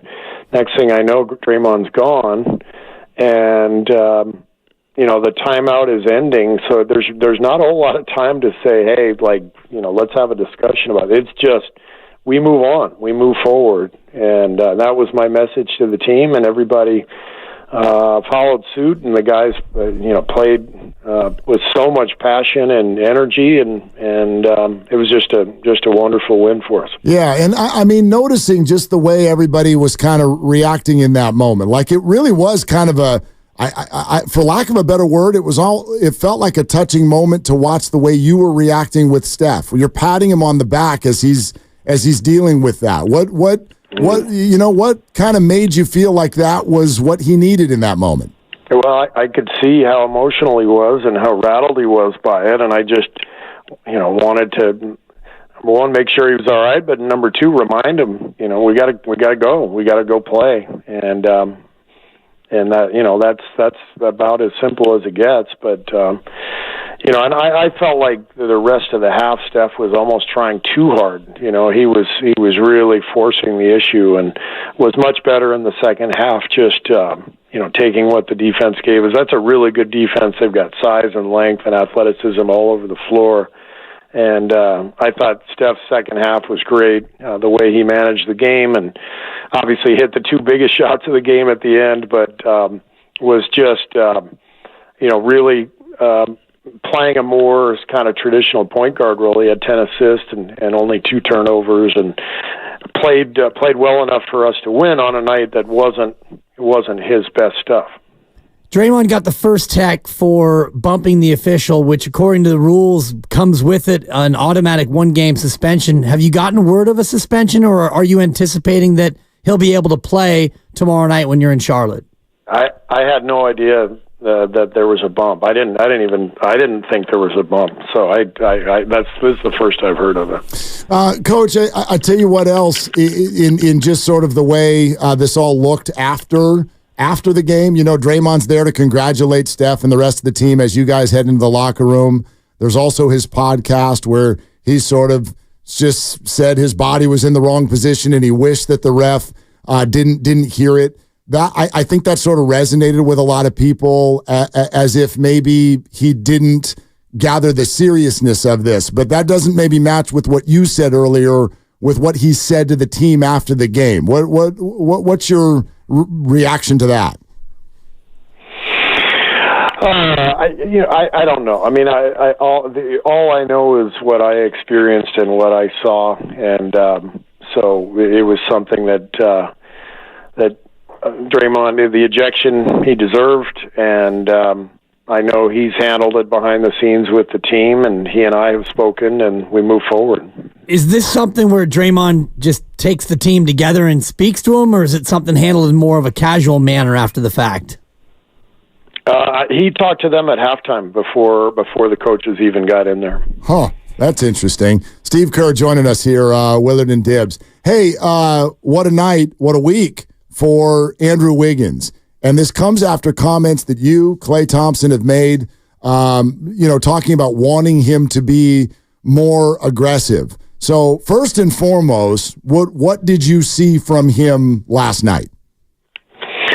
Well, he was super aggressive, but I think part of what you saw too was the fact that Draymond and Jonathan were not out there. Those guys are pretty high usage, and Wiggs had the ball in his hands a lot more. So we went to him more often. He felt that responsibility, and I think he really enjoyed the opportunity. And good reminder to me, that we've got to get him the ball a little bit more than we do sometimes. Sometimes he gets lost in the shuffle a little bit. Draymond's pushing the ball. JK's got it. Steph and Klay are shooting.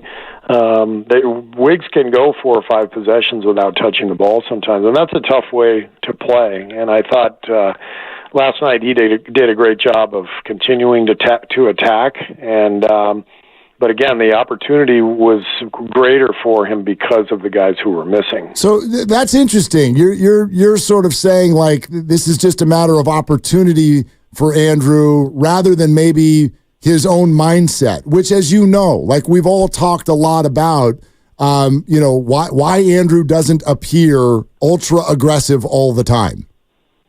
Right. No, I think it's a combination. I think we want him to be more aggressive regardless, but I think giving him some more opportunities with the ball helps him be more aggressive.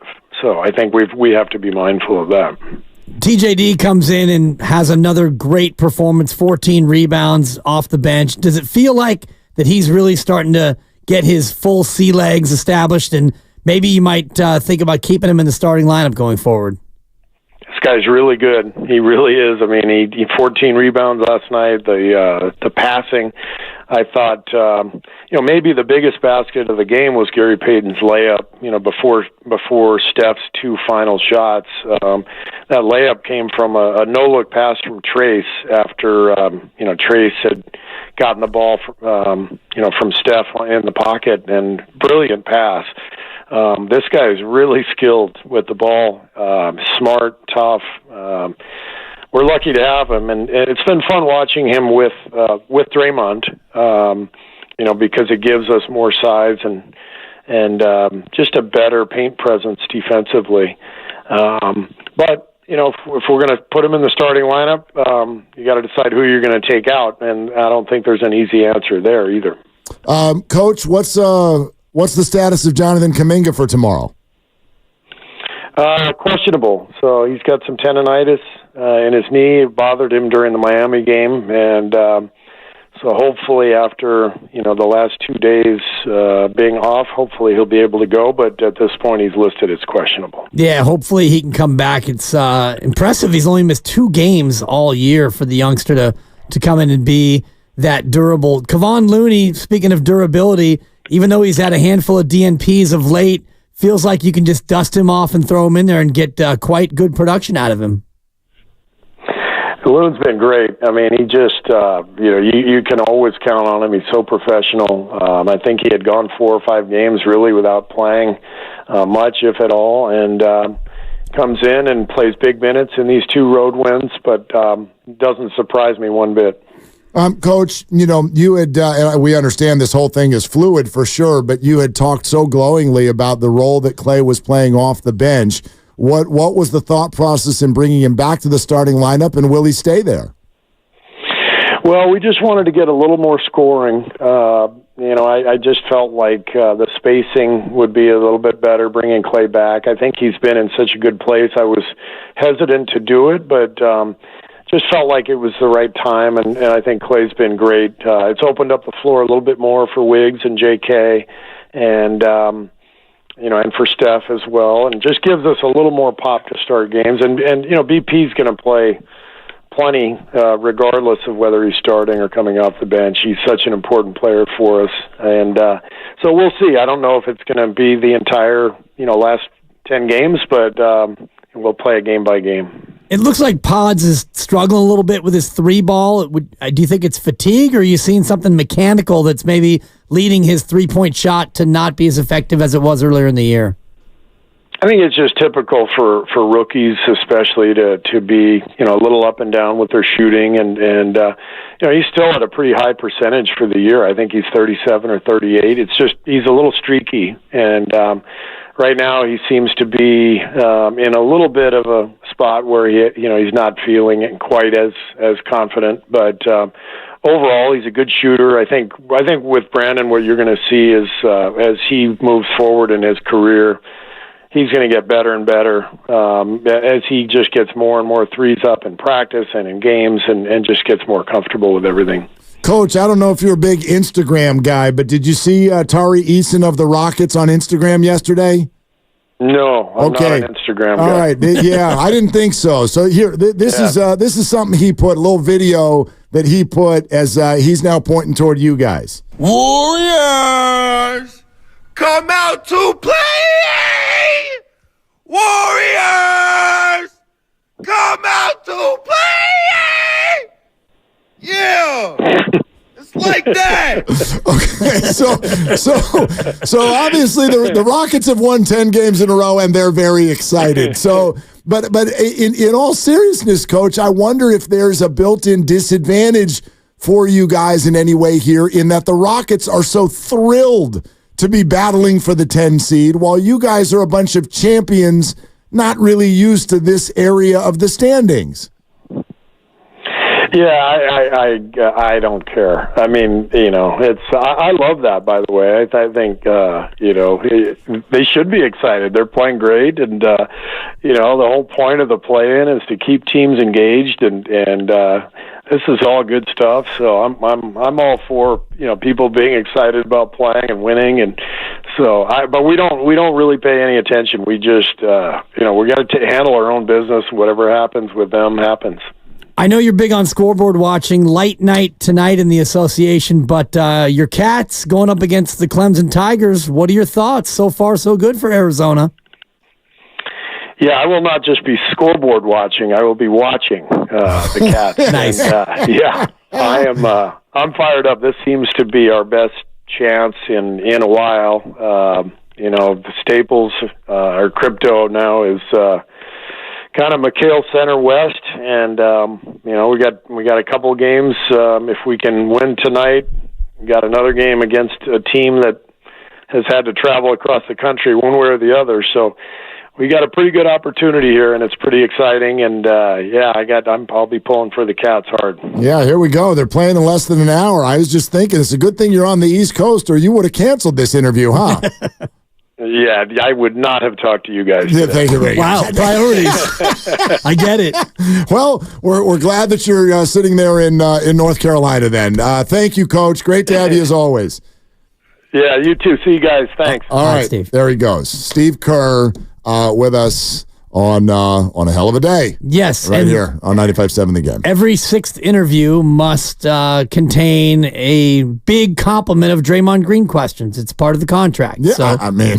every month or so, it's got to be a Draymond-heavy interview. Or, as Steve says, at a certain point, that's on Draymond. Of course. He used the word unforgivable. And I know there were a lot of questions, and you could tell toward the end of it, I think he kind of he got to the point where he's like, look, I think I've said everything that I can say about this. That was the answer that stood out to me. He called it unforgivable. Right. And there's nothing you can do about the tone that someone else sets. But like Steve Kerr called it unforgivable, Draymond Green did the whole, that can't happen. But the tone of it was completely different.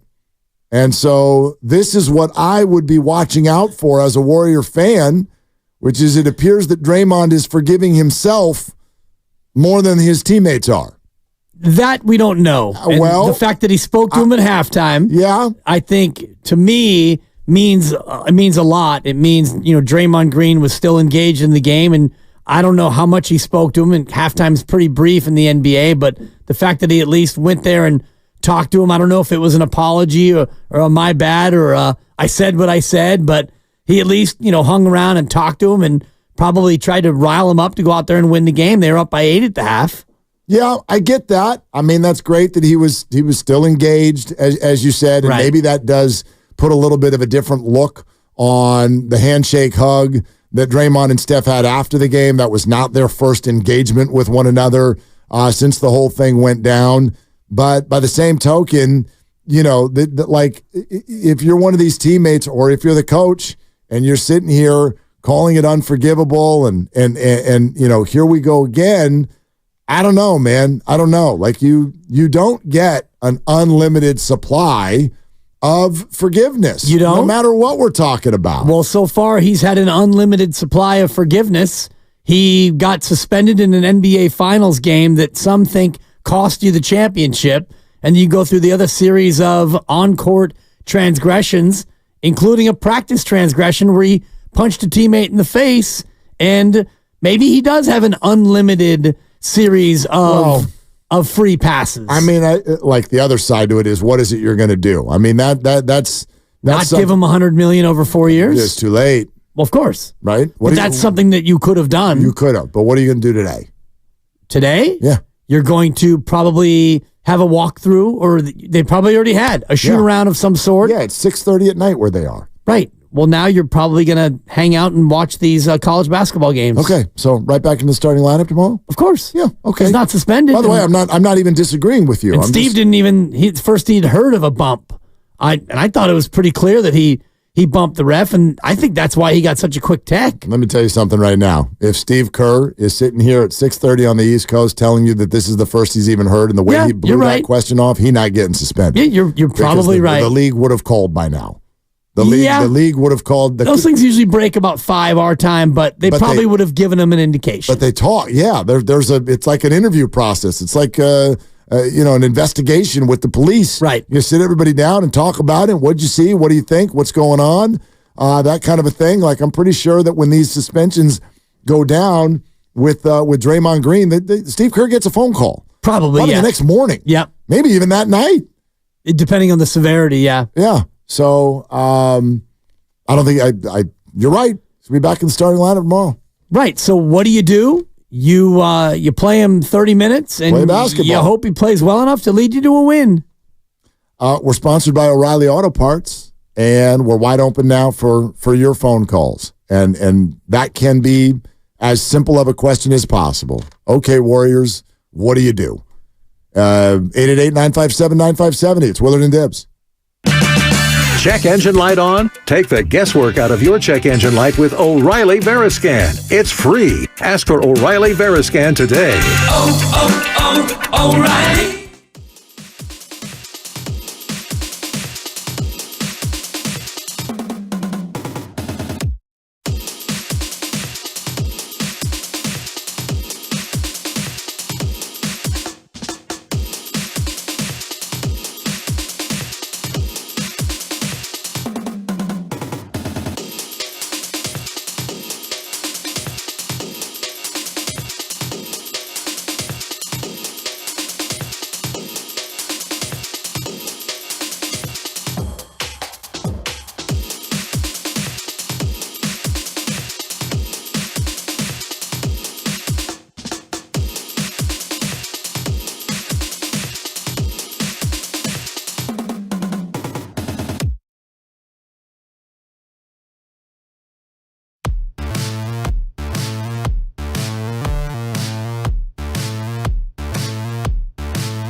every game being so important, us fighting for everything, and then for Draymond to get kicked out 3 minutes in, it was really unforgivable, and Steph may have even been a little upset with himself for not pulling Draymond out of there, but I think mostly it was just, come on, man, we need this. And then, Steph is such a fighter, he's such a competitor, he wants it so badly, and I think all of that combined just led to that reaction. Hey, Dub Nation, it's Steve Kerr, and you're listening to Willard and Dibbs on 95.7 The Game.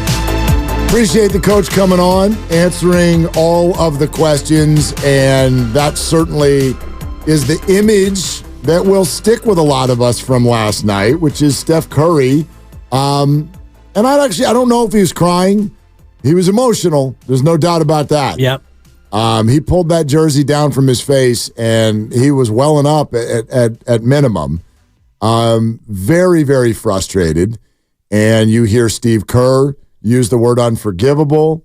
Tim Legler on ESPN used the word inexcusable. Incredibly selfish, inexcusable, and I'm tired of prefacing these moments by saying everything he's done for the organization. I'm not going to do that anymore. I used to do that every time these conversations came up. Yeah, but where would they be without Draymond? And I don't want to hear it anymore. Those two things aren't mutually exclusive, right? This is inexcusable, and here's why, Greeny. This team is hanging by a rope over a cliff right now. Yeah. And they desperately want to get in. And by the way, more than anybody else, more than Steve Kerr, more than the franchise, you owe Curry, you owe Steph Curry to be out there on this night. Yeah. And he just walks 4 minutes into a game that they have to have. And miraculously, they found a way to win the game on a night where they didn't play particularly well, but they played hard, and Curry was great late. Yeah. I mean, gosh, there's not a one of us that hasn't felt this at some point in their lives with someone where you're just like, I mean, you can do everything that you're supposed to do today.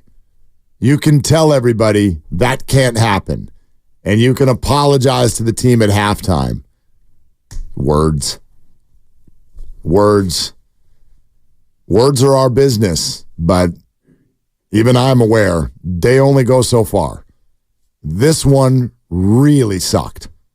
Yeah, but you won the game. And Steve said it to us in the interview. If we would have lost the game, it would have been a whole lot worse. No doubt. He's right. No doubt. But I'm not trying to minimize what happened. But those two things are also separate.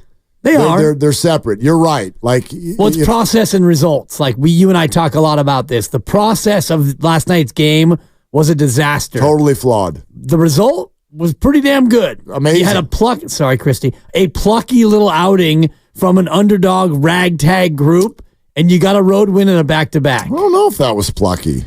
Guy Santos coming in and playing gutsy minutes, dusted off Kevon Looney. But that's kind of inspired. Yeah. It's kind of inspired. I went out of my way to get your girlfriend involved. I know where you are on that. It's just, maybe the fact that it was the second half of a back-to-back. The Rockets are plucky. Yeah, the Rockets are dangerous. Warriors last night were inspired. Rockets are cocky. They're coming for you now, 10 in a row. I had a joke in my head, and I went back, and I went forth, and I went back, and I forth, and I'm going to go no. Okay. It's going to be a no from me, dog. I like the restraint. Yeah. It's good. I just didn't want to put Grandy in that position where he had to decide in 10 seconds whether or not it was okay. That's more my lane. Yeah. Anyway, so, the Rockets they're here. Yep. And they're not going away, it appears. And I understand it. We're Warriors fans. They're the Warriors. We are not used to, nor did we sign up for the race for the 10 seed. Ugh. Well, we said it 2 weeks ago, they've got the 10. Yeah. They're in to play it. And we all said it. Totally. And we all meant it. Oh, they're going to be the 10. So it's just a question of can they get up to the 6? And here we are some 2 to 3 weeks later, and it's like... Can they hang on to the 10? Forget the 6, and the 7 and the 8 are out of the question. You might sniff the 9, but honestly, it's a fight for the 10. You are fighting for your play-in lives with 10 games to go. And not only that, Mark, but something I thought about on the drive in, might this be the last 10 games of the Big Three era in Golden State? You've got Draymond, who can't seem to evolve and want to be kept around, and Klay Thompson's contract is up after 10 more games. Could these be the last 10 games of the big three in Golden State? Could be. I mean, it certainly could be. Would you say that that's the more favored side? No. You think that it's more likely that Klay comes back and they don't trade Draymond? Correct. Okay. But here's the problem. I could answer that a different way. I could say 100% these are the last 10 games of the Big Three era. Because even if they still play together, the organization needs to stop looking at them as the Big Three. Right. Because they're not anymore. No. And that's the problem. They're the legendary three. That's what I'm getting at. Yeah. When I said earlier that this team right now is falling under the weight of its own accomplishments, these players, Draymond Green doesn't care about fighting for the 10 seed because he's Draymond freaking Green and he's been to the finals 6 times. Klay Thompson had to work his way through a whole months-long therapy session to get back to, I'm not the player I used to be. I can come off the bench. I can succeed with it. We're impressed by what he ended up doing with it. But it was only a year ago that he's holding up 4 fingers at Devin Booker. I'm a champion. Don't ever forget it. And it's like, you're right. But what does that got to do with today? You know, that's a big piece of why I think Steph Curry is a sympathetic figure yesterday, because he's the best of the bunch. And he's the one that looks like he's upset the most, that you guys are just flicking the 10 seed off of your shoulder because who cares about the 10 seed? Steph is over here going, I do. Right. And you don't. And that's why I'm going to pull my jersey over my face, because I'm so freaking mad at you right now, because I want this more than you, and that's ridiculous. And that resonated with people. That froze everyone. Didn't that freeze you last night? Steph Curry having to be consoled 3 minutes into a basketball game in Orlando on a Wednesday? Right. Pulling a jersey over his face, potentially crying? Didn't that freeze you in your tracks? Yes, because he was basically expressing what we all were feeling, which was, oh no, not again. And he obviously feels it much more viscerally because he's his teammate. He's been on the floor with this guy for probably 900 games. I just did the math, and Steph has played 1,100 games, regular and postseason games. Draymond's probably played about 950 of those with Steph. Right. And so Steph has seen everything that we've seen. He's lived firsthand. And so this happens yet again. And I'm sure the sentiment going into the game was, all right, guys, game 72, Houston's on our heels. They want to be the 10 seed. They don't want to go out like lambs and wind up the 11 seed and wind up in the lottery. They're competitors. They want to have a shot at something. Give them a shot. And I'm sure that they would love, and one of their rallying cries now is probably, let's go to Denver. Let's get Denver.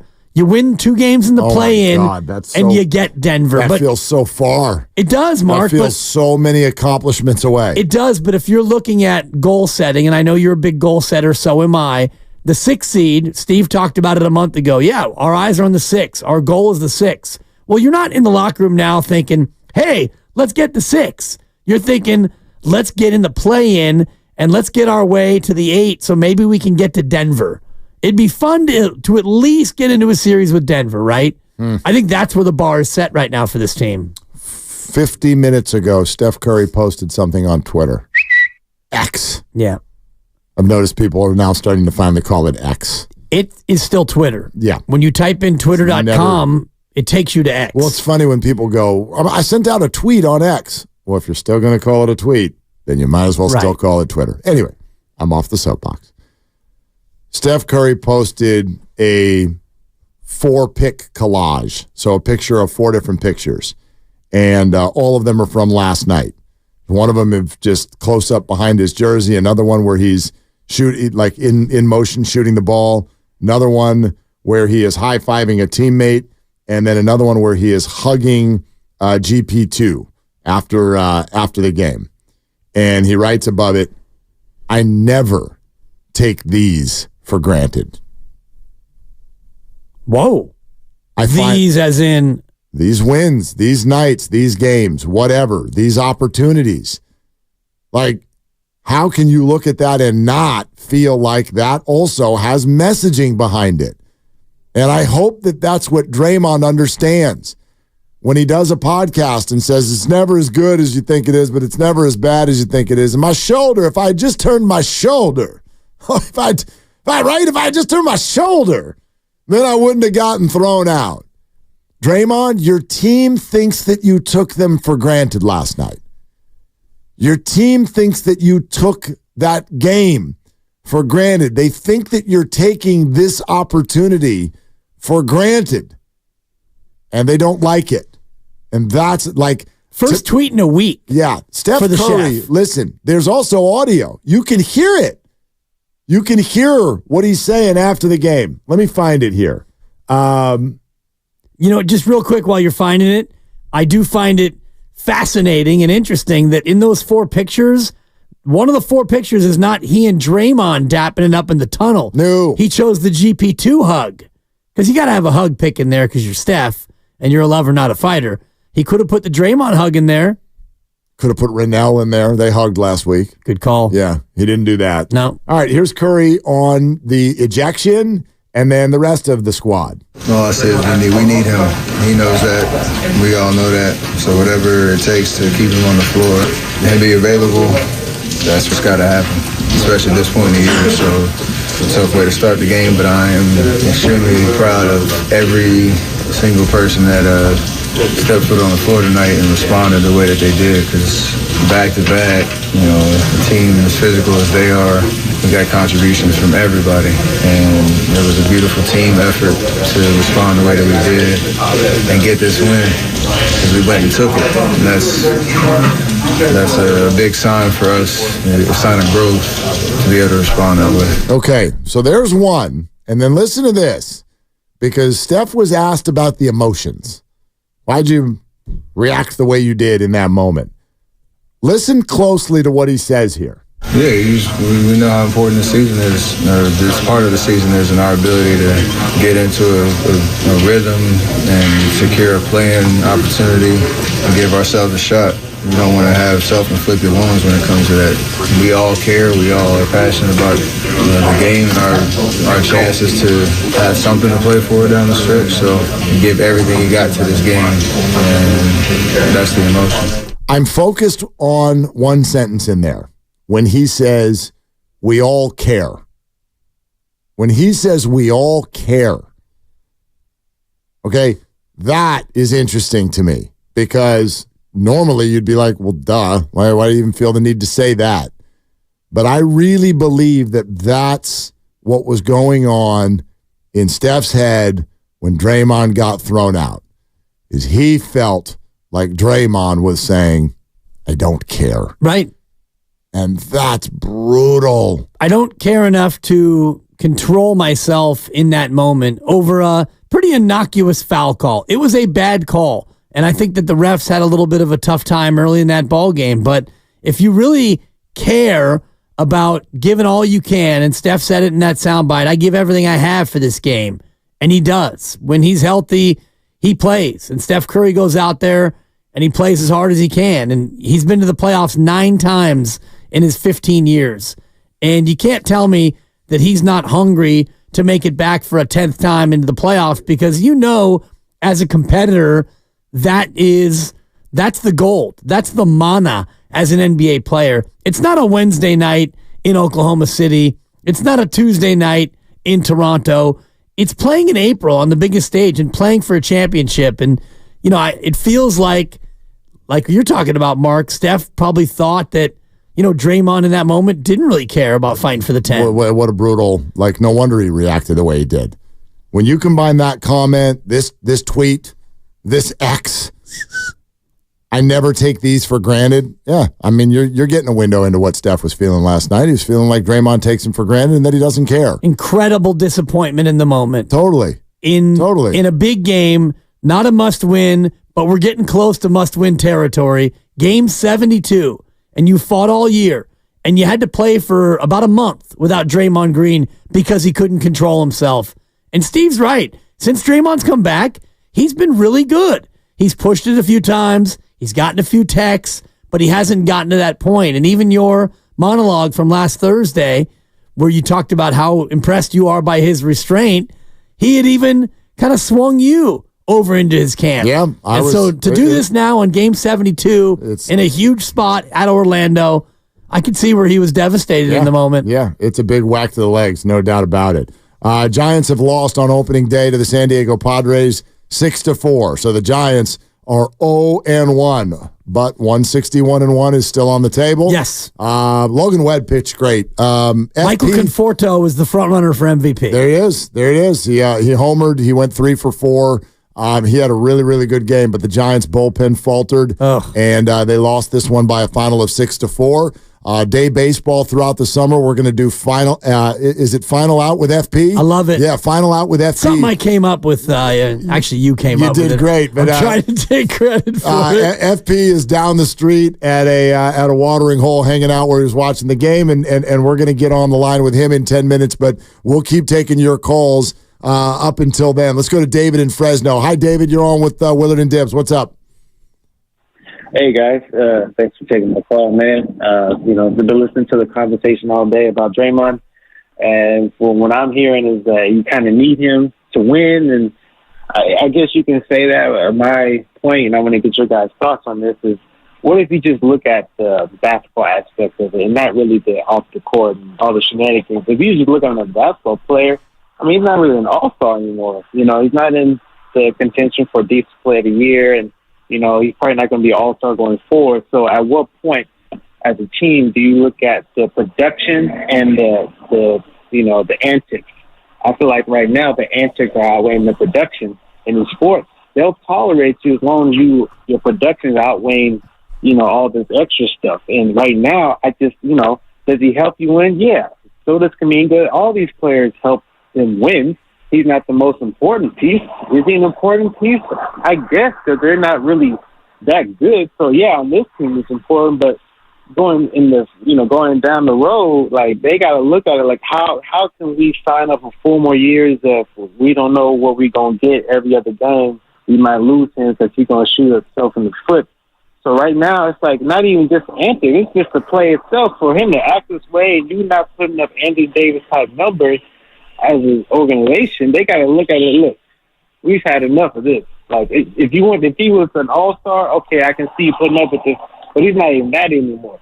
So what's your guys' take on that? Well, David, you're not wrong, but what do you do? Yeah, and David, here's the thing: you're talking about individual production. I sort of push it more toward the team.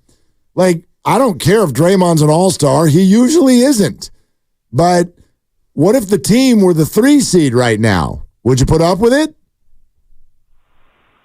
Yeah, we are winning. Now, if we're going to be the 10 seed, 11 seed, and he's still doing this stuff, like, why? What's the point? Like, if you need him that desperately, and to where you can put up with this stuff, I don't see the worth in that. If he's going to be paid at this type of money, he has to be counted on. And you have to be able to rely on him, not just the individual play, but also you need to be available. Well, Yeah, David, thank you. I don't disagree with any of that. But here's what I won't do if I'm the Warriors. There's no way I'm moving off of Draymond just because I'm ticked. That leads you to a bad move. So I know what a lot of you are asking, and it's a fair question. Just flat out, is it worth it? Is the production worth it for the antics? I think most of you today would answer no. But then there's the next set of questions. Okay, so what do you do about it? Give him away?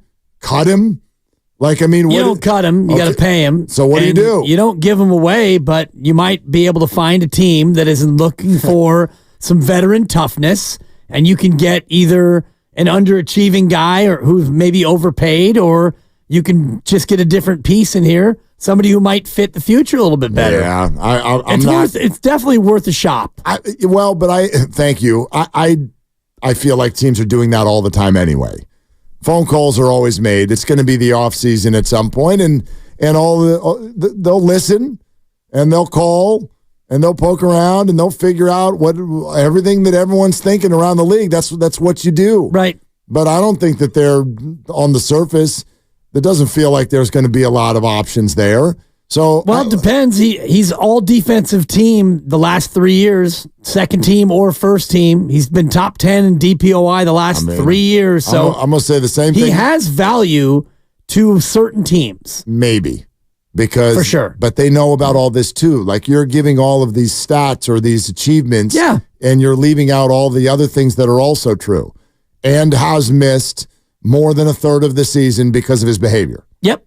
Okay? And it seems, and the league has indicated that more on-court flagrant activity will lead to longer suspension. So there's the ticking time bomb part of this. Yeah. Like a baseball player who's been popped once for the juice, the second pop is now 100 games. Yeah. So there is that looms.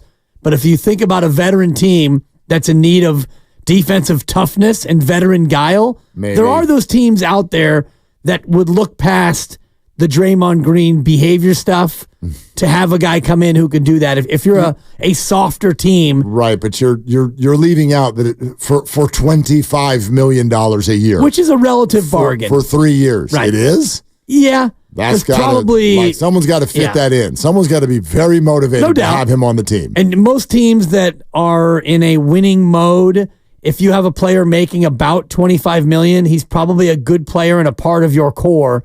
So the teams that would be looking to get rid of a bad contract, we talk a lot about Zach LaVine. I know he makes way more, but that's a questionably high-paid player on a bad team. Most of the good teams have good players that they want to keep. Let's go to Kevin in Pleasanton here with Willard and Dibbs. Hey, Kevin, what's up? Gentlemen, hey, good feedback today, letting everyone kind of get their frustration out. But here's the fact. You have Paolo Banchero, Tyrese Halliburton, Brandon Ingram, Jalen Brunson, Anthony Edwards, Mikal Bridges, Austin Reeves. Steve Kerr coached them all. They finished the worst. Our team, USA team, finished the worst than we ever have. Steve Kerr cannot coach young folks anymore. That's number one. Number two, he's created an environment that is very subservient to a narcissistic behavior by Draymond. If you do not address the issue when it happens, then it's going to continue to fester, and that's what it's done. This has been historic. We have historical data. I'm a data guy. We have historical data on this. So it is what it is. And unfortunately, Steph was at his wit's end. The team is at his wit's end. People don't want to come to the Bay, guys. They do not want to come and play for Steve. Well, I don't know about that. I mean, they're free. Like free agency has not even been a part of what the Warriors have been doing for the last few years. Here's what I would say, Kevin, because I think you have some points. But here's the thing. First of all, the Team USA thing I blow off. FIBA World Cup. They couldn't get a stop against Germany, Mark, in the semis. That I'm not like that's just a whole different animal. But Johannes Voigtman with a late bucket. Even if you have a point, who are you about the enabling of Draymond Green? My response would be you can blame Steve Kerr, but why are you stopping there? Why is it all Steve Kerr's fault? Because Steph Curry has had his back, and Bob Myers had his back, Mike Dunleavy had his back. Keep going up. Joe Lacob had his back. Thank you. So you want to blame? That's fine. Don't stop at Steve Kerr. Don't stop there. All right, we're presented by Fremont Bank, full service banking, no compromises. Final outs with FP. The Giants, losers on opening day. Then back to your Draymond calls and the Warriors as well, coming up on Willard and Dibbs. Want more speed? Then you're in luck, because Xfinity...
So here's Bailey.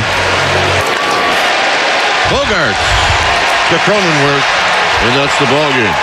So game one of this 4-game series, Mike, it goes to the Padres.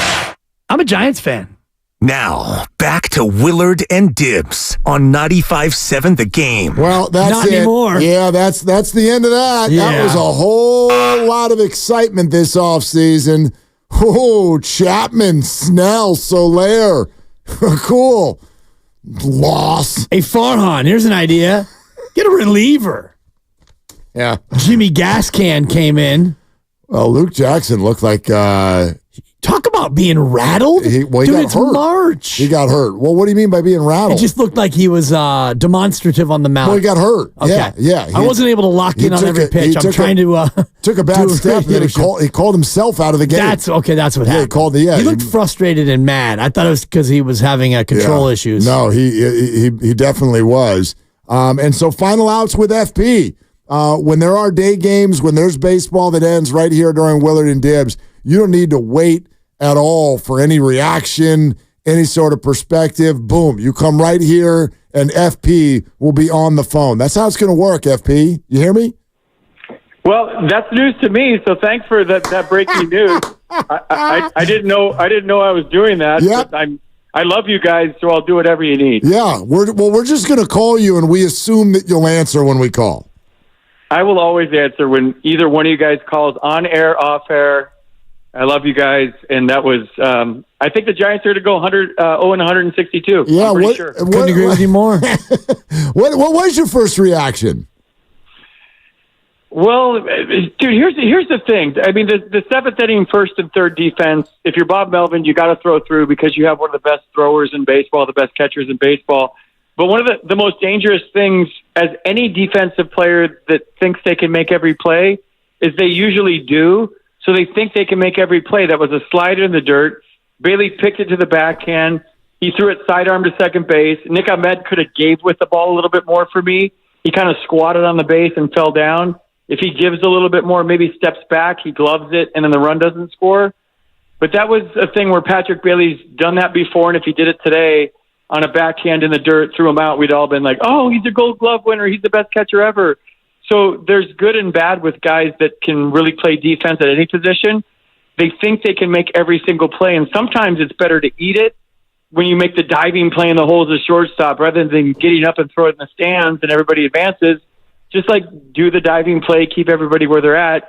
Same thing with that play with Bailey. I thought that was huge. The Giants just scored. They took the lead, and that kind of changed the momentum for me. But I'm in a bar watching with friends, so hell, my analysis today might be off. But I had a good time today with my buddies on opening day here in the city. Yeah, no doubt, FP. And that ties the game, and then the inning kind of unravels from there. I want to focus a little bit on the positive, and Logan Webb comes out and just the changeup and the sinker. Looked like he had his best stuff going early and often in that ball game.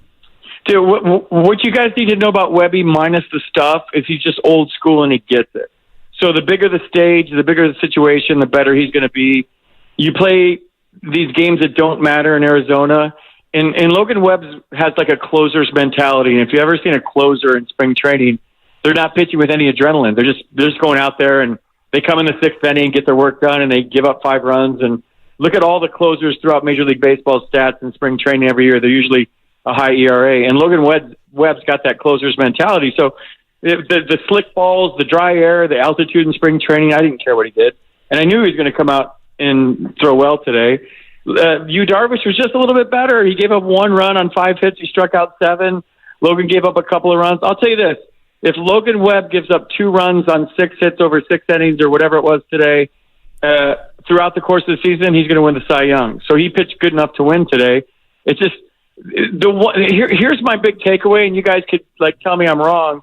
The defense was the defense that we've been waiting for a couple of years today. So even though they lost game 1 of 162, Chapman's backhand play throw across the infield was sick. He made that look so easy. That's so hard. The double plays with Ahmed to Tyro to Lamont Wade Jr., these things that we all assume should happen at the major league level that haven't happened the last couple of years. My takeaway today is who cares? You're not going to go undefeated, but the defense was solid today. And I think, like, my other takeaway from today is Jung-Hoo Lee acted like it was his first major league game. He looked nervous to me. He looked like he was trying too hard. That's an interesting one.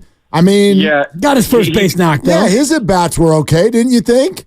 His at-bats were fine, but he took a called third right down the middle the first time on, which means, like, maybe I'm overthinking it. It's my first big league game. Oh, my God, I'm in the big leagues. Here we go. Oh, my God, strike three. And then getting picked off after his first big league hit and taken off too early. I think he's got a couple bad reads on some blind drives. Is he going to be good? Yes. But, like, today, for me, it looked like it was his first big league game, and it was super relatable. Like, here I am. I'm on the big stage. Everybody in my homeland is watching. My family's here. It's the big leagues. This counts. And he looked a little bit nervous to me, which is totally understandable. Speaking of people who are on the cusp of the big leagues, Marco Luciano starts in Sacramento. What's your reaction to that? I think that's where he needs to be right now. He needs to get reps at that position. And Mark, you and I have talked about it on the air, off the air, that's a position that's so intricate, and you're the quarterback of the infield. And there's so many things that go into that position other than just hitting home runs off the scoreboard. Like, you have to know where you need to be on cutoffs and relays. You're running the first and third defenses. You're running the bunt defenses. The internal clock about the ball's hit this hard. I have this much time based on the runner's speed. There was a play in Sacramento in the game that I did the other day where it was a chopper to second base, like a 5-hopper, and he tried to turn the double play, and he dropped the ball, and everybody was safe. And the more you play that position, you just realize, hey, off the bat, this isn't a double play. So if the second baseman does come to me, I just stretch toward the ball, and I kick the force out at second, and I don't try to turn the double play because off the bat, your mind tells you, like, that's not a double play ball. You just know that. So when you get more reps at that position, besides catcher, to me, you guys, that's the most important position on the field. And the more reps you get at that, he's 22 years old, the more you start to learn about the little things that you have to do to be successful. So it's not about like, oh, he was this for that in spring training with this many home runs. It's like what you're seeing, the total picture and the 20,000-foot view of this kid and what he's going to be. So he goes to Sacramento. He plays a lot of games. He gets a lot of reps. And then Farhan and everybody else decides, like, is he a shortstop or not? Like, you get to see at that level, like, is he going to be a shortstop? Or do we just put him in left field and let him get jacked and hit home runs? So, yeah, I think that's a great move. I just don't think defensively, more importantly, like, not his ability to field the ground ball and to throw it to first, but defensively, all the things that go into that position, I think he needs to learn a little bit more. Does he buy as opposed to rent in Sacramento based on the performance of Nick Ahmed today? Ahmed looks to be the real deal at shortstop. I think he's going to be the MVP of the National League, Tibbs. Yeah. I mean, him or Conforto, right, they're neck and neck right now. Dude, you guys help me out here, and you guys have been Giants fans your whole life, and I've been saying this, and I could be wrong, and I'm not afraid to be wrong. He gives me Johnny LeMaster vibes. Like, he's got the tall, skinny body. He can pick it at shortstop, which Johnny LeMaster could. And Johnny LeMaster wasn't the best hitter ever. I think that's being nice. Yeah. But, like, I feel like he's Johnny LeMaster 2.0. I mean, Nick's already got more hits than Johnny did in his career. That's true. But also, that ball was over his head today, and he tomahawked it down the line. Yeah. Like, I don't know how much you guys got to pay attention because you're on the air, but, like, it was over his head. I don't know. He's hot right now. I just like the fact that I saw the Giants playing big league catch on defense today, which I haven't seen them play that consistently over the last 2 years. And that's how the Giants have won World Series over the years, is playing catch, playing defense, and pitching it. So I did see a lot of good things today. I don't care if they won or lost. It's a long season. More hair is what I would say, FP. If Nick Ahmed wants to be Johnny LeMaster, we're going to need more hair. We need the mullet, dude. And then we need to didn't he like tape Boo on the back of his jersey or something? Yeah. Because he got booed so much, he just put Boo on the back. Just changed his name. Yeah, Players Weekend, he changed his last name to Boo. Yeah, I don't know if that's a good comparison. Maybe I shouldn't be saying that. No, I've had like 5 drinks, so I'm good. Beautiful. That's not enough. You should go. Day. I've had, by the way, 4 hot dogs too. We're grilling hot dogs. We're having fun. All the boys are watching the game. Wait, you went to a bar and grilled your own hot dogs? We put we're on Union and Laguna at bus stop, and we put a barbecue grill out on the street, and we just started cooking hot dogs and giving them to people to say happy opening day. They're walking by, happy opening day. Here's a hot dog. We're just having a blast. So you tailgated for a road game? We tailgated for the whole game for a road game. Yeah, we just sit on the street. We're watching the game through the window, and then we go inside because it's a little cold. And then, literally, I'm 4 hot dogs deep and 5 drinks deep. You're lucky Joey Chestnut didn't roll by. He would have eaten you out of house and home in 12 minutes. Dude, I did a show back in the day at Comcast Sportsnet Bay Area when they had Sportsnet Central, and Joey Chestnut came in, and dude, he was eating hot dogs and dunking them into a cup of water, the bun. And I was literally getting collateral damage. He was shoving the buns in his mouth. Parts of the buns were hitting me in the face. He was inhaling hot dogs like he was a porn star. It was amazing. Like, the guy's fucking incredible. You have had 5 drinks. He's literally incredible at what he does. I don't know how he does it. And then he goes in I don't know. I don't want to know what he does after, but I can't imagine. I have never done the wet bun hot dog, and I don't think that I ever want to. Dude, Mark, the hot dog part didn't get me. It was the soaking the wet bun in like a red Solo cup and inhaling it, and then the hot dog behind it like it just didn't exist. Yeah. Like the wet bun, dude, is just gross to me. Not even the hot dog, whatever he did with that. All right, so, what's happening tomorrow? You think, who's starting tomorrow? Is tomorrow Hicks? Dude, I don't know. You don't know. Tremendous analysis. No, it's Kyle Harrison. Kyle Harrison, start him? Kyle Harrison's the 2, so Kyle's going tomorrow. Yeah. Start him? What do you think? Yeah, he's starting tomorrow. He's going to throw a perfect game no-hitter. All right. There you go. There you have it. Hey, FP, save a few drinks and dogs for us, all right? No, dude, I'm done. I'm heading home. It was just so you guys know, for me, this is a very special day. It's the greatest day of the year. It's like Christmas and New Year's and your birthday all rolled into one. For a guy that knows nothing about anything except for baseball, like opening day is the greatest day of the year. It should be a national holiday. So special day for me, whether the Giants win or lose. I've been watching ball games all day. The Dodgers looked really good. I watched the Dodger game too. They're going to be went good. Deep. Freddie went deep. Shohei's not fazed by the gambling thing. They're going to be really good. They are going to be good. You're going to go get on that scooter now, aren't you? Nope.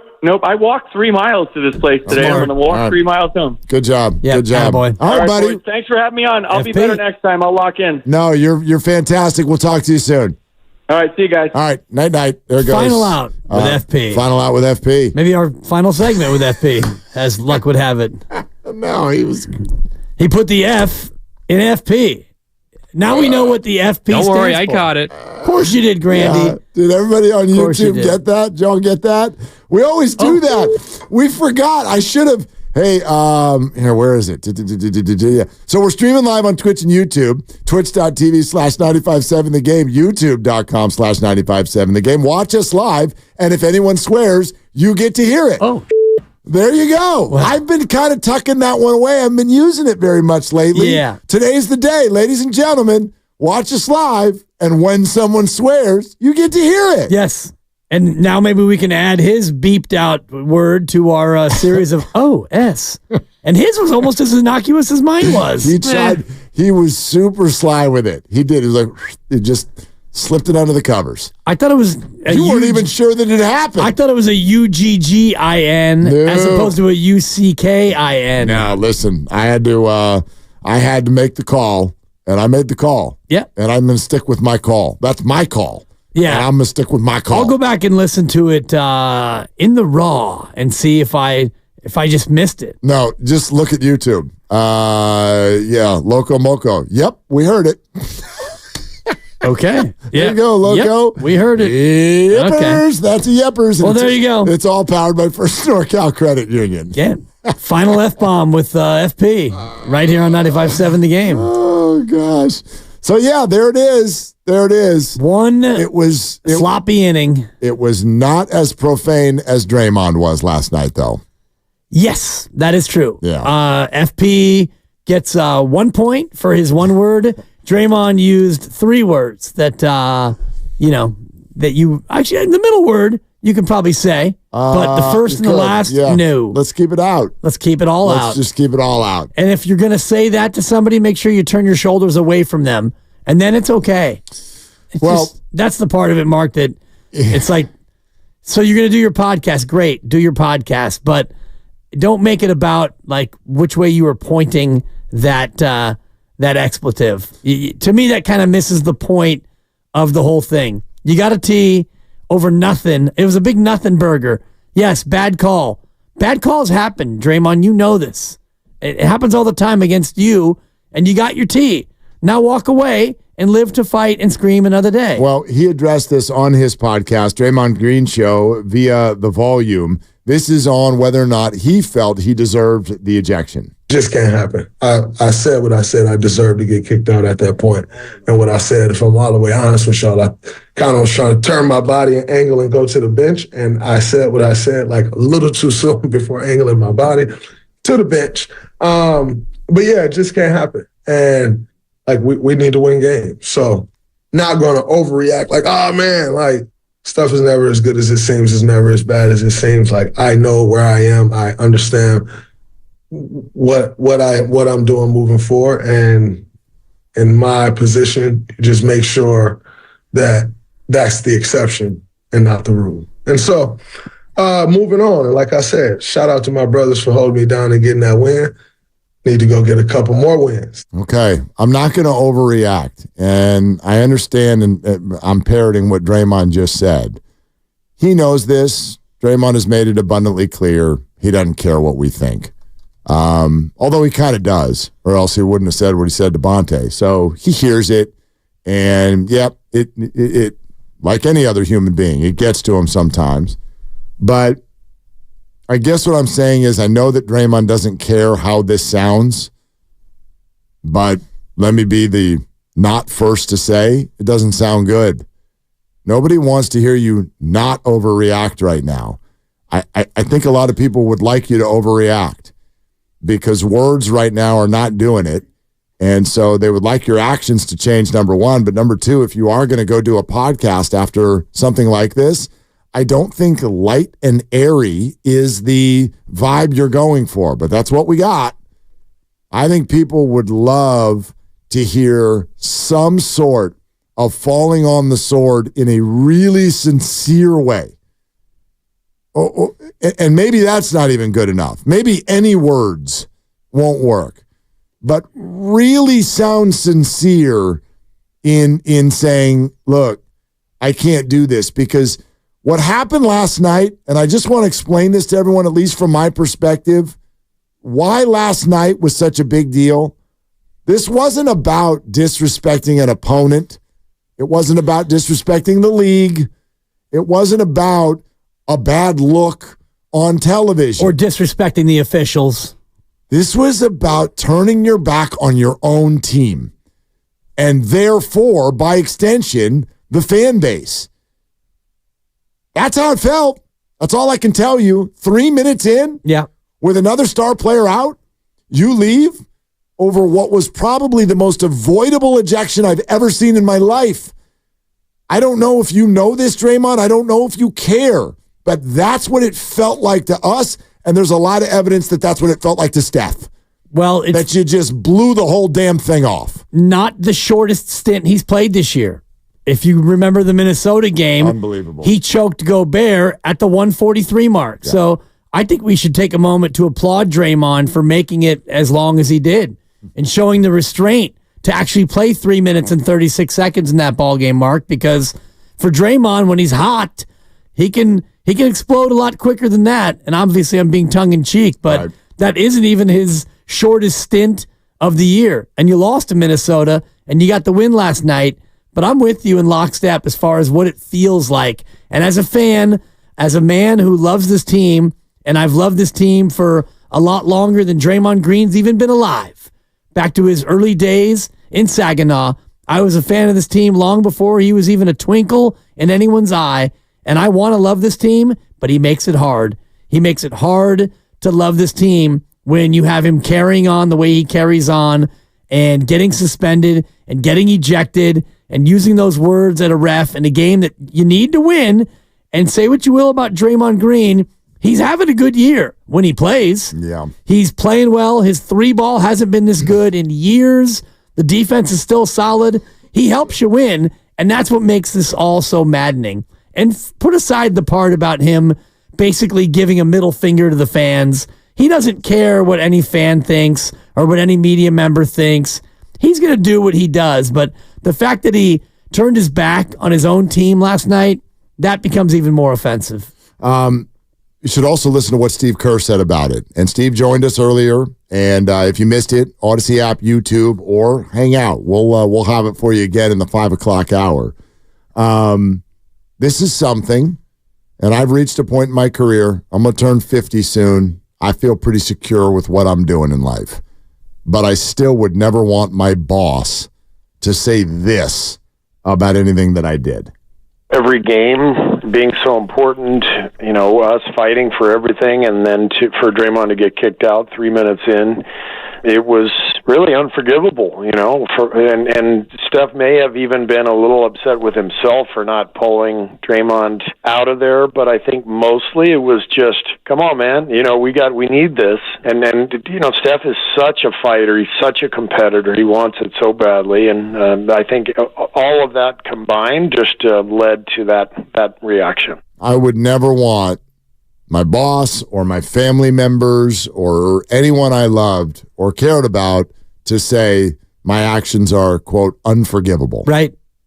And that's a big word. It's a huge word. And if it really is unforgivable, then we're going to get to a point where they're going to have to part ways. They're going to have to move off of him. Steve is here for, I think, 2 more years. Did he get a 2-year extension, Steve Kerr? And Draymond signed for 3 more. 3 more. You got 2 more of Steph. So he said it's basically unforgivable. So if it's really unforgivable, then you figure out what you want to do. The problem is, since he's come back from his suspension, the team actually has played a lot better, and Draymond's been good. Totally. And this is where the Draymond Green quandary becomes ever more complicated, because he is playing well and the team is winning when he plays. I think they're 27-20 this year when he plays, but he doesn't make himself available too often. Let's go to Mike and Hayward. Mike, we'd love to take some calls, 888-957-9570. Hey, Mike, what's up? Hey, you guys. I think you guys, that was a great show on Draymond. I'm a big Draymond Green fan. But something? Why has he got to question every call? I mean, everybody has to deal with the NBA officials, right? He's that guy, Doncic, and down. He cries about every call, right? Come on, really? Go get a rebound. Go set a screen. Go throw a pass, okay? But every call? I mean, I think that's the most frustrating thing I can say about him for me, is that, okay, and I know he's got a brilliant mind, and most of the time he might be right about the call, but you're going to question every call? Well, the thing about that, Mike, and Mike, thank you. Mike, I am with you. You may be with him. To me, it's not the issue. There are a bunch of players that question every call. But you don't. It's not that you question them. It's the way you question them. Vociferous. Well, you had all the opportunity in the world to leave. You got your frustrations out. He let you. Then move on. You can question every call, just not for 10 minutes. And with those words. Yeah. That's all. Many more of your calls coming up. 888-957-9570. And there were some other big words used by analysts, by Steph Curry. And we'll play that for you coming up next on Willard and Dibs. If you're not quite sure what to make for Easter dinner, Lucky can help you put on your Sunday best.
I got ejected 4 minutes into the game. Just can't do it. Regardless of what was said, I'm not about to get into what was said because that's irrelevant. To Steph's point, I have to be on the floor, and whatever that means, you just have to do that. I look at this, I'm not overreacting to this because of everything that happened in the beginning of the season. You know, I feel like since I've returned, everything's headed in the right direction and hit a little bump in the road, get over it, and keep going.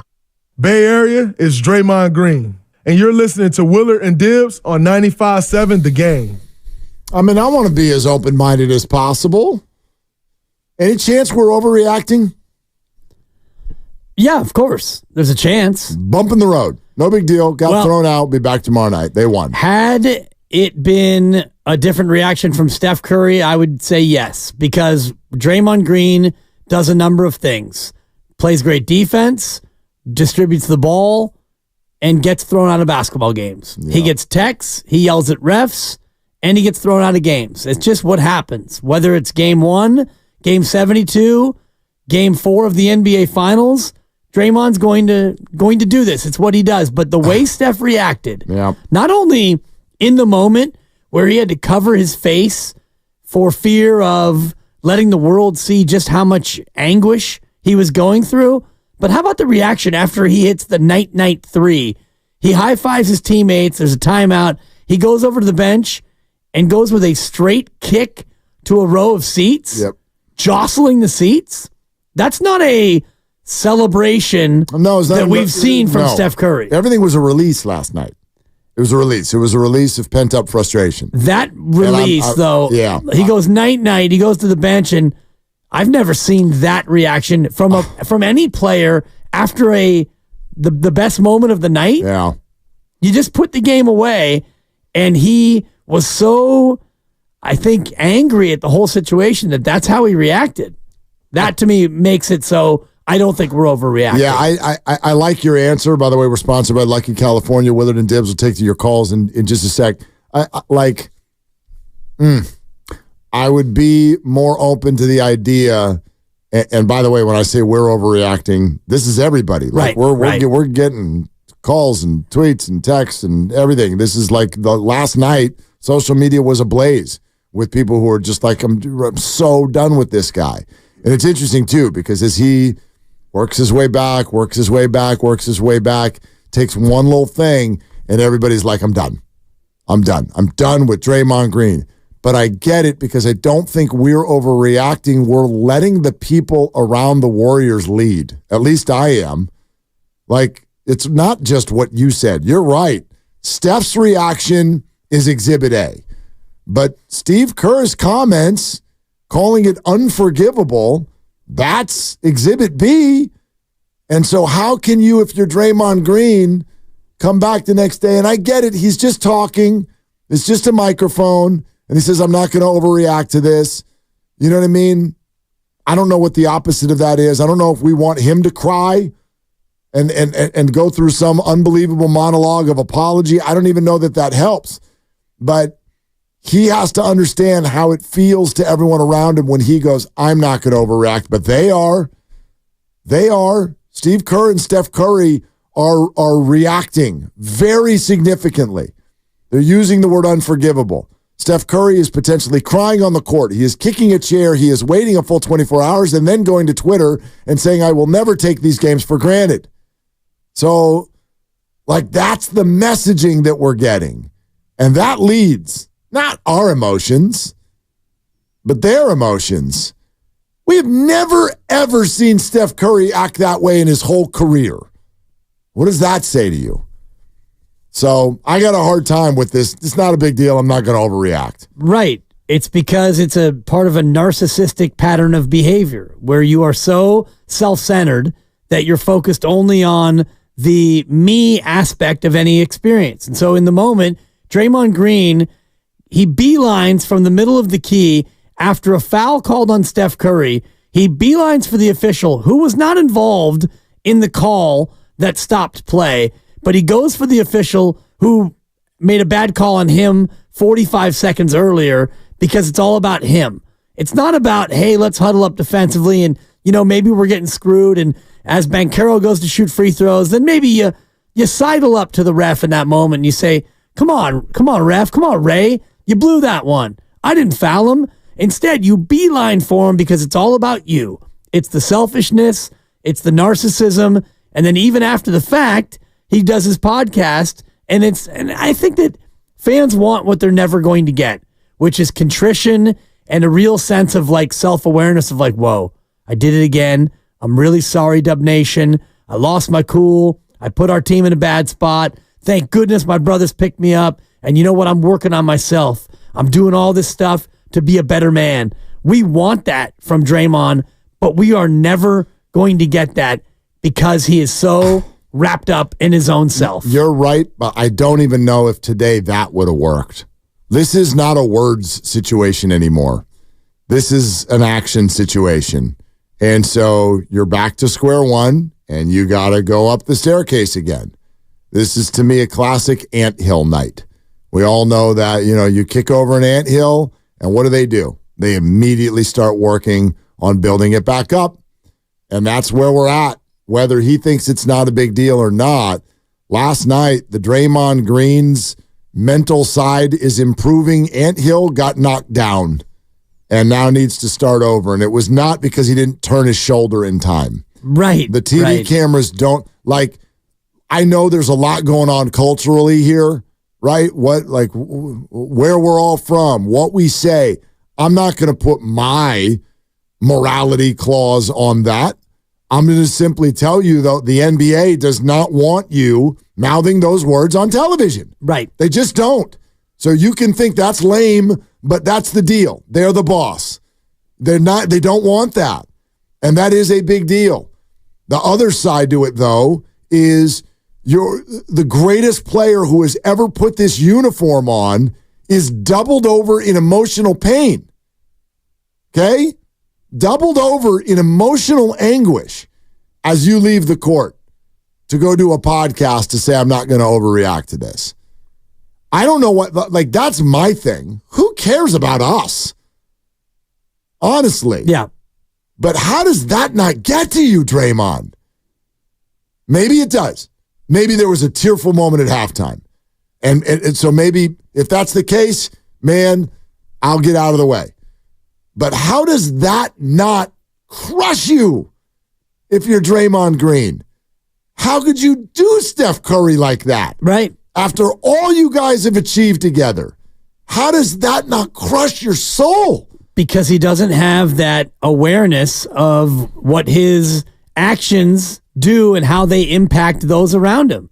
And if he had more of an awareness of that, he would have made more dramatic moves to change his behavior. And you can go all the way back to the NBA Finals in 2016 when he gets suspended in Game 4 and they go on to lose it. If that wasn't going to be a wake-up call, then I don't know what would be. And I think that it's a mix of anger issues, temper control, and narcissism, because you don't go on and do a podcast like that and basically double down and say ostensibly what he's saying is the biggest problem with his whole 90-second tirade was where his shoulders were facing. Angles. It was an issue of angles. It was geometry, Mark. The angles of my profanity. It was geometry. That'd be a good album name. The angles of my profanity. Yeah. I like that. It's pretty good. All right. Should we take some calls? Let's. One of our favorites is on the line. Judy and Moraga. Always Judy! Judy on the Warriors. I was just out at Judy's spot about 6 weeks ago. Okay. On another date night. Supper and I were in Walnut Creek. And who did you call to talk to on that date night? No one. Okay. We were looking for a nightcap. I was in need of a closer. And so we went to Buon Vino. Beautiful. Yeah. Let's go to Dibs, half in the bag. Yeah, you should have called Judy. She would have joined you. And her son was there. Yeah, you could have talked it out. But we'll just do it now instead. Hi, Judy. Hi, guys. I heard from Dan, Dan, that you guys were in, and I was so bummed that I missed you, but I loved that you went and that we got a chance to just talk about the Warriors, and I couldn't help but think the last time I got through to both of you, and I love getting through to you guys because you guys talk about the things that I really think matter to a lot of us. And when I called in, if you recall, we were talking about Draymond. We were talking about, was it behavior? Was it personality? Was it mental health? We talked about the, special that was on about his anger issues. I'm really like, the best way I could sum it up is when I look at Steph Curry, I see joy. I see a person who's all in. I see a person who's a team first person. And when I look at Draymond, Dan, you said it, I see such a selfish, not a team player. It's an I mentality. It's what about me, center stage. And I am affected by seeing Steph cry because the Warriors have been my team for so long, and he has contributed so much to my joy in my life watching them. And if you guys remember, at Bonvino, I actually cried. And that's how sad when I see a team like this that I want so much to win so we can celebrate, so we can have a team we're so proud of. I'm embarrassed when I watch the fans clapping that Draymond is ejected. And it's like, oh, good, he's gone. It's sickening. So I guess I would say I'm a pathological optimist. I keep hoping that we're gonna get to the finals again. But do it for your team. Show up like you should as a human, and knock it off. It's just it gets so old. Judy, Thank you, Judy. You want him on the team anymore or not? I don't. Yeah, that's big. Wow. That's big. Judy, thank you. It's always great to hear from you. Judy says, bye-bye. Yeah. And I wonder about, and again, this is more of a off-season question. Go bye-bye. Thank you, Grandy. We can kick it around, but it's kind of a two-piece because if the answer is yes, then the follow-up question is the big one, which is how. I mean, if you want him, if they want him gone, how? I've had this conversation about all of these guys. Like, first of all, Right. okay, take all big three for a second. Okay. Klay Thompson, how does he go? Well, you'd have to just let him go. Right. I don't even know if anybody wants to do that. It depends on what Klay is offered, but there's none of you out there right now, at least I don't think. There'd be very few of you that if I said Klay Thompson, 2 years, $40 million, you'd be like, that's fine. Please. Yeah, let's keep Let him be the sixth man. Sure. You would do that. Yes. And is somebody else out there going to offer him 30 a year? And does he want to do that? I have no idea. I have no idea. Right. So that's Klay. Steph is no different than Draymond. In fact, I'd argue it's even worse. None of you want to get rid of Steph. Ever. Except some of you have decided that that's the only way the Warriors could actually wiggle out of this whole thing in short order. But the funny thing is none of you want to get rid of it. None of us want to get rid of Steph. None of us want to trade Steph. I don't think you could even if you wanted to. Right. You're dealing with someone who's making over $50 million a year. Yep. In order for the salaries to match to make a trade, someone would either A, have to gut their roster with 2 or 3 phenomenal players, or give you one of the other big boys of the NBA, all of whom are younger, unless he's named LeBron. Like no one. These teams, and by the way, all those players, they're all ahead of Steph in the standings. So what team's going to be like, look, we love Jokic. It's going well, but we should trade him for Steph. Right. Oklahoma City wouldn't even give you Shai Gilgeous-Alexander right now for Steph. He makes a fifth of what Steph makes. Correct.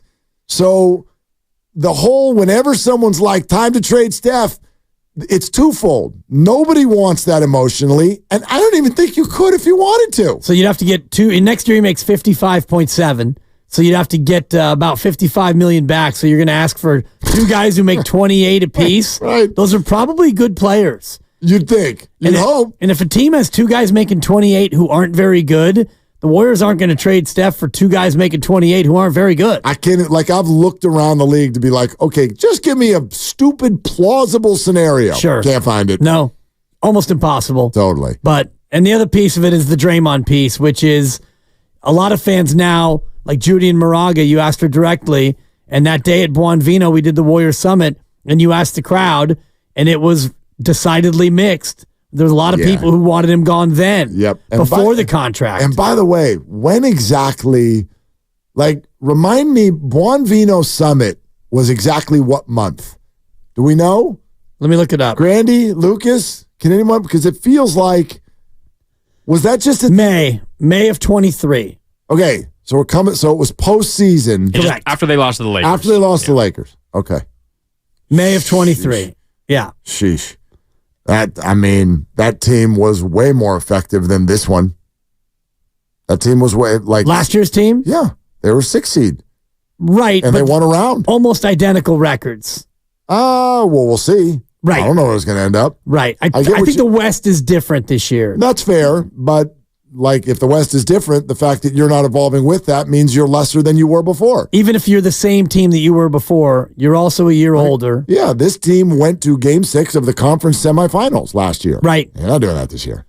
Probably not. I'm not doing that. I don't like their chances. Not all of this. You're fighting to just be the 10 seed right now. So, yes, in terms of evolution, even if you are having the exact same year results-wise as you did last year, and we always talk process and results, the process of this year that's gotten you these results has been decidedly worse. And this is a painful thing to feel, and therefore it's a painful thing to say. And I don't mean this like real-world pain. Right.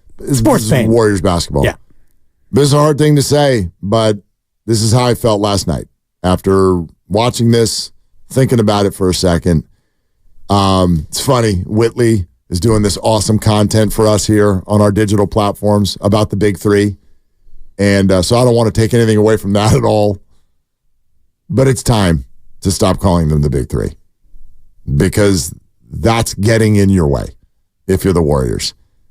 Seeing them as the Big Three, paying them as the Big Three, giving them minutes and power as if they're the Big Three is what's killing the franchise. And I get it. It's incredibly hard to come off of that habit. We haven't known anything other than this for over a decade.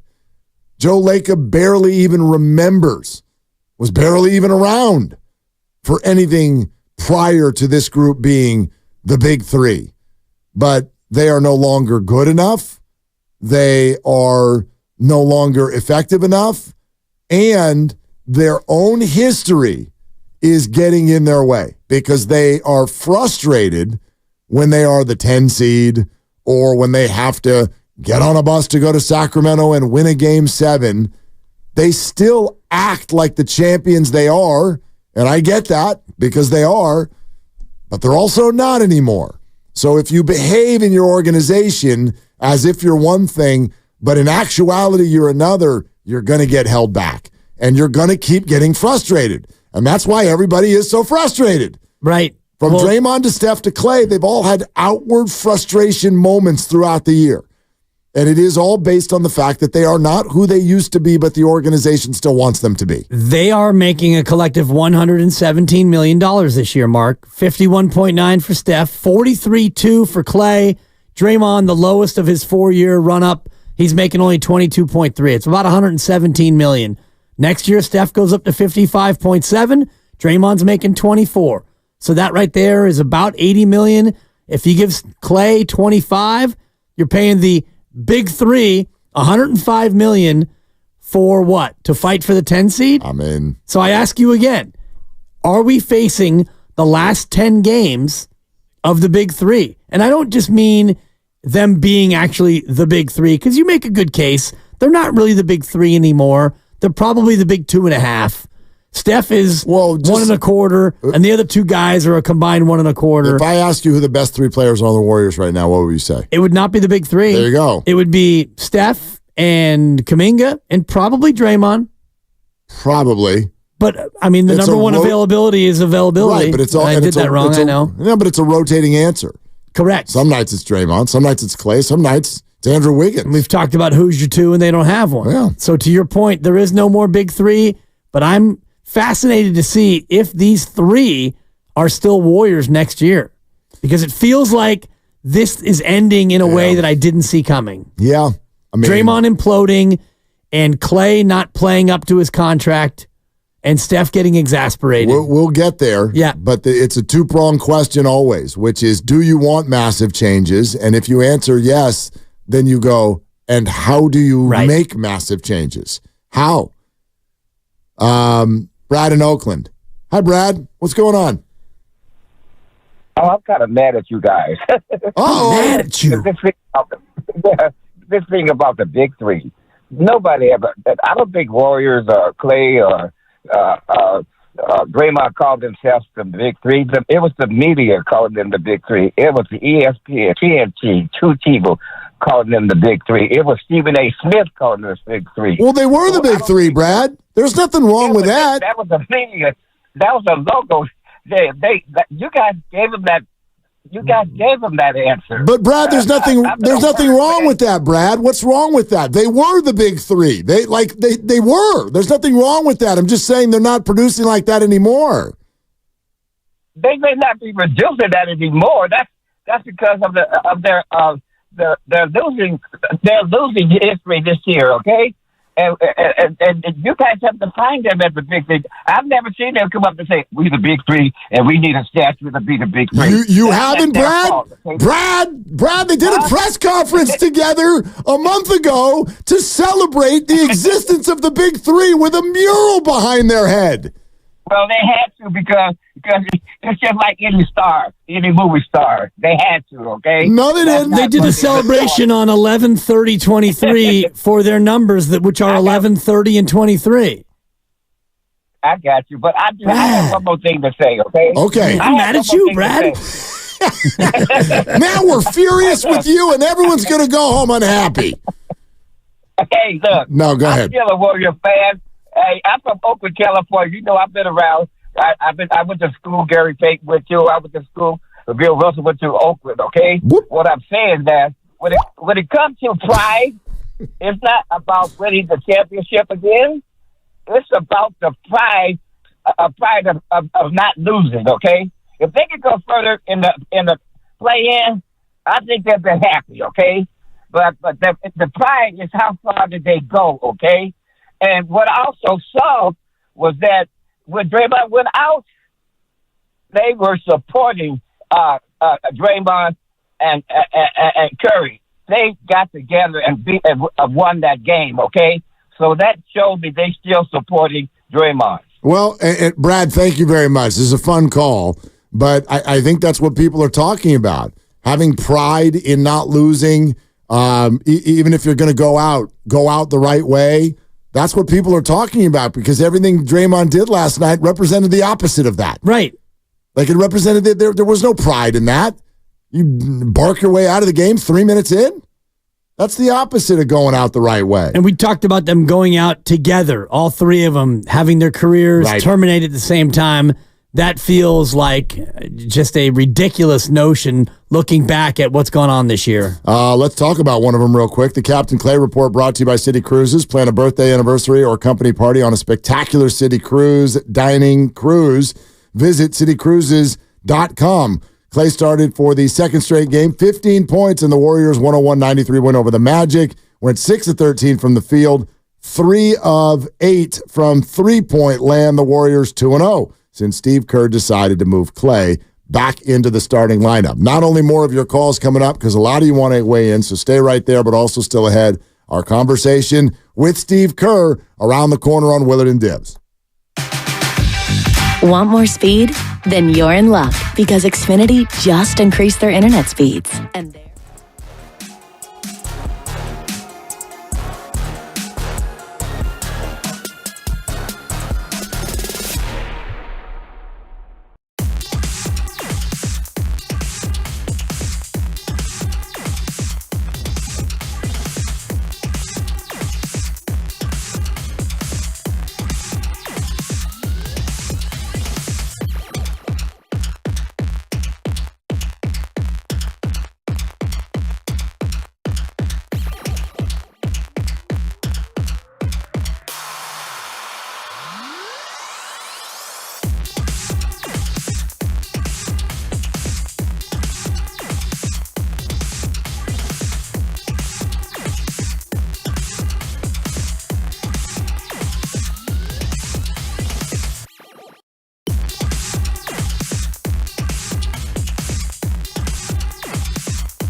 every game being so important, us fighting for everything, and then for Draymond to get kicked out 3 minutes in, it was really unforgivable, and Steph may have even been a little upset with himself for not pulling Draymond out of there, but I think mostly it was just, come on, man, we need this, and Steph is such a fighter, he's such a competitor, he wants it so badly, and I think all of that combined just led to that reaction. Dub Nation, it's Draymond Green. My head coach, Steve Kerr, joins Willard and Dibbs today, right here on 95.7 The Game. Yep, he sure does. He sure did. What you just heard from Steve is probably the highlight of a really good 20-minute conversation where he gets into everything going on with the team right now emotionally, the Draymond Green situation, Andrew Wiggins, and trying to pull more performances out of him like we saw last night. Even the young guys and the scoreboard watching, all of it in a wide-ranging conversation that we had with Coach earlier today. We will have it largely in its entirety coming up here in just about 5 minutes. Yeah, I look forward to hearing it back, and it's just been one of those kind of wildfire topics yet again, Draymond Green's inability to control his emotions, and it's overshadowing a great win. And I'm glad you led with that, Mark, not to spoil the start of the interview, but gave Steve a chance to brag and talk about what was a nice performance for the non-Draymond Warriors. A hell of a performance, and it's totally going to get lost in what happened with Draymond Green, and I get it. It's what we feel like discussing. It's what you feel like discussing. It's another sort of piece that's emblematic of the bigger picture with the Warriors right now, which is that not every time, but a lot of times, when there's something good going on out there, there's some sort of drama that overshadows it. And often it is Draymond Green-related drama. Right. I'm trying to think what the non-Draymond Green-related drama has been this year. Well, Wiggins' absences. Jonathan Kuminga talking about... Shams tweets. Right. A Shams tweet. Klay Thompson sulk. Emotions. A little bit. Other than that, it's been pretty... the passing of Coach Decky. Of course. Yeah. But that's something that's completely beyond the pale as far as like a player control situation. Sure. No, out of everyone's hands. But right. I mean, definitely the dramatic and emotional story that goes on in the journey of a season. Right. So we'll get to that in a few. Let's hear from you first, though. How about Vince in the city? Hi, Vince. You're on with Willard and Dibbs. Hey, what's up, fellas? Just a couple of things I wanted to talk to you guys about. First, I mean, I understand that a lot of the fans and you guys are thinking it's about time to move on from Dre. And at the beginning of the season, I was not in that boat, but now I have no idea. I'm on the walkway from the dock and the boat right now regarding Dre. But if they do want to move off of him, he just re-signed and his salary goes up each year following, and he's getting older. And it's like he's spiraling even more. So the first part is how do you even how does the logistics work on that part? The second thing I wanted to bring up was I'm going back to the Jordan Poole punch, because supposedly that whole thing happened because Jordan Poole said you're a heavy bag or a big bag for 30 to carry. And ever since that day, it's just been Draymond getting more and more wild and getting more of a loose cannon.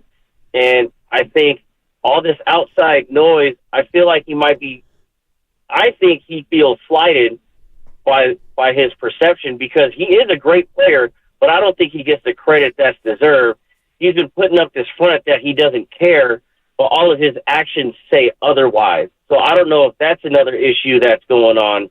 I would love for Dre, Steph, and Klay to stay together, because we basically watched them grow up in the league and become champions 4 times over. But it's starting to be one of those things where you either die a hero or you live long enough to become the villain, and it's kind of what it seems like right now, and it sucks. Yeah, Vince, thanks. It's an interesting concept, and I'm not a psychologist. I don't know Draymond Green personally, but the idea that his actions are coming from wanting to be more recognized or whatnot. I mean, my sense is that's not what it's about. I feel like this is just him. You know what I mean? Like, this is who he is. And that's why he can't stop doing it. Right. You know what I mean? His career has been threatened. And he still can't stop doing it. He can't stop doing it because it's who he is. And he burns hot. And even if he is working on himself as much as we have heard reports that he is, and that's something that maybe we can ask Steve Kerr down the road as far as, how much work he still is putting in on self-improvement. I think that he's just so focused on himself, so self-centered and narcissistic in many ways that I don't think the outside noise from anybody affects him. Draymond's pretty secure in his career. Yeah. Yes. Empowered, for sure. We're presented by Fremont Bank, full service banking, no compromises. We're going to get back to your calls shortly, but our conversation with Steve Kerr coming right now. And we started by asking Steve how impressed he was with the guys who did play last night and the effort that resulted in their big victory. Oh, man, just phenomenal level of competitive fight and spirit. Really fun to watch the guys. They know how important every game is right now, and you could see them come together and really fight for everything against a really good Orlando team on their home floor on a back-to-back. So that was a big-time win. So you talk about the fight in a big moment, in a big-time win, and I have to think in my mind that had something to do with what was going through Steph's mind as Draymond gets thrown out of the game. We've all seen it, what looked like being overcome with emotion. You're there patting him on the back. We don't see that from him very often. How would you put into words why Steph responded that way in this moment? Because of everything that you just described. I mean, every game being so important, and us fighting for everything, and then for Draymond to get kicked out 3 minutes in, it was really unforgivable. I think Steph may have even been a little upset with himself for not pulling Draymond out of there, but I think mostly it was just, come on, man. We need this, and Steph is such a fighter. He's such a competitor. He wants it so badly, and I think all of that combined just led to that reaction. What can be done to try to head these things off? And we've talked before to you, Steve, about calling timeout if he gets one tech and maybe giving him time to decompress. But in those moments where he goes from 0 to 100 so quickly, what can be done by anyone to try to diffuse it in the moment? Well, I actually am kicking myself a little bit because I thought, for the most part from the last 6 weeks or so since Draymond came back from the suspension, for the most part he's been really good with the refs, and I think he's found a really good balance of being competitive and feisty and playing with an edge but not going overboard. And a lot of that starts with, just staying off the refs. And I thought in the Miami game, he was on the refs too much, and I should have intervened. I should have talked to him after the game and just reminded him that, this all starts for him finding that right spot. It all starts with being able to stay off the refs, and I didn't. And I'm upset with myself for that. As for what happens, after he gets the first tech, that's completely up to Draymond. I watched the whole replay of it. We had multiple players out there. We had multiple security guys out there. At that point, we're not going to drag him back to the bench. That makes it look even worse. That looks like he's trying to get to the refs. So at that point, it's really up to him to know I can't. I got to end it, and he knows that. I've talked to him about it. He's talked to Steph about it. He apologized to Steph and Clay and the whole team. He feels terrible about it, but he made a huge mistake, and all I can say is thank God we won, because had we lost, this would be a much, much bigger issue. Coach, it's fascinating to listen to you talk about how you sort of feel about your own role here and how Steph might feel about his own role here. Have you ever seen Steph react in that sort of an emotional way before? Yeah, a handful of times, not often. During the seasons that we've had where there's been some frustration, I've seen Steph occasionally kind of just lose it and become really angry, really emotional. But it might be once a year. It doesn't happen very often. You're hearing national voices again questioning Steph Curry's leadership in terms of Draymond Green's behavior. Just how much culpability is there, even for yourself, when it comes to another grown man and the way he comports himself and the words he chooses to use at an official? Well, there's culpability for me because I'm his coach, and as I just detailed, I felt like in hindsight, I look back at that Miami game and I regret not saying something because I thought he was on them too much. So that's definitely my fault. But to your point, Draymond knows. I mean, he's a grown man. He's got to handle his own business. Any mention of Steph being culpable is just ridiculous. The way Steph has carried our franchise, represented our franchise for 15 years. It's absolutely ridiculous. He was the first one out there. You saw he was the first one out there trying to talk Draymond off and handled it the right way. And the reason Draymond got kicked out is because as he was walking back to the bench, he muttered an expletive that the refs heard. And so he deserved it. You can't do that. But that's not Steph's fault. Right. That's Draymond's fault, and that's Steph was trying to do everything he could to get him out of there. Steve Kerr with us, Willard and Dibbs, 95.7 The Game, as he is every single week. Yeah, Coach, I bet you get this. Watching this game and this experience, especially 2 minutes into the game, this was, for even just the fan perspective, this was intense. This was intense to have this go this way for that player, and then to watch Steph Curry react the way he did and potentially even be in tears because of it. Can you take us inside in whatever way you can to sort of the current moment of the team's mental state when something like this happens? Well, there's not much time to discuss it or think about it. And so, we took a timeout as the tech happened. I was upset about the 2 reaching fouls that we had and the 2 turnovers that Draymond had. And so I took the timeout to remind the guys that we needed to play with more poise and discipline. Next thing I know, Draymond's gone, and the timeout is ending. So there's not a whole lot of time to say, hey, let's have a discussion about it. It's just we move on, we move forward, and that was my message to the team, and everybody followed suit, and the guys played with so much passion and energy, and it was just a wonderful win for us. Yeah, and I mean, noticing just the way everybody was kind of reacting in that moment, like it really was kind of for lack of a better word, it felt like a touching moment to watch the way you were reacting with Steph. You're patting him on the back as he's dealing with that. What kind of made you feel like that was what he needed in that moment? Well, I could see how emotional he was and how rattled he was by it, and I just, wanted to, number one, make sure he was all right, but number 2, remind him, we gotta go play, and that's about as simple as it gets, but.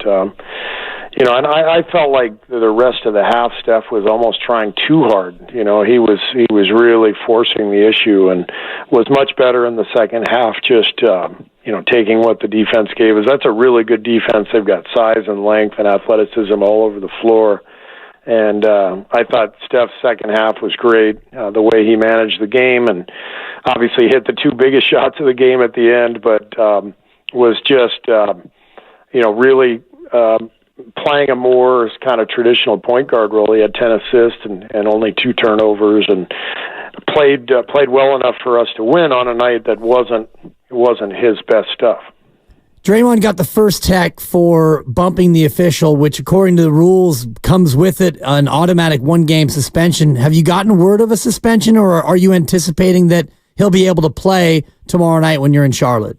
I had no idea that there was a bump. I didn't think there was a bump. So this is the first I've heard of it. Coach, I tell you what else in just sort of the way this all looked after the game. You know, Draymond's there to congratulate Steph and the rest of the team as you guys head into the locker room.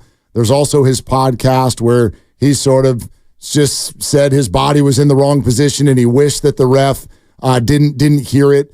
That I think that sort of resonated with a lot of people as if maybe he didn't gather the seriousness of this. But that doesn't maybe match with what you said earlier with what he said to the team after the game. What's your reaction to that?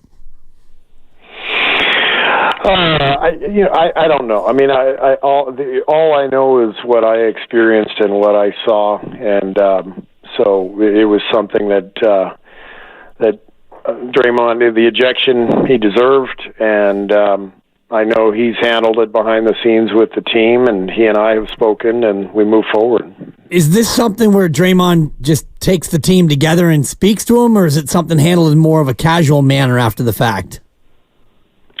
He talked to them at halftime before the coaches even got in there. Huh. That's interesting. Steve Kerr joining us here, Willard and Dibbs. Hey, what a night, what a week for Andrew Wiggins. And this comes after comments that you, Klay Thompson, have made, talking about wanting him to be more aggressive. So first and foremost, what did you see from him last night? Well, he was super aggressive, but I think part of what you saw too was the fact that Draymond and Jonathan were not out there. Those guys are pretty high usage, and Wiggs had the ball in his hands a lot more. So we went to him more often. He felt that responsibility, and I think he really enjoyed the opportunity. And good reminder to me, that we've got to get him the ball a little bit more than we do sometimes. Sometimes he gets lost in the shuffle a little bit. Draymond's pushing the ball. JK's got it. Steph and Klay are shooting. Wiggs can go 4 or 5 possessions without touching the ball sometimes, and that's a tough way to play. And I thought last night he did a great job of continuing to attack. And but again, the opportunity was greater for him because of the guys who were missing. So that's interesting. You're sort of saying like this is just a matter of opportunity for Andrew rather than maybe his own mindset, which, as you know, like we've all talked a lot about, why Andrew doesn't appear ultra aggressive all the time. Right. No, I think it's a combination. I think we want him to be more aggressive regardless, but I think giving him some more opportunities with the ball helps him be more aggressive. So I think we have to be mindful of that. TJD comes in and has another great performance, 14 rebounds off the bench. Does it feel like that he's really starting to get his full sea legs established, and maybe you might think about keeping him in the starting lineup going forward? This guy's really good. He really is. I mean, he 14 rebounds last night. The passing, I thought, maybe the biggest basket of the game was Gary Payton's layup. Before Steph's 2 final shots, that layup came from a no-look pass from Trace after Trace had gotten the ball from Steph in the pocket, and brilliant pass. This guy is really skilled with the ball, smart, tough. We're lucky to have him, and it's been fun watching him with Draymond, because it gives us more size and just a better paint presence defensively. But if we're going to put him in the starting lineup, you got to decide who you're going to take out, and I don't think there's an easy answer there either. Coach, what's the status of Jonathan Kuminga for tomorrow?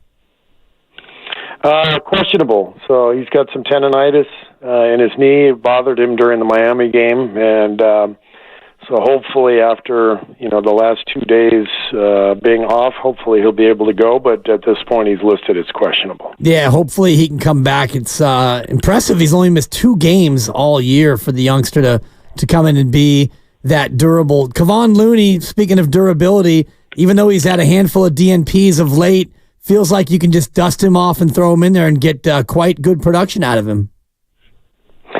Balloon's been great. I mean, he just, you can always count on him. He's so professional. I think he had gone 4 or 5 games really without playing much, if at all, and comes in and plays big minutes in these 2 road wins, but doesn't surprise me one bit.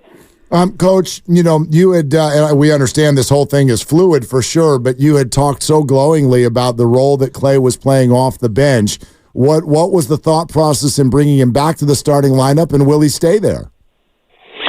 Well, we just wanted to get a little more scoring. I just felt like the spacing would be a little bit better bringing Clay back. I think he's been in such a good place. I was hesitant to do it, but just felt like it was the right time, and I think Clay's been great. It's opened up the floor a little bit more for Wiggs and J.K., and and for Steph as well, and just gives us a little more pop to start games. And BP's going to play plenty, regardless of whether he's starting or coming off the bench. He's such an important player for us, and so we'll see. I don't know if it's going to be the entire last 10 games, but we'll play it game by game. Coach, I don't know if you're a big Instagram guy, but did you see Tari Eason of the Rockets on Instagram yesterday? No, I'm not an Instagram guy. All right, yeah, I didn't think so. So here, this is something he put, a little video that he put as he's now pointing toward you guys. Warriors, come out to play! Warriors, come out to play! Yeah! It's like that. Okay, so obviously the Rockets have won 10 games in a row and they're very excited. So, but in all seriousness, Coach, I wonder if there's a built-in disadvantage for you guys in any way here, in that the Rockets are so thrilled to be battling for the 10 seed, while you guys are a bunch of champions not really used to this area of the standings. Yeah, I don't care. I mean, it's I love that. By the way, I think they should be excited. They're playing great, and the whole point of the play-in is to keep teams engaged, and this is all good stuff. So I'm all for people being excited about playing and winning, and so but we don't really pay any attention. We just we got to handle our own business. Whatever happens with them happens. I know you're big on scoreboard watching. Light night tonight in the association, but your Cats going up against the Clemson Tigers. What are your thoughts? So far, so good for Arizona. Yeah, I will not just be scoreboard watching. I will be watching the Cats. Nice. And, yeah, I am. I'm fired up. This seems to be our best chance in a while. The Staples, our crypto now is. Kind of McHale Center West, and we got a couple of games. If we can win tonight, we got another game against a team that has had to travel across the country one way or the other. So we got a pretty good opportunity here, and it's pretty exciting. And I'll be pulling for the Cats hard. Yeah, here we go. They're playing in less than an hour. I was just thinking, it's a good thing you're on the East Coast, or you would have canceled this interview, huh? Yeah, I would not have talked to you guys. Yeah, thank you very much. Wow, priorities. I get it. Well, we're glad that you're sitting there in North Carolina then. Thank you, Coach. Great to have you as always. Yeah, you too. See you guys. Thanks. All right, Steve. There he goes. Steve Kerr with us every single week here on Willard and Dibbs, and his Arizona Wildcats right now as we speak, just bringing us back to current, because we said the game's about an hour and 20 minutes, and that was a conversation we had a couple of hours ago. They are playing right now, actually, in the second half, down 2. And they're making a run because the Cats have looked terrible to this point. Yeah, Clemson's looked good is another way to put it. It is. That's too nice. Cats starting to rally a little bit. Long way to go here. And UConn in control over San Diego State in the other game here in the early window as the Sweet 16 gets underway. Hello, friends. Your verbiage is interesting. UConn in control. They're up by 6 in the first half. Right. And then, like, a moment ago, you're like, Cats are in trouble. They were down 8. Right. Now they're down by 2. Right. They're in less trouble than they were 90 seconds ago. Being down by single digits with 17 to go, I wouldn't call in trouble. If they were down by 8 with 3 minutes to go, I would have agreed with you. With They've been down the whole way. Yeah, exactly. But, a good basketball team. They're going to make a run. Yeah, they've been down by as many as 13, I think, in this one. Yeah, they got off to a horrible start. Yeah, they're not in real trouble. They're not in trouble yet. They could be. Yeah, it's an uphill battle. Yeah, but that's the good thing about the first 2 rounds of this tournament. It felt like there were some upsets and challenges and all that, but largely the big boys came out. Yes. And so you're going to get some good matchups this weekend. Only one double-digit seed advancing to the 16, and that's NC State, and they finished the year playing great in the ACC. Right. And, yeah, it's crazy. It's crazy. Totally.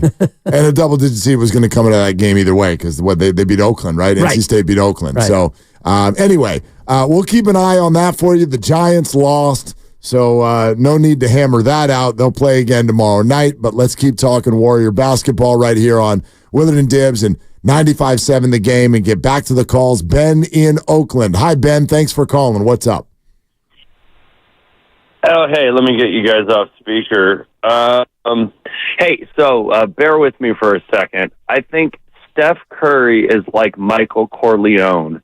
When he kind of had that meltdown, it was the kiss of death for Draymond. I think the reason he was so upset is he knows that this is the end of him and Draymond.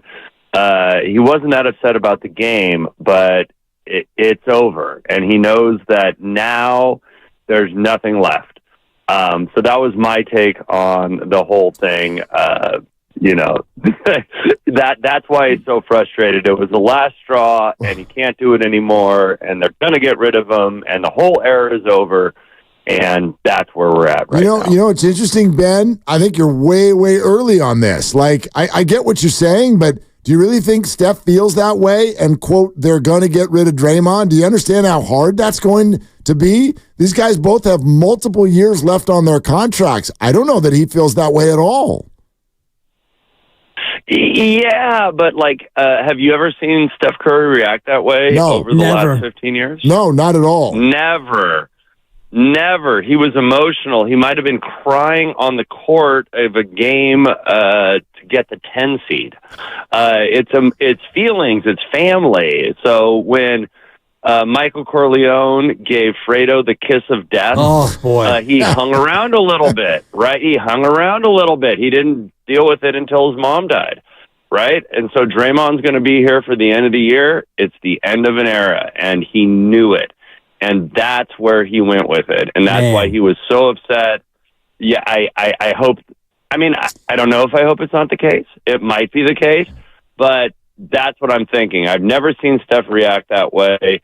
He's so frustrated. He can't believe it. Draymond did it to himself, just like Fredo with Saul or whoever that was. But, that was just my take on it. It's over. Yeah. They've got to move on. And the big three is over. They're going to let go of Clay.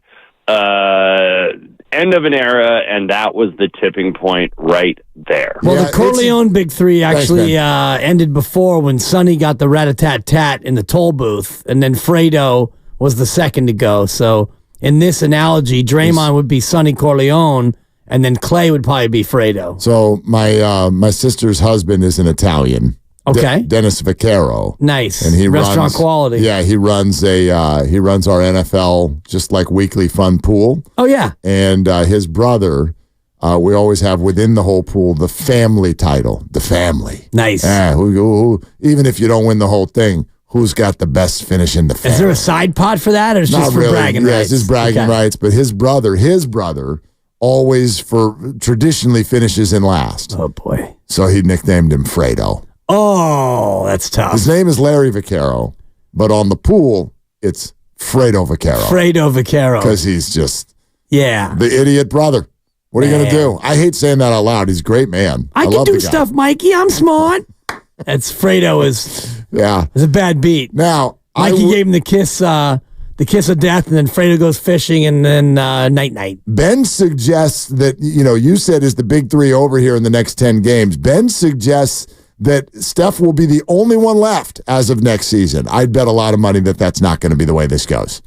Right. I'd bet a lot of money that either at least Clay or Draymond is going to be on the Warriors next year. I'd bet a lot of money. How about Clay and Draymond? Would you bet a lot of money on that? I'd still bet it to be the favorite, yes. I think that I still think it's the favorite. I would say that's probably even money. Well, I'll put it this way. What Ben is saying might be correct in terms of how this felt watching Steph react that way, but I think what he's saying, it's a firmer way of saying how I felt about it. I don't think Steph suddenly, just all of the sudden, had the overwhelming realization, this is it. Right. That's it. Tonight's the end of it. It's Wednesday in Orlando and it's over. I just think Steph reached a point of overwhelming frustration. Overwhelming frustration and some anger that Draymond would do that in this situation. And that the whole thing went the way that it went. But I don't think Steph Curry then walked right back out onto the court and was like, well, better start my post-Draymond career right now. I mean... And when they hugged in the tunnel, I didn't see him plant the big kiss on the cheek, which would have been the kiss of death. Because that's what Michael did to Fredo, famously. They brought it in for a little bro hug, and Mikey grabs his head and just gives him that big old kiss on the cheek. Sleeping with the fishes. And then he was sleeping with the fishes. Yep. It's because Fredo went behind his back on the Vegas deal and sold out Mikey. He went behind my back. Yeah. Yeah. Jonathan in the city. Hi, Jonathan. What are you doing? Hey, just washing dishes out there, cooking some no-meat Holy Week dishes. Nice. I just want to say, man, it's surprising. You know, it's been happening. It's part of the deal with Draymond Green, and people are not used to it by now. So, hey, if the plan is to still win, Draymond Green's not going to go anywhere, man. You see how he plays defense? Nobody plays defense like he does. Draymond Green is still a championship caliber player. So he's not going anywhere, because if you let him go, trade him somewhere else, he ends up with that team, we could be looking at Charles Haley 2.0. Now, Jonathan, can I ask you a question? Why do you think that? Draymond Green is still a championship caliber player. Based on what? I watch him all the time, Mark. He plays defense like no other. Well, first of all, he doesn't play defense like no other, or else he'd win DPOY every single year.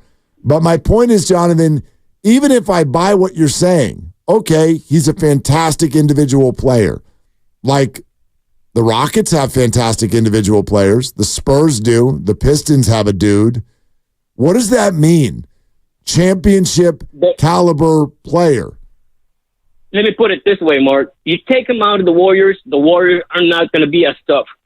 And you have him on the Warriors, and they're fighting for the 10 seed, Jonathan. It's not his fault. It's Clay and Wiggins. They're too inconsistent, man. You got two veterans you're counting out, and they're good 1 out of 7 games. Yeah, Jonathan, I respectfully disagree. Draymond plays one out of every 2 games. I disagree. I look at this right now, and again, it's probably a conversation. I think you agree, Dibs. Like it's a conversation for a later date, right? But like you have got to, as a Warrior fan, and the bigger point is they have got to acknowledge that what has largely, I understand the holes in this, but largely been a healthy season. And they sit there right now at full strength. I know Kuminga missed last night, but that's not the point. They are largely right now at full strength. And they are fighting their you-know-what's off to hold off the Houston Rockets for the 10 seed, 10th place in half of the league. Why is the word championship even coming out of our mouths? Right. Other than to talk about 2 years ago. This team is not championship caliber. They're not even close. Right. They're not even close. And I know who they've got, and so I would buy Steph being like, just give us a shot. Like it matters to get the 10 seed and give us a shot. Sure. But come on. Come on. What Jonathan said is exactly why I said what I said earlier in the show. The longer everyone still treats these three as if it was 7 years ago, the longer it's going to take him to get back to the top of the mountain. Well, there's only one way back to the top of the mountain, and that climb is going to be a long climb, and it's not going to involve any of the, quote, big three, and it probably won't involve anybody on this roster. It's years down the road, the kind of turnover that you would need. And it depends. It depends on what their role is. That's kind of what I'm getting at. They're all still good players, right? But they make too much. But they can't be the big three. Well, they don't have to make that. Well, Steph does. Clay doesn't. Right. So is Clay going to come back for 2 years and $40 million? Maybe. I doubt it, because I think that there will be a better offer out there, and unless Clay wants to completely subvert his ego and come back and play for less than Draymond makes, less than Wiggins makes, less than Kuminga will make once he gets his extension, does Clay want to come back and be the 6th highest paid Warrior? I don't know what the number is, but here's what I'll tell you. I think Clay is more invested in being a Warrior than I've heard many of you give him credit for. I do not believe that Klay Thompson this offseason will just go highest bidder. I'm not saying that. I do not think that. I also don't think that he's going to leave $10 million a year on the table. And if someone offers him $2 and $60 and the Warriors offer $2 and $40, do you really think that loyalty is going to be that big of a chip? And he'll come back and leave that much on the table? In this moment, I'd be a little surprised if someone wants to give him $30 million a year, and I'd be a little surprised if the Warriors drew a line at 20. So what if it was 22 versus 28? Then it's an interesting conversation. I do think he would do that. I do, and that's based on nothing. Right. I don't know. Well, you know his dad really well, and we know what we know about Clay, and he seems to like being here, getting on his boat and boating to the arena, and the fans love him. And, he's down to probably 2 or 3 years in his career, even if he makes it that long with the injuries that he's had. Does he want to be a starter somewhere? Is he content being a 6-man here? Could be a starter here. Sure. He's a starter he has here. Been of late. Yeah, he's a starter here tomorrow night. Right. I think. Yeah. Unless he's not. Well, in the way Brandon Podjemski's been playing, he is, clearly hitting the rookie wall. So I think you're better off with Clay in the starting lineup now anyway. We're sponsored by Lucky California, and those of you, we've got just all kinds of interaction. Stay right where you are. We're coming to you, Dale and Bob and Skills and Ryan. 888-957-9570 is the number. This is Willard and Dibbs. If you're not quite sure what to make for Easter dinner, Lucky can help you put on your Sunday best. Right now, fresh asparagus.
any mention of Steph being culpable is just ridiculous. The way Steph has carried our franchise, represented our franchise for 15 years, it's absolutely ridiculous. He was first one out there. You saw he was the first one out there trying to talk Draymond off and handled it the right way. And the reason Draymond got kicked out is because as he was walking back to the bench, he muttered an expletive that the refs heard, and so he deserved it. You can't do that, but that's not Steph's fault. Right.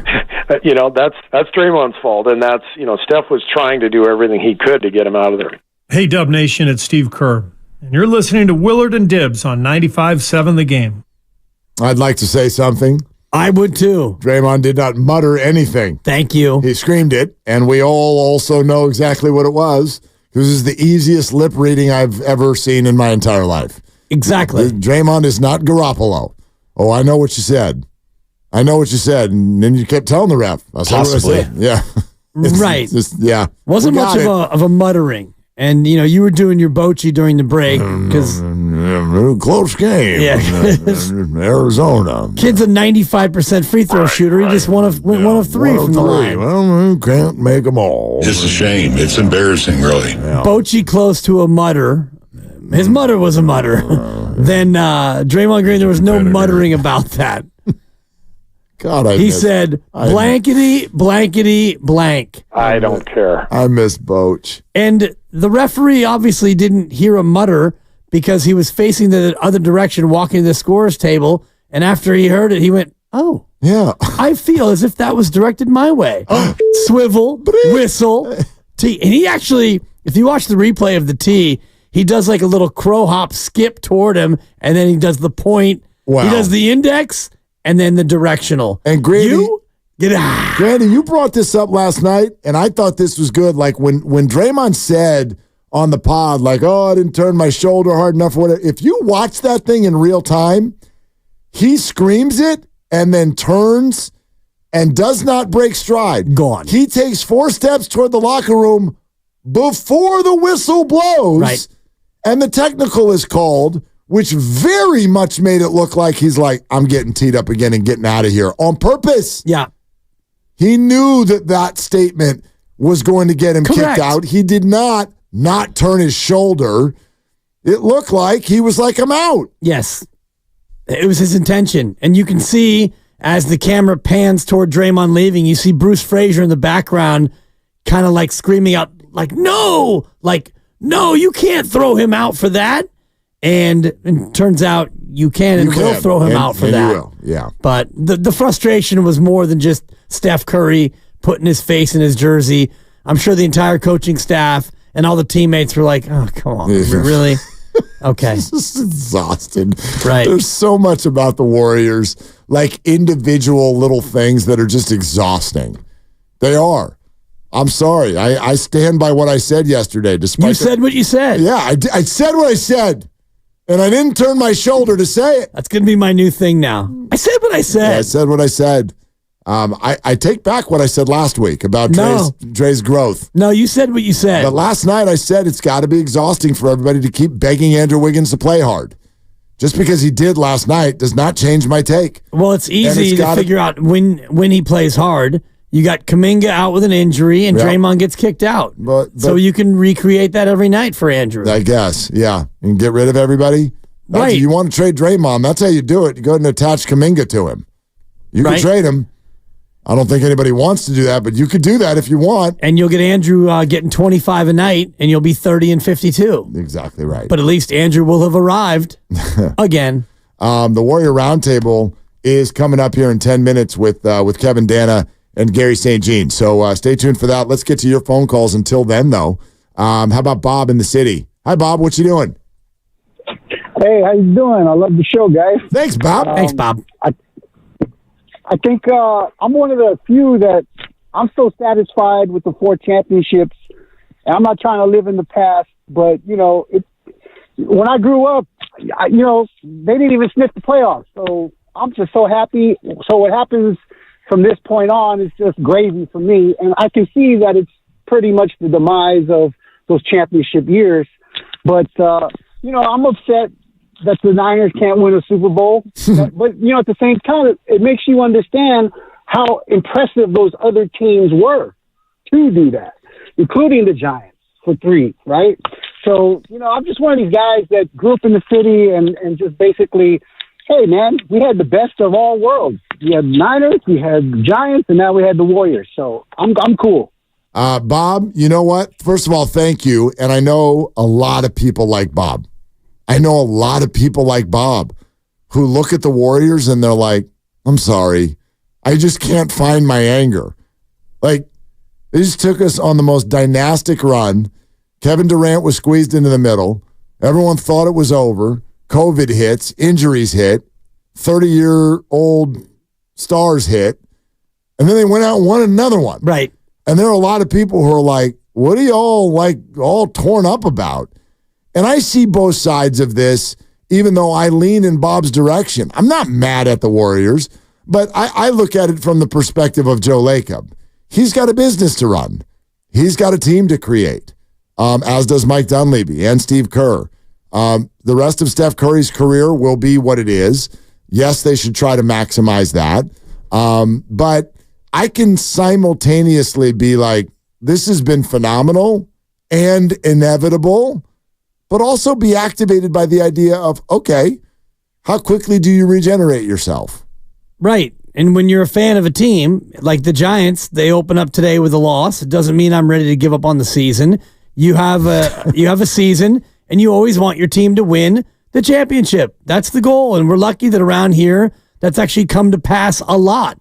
And the Niners fell short, but we'll get back to August, and I'll be all in and activated, as you like to say, to watch them try to go out and do it again. So the Warriors 4 titles, yes, I will always feel warm and fuzzy about that. But each and every year, I want them to do it again because I'm a fan. It is a team's and organization's job to always be good and to get better. And just look at it. Sure, they were the 3 seed. They won the championship. The following year, they were the 6 seed. The year after that, they were the 10 seed. Does anybody notice the direction? Next year, they'll be the 14 seed. Then the 18 seed. You're not kidding. No. You're not kidding. Well, I am kidding, because if they're the 14 seed, then, Steve, did we lose you? I mean, but just keep in mind, okay? Warriors, come out to play! Stop that. Warriors, come out to play! Yeah! It's like that! Well, okay. I don't care. Thank you. That's Tari Eason, an injured player for the Rockets, but I play it because that's the energy around the league. Right. Okay? You probably haven't heard of him. You may not care. But these teams that are coming up to try to beat the Warriors, that's the energy. And Draymond Green is over here being like, I can't be bothered with the 4th minute of the game. Well, good luck. Right. Because you may not have heard of those players, but they're playing their butts off because they care. And they want what you had. And, you may not want what they're going for as much as they do. And that'll be reflected over the last 10 games, because a Houston team that's won 10 straight, that was left for dead by many of us for a long time, they're coming. They want the 10 seed bad. They do. And you know what? They might get it. They might. Although their schedule, they play in Utah tomorrow night, and then they got a 3-game stretch that I think goes Dallas, Minnesota, and then the Warriors. So that's going to have a lot. Next week's going to be big for this race, if you will. Skills in Vallejo. We love it when you call, Skills. What's up? What's up, Willard? What's up, Dibs? Good to be on with you. Just about Draymond Green, obviously, in response, basically to those who, because people like to say he gets away with getting so much, and it's true, he gets away with so much because of all he's done for the Warriors when they were winning championships, which is probably true to some extent. But I want to compare him to, let's say, a girlfriend she's good in bed, she's got a good, reputation there. She pays half the bills. She's a good listener. Oh, yeah. She never forgets birthdays, blah, blah, blah, blah. But so far, she sounds good. But at the same time, she sets your dog free in the middle of nowhere. She slaps your parents. She doesn't flush, number 1 or number 2. She unplugs your PlayStation whenever she wants attention. No. Now, are you going to take the good with the bad in that case? No. Well, not in that case. Not when she doesn't flush number 2. That's a deal breaker, Skills. Seriously. What? Call the week nominee. That was the weirdest relationship I've ever heard of in my life, Skills. Because you didn't even want, like, you started with she's good in bed, and then you also liked her to have a good reputation in bed. And I would argue, I'm not looking for somebody to be like, could you show me your resume, please? Seriously. Let's line 18 guys up here at the house and let them tell me about how you've done in the past. Your resume looks good once you back that thing up. Yeah, exactly. While I talk to these guys, hon, why don't you go in the bathroom and drop a deuce and leave it there? I mean, what are we talking slap my parents while you're at it. Did I mention deep? What are we doing? That was amazing. Skills, thank you. Slap my parents. Right. She doesn't flush one or two. Oh, God, I'm really glad the show's over. That was a really weird spot to be in. I mean, best of skills coming up at 6 o'clock. Oh, my goodness. That was awesome. What is going on here? Well, Kevin and Gary. Flush me out one time. You get to follow that. Yep. That's what's happening. Hey, thanks for all the engagement today. Lots of fun. Here it comes. The Warriors Roundtable brought to you by Fremont Bank. Full service banking, no compromises. It's a full hour on the Dubs with Kevin Dana and Gary St. Jean. You want to do this again tomorrow? Totally. All right, yeah, let's do it again tomorrow. But please flush before we get back. For Dibs, for Grandy, for Lucas, I'm Mark. Shoot your shot. It's all you got. Everybody having the stuff, huh? Want more?